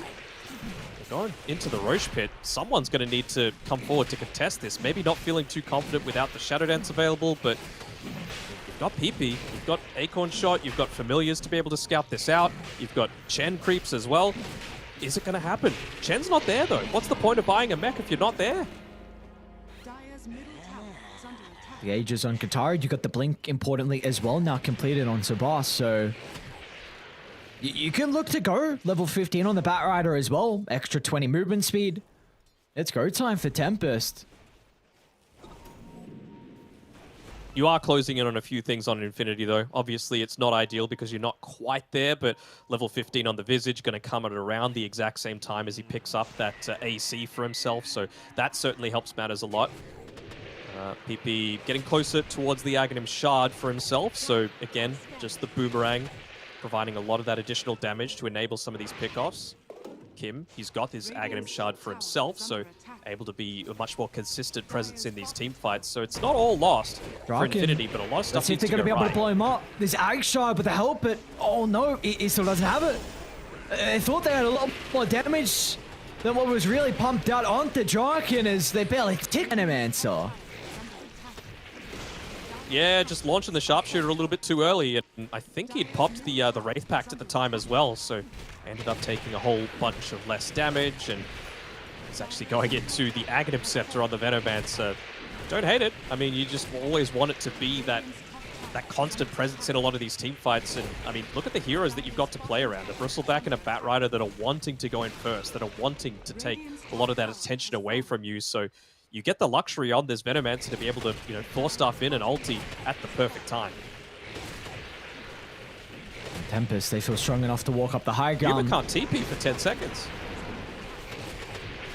See if they're going to be able to stall this out without him for the moment. Kataro is going to be pushed away from the extra control from Kim. So a little bit of damage, and it will push Infinity back. What, half health almost taken care onto the tier 3 tower. Meanwhile, Yuma is still farming, working towards what looks like the Shadow Blade into the Silver's Edge.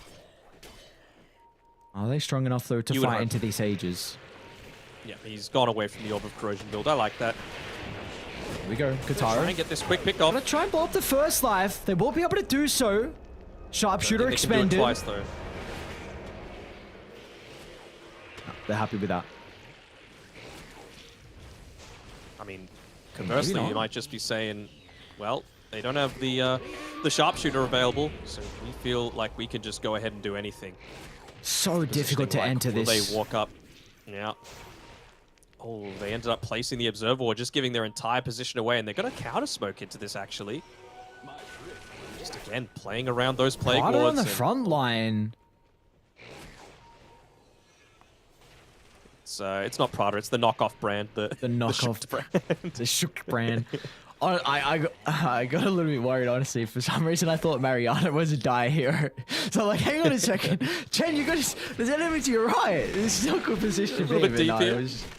His chill. It was just Mariana playing a hand-to-hand. But we got a very even game. Yes, even though Tempest have doubled the kills, the net worth lead, even between the two, just 1,000 advantage. Infinity, they were able to stall off the first Roshan. They were able to secure 2 tier 2 towers, a little bit damage onto the tier 3, but Slark is finding his farm.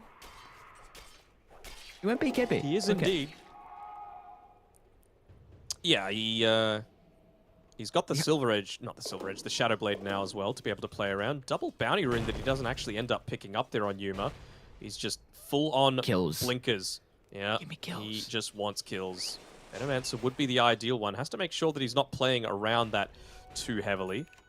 Slark's one of those heroes as well that benefits from slightly higher night vision than a lot of other heroes, so he's going to be able to find these heroes effectively and scout them out, even if they have a sentry ward available. How do either sides want to take this team fight? Because Slark usually thrives on long drawn-out fights. Venomancer kind of does as well. So is there a side that kind of needs to take a fight a little bit differently in this game in particular? I mean, it feels to me like Infinity are very happy just to wait a little bit, right? Like, you've hit some of the timings. You now got the Aghanim Shard on PP. You're closing in on... Well, not really closing in on the Silver Edge, but it's coming soon. Only 300-ish gold away from being able to pick up that Blink Dagger as well for Kim. So, I know I mentioned before that the Aghanim Shard was far more important, but Blink, of course, still such a viable... He sold all of his other items except for a Smoke and the Arcane Boots, just so that he can get a little bit closer to that Blink. That's how desperate he is for this. It's just Hopefully like, he's going to have that one camp, please. Come on, give me the gold. Give me something. Yuma. This is a boss with the Lord Deep. I know the Batrider's kind of split up from Jarkin. Yuma's trying to find an opening, but it's kind of solo at the moment. Net worth lead is growing. Infinity playing together as 4, where you take a look at the rest of Tempest. Got heroes farming up top. Katara's going to shove that in. Meanwhile, Draken's still continuing to play aggressively mid. Finally, Yuma. Oh, no, the fissure, though. Not long enough range. Kim blinked on the spot. He blinked on the spot instead of forward, so he wasn't actually able to close the gap to lock in the Venomancer before he gets away. That's a pretty big blunder there. The one maybe plus side is the fact that it didn't actually reveal the fact that he's got the Blink Dagger just yet, so they immediately go for a smoke. Still playing around the lack of information coming through. And I like this too. They're going the full wraparound, realizing where they're most likely to be set up, but maybe Tempest are realizing this too.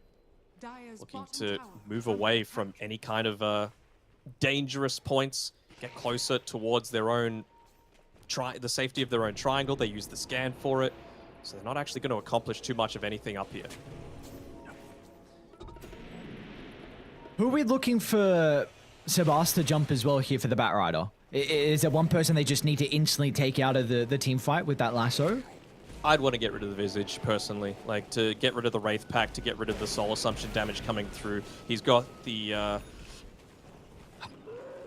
ability to really slow down the Bristle, too.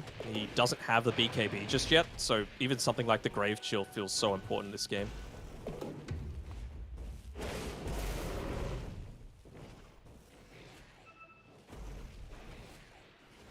Slow this one out a little bit, though. 30 minutes in, haven't had too much action in the past couple of minutes or so. Either side trying to work towards his mid-game items. Be able to get that lead and split this game apart. Mid lane again, they're going to attempt on Draken, but Kim just not finding the angle. So another sharpshooter is going to be expended. 40 seconds. I mean, not the longest cooldown at all, but still, you'll take whatever slight advantage you can get from Tempest. But they do have some issues currently with their lanes. Aghanim Scepter now as well on Draken, finished up. So that Venomancer, his effectiveness in team fights is enormous. That's Kotaro. I mean, he's closing on his BKB. So that's the only thing that they're waiting for right now on Tempest's side. And, well, 450 gold away from having it available. And they all know exactly when they took Roshan previously. So what sort of timing they need to be looking to play around. It's potentially up in 5 seconds. He's only 100 gold away. I mean, they're wanting to check the Roche Pit. Looks like Kozaro wants to put his body on the line first just to clear out some of these wards. I'm sure that they want to just have him be in the way to enable Draken to place down that Plague Ward as he does. So they're going to get the first bit of information about when it's available. It's not immediately. So that's the big benefit. And yeah, all they're doing is waiting around for this this BKB to be delivered, and then it's going to be all systems go.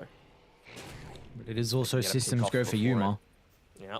I got this Silver's Edge now, so you can look to use the Sharpshooter onto someone else, or maybe you still consider about just popping the ultimate from PP onto the Bristleback to try and blow him up. You got multiple avenues to look forward to for Infinity through this fight. Yuma's still always trying to find that opening on someone picked off across the map. Been very impressed with Tempest and how disciplined they've been and making sure that no one is left alone. They're pinging up here, so I think they might see that the Slark has the Silver Edge completed now. Obviously, having the gem means that they're gradually just going to lose more and more space to play around, which, of course, is so important whenever you've got this... whenever you've got the potential of taking these weird... Yeah, Roche is up. They're taking it pretty quickly. Like, very quickly. Like, do you give the shard over to Draken? That's what I want to know. This is just going to be able to scout out, but it's too late. Or maybe Kim's going to be able to steal it. They're in. Yuma gets the Aegis as well. Now with the break as well. The Bristleback needs to retreat down to the right side. They've been able to cut this Slark for the moment. Is unable to lock onto the targets, but towards the high ground, the lasso out onto the Visage. They should be able to move on forward with Kataru's damage as well, but the Bristleback, they've done such an exceptional job from Tempest. Even though they lost the Aegis, they kited Yuma, making sure the Slark wasn't able to lock onto his target. And now they're going to continue to stalk Gems him. on the bat. They've got the detection. They know exactly where he is. PP's going to look to rejoin.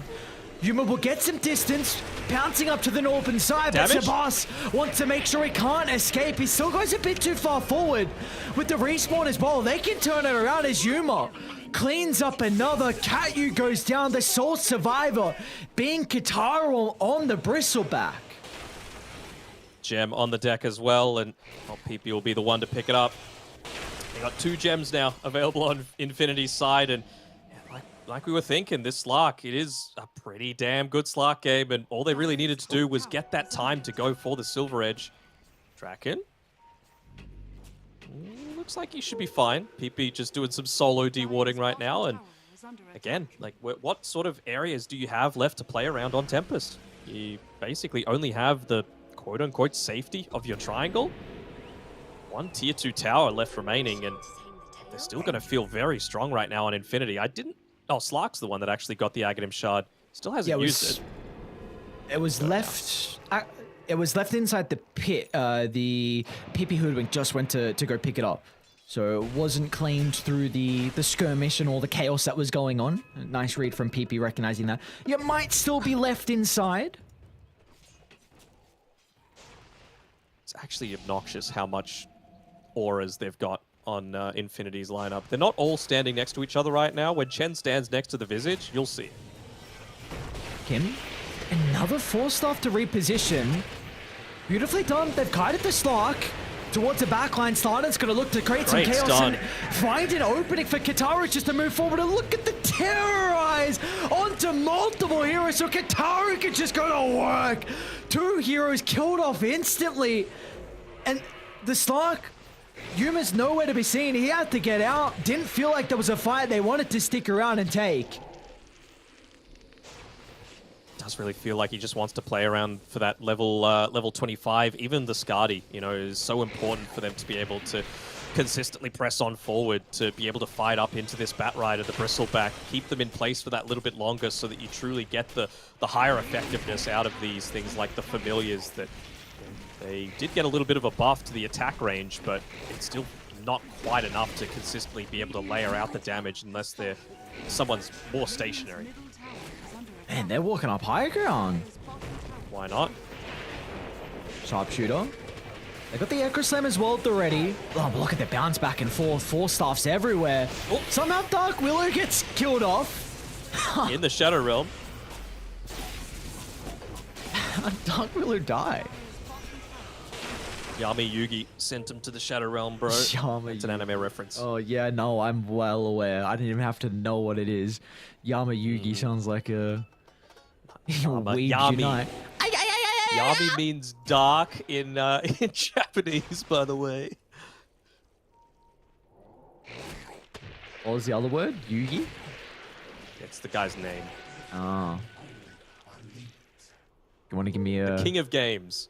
Give me if you ever get a chance to cast another entity game, Stormer's profile picture. That's Yami. Okay. Okay. You want to give me a IAR? No. Oh, right. So you can... Cultured weeb. Ah, cultured weeb. Right, right. So you can request for me to say things and... Did you do it? All I'm saying is you requested. No, you didn't do anything. That's the downside. Yuma's got 25, so he's got the Essence Shift, extra duration, Skadi as well, which is an incredibly big item, and I like what he's going in next. This Nullifier just going to completely take the Force Staffs out of effect, which has really been the big item, which has felt like for Tempest in a lot of these occasions. Yes, they are down a very slight net worth, but we've seen kind of the play from Infinity. It's like Force Staff into Sharpshooter, into Bushwhack, just a poke from afar, but the Force Staffs are repositioning and making it too difficult. So this Nullifier will kind of counter that, and also, I suppose, counter the Disrupt to the Pounce. It will, but also I feel like they need to change the way that they take some of these team fights, because the Force Staffs are being used onto like Gleipnir Bushwhack combos, right? Oh, they're Slack's in. not the one going first. With the wood, look at the target. Sabas is able to find the Hoodwink. PP priority number 1, and they should be able to get him. The damage is racking up thick and fast, but Yuma, he's in the middle of it all as well. But Abikabi's getting completely kited. The Ghost Scepter from Draken means that they can reposition. They get the kill, and they get out. Good composure coming through from PP, though, realizing that he didn't need to buy back just yet. You still got a lot of spells at your disposal, so they had to commit so heavily just to be able to take out one, even though it really felt like Tempest had the ability to snowball back over them. They're going to try and find someone out on their own. Slark might be the one. They're going to run although- What? I don't think he sees. Wait, he might have seen. It's nighttime Slark, so he might have actually seen the... Oh, there's still smokes, yeah. Yeah, this. You're right.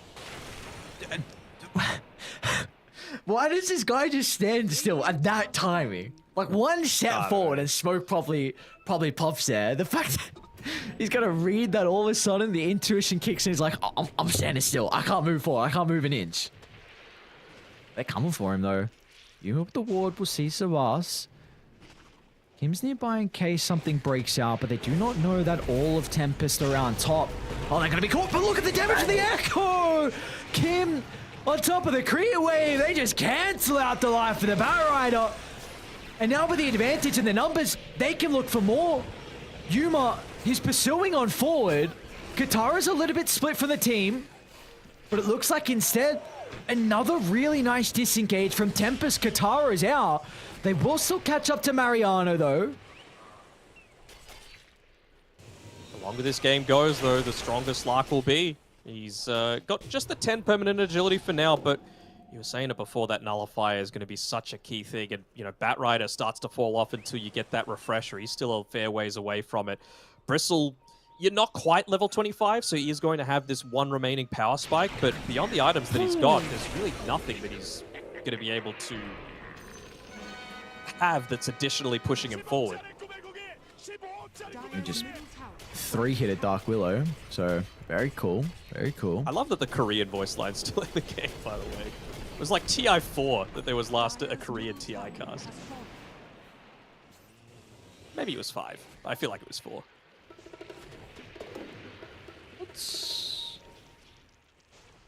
Oh. Did you say Scepter... So it was a... I'll hold that thought. Mid lane? Katara's going to be in a bit of trouble. Where's the Force Staffs? Where's anything to bounce him away? There they are. And there they are.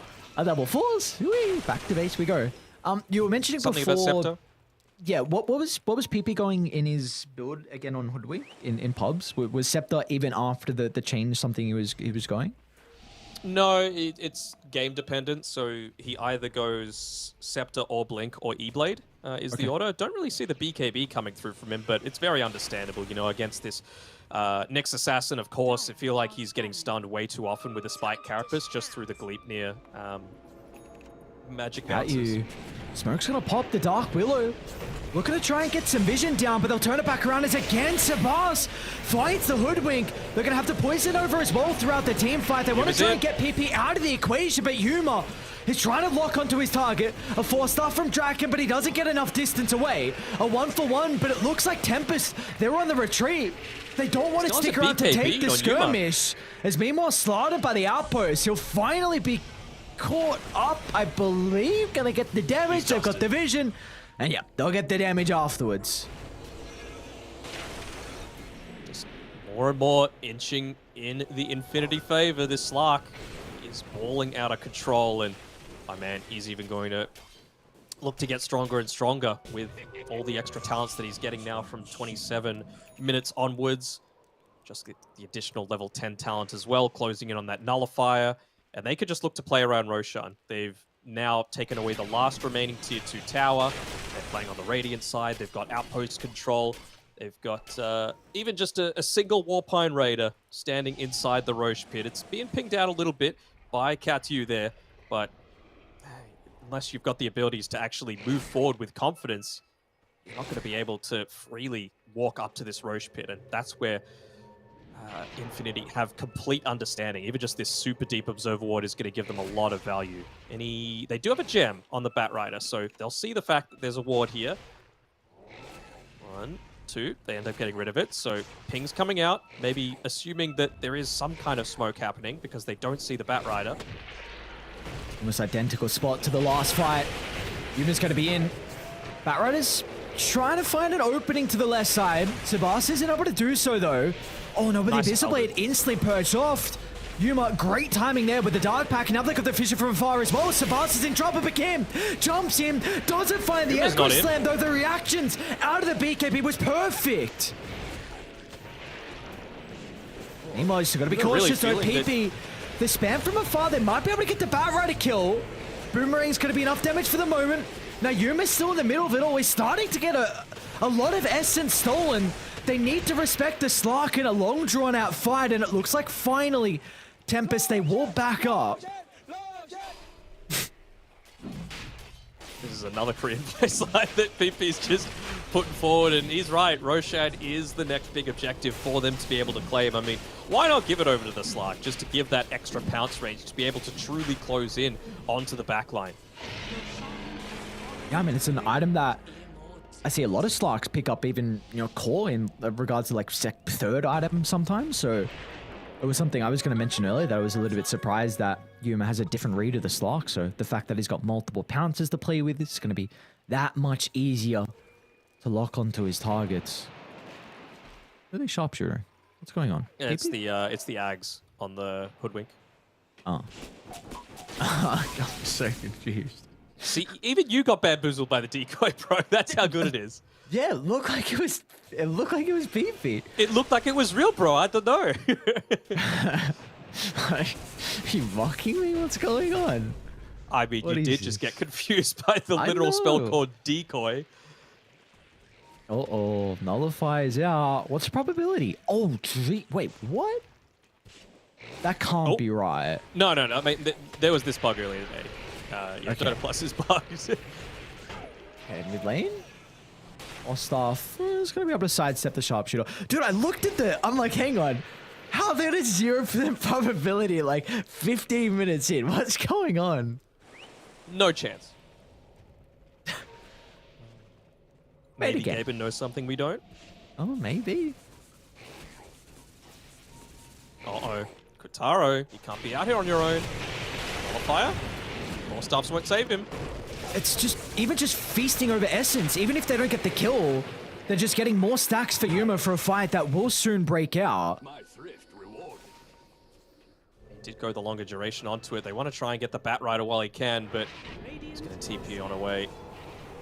Silent as the grave coming through from Mariano. Not silent enough. Bat Rider could sense that he was coming through for him and ends up getting back to safety. But again, this is just Infinity looking to expand their net worth lead little by little.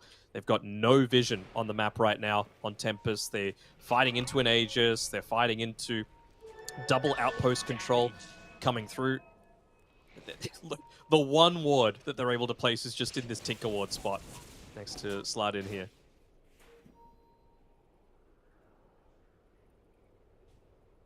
Yeah, I actually don't hate this build by Kataro as well. He needs this Blink Dagger. He needs a way to get in onto the back lines and actually find the key targets. Like, he wants to find the Visage. He wants to find the Earthshaker, the Chen, take them out, because the amount of AoE that Chen is providing is kind of nutty at this stage. Pipe, Locket, Mech, 1,700 gold in the bank as well for Prada. They could be able to go for another utility item to be able to buff up these 5-on-5s. Top side. I'm not sure if that's going to be enough to kill the full creep wave there. And yeah, Sabas just trying to get it a little bit lower so that it's easier to push on forward. But maybe with the last couple of seconds of this, second use of the flame break, again, it's not enough to fully stop this push from coming forward. And Oh, no, they Sabas. found him. Oh, They have. no, that was the worst timing to TP out. Mariano is going to use the resummon, and Jimmy gives him a tip. There's a second one from Prada. But bottom lane, they're going to be eyeing up to Brissaback as well, trying to force some reactions. Kim! Oh, my lord! He's going to be killed off in multiple hits, but the Echo Slam, well, it puts in work to at least cancel out one of the supports' life. Fortunately for Yuma's not playing with any mana, though. The Slark is someone that does rely on this spell casting, but it's going to be okay for the moment. I still really want to see Venno get the Aghanim Shard, just to see if it does what I think it does. You know, I'm pretty sure it's just that little bit of extra damage, but when you're thinking that, you know, you're able to survive on a little bit of HP because you've got the potential of... Sorry. Big push in. I mean, look at this army, man. This is a Chen with the Aghanim Shard himself, speaking of that, so he's got the Granite Golem, he's got the Thunderhide. I'm sure he's going to look to give the they gave him the Frenzy over to cheese. Slark if he can. They gave him the cheese, so he's got mana to work with, and Draken's gone. The Nullifier, making sure they could completely negate the Force Staffs to help get the Venomenter out of harm's way. Guitarro is being a goddamn beast. Oh, decent stun from Slardon as well, but you see the difficulty with dealing with the Bristleback? I don't think they care. 20 seconds left on the Aegis. They get a melee Rax. They get something out of that most recent Roshan pickoff, and yeah, all they need to do is back off. They used a lot of their big cooldowns. They used the resummon previously. Sharpshooter was about to come up, but without the Earthshaker, it feels a lot more awkward to be able to take that team fight. Yeah, you're right. Finally. A little bit of a breather. We got 46 kills. The game has gone on for long enough. Someone's like, all right, I need a quick little PP break. Oh my god. What? All right, you're allowed one pun, and that was it. Oh, that was a pretty good pun, actually. Holy. I'll pat myself on the back for that. Jesus Christ. For those that aren't aware, the PP nickname is based off of his real name. One of the best names I think I've heard in a long time. Jean-Pierre Arroyo, coming through from Infinity. Say that again. I made sure to roll my R's. I know. You felt good about that as well. I could tell. It kind of just came off the tongue pretty clean. Go on, do it again one more time. A polyglots. What? Arroyo. Oh my god. A polyglot is someone that can understand multiple languages. A polyglot. Alright, interesting. Can't escape Well, your sins. one day I'll be able to roll my R's. One day. Just a white boy trying to learn Spanish. Can't roll his R's. Hate to see it. This is all like... Last time I actually studied Spanish was like... I think I was in grade 5 or something like that. It's just stuck with me, I guess. French and Maybe Spanish you're- have a lot of crossovers, and I know a bit more French. When did you learn French? You learned in school as well? Yeah, I lived in Canada when I was younger, so you get the slightly advanced level of French because there's whole French Canada. Is it mainly Quebec where there's, or is it even in? It's all Quebec, but like I was in Toronto, in Ontario, which is next to Quebec. So like just in case, they make you take slightly advanced, but not like fluent French, you know. Wow. So It's not like you're in English cast, but it's French. But it's like maybe 1 or 2 levels above what you should be at that age, I guess. Sure. So you're not P-brain Denog. You do know some things. Sorry, I'm just no. I'm laughing at the chat, not you. Oh, okay. I thought I was kind of funny for a second. I thought I got you. No. Never think that. What are you laughing at? What's funny? Just some of the stuff that they're saying. What are they saying? I have not seen anything. I mean, I'm not going to repeat it because some of it's bad words. I just know that it's bad words. What Kim said? Let me see who said it. No, Katu. What, the single word? Yes. Okay. I was going to say it, but I'm like, I probably shouldn't if it's something that shouldn't be said. So, I mean, it's not a horrendous word, but it's still, you know, This is a PG stream. So if I said shit, that would not be okay, right? All right. You're out of control. All right, what's the way back into this for Tempest? Because they are backs against the wall. They're already one lane of racks down. Does he have the Blink Dagger queued up on the Bristle? I mean, he had it queued up with the Overwhelming Blink, but he's got nothing now unless he's just bought it or something? I'm not sure. You need a way to get on the backlines. You need to take the Shaker and the Chen out of these fights. Even the Hoodwink if you can get there. Doesn't look like he's got either, though. I mean, what's the point in having all of this net worth on the only core that's really contesting with the Slark and even the Visage if you're not using it? You don't need 6,000. You don't need 2.7k surplus net worth. It's very deceiving amount of net worth that this Bristleback has because, I mean, essentially he's got about as much as the Hoodwink does. I'm trying to think of how they can take these fights. Sebastian is about to have a refresher, so that'll help. It's either going to be a double lasso inside the fountain, or it's going to be you lasso one hero, get the kill, and then lasso like another support, and then have a numbers advantage. I think there's multiple ways you can look at it for Tempest, but it's going to come down to what do we got? He's going the Ag's Blessing on the Bristle, just feeling like he doesn't have the item slots maybe to free up. I was thinking maybe he would drop, I don't know, the boots, I guess, but unless he went Swift Blink, that feels kind of awkward. What's the neutral item situation look like for Tempest? Anything that gives movement speed? Not really. So it does make things a little bit difficult. I mean, Flicker's there and... But do you want Flicker? Yeah. No, not really. And Bat needs the ninja gear. See what Tempest can do with this smoke. Their lanes are in a decent position to try and make something happen. They've got a ward to play with. What's Satanic next on Kotaro? I don't think that's the... Yeah, he's switching back and forth between the quick buy. You need the Blink Dagger. Plain and simple. He'll have that and enough for buyback. So I think it'll be A-okay. Full on smoke not coming through here. It's going to be Radiant that are moving down bottom. Trying to clear out the map. Star them inside the base. It is slowed at the moment that's outside. Smoke's going to pop on Marianas. They do know someone's nearby. Great ones with the blink.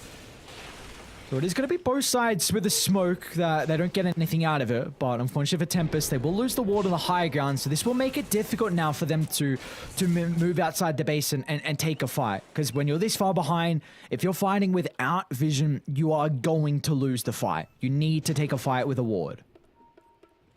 So now it's top. You see Slider moves out, place the ward by the cliff, but if that gets de-warded, you're going to have a lot of difficulty with team fighting now.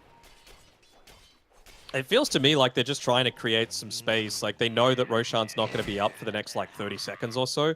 They want to get that right at a level 25, because maybe then, you know, the additional little bit of damage that you get is going to be enough to burst down one of these heroes before the auras and the heals and everything else that they've got on Infinity is enough to keep them alive.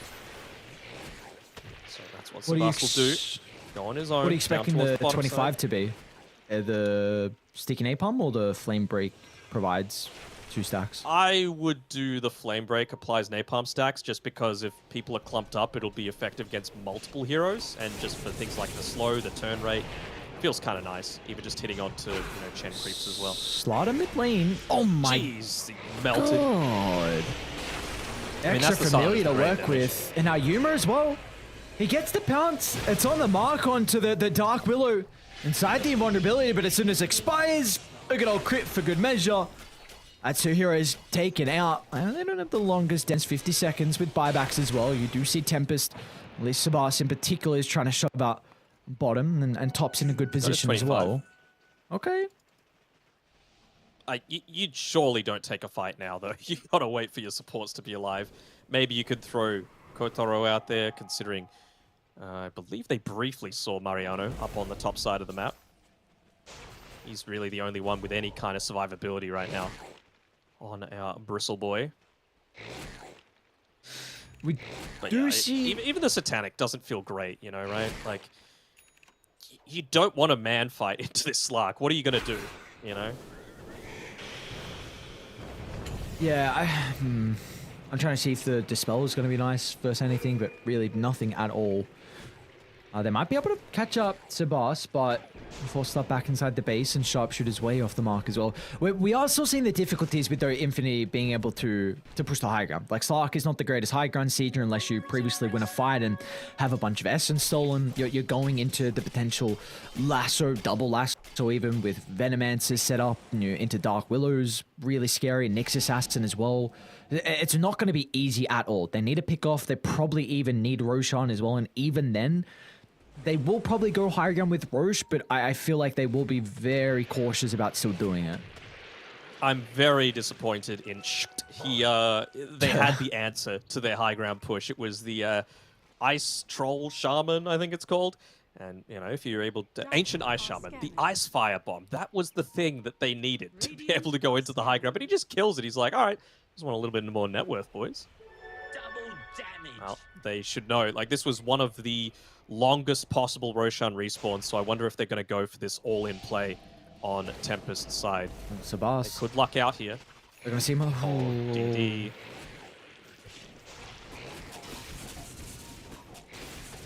Well, they know Roche is up. Do the safe play. Who even gets this next item? They're coming You're out. gonna get an agate. Look at Kim's positioning. Oh my lord, Roche is gone. Yep. What happened to Roche? There's a lot on the Sebas is ground in, as but he well. doesn't get the opening. Finally, the last one's going to be there. Drags him closer to Kataro. They'll kill off the Earthshake with a Hand of God, being a little bit too late to protect him for the moment. They're doing a good job to kite Yuma. Nullify too late, so Kataro is out under the cover of the BKB. There's a buyback Refresher. expended out of Draken. I mean, everything except the Aegis is still in the pit, so that's what PP's sprinting back to try and pick up. Just take it, bro. Take it. Yes. Shan with an axe. Yes. He gets to sacrifice the creeps. I haven't seen this yet. No way he did it. No chance. What a madman. I mean, the only other person you could have given it to was the Shaker. So. Oh yeah, true. That's true. Oh, we got the martyrdom now? Oh my god, the sacrifice? So what is... Wait until he gets to level 25. Then you get that Hand of God strong dispel, so you're even going to be able to stop like lassos with your single target Hand of God. So that's what I was looking at earlier, and then I saw it was 25, and I wasn't going to bring it up till later on, but... Because when's the champ getting to 25? Yeah, like... We're 56 minutes in. Oh my lord. Like, do you just put him down at the triangle, get him farming some ancients? I mean, that is... You don't really, even need to do it on ancients though, right? It's just anything. Yeah, Anything I has just Hand mean of in God. regards to experience, like just so you can... Oh, Yeah, bottom lane. I guess. Kataro? See if they're going to be able to... Bristleback's not an easy kill at all, but look at the damage for the Mariano and the break. All right, never mind. Maybe it is easy. It's a slog. Jumps forward, full distance, but still, his feet for the moment. The damage is racking up, and they get the first life. What can they play with? The lasso? Refresh? Lasso ready. Katara's in. Abyssal Blade out. They're going to have to take Oh, control they of might the have done damage. That's the thing in question. They might be able to do it. The slog. Got him. They get the damage. No way. Tempest. They kill off the Aegis. They're looking for more. Echo. But Kim is in The with double. the Echo Slam. Look at the damage. It's overwhelming, but it might not be enough as Kataro is still charging on full. Will get some distance. Back to the base they go. No way. Tempest. They live to see another day. And you get a buyback out of the Slark. Suddenly, you've got a win condition for yourselves. He's going to go straight back in. Don't go in without your Earthshaker, though. He did a huge amount of work to salvage anything out of that fight, but 5 buybacks used in a single team fight. Might have been more, actually. Might have been 6. It just went on for that long, and well, with the Slark, he's so close to hitting up onto that level 30. Wasn't even able to use any of his spells, so the Shadow Dance duration couldn't even become a factor. Lasso up in 12. That's what... buyback. Yeah. If they can find that key pick-off. Seems like they want to back up a little bit. Maybe not, though. Might just let the creeps do the work. They didn't even get the tier 3. Makes life so much more difficult for the supports in particular. I can't tell you the amount of times that I've been sieging high ground and, you know, a tower's on like 2 hits and I'm like, Cause, please hit it so I can actually do things in this fight. They're going to be in. go. Sebas, there's the lasso, dragging back the Visage into the Terrorize as well.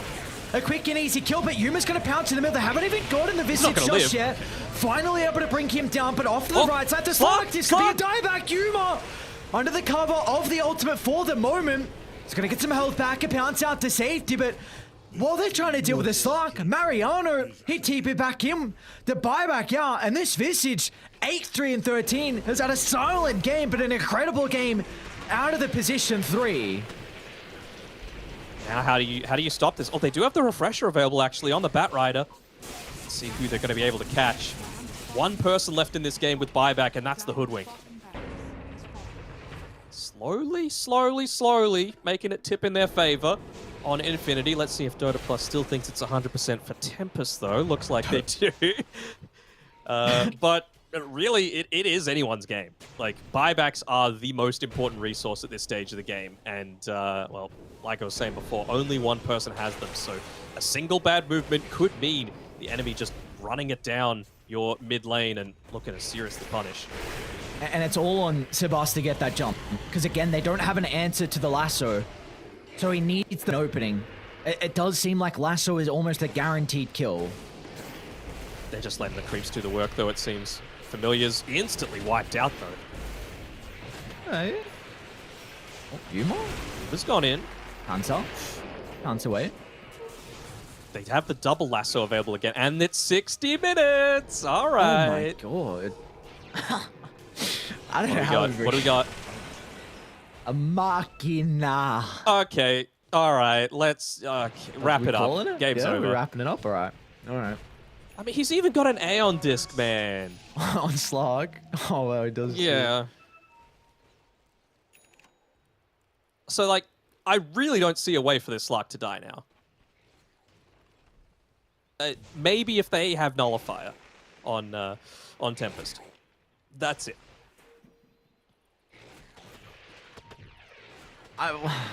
Dude, give me Giant String on You're not Bristle. going to be able to leave the base very easily to be able to get any of these neutrals. They're going to try because they know how valuable it is. Bristle's still holding on to a Paladin sword, for God's sake.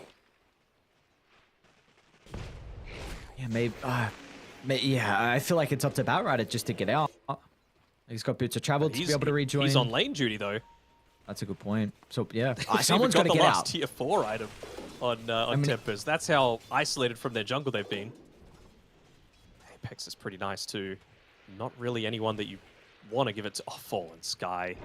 I mean, did you need anything more? The Kim, you reckon? He's 25. You could. What? How's he 25? Where's Chen? Oh, come on. Come on. I'm getting better. We believe in you.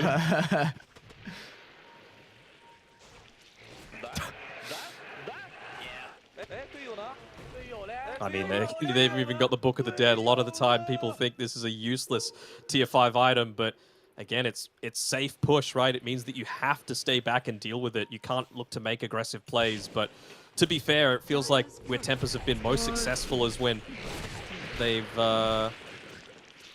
been pushing a little bit too deep inside the base. You get the pull back underneath the tier 4 towers from Sebas. Still about 3 minutes left on that. A lot of those buybacks coming through. Roshan potential to spawn in 40 seconds. So is this the time that they're looking to play around, perhaps on Tempest? Do you play conservatively and let them get another Roche on top of everything that they already have? Or do you go for the all or nothing play? I feel like their eyes have to be on Dives. I really think they need to make a play around it. I don't know if you... I'm trying to see how many smokes they've got. One on Slardin at the moment. Maybe if they have a second one coming up shortly, like you smoke someone into the jungle. I don't think you can take a fight without anyone it. solo. He can kill anyone solo. Boomerang, E-Blade, Fallen Sky, Ultimate. Like, it's a lot. So how do you leave the base? That's why he's positioning himself so aggressively. But then it's like you're not playing to win in a way. You're just playing reactionary. And to not lose. Yes, exactly. And you can't do something in a game like Even this. the Chen would be nice. You're gonna see him at the moment. Sebas is in. Kim's in a position to maybe counter initiate, but a BKB is gonna hold them back. They haven't blown him up just yet. Double lasso off to the left side, but the damage is lacking. We're at Dire. They're not in at the moment. Katara's going to make the attempt. Finally, they'll get rid of the Chen and instant buyback to rejoin. But Yuma, he's had a complete free fight on the Stark. And meanwhile, to the left side, Sebasti's caught out. The lassos, they weren't good enough. And that'll cost him this game one. Buybacks are lacking. Heroes are soon to be killed off as well with the remaining members as Katyu chase down. He'll be able to dodge out, but he doesn't miss on the fallen sky. His PP, well, he'll find the finishing blow. 3 members without a buyback. This should be the end. Oh, look at those towers cease to exist. There we go. That'll be Mega Creeps. 5v2. Yeah, very, very easy to close out a game when you've got tier 5 items and the enemy does not. What a great performance coming through. Even going for some of the style points at the very end, but just ends up feeding a kill over does old mate Earthshaker. What a great slot game coming through from Yuma there. Yeah, without a doubt. And we saw as well, kind of mention it towards the later stages of that game. It was Mariano was quite impressed with his performance on the Visage. It was a silent game where it wasn't really represented too much in the KDA. For quite some time, he was 48 minutes in, he was 4-2-9. So KDA looking decent. It's positive, but nothing too crazy. But it just felt like with what he was able to do on the Visage early on, had a relatively good time in the lane. We saw him putting a lot of pressure in the side lanes as well. And I got to a stage where he was one of the main damage sources as well. And I wasn't particularly expecting the Visage to scale as much as what he did. Yeah, for sure. I mean, we can see here on the scoreboard that Visage, it's not all about the actual damage that you're doing. It's more about the utility that you provide. And when you've got that Silent as the Grave through the Aghadim's Blessing that he'd consumed, it just frees up spots to be able to find that initial lockdown, right? Right-click into Scythe of Vice, drop the Wraith Pact, have insane damage. I mean, we saw how quickly a lot of these heroes and objectives and Roshan got burst down just because of the power of this Visage once it gets to the super late game. And something that you mentioned heading into this series in particular was that Tempest, they are the highest seed. They've a team that have looked incredibly strong so far through the DPC, through 2 or 3 in particular. We saw with the seed placement up against Infinity, who finished 7th, if I remember correctly. And yes, they did. So, we were kind of saying that this might be a little bit more of a one-sided series in regards to some of the other ones that we saw. Like No Runes went 3 games, so Quarry Wolf team went 3 games as well, but the team with the lower place seed, proving that they are, still the underdogs, if you want to label them that, have still got some fight. I mean, game 1, they looked incredible. Took quite some time to be able to close this out, over an hour here for Infinity, but they're 1 game up now in a best of 3. Yes, it is upper bracket, so whoever gets the loss here will still have a second chance. But Infinity, off the back of this performance, you're able to win with the Visage strat. Maybe this is now puts Tempest in a position where you have to consider about getting rid of Mariano's Visage.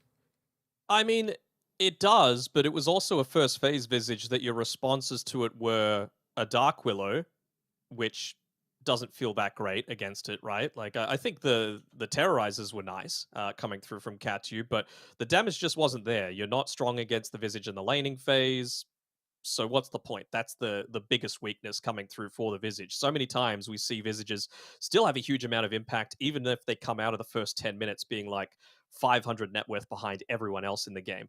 Same sort of thing with the Venomancer, right? This was a Venomancer in response to a Slark, and I was like, well, what are we really doing here? What is the actual response to this? I thought it might have been able to work if it was a Veno against the Visage. That feels very strong to me, but I don't know. It just felt like everything was put onto the back of Kotaro, and then, once you have the break from the Hoodwink and the Slark, and I mean, that's even without taking into account all the good work that Mariano did, as well as the support duo, Bristle, even a Bristle, 13, 2, and 11, isn't able to overcome that.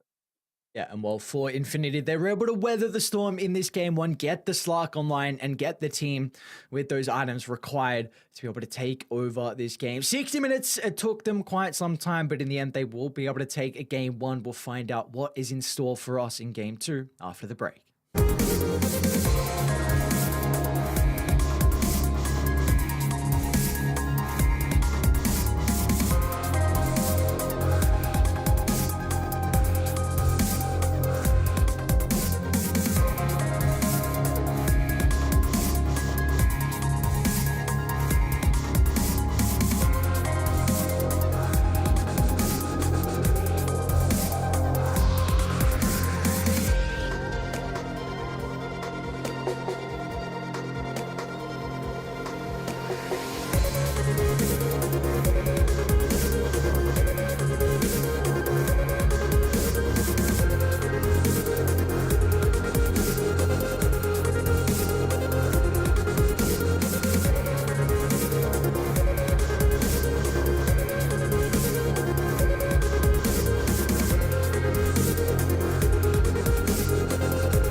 what we live and breathe.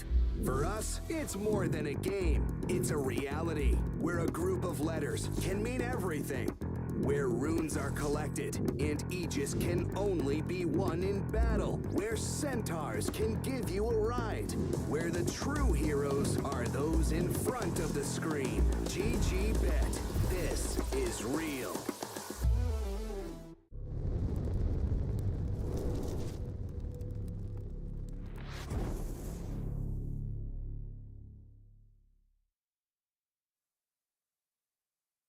And we are back with the South American TI-11 qualifiers. We got Infinity taking on the boys on Tempest. A credible showing, though, from Infinity coming out in that game one. They're going to be able to take it 60 minutes in. And now it's a question if they can replicate that in a game two. Then we saw, some... Oh, we even got a draft on screen as well. We're ready to go. We saw some back and forth. I really felt like that one fight in particular where... Turner...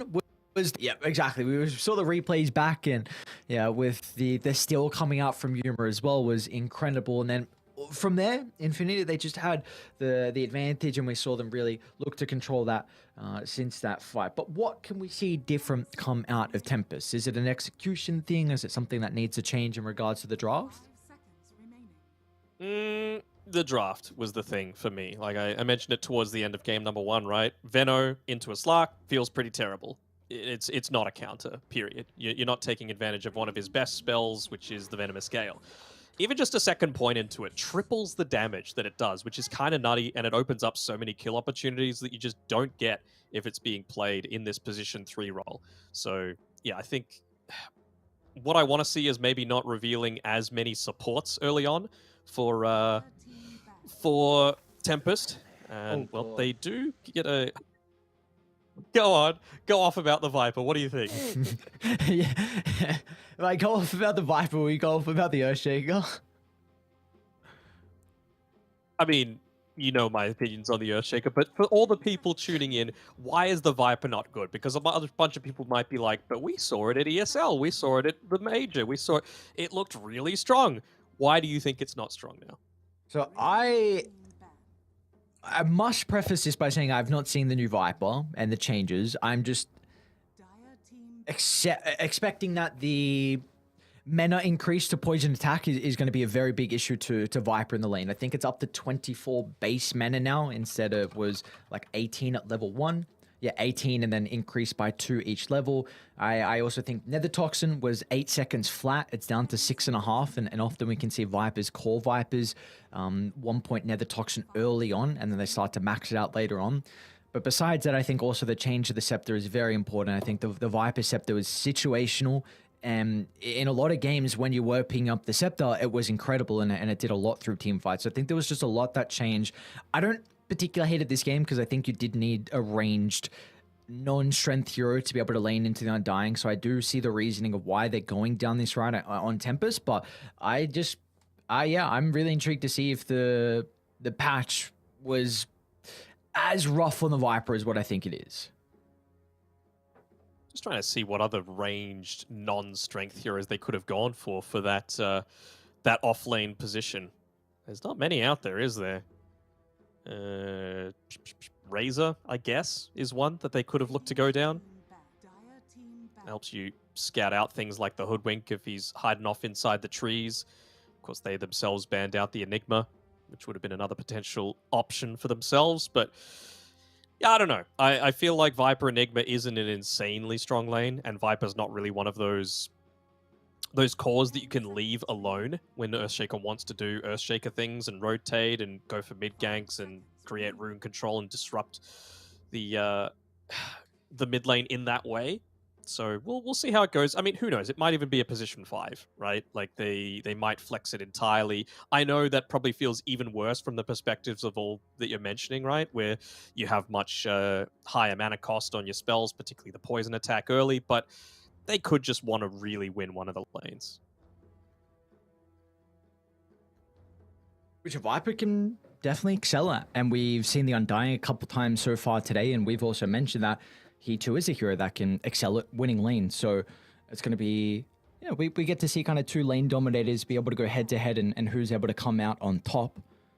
But we do kind of have. The thing I like about the mind games coming through from Infinity this time around is the Hoodwink being picked up early. I really like that just because it's not just PP that can play it. Like you've also got Moose, Kim, whatever you want to call him, who is super capable of being able to pick that one up for himself as well from the position 4 role and make a lot of success happen with it too. So it means it's very difficult to draft around, right? Maybe now it's a little easier. Okay, I'm not. It's a really good Ruby game. Fissure's great to steal, Nether Toxin's great to steal. I don't particularly like that they've revealed the Hoodwink going mid, though. You mean the... yeah. Yeah, I'm not a biggest fan either. What would you have... But what can you even pick up at this stage, right? Like, the only information that you know is about the enemy offlane. And you've already got the Undying, and you don't want to be countered... hero-to-hero matchup counted. So I feel like the Rubik is probably the only option. This is one of the areas where they seem to feel like the Ember Spirit will be a decent matchup against the Hoodwink for the laning stage. I mean, Hoodwink, it's an agi hero, so you're going to be able to gain a decent amount of armor as you level up, and as well, 4 base armor isn't horrible into the Ember either. But maybe they just felt like we need something that's going to enable us to run down Infinity. Obviously, you can have a Bat Rider that is alright at doing that, but it's been banned out. Ember Spirit, probably one of the next best at being able to do so. Bloodseeker as well? Again, just early. They just want to be able to get 2 items and run at them. Honestly, Maelstrom BKB, maybe on both of these heroes, right? Could even just be like an Orb of Corrosion BKB on the Ember Spirit instead. Could see that Falcon Blade as well, from what we saw earlier. I'm trying to remember who and the Falcon Blade. It's going to be picked up, though, from Infinity. It's going to be the Morphling route. Okay, so... You like the Morphling? I was thinking of maybe some other carries to be able to deal with the kind of the hero that they have at the moment on Tempest. What are your thoughts on the Morphling the 18th? It's an okay amount of damage for the laning stage if you're able to get it onto the Viper, and I think they just wanted something that was going to be able to, if you get Fissure blocked, still live, you know? Sure. And what heroes are there available? There's like Faceless Void, which would have been pretty decent actually. Especially combined together with a Hoodwink, you're always going to land the Sharpshooter. But then you have to consider you're up against a Bloodseeker who's going to be rupturing you. Same sort of thing with the PA. Might feel a little bit slow. So yeah, Morphling seems okay to me in this sort of scenario.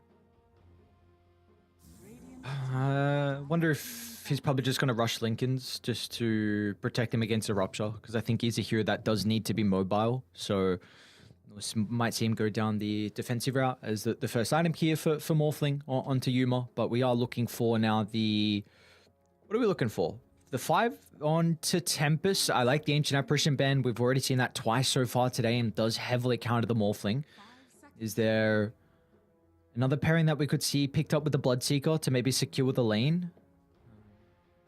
I mean, like something like a Snapfire isn't horrible if you just feel like you still haven't dealt with the Undying Tombstone enough. Bloodseeker can, of course, with the Blood Rage, just have all that increased attack speed. What else could you look to do? They could Ogre, perhaps, if they just want something that's going to come online pretty early. Reasonably tanky. Could look to run into the middle of a lot of these team fights. What else do they like to play on MJZ? Bane doesn't feel amazing. Phoenix, a little slow. Veno doesn't really do much against the Morphling. Dazzle? They could Dazzle if they just want to group up and go. Did he get nerfed? Certainly does. Did he get Not touch heavily. much? Okay. Yeah, it doesn't look like it was too much at all. I'm looking at your casual Enchantress, honestly. I like that a lot with the Bloodseeker. It gives them some ways to be able to take objectives, because they do very much lack that at the moment on Tempest. You're going to be relying on catapult timings. Bloodseeker's not the greatest tower sieger, so maybe having the Enchantress to kind of help out a little bit to get some early damage into the towers. The real big reason why I'm mentioning Enchantress, though, is just because I do think like Bloodseeker Enchantress is a pretty strong lane duo. You just enchant into Bloodright, a lot of harass damage, and it's a lane that's not easy to lose. Yeah, sure, could work. I feel like the Ogre fulfills a lot of similar things. Even just being able to use the Blood Rage onto the not the Blood Rage, the Bloodlust onto the Viper. Once he's got that Dragon Lance to be your real tower taker, isn't even the worst option. And you know, an additional stun is never a bad thing. Are we gonna Considering they are a riot? little lacking right now. Are we gonna riot if Viper doesn't go Scepter this game? Depends how well they're going. You know, if it's a complete stomp, then you know maybe.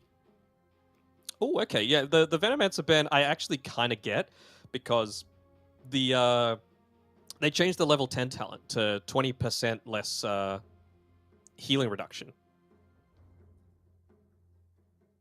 which feels kind of nice. Yeah, the Morphling, the Scardy or anything else like that. Yeah, it's something you. Did I say Venomous Gale? I meant Poison Sting. Yeah, I think you said Gale. I don't remember now. The Grim. Okay. What do you got to pair with it? Grim Ember Spirit's incredibly strong combo. Double Viper Strike. Double Rupture. And I value Grimstroke very heavily. I think this is quite a strong support that I think is undervalued at the moment. So we'll see how this is able to set themselves up. We are looking for Tempest. Don't particularly know. Well, they even banned out a ban, which I was trying to see where the hell that's going to fit in. If we get an Undying 3, which I don't think is going to be the case. It's possible. Like, I think it's strong, but not necessarily against this lineup. So what do they need? John, something that you wants need a way to start fights. Yeah. It works. It's kind of more of a counter-initiator, wouldn't you say, though? It can be, but you could also just go blink BKB Shard and then be a fight starter. They don't have any of the immediate counters to it, you know, the Nyx, the Silencer, anything like that. So you're always going to be able to get off that that Solar Guardian if there is a situation where you're looking to go on to Morphling, for example, and he's pretty good at standing his ground and fighting. I mean, I'm intrigued to see how this game's going to shape up here for Infinity. I don't think they have nearly as many ways to make plays in a game like this, even though you are playing with a Hoodwink as a position 2. So they revealed that PP is going to be playing this once again very early on into the draft, and this gave Tempest ample time to be able to react to that. We saw the Ember instantly picked up as soon as they were able to recognize that it was going to be Hoodwink mid, and I think it's a much more difficult game for PP to be able to thrive in on the Hoodwink. It is, and I feel like it's just Ember Spirit is a lot more of that non-committal damage. You know, you can just chuck out the Sleight of Fist, and they don't have insane ways to be able to lock you down. You know, the Rubik until he gets like a neutral item maybe that gives cast range plus the Aether Lens really does feel like you need to be playing so heavily on the backlines. Otherwise, you're just going to get run down. I think for Infinity, they do have really good ways to be able to take fights from afar, where it can be like a... Because if Tempest overcommit into a team fight, they might have difficulties with getting out. With Tombstone laid down, then you've got a Bushwhack to hold them in, potential Fissure Stolen, Telekinesis as well, just spamming and making it difficult to retreat. So I think they have to be very cautious on Tempest and what team fights they do look to take because of this Tombstone.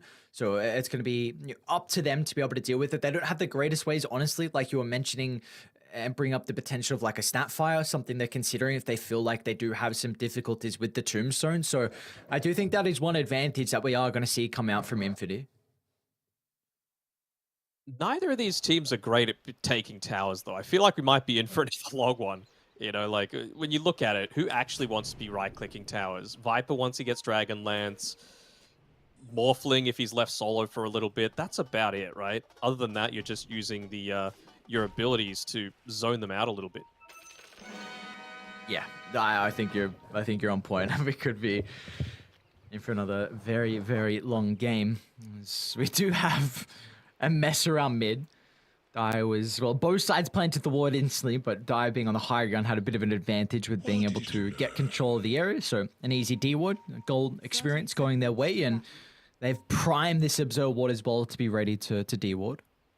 Now, I'll ask you about the Viper Aghanim Scepter one last time. Do you feel like this Snapping Turtle cosmetic is the ideal one if he's going to be nosediving into I've people? got no idea. Okay, well, that's very disappointing. I apologize sincerely. Your cosmetic lord needs to lift, bro. My cosmetic lord. Come on. Yuma might have just given away the fact that they've got this cliff warded as well. He's getting... he's leveled up the attribute shift here. Is it enough? Everything's okay. It should be. Maybe Is not. No, it doesn't look like it. It doesn't look like it's enough. Oh no. Yuma, not like this. Please, no, sir.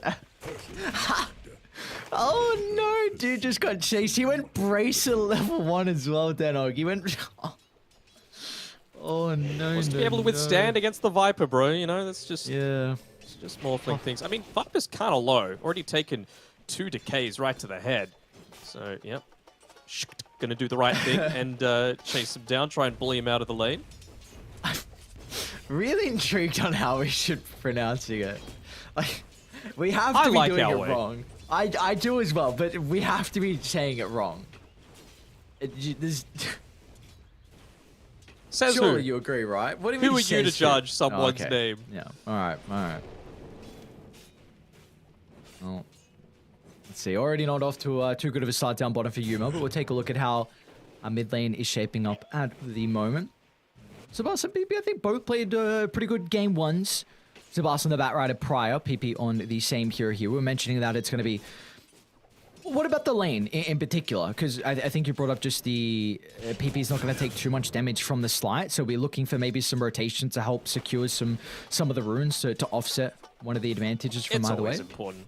Like, it's always important whenever there's a hero with spirit in its last name. You just got to make sure that you're taking away that potential for Ember Spirit to make plays around the map, because you've got a lineup that's somewhat capable of doing it, right? Just obviously Ember doesn't have a stun, but you rotate to the Grimstrokes lane, suddenly you've got one. Just toss the Ixwell onto him, and he feels super capable of being able to pick up some of those additional stuns and kills on the back of some of these rotations. You having a look at these last hits of the Morphling relative to the Viper? I am seeing that currently. I'm quite surprised at how the Undying's actually been able to zone out the Vipers as well as what he has. This is important, though, that Draken's getting some solo experience under the tower. I think that second point in the poison attack is when this lane might be a little bit more bearable for the Undying. Top lane, Katara. One more right click, they don't get it. Oh no, the thirst between just getting enough distance away. Gotta make sure that he gets some of these last hits as well. Oh, Kim trying to be a little bit annoying, but they should see that he doesn't have any kind of mangoes or anything to play around. Wisely enough, though, doesn't even need to get the deny on Kim. It's good enough that you don't get the double gold from the flag bearer creep, and you don't get the HP regen coming from the thirst as well. It's 2 tangos that have now been ferried over to Kotaro.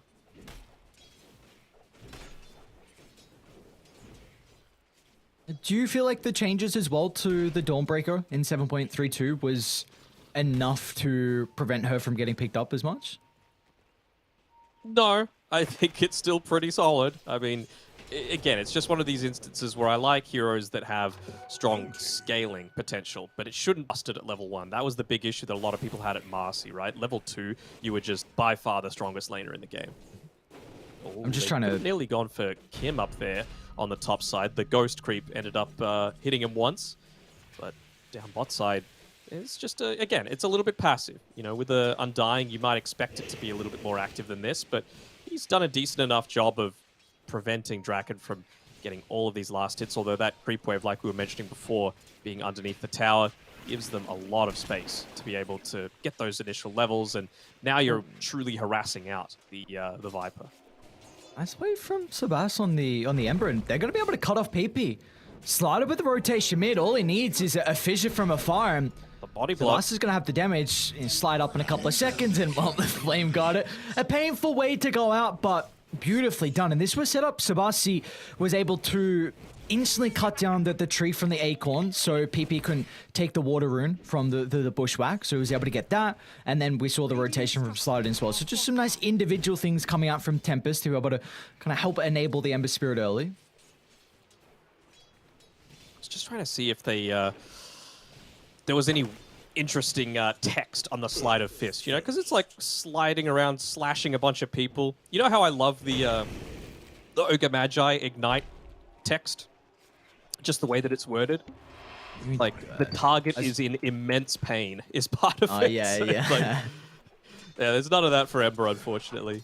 I was thinking just with a Flame Guard, like, the target slowly burns to death or something like that.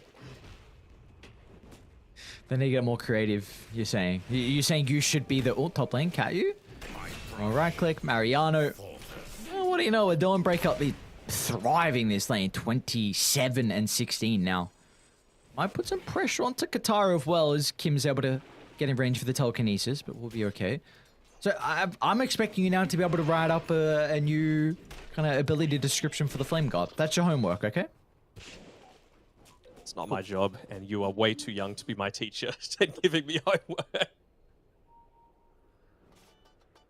You do see a Falcon Blade looking to come out for Mariano here. So here's one of those changes. You know, Soul Ring was, like, as core of a core item as you could possibly expect. And, well, now Mariano, he's going to be forced to go in for the He's going to be in a bit of trouble. Oh, nice bushwhack. Move Slardon away from the Fissure, so he's going to be able to retreat and get away, and now they can turn with the level 6. Oh, the zombies are coming. Beautifully done. That bushwhack is perfect. They blocked the Fissure. Hang on, Sabas? Going to be cautious here, my friend. Oh.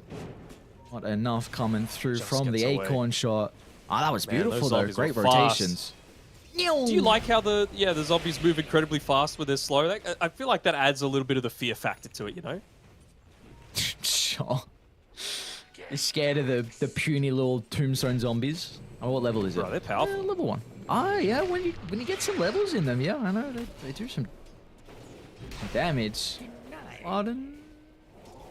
You know what you call a zombie that moves very quickly? I don't care, honestly. A zombie.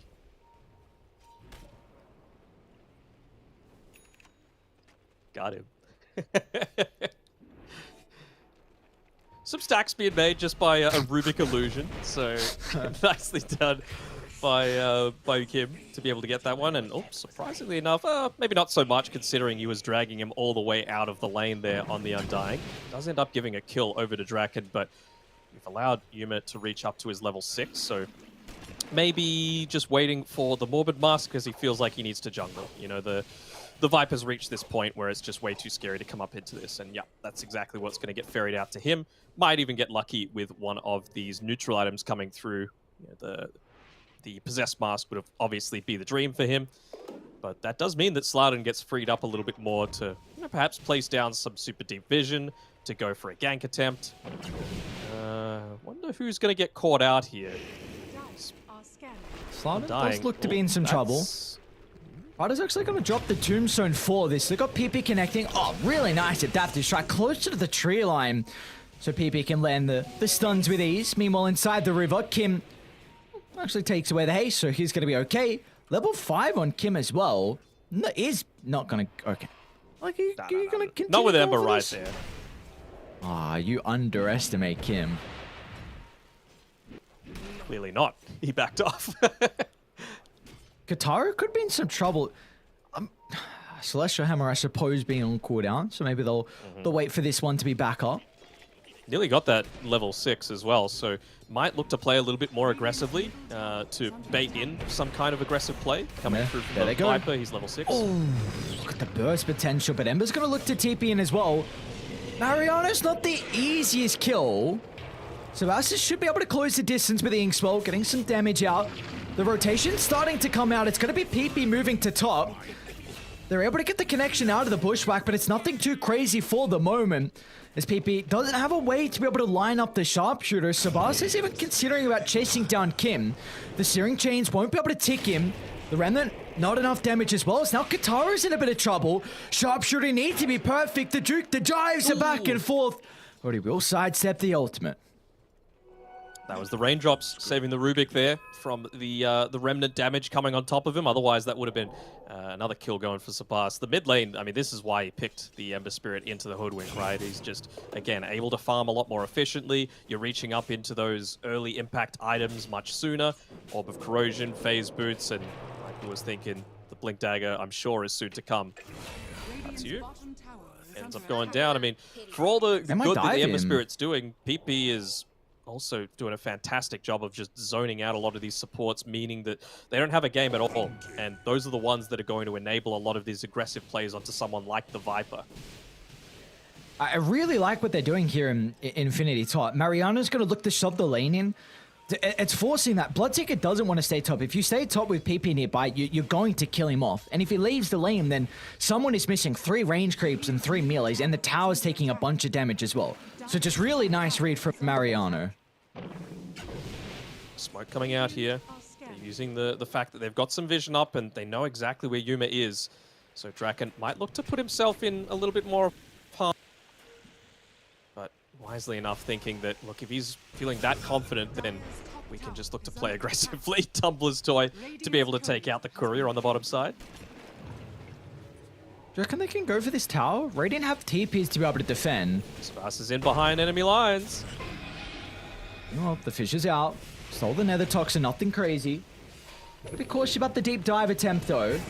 Ember's going incredibly deep, but is able to secure the kill without a care in the world, with the stuns not being there for the moment. Tabas is lacking the mana. Will be able to reposition thanks to the rest of his hero's positioning, as Slardon's just charging into the middle, finds incredible fissure onto 3, and now Mariana's going to go down, and Katara is even going to rotate bottom as well. The chains is still cooled up, but Slardon! Poe goes on forward, just found the level 6 off the kills down bottom with the experience, and now Sabas gets a triple kill as well as Tempest, after a much better start here in game 2.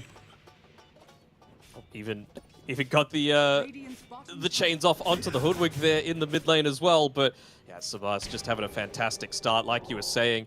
Bringing out the Javelin. He's actually going into the Maelstrom first. Okay. Wanting to, I suppose, just amplify the amount of farm that they're able to get early on, because they're not as quite a high risk of death. I suppose if you've got that map control, if you've won all of the lanes, you could look to just extend that lead even further. It's not like there's this massive point that you're worried about. We know that Bloodseeker is one of those heroes that with the Aghanim Shard is super capable of scaling. We know as well that Kotaro does need his BKB before he feels reliable to actually look to make some more aggressive plays on his own. Right now, he's just sitting back, being passive and farming, so why can't the rest of the team also? What's the play going to be now for Infinity being down 4,000 gold? Because it doesn't really seem like they have heroes on their lineup to be able to make space for the Morphling. Good question. I mean, they've already taken the top tier 1 tower, so that's a little bit of a plus.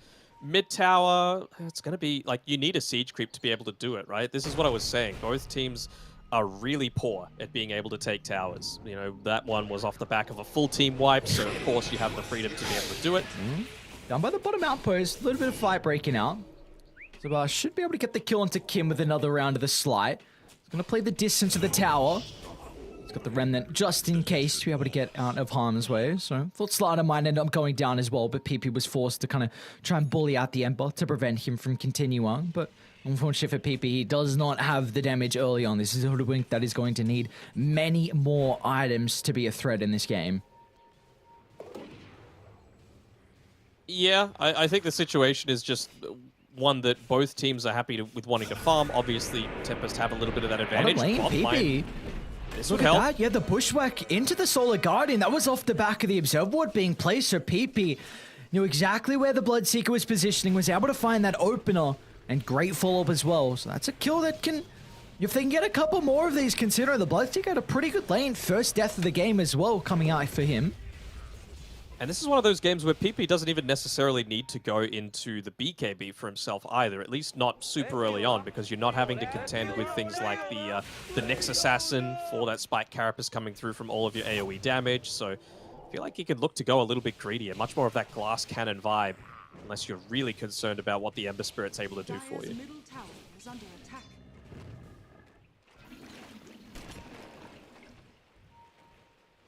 Oh, look at this. Yuma gave him the Tombstone to be able to farm the Ancient stack and the Hard Camp stack as well, and even the Undying is going to let him take this full wave up top as well. Really trying to funnel as much gold into the Morphling. They recognize that he's pretty much their way into this game. If you don't get the Morphling online, then they're going to have some big problems. Yeah, I mean, again, he is the way that you're taking towers. Dawnbreaker can do it, but doesn't really want to. She wants to be splitting the map up as much as possible. She wants to be getting net worth and experience wherever she can. And then, of course, joining in with the use of the Solar Guardian. That's what core Dawnbreaker is all about. Bottom lane, PP's going to be in some trouble. Slaughter's pop the smoke. They're going to catch him at the tree line as well. He will have one more scurry to play with, but beautiful use of the chain control. And this is already a blink completed now from Slardon as well, so an incredible timing coming out from the Earthshaker. He's got echoed already. They might look to smoke and maybe wrap on mid to try and get an objective off the back of the team fight. Yeah, potentially. I mean, again, all you really need is that Ember Spirit with the Grimstroke backing you up. Just the 1 point in the Inkswell for now. Just the one remnant. So maybe they might just poke a little bit for now. Maybe they're just going to farm a little bit more effectively until those Fire Remnants look to recharge a little bit. I mean, Bloodseeker, he's got the Maelstrom now. So right now, all he really wants is for the rest of his team to take attention away from him, allow him to accelerate into that BKB as quickly as possible. So he'll take the safest farm that he can on the map for now until action happens and then take the more aggressive farm after that. We brought down Draken already with the Atos, and Sebas once again is just completely untouched, top of the net worth. The answers aren't going to come too fast at all, and Dai have a really nice lane ward down bottom as well. They scouted out that PP TP down. They also saw Kim on the Rubik as well, so they are well aware of the rest of the positioning out of Infinity. So this tower will go uncontested. That's the thing. I was saying they're around the 15-minute mark, right? They needed the siege creep. They needed this Viper. I was about to say to go Dragonlance, but he's gone the Rod of Atos first, just to help enable a few of these kills, because we've seen how mobile some of these guys are, right? Hoodwink being able to just scurry off into the trees, Waveform, Celestial Hammer. So yeah, I honestly don't hate the use of the Atos here. Also solves a few of those mana issues that Viper now has because of the increased cost to the poison attack, just with 24 int. Very valuable. Sebas with a double damage room. Oh my lord. 1/3 of the Undying's health just taken away. Prada's going to be playing with the ultimate as well. Meanwhile, look at the turnaround. The chain control was almost enough. But Slardon, the Echo Slam, but there's no fault because instantly the fish is stolen from Kim. Was able to cancel out the chain control. Meanwhile, oh my lord, the sharpshooter. Way too close for comfort. Sidestep in the nick of time. And incredibly close to being able to get that kill for onto Yuma, right? Like the Echo Slam was on point, just being able to go for that solo kill. It would have given him so much as well, right? That solo experience. We know how well Earthshaker's to go play on the back of that. He doesn't want to stop them. He still wants to take a lot of the fight over to Yuma.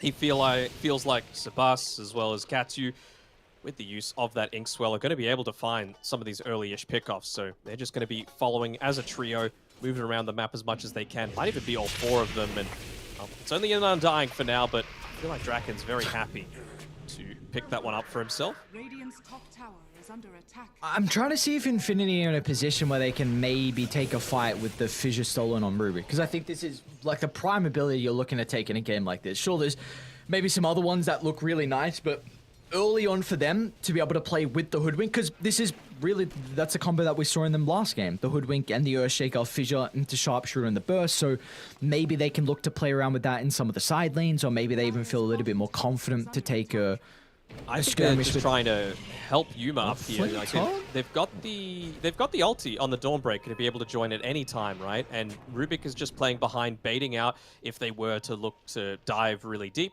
just for that turnaround potential.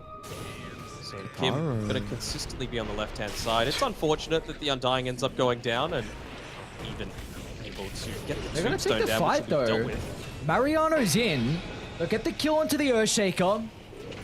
Meanwhile, Kim's been able to steal the Remnant as well, so he can reposition. Mariano just gets the Solar Guardian off to the northern side, but Kataru, the freshly completed BKB, he's going to be protected against the stun. He'll turn it back around into PP. Now Sebas has been able to show up as well as the Morphling's in trouble. A waveform into the tree line, but the teleport's still on cooldown. As Yuma, they'll chase him down. No escape out of the position one from Infinity. There's Tempest. A night and day difference here in this game too. Yeah, for sure. I believe they've even got the Dragonlance now completed on the Viper as well. So not only does he provide that great control, now he's giving you that extra tower siege that they... Feels like they've been lacking a little bit without the use of the siege creep. Speaking of the siege, it's 20 minutes, so you're going to have another one looking to come through. You do have a glyph available, but again, it just feels like it might not be able to do enough to be able to hold back a lot of this push coming through now that they've hit these early timings. The only thing that you really want to wait for on Tempest now is perhaps the BKB for the Ember Spirit. 800 or so gold away. It's not that far. You might even want to get one on Draken, but he doesn't need it at this stage. Draken? Maybe if he has 5 people hitting him. I'd be in some trouble, yeah, with the amount of heroes that are nearby for Infinity. They will take this streak. Unfortunately, it's going to be Pride that claims it on the Undying. But Tempest, they still feel like they're strong enough, even with the numbers disadvantage, to stick around. Look at Sabas, aggressive positioning out of the Ember. Meanwhile, the Undying's going to be run into, though. Katara, they'll find the double... Oh, my... Oh. They just evaporated. Where'd they go? Oh, no. Sent into the Shadow Realm. Don't even need the Dark Wheel in the game. That's how strong that was. They just exploded. What? I'm looking at the death summary for this one. Let's have a look. Okay, so he died within a second to all these things at the exact same time. Stroke of Fate, Slide of Fists, Maelstrom procs, Searing Chains, Blood Rite, and Rupture. I'm glad your death summary is working. Mine's still bugged. Been bugged for... how long now? Very cool. Okay. A while. It has been bugged a while. How's the win prob looking, though? Do we have a... Yep, we got 100% for Tempest. Let's go. From the draft, they were like, this draft, it's it. From the 0-minute mark. Mariano is going to be in some trouble here. Zabas tried to get the Inkswell slide. They are smoking towards the Dawnbreaker's location, but if he uses the BKB when he's too low health pool, they're just going to kite him. But there's the turnaround. Draken gets blown up again. They get the Sharpshooter onto the Grimstroke as well, so the slow will enable Yuma to catch up. And really nicely done. Mariano, he didn't even pop the BKB. Oh, he did pop the BKB, apologies. So I was at least forced out nonetheless, but Infinity find 2 kills, and both given over to PP. Give him to PP. Like we were saying before, he needs that Gleipnir. Right now, it doesn't feel like he's too effective in a lot of these AoE team fights. You need to lock people in place. You need to force bad usages out of BKBs, essentially, on Tempest. If you could do that, you've got the potential to kite them around. Like I was saying before, the Morphling, Waveform, Celestial Hammer, you can run away, scurry off into the trees on all 3 of your cores. There's some kind of escape mechanism. So that's what it's all about. Force bad BKB usage, disengage, and then re-engage in 8 seconds time. Still, Yuma's doing a relatively good job to be able to find his farm across the map. Third in net worth, but... Grobo just on the ground next to... top lane. Mariano's in a bit of trouble. Double damage ring given over to Sebastian Slardin again. The Echo Slam to be able to instantly stop that TP out that Mariano was going for. They know that Kim's here? Oh, Kim's going to look to TP anyway. So look at the D-word nonetheless. Where's the Grobo you were mentioning? He's picked it up now. Hoodwink's got it. So even more of that damage coming through from a Hoodwink. Like the power of this guy to 100 to 0, you cannot be underestimated. Is there one person you feel like he needs to be targeting, or is it he doesn't particularly have that luxury because of how difficult it is going to be for him to position in these fights? I feel like the follow-up stuns aren't really there. Like, in an ideal world, yes, if you can 100 to 0 the Ember Spirit, it'd be great, but I feel like the stuns that you've got on your own don't last long enough to be able to kill with. They're diving Kim. They're going to place the ward and look to take the team fight. Sebas will be protected over the BKB for the moment. They get the Soulbind out as well as leashing 2 heroes together. There's the double rupture as well as Kotaro blinks in to find the combo. And they're in trouble as they're not even done just yet. As Sebas remnants in forward. It's going to be cautious though because the damage from Yuma to turn it around. They get the kill into the Ember Spirit. That's really the only thing they're going to be able to find out of it is now Yuma's in trouble as well. The mana's lacking to waveform out the safety. As Slardin has played an incredible game on the Earthshaker, always in position to find the chain control when required to turn these team fights around.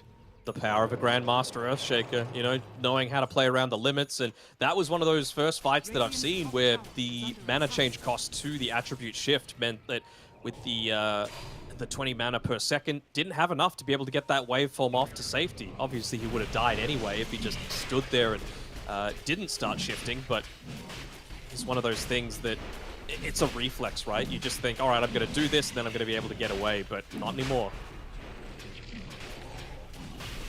This opens up the pit for Tempest. 11,000 net worth lead. They are not worried at all about anyone contesting this. Taro, he's got the Aegis, the second life. Meanwhile, mid lane, there was a bit of shenanigans going on. PP tried to mess around with the sharpshooter onto Mr. Sebas, but nothing to work with. So I'm trying to see an answer for Infinity to come back into this game, because with a 12,000 net worth lead and with the Aegis, it's looking very difficult for them to be able to execute some of these fights. And with Gaben thinking it's a 0% chance as well, that can never feel too good. Jump back up to...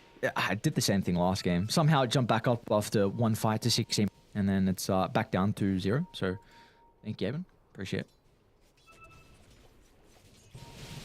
I believe they just smoked underneath an observer ward, so they know where they need to be clumping themselves. Yuma just gets completely out of there. Up to the relative safety with Mariano playing nearby. They've also got vision inside of the triangle. Who will be the one to pop the smoke? This might catch them off guard. Draken's going to look to move in. The Viper's not the easiest person. 2,400 health they've got to go through, but again, a double rupture. But Katara doesn't want to look to move in with this opportunity until they get the follow-up coming through from the fissure, as Mariano does just get the TP up, but PP might not be so fortunate. Another slide's going to be up in a couple of seconds. Blink on forward from Sebas. They secure the kill. But it looks like Yuma will escape. And meanwhile, Katara is up on the high ground. Katara doesn't give a damn. He's blocked up for the moment with the fissure. A bit of an awkward position from Slide, and they're going to buy back as well. Let's see how they can set up for this round 2. Katara should be fine for the moment. Oh, the echo's out. It's perfect timing. Before the attribute shift once again, Slardin's doing it all. The fissure was just a bait. They just wanted Infinity to feel like they had a false sense of security to move on forward, as now it's time to dive under the tier 4 towers, so Sebas will clean up another. As Slider dies to the towers, hitting him because he continued diving on into the base. He blocked off Kataro 3 separate times with Fisher in that one team fight. No, it's a bait. It's a bait, sure. Let's go with that. But he was able to land that really great Echo Slam to kill the most important target by far in the Morphling. So, you know what? He redeemed himself. Still though, Sebas 15, 1 and 9. Oh, look at this. They get the double. Combo! Oh, no. They have the vision. You can't let... If they're sieged, if they've been inside your base, you always got to check for it. It's one of those instances where, yeah, he even had the Sentry Ward available as well on Mr. Kim. So, probably a kill that shouldn't have ended up happening, but what's done is done. They saw Yuma TP to Tier 2 tower. And now he's going to run back. Oh no. 7-second thoughts. I mean, he's so close to that Skadi, right? And the level 18, which is going to be pretty significant. Just to be able to obviously have a lot more of that uptime of the morph, to be able to reduce some of the HP coming back from the Bloodseeker, even just with the BKBs being popped, to slow down some of these remnants being thrown out, to slow down a Bloodseeker that's moving at such a rapid pace.